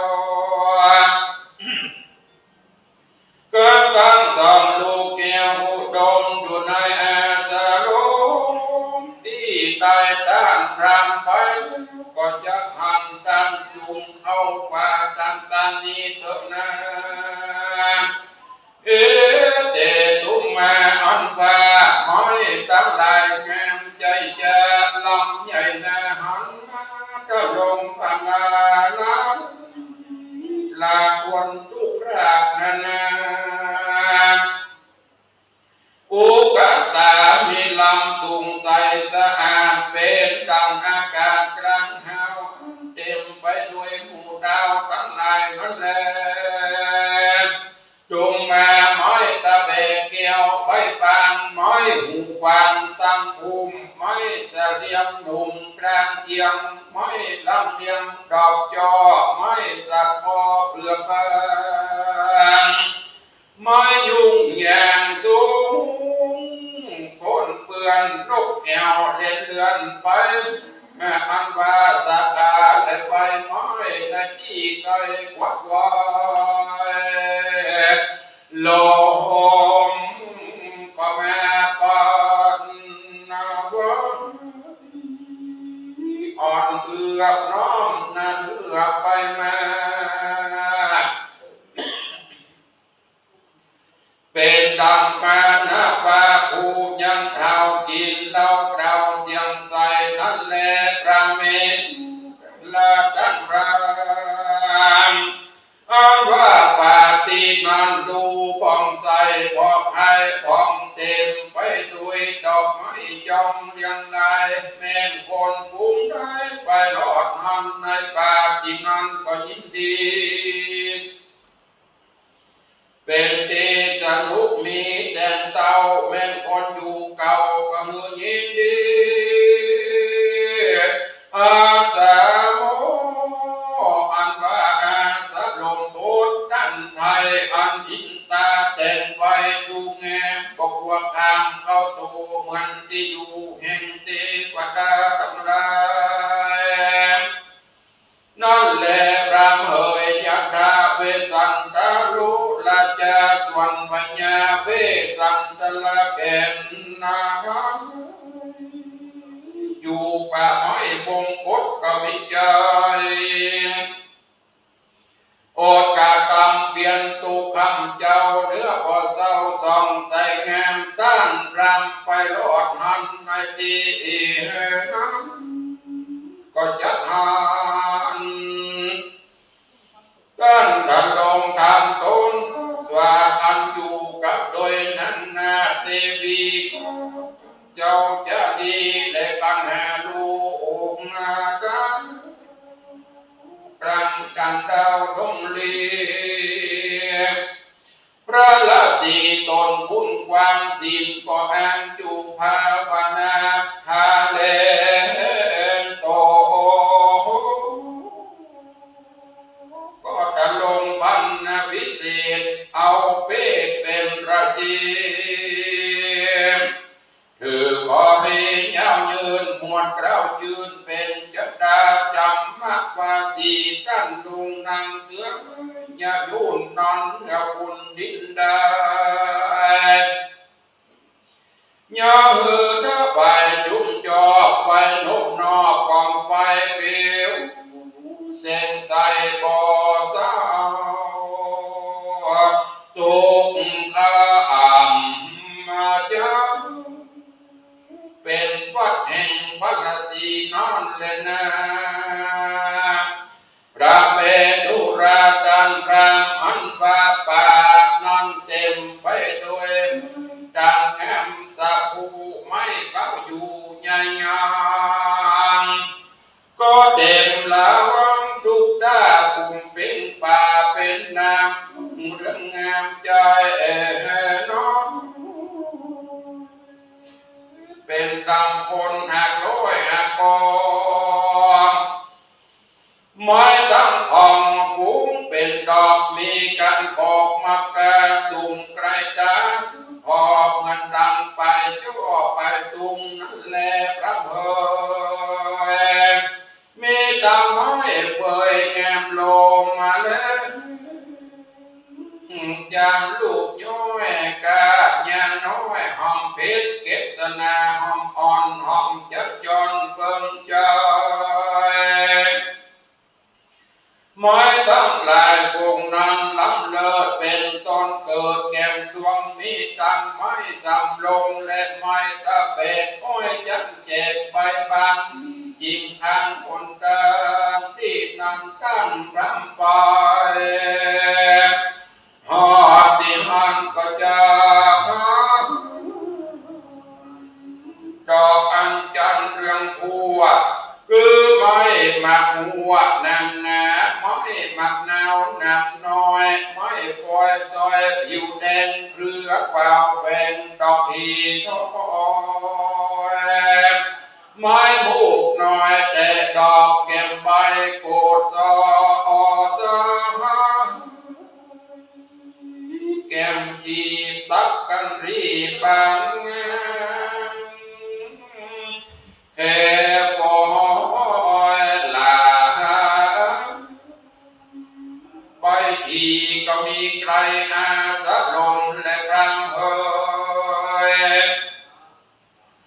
หงไฟงามใสสะอาดเป็นดังอากาศกลางหาวอันเต็มไปด้วยหมู่ดาวนั้นแหละกะลาพรำผู้เฒ่าตั้งจูงเขาใจปันโบกรณีอันผาเสดดอกบัวเกิดแก้มผู้บนจังกรโสมกีบกันตั้งดอกบานและบูหัวเครือหล่นตกหนึ่งแก้มพับบุงรถฟันฝารถฟันฟุ้งแก้มใบกากาตกไปหลายซ้ำเกิดเป็นน้ำหอมหวานดูเจียงขานใจจ้าโบกรณีฟ้าฟ้าอันอยู่แหล่งลาเมืองสวรรค์นั่นแหละดูราพรำเท่ากูก็จะกล่าวที่อยู่เจ้าอุดมคืออาสาโลเจ้าจังอันอยู่ป่ากวังพนมไพรเรียกได้ไปสลอกเด่นดาวออกหิมมักว่านุ่มจอยไปมาบ่อล้ำปัดแดดไปไต่กับที่นาแล้วปักไปคนปักจิ้มมาสอนส่องปักเข้าปองตังตังการเรื่องมากระจับลูกใหญ่ทวนเตะใจก็ดีก็เกิดมีลายซ้ำใหญ่น้อยพรำมีมาสาธิญาคือเขาสาดีเม็ดมันมีหอมยิงเขาจริงหวานหวานเขาเกิดมาเป็นหมู่กันต้นอยู่โบกรณีหมู่ป่าฟ้าและเต่านั้นหมู่เงือกทำและมังกรปู่หอยนอนเต็มคันนักน้ำกันในวังป่าทุกกันมีมาฟังหากยินดีเงี่ยมมันมีปิดมาเต็มพระภาคในวังมีทั้งป่าตะเคียนและป่าคาตื่นเต้นลายินดีเกิดมีในสันดาที่นั่นและต้องนั่งอันว่าป่านั้นนาห้องสาดีสำลิดไปโดยกิ่งไม้และใบไม้เทียนย่อมคือโจมจืนยินดีกันตาลายลาของเลี้ยวสวาตะโลไปมาพามาลาอังว่าแม่เพิ่งแก้มแม่ผู้บินเข้าสู่ดอกดวงหอมบินจอมพัดรอบห้องแล้วสอดไปมาสกุณาโนกังลา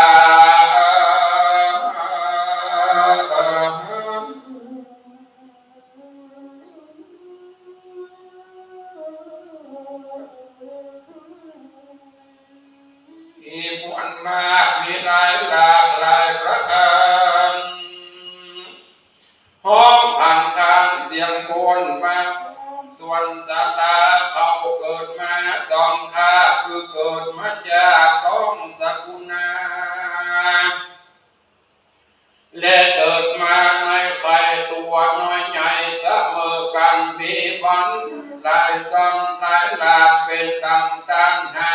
หันมาฟ้ากันมาเกิดกองส่งเสียงทองซึ่งกันโมตันทีก็จมจืนยินดีจัดสู่กับโดยนกตัวผู้เป็นเมียก็มีแหลมรำเอ่ยพระเมตุกลาตันรำเทาอันว่าพญาเจ้าเวกสันตนะแก่นนาทานอยู่ป่าไม้แดนดอยด้านรำไปก็หากยับหันก็อย่าด้านจุงเข้าป่าดงด้านตานก็จับถล่มพันพิเศษผูกเราเกตเป็นราศีถือขอกันลีเกี่ยวได้ยามลูกองมันนังปูจะจำมะวาสีด้านดงดังเสือลายสนดีนอนเหนือตีทอลันดีตั้งย้อนจุลีนมัสการตามโบราณบ่เศร้าดงข้ามมาเจอหากเป็นวัดพระศรีนั่นแหละอันว่าที่อยู่แห่งพระยาเวสสันตระแก่นไทยพรานเจตบุตรบอกไว้ดูงามส่วนจูจักรพรามนางใส่บันก็ได้ยินคำบอกกล่าวแห่งพระเจ้าเจตบุตรนำบอกกล่าวถอยบอกดังไปก็มีหัวใจอันสลาพรามไปบาดจะพาสไลยังกำอันเปิงเจ้าอีใจบัดดูแลพรามเจ้าใจต่อเจ้าใจหม้อหลันกูส่วนว่าเขาสักลายทุ่งใหญ่น้ำเพิ่งใส่จุอันนางใจหวานอีถอยเป็นล้วนเก็บอีมามีตั้งเข้านมเด็กงานแต่เข้าก่อนวันจีจอนเจียงจีนนะเป็นของกินลำแห่งข้าเขาปูจะเอาไว้แก่เจ้าวางอันมาบอกหนแก่ปูเท้าวางปูหูปุนเจ้าเดือนลายเล่นนาบานตังว่าพรานเจตบุตรได้ยินคำพรามมากล่าวไว้ใจข่าวทำงานมันก็มีกระดาษดันตอบกล่าวคำจอบเก็บพรามปฐุมเฮว่าสัมปาลาขอดูดังนี้ดูราดันพรามผูกองงามแปดแห่งเท่าพ้นเป็นเดือโมนะเดินนาไปโซป่าไม้กูแหกบอกไว้จุอันด้านจูงเร็วปันเจียวกว่าเข้าไปลาตรงไกลของส่วนของกินอันใดปอแต่งอันดันหากเป็นฮือกูว่าเข้าสักตูก่อนสักตูย้อยตีนได้ก้อยแห่งมามีตั้งเข้านมเด็กงาเข้าก่อนน้ำอ้อยบานจีโจใจกูก็เอาในทงดันได้จะเป็นแก่ด้านผู้เดียวด้านอันจับเดียวไปปัญนาสู่ป่าหุ่นไก่และนาพระเมตุราพรามอัญญังมัคโออันปะหุ่นดังเดียวป่าไม้ปอไตได้คนเดียวผู้จับเดียวเข้าสู่ตีเต้าอยู่เป็นจีเป็นโหดดังที่ปันรอดเกี่ยวส ดีดีล้านยินดีจริงบอกแม่นปู่เจ้าจะออกรักมาจากศาลาดันดาวพระดันดาวรองคิดดังเตียวซื่อนักและนาพระการหนึ่งยังมีเจ้าสีตนหนึ่งอยู่เสพสังอยู่กลางปากวันดงลีชื่ออาจุตระสีตนสวัสดิ์สันลูกไม้หักหัวมันเป็นของสันตุคำเจ้าประสบเศร้าหิงสากระทำเมตตาภาวันทุกเมื่อใจใส่เชื่อยินดีบวชเป็นจี้สังอาเสพสังเฟ่งไฟคันตั้งเดียวโบบ่เขียวสักเส้นบ่ตื่นเต้นโมหะมีตั้งตาพรำร้อมเขี้ยวบ่ยอมส่องเสงแงมปีหัวติดตามไปโดยฝุ่นบ่สร้างฝุ่นกันไกลทั้งสิ้นสายสาโลตั้งเขาบวชก็โสดใสโดยสายเจ้าองค์อาจหมวดเราว่าเจดาจำปาวาสีลุ่งนันเสือลายสัวดวนอีดวนยาวยิ่งล้วนปวาสมาเสถีนอนเหนือดินนาบ่มีสาบ่มาอีไม่รัวโลดินสาธายิงจมจอบไปนอกกองไฟมีเปลวสักเรือลาอันนี้หากเป็นพระแห่งเจ้าราศีทั้งหลายเล่นนาตั้งรามจูงเข้าไปตะโดดข้างเขตโคตรเข้าสู่ยังที่อยู่ดาวองงามเด้อจูงทางทุกสลอกเด่นดาวออกมากาเจ้าราศีตนนั้นใส่ก็จะบอกไว้แก่การเจริญนาอีกว่าพิกเวลุลาภิกขุตั้งหลายมันบูวันนาสัพพูอรหันตาส่วนโจการามผู้เฒ่าแก่จะเชื่อแต่องค์พรามได้ยินคำงามแห่งพรามเจตาบุตรบอกเราที่อยู่แห่งเต้ากระสัตราปะทักจินังกัตวามันก็กระทำเวทประทักสินใจยินดีโยมจื่นนอบน้อมยืนอัญจุลีเจ้าอาจุตลสีโตพุ่นกวางอยู่เสพสังเด่นดอยมันก็เข้าไปในถาดนาที่นอนก็มีวานนั้น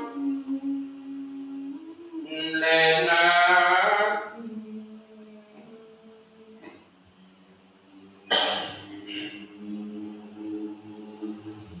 เนเทตา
คงนอนวังสิ่งคำประเดดเกี่ยวความก็แม้กะอกกะใจเติ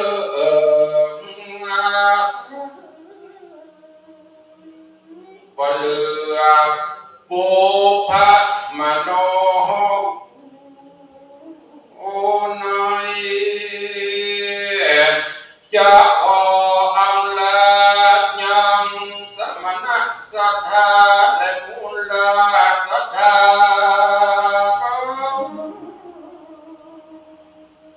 ผู้ดำรงความดีสิ้นสาพ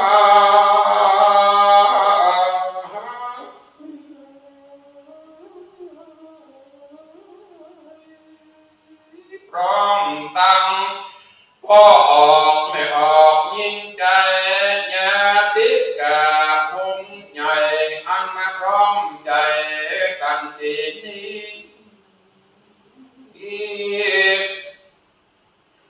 ก็มาจะพ้นจากกล่าวหาจีพ้นเป็นที่ชื่ออื่นนักอีบานกังสมณะศรัทธามูล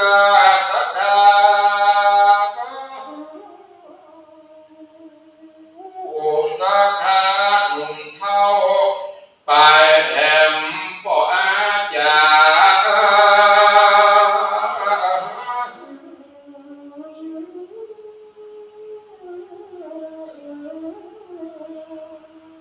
ที่ได้มาโอกาสเป็นตัง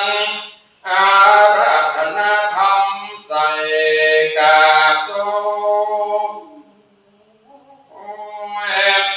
บัดนี้ก็สมควรดีเรียมมาจะขอละไปตั้งแต่กาลปานนี้ขอเมื่อทุกท่านจงอยู่สุขสบายใจ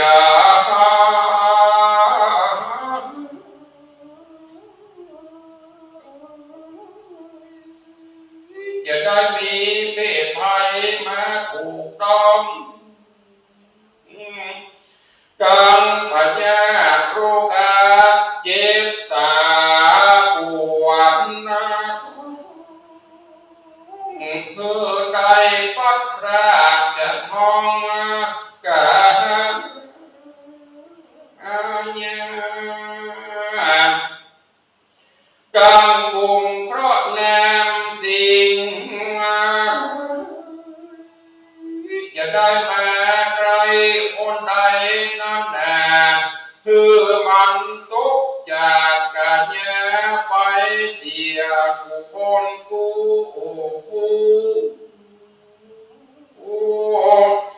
ขออัญเชิญบุญพระรัตนตรัยเพิ่มมายุจงรักษาจุโอ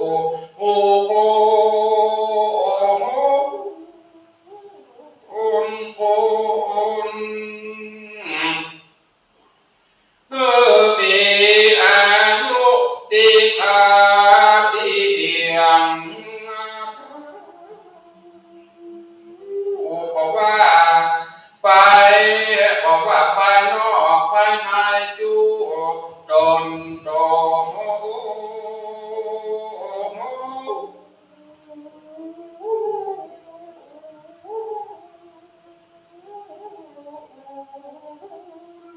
เพราะว่าคุณพระรัตนตรัยมาบังดลโจทย์เจือต่อเนื่องเม่นตันทำมากาขายข้าราชการเปิดร้านนาก็คือได้นอจะลือ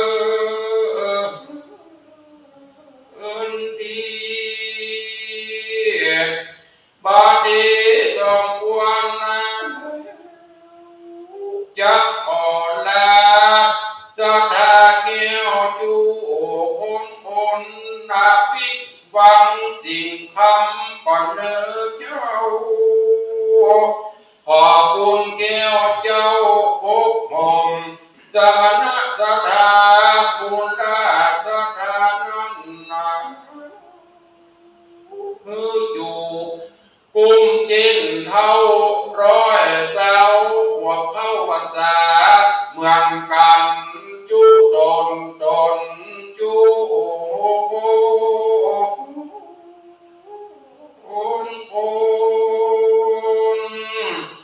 เนติตังขีญาอันกล่าวห้องจุลปุลอันประดับประดาไปด้วยกั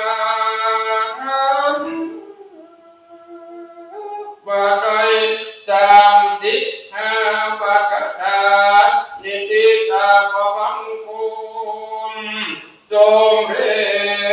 จสเด็จอันทะมยังสาธุกรังกโรมะเสสาธุสา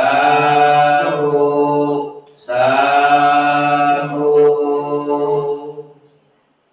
เป็นที่ละเบาเอาใจขนาดเด้อนะครับกันสุดซอยของวันนี้นะครับคือการทวนพบจุลปนนะครับป่าน้อยอ่านไปแล้วกับแหวกป่าน้อยเพื่อที่จะปิ้งไปวางสิ่งคำนะครับจากนี้ไปนิมนต์ท่านอาจารย์มหาวิษณุได้เรียนเชิญเด้อสถานที่เจ้าภาพโดยเป็นเจ้าจัตตาวันนี้ปีนี้นะครับได้เข้าน้อมถวายจตุปัจจัยทายธรรมประเทศในท่านพระคุณเจ้าครับเอาเข้ามาก่อนเลยโยมเข้ามาถึงโมดเลยเจ้าของปีเกิดเข้ามาใกล้ๆวันนี้ถ้าพระครูได้มีเมตตาได้มาโปรดศรัทธาก็ปัญญาครับ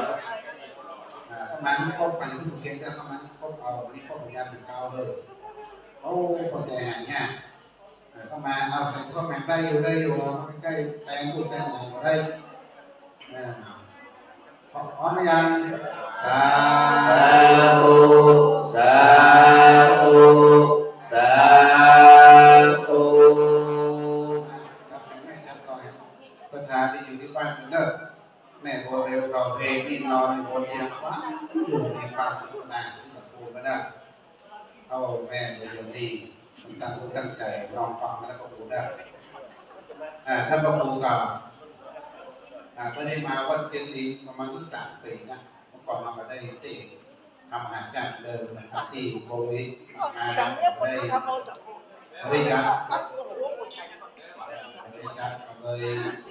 เอาวันที่9ถึงวันที่11นี้จัดครั้งนั้นเป็นปี65ส่งท้ายปีเก่าต้อนรับปีใหม่เพื่อต้องการศรัทธาได้มาติดมาทำกันในการจะสิ้นปีนี้เนื่องจากว่าที่โบราณสถานที่พ่อจัดมาที่แล้วนี่ศรัทธาก็สามารถจะขึ้นไปบนดอยได้ส่วนที่วัดเจดีย์เอาไปมาสะดวกสบายศรัทธาก็ไปปิ้งได้ขึ้นโรงแรมได้ก็สะดวกสบายนะที่ศรัทธาได้มาร่วมปฏิบัติธรรมกัน2 วันที่ผ่านมาแล้วก็เตะถึงเช้าถึงค่ำไป2 วันที่ผ่านมานี่ก็เท่าที่ประเมินมานี่ก่อนถือว่าพอใจศรัทธามาตั้งมากันหลายคุณเจ้าที่มนต์แต่ละตนก็ประมาณครบมาตรงเวลาโดยโมทนาสาธุครับผมเตจุตุตโตก็ต้องโมทนาบุญกับศรัทธาที่เป็นเจ้าภาพในนั้นแต่เราถึงศรัทธาที่มาที่ดีที่อยู่ในวัดดีนั่นโมทนาสาธุเอาต่อจากนี้ไปขอท่านพระครูได้ผู้ปกครองเป็นศรัทธาสาธุชนทั้งหลาย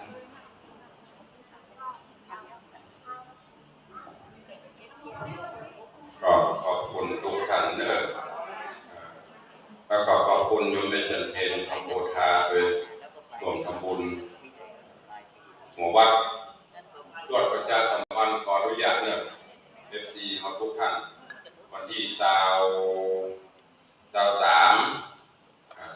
กุมภาปีหน้าเนอะ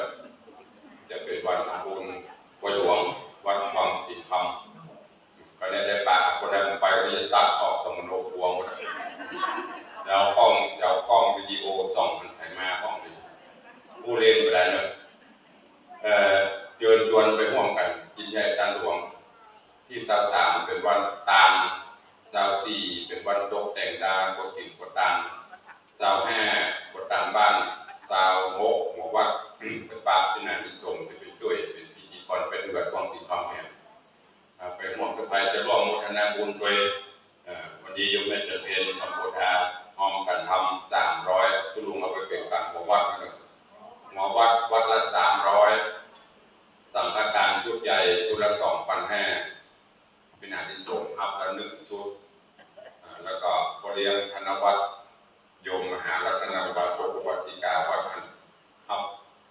สังฆทานชุดใหญ่12ชุดแล้วก็อัพจุดน้อยที่อัพของวัดอย่าง108วัดมูลนิธิคนวัด2วัด3วัดบริเวณกำลังได้ประมาณ140-150วัดข้างแห่งเกินเนอะเกินไปแล้วเลขารายงานของวัดทั้งหมดมีประมาณ400ป่ายขอโทษม่วนเนอะ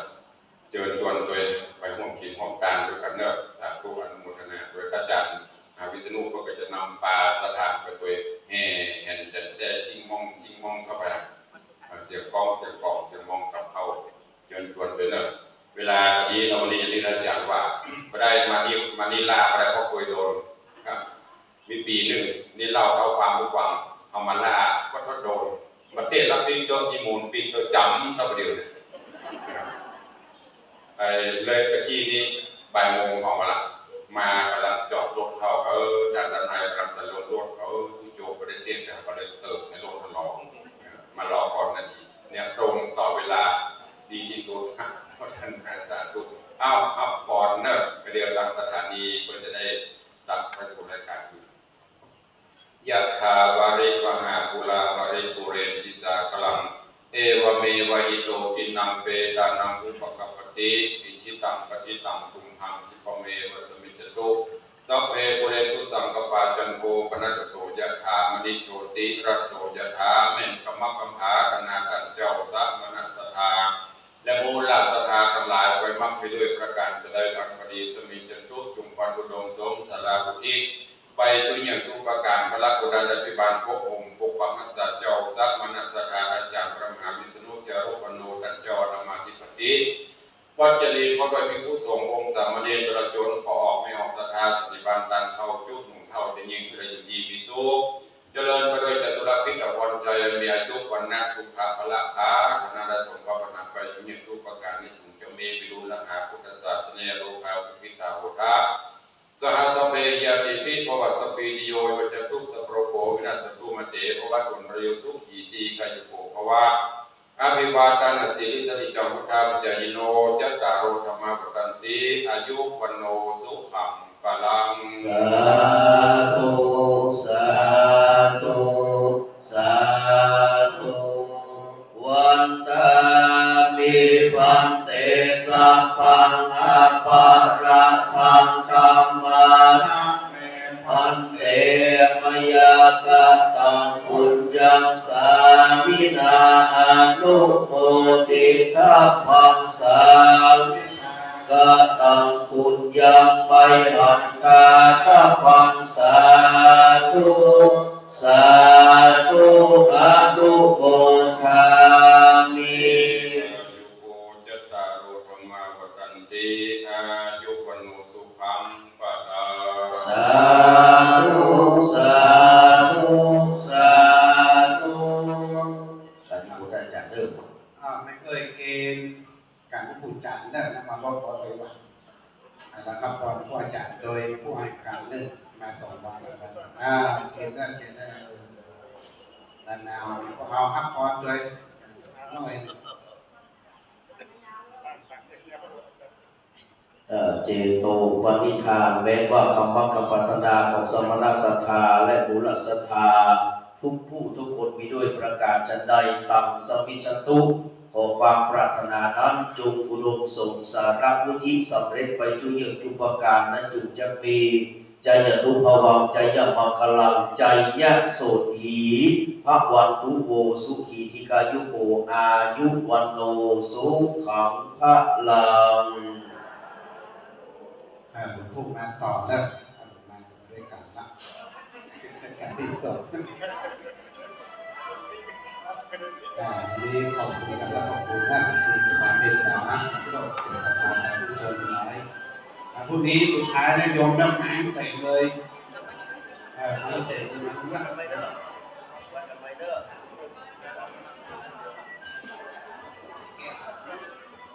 วันนี้แม่เกี่ยวกับถ้ามีข้าวต้มพอจะทำได้บอกได้เลี้ยงสแตนด้วยนะเป็นข้าวต้มสมเพื่อนนะแม่นะ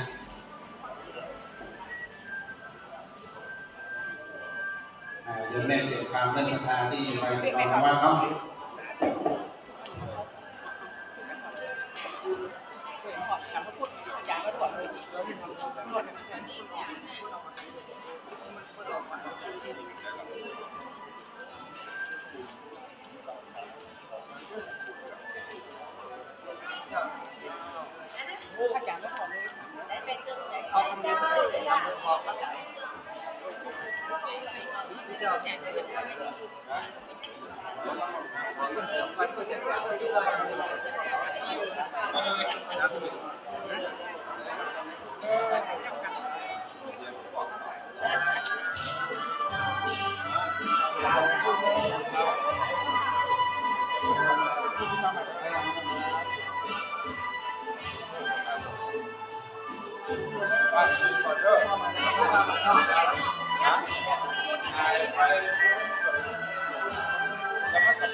ขอรับเกียรติเลิศราชสกัดของพระคุณพระพุทธเจ้านะครับท่านครูวิสุทธิลาภรณ์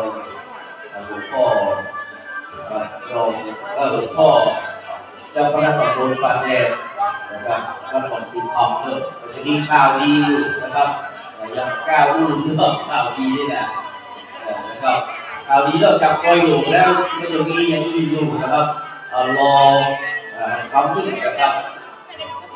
โมทนาสาธุกับพี่น้องศรัทธาที่อยู่ที่นี่และที่บ้านทุกท่านประกอบโดยนะครับสัพพสิริสวัสดิ์พัฒนามงคลเดินทางติดตามด้วยความปลอดภัยวันพรุ่งนี้จะไปยูเนอร์จะเอา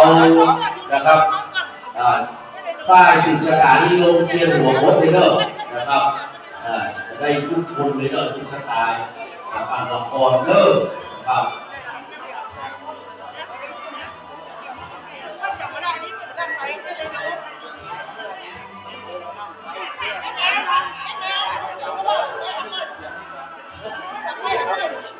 แม่เสีย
cái này à?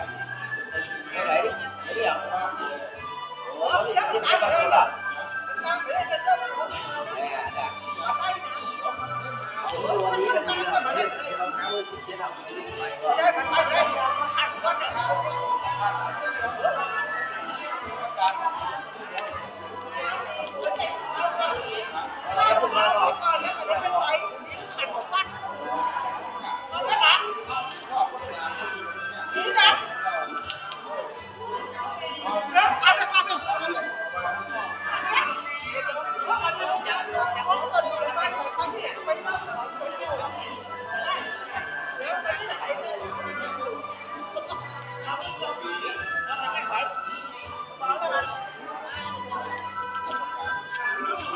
Ba dù con gì chứ ạ? Nhất là trả chứ ạ? Cái đây bây giờ nó có cái đây hết cả xả thì nó xả xuống con rồi. Đi ra. Xả thì đó. อ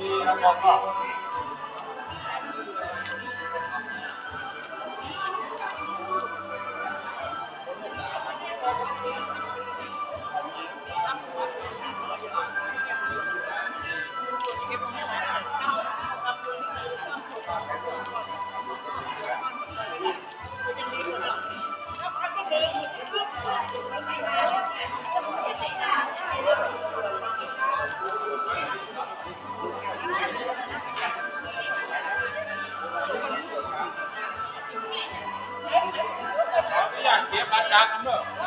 เก็บนี่ก่อนเดี๋ยวอันนี้มาโอเคพี่น้องแล้วก็ไปติดพี่น้อง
นะ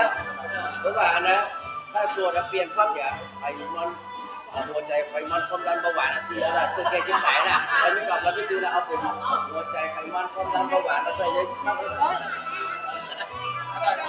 ไม่ได้ก็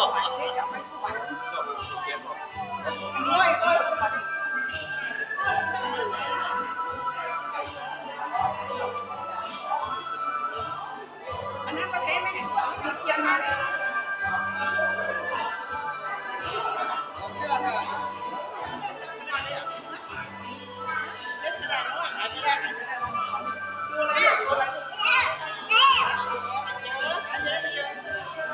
apa ada kipas lu kan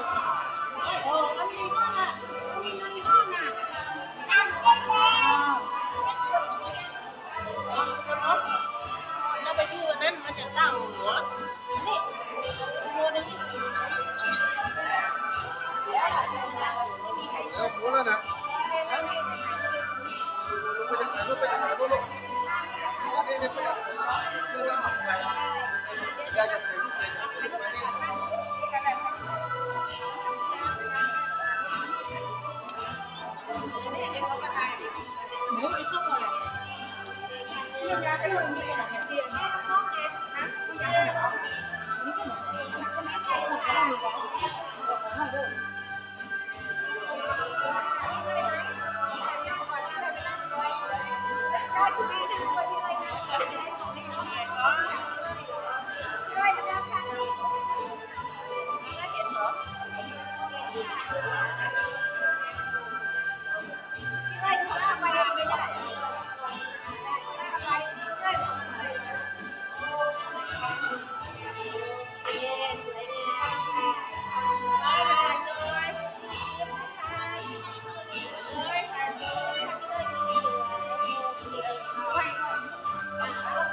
เ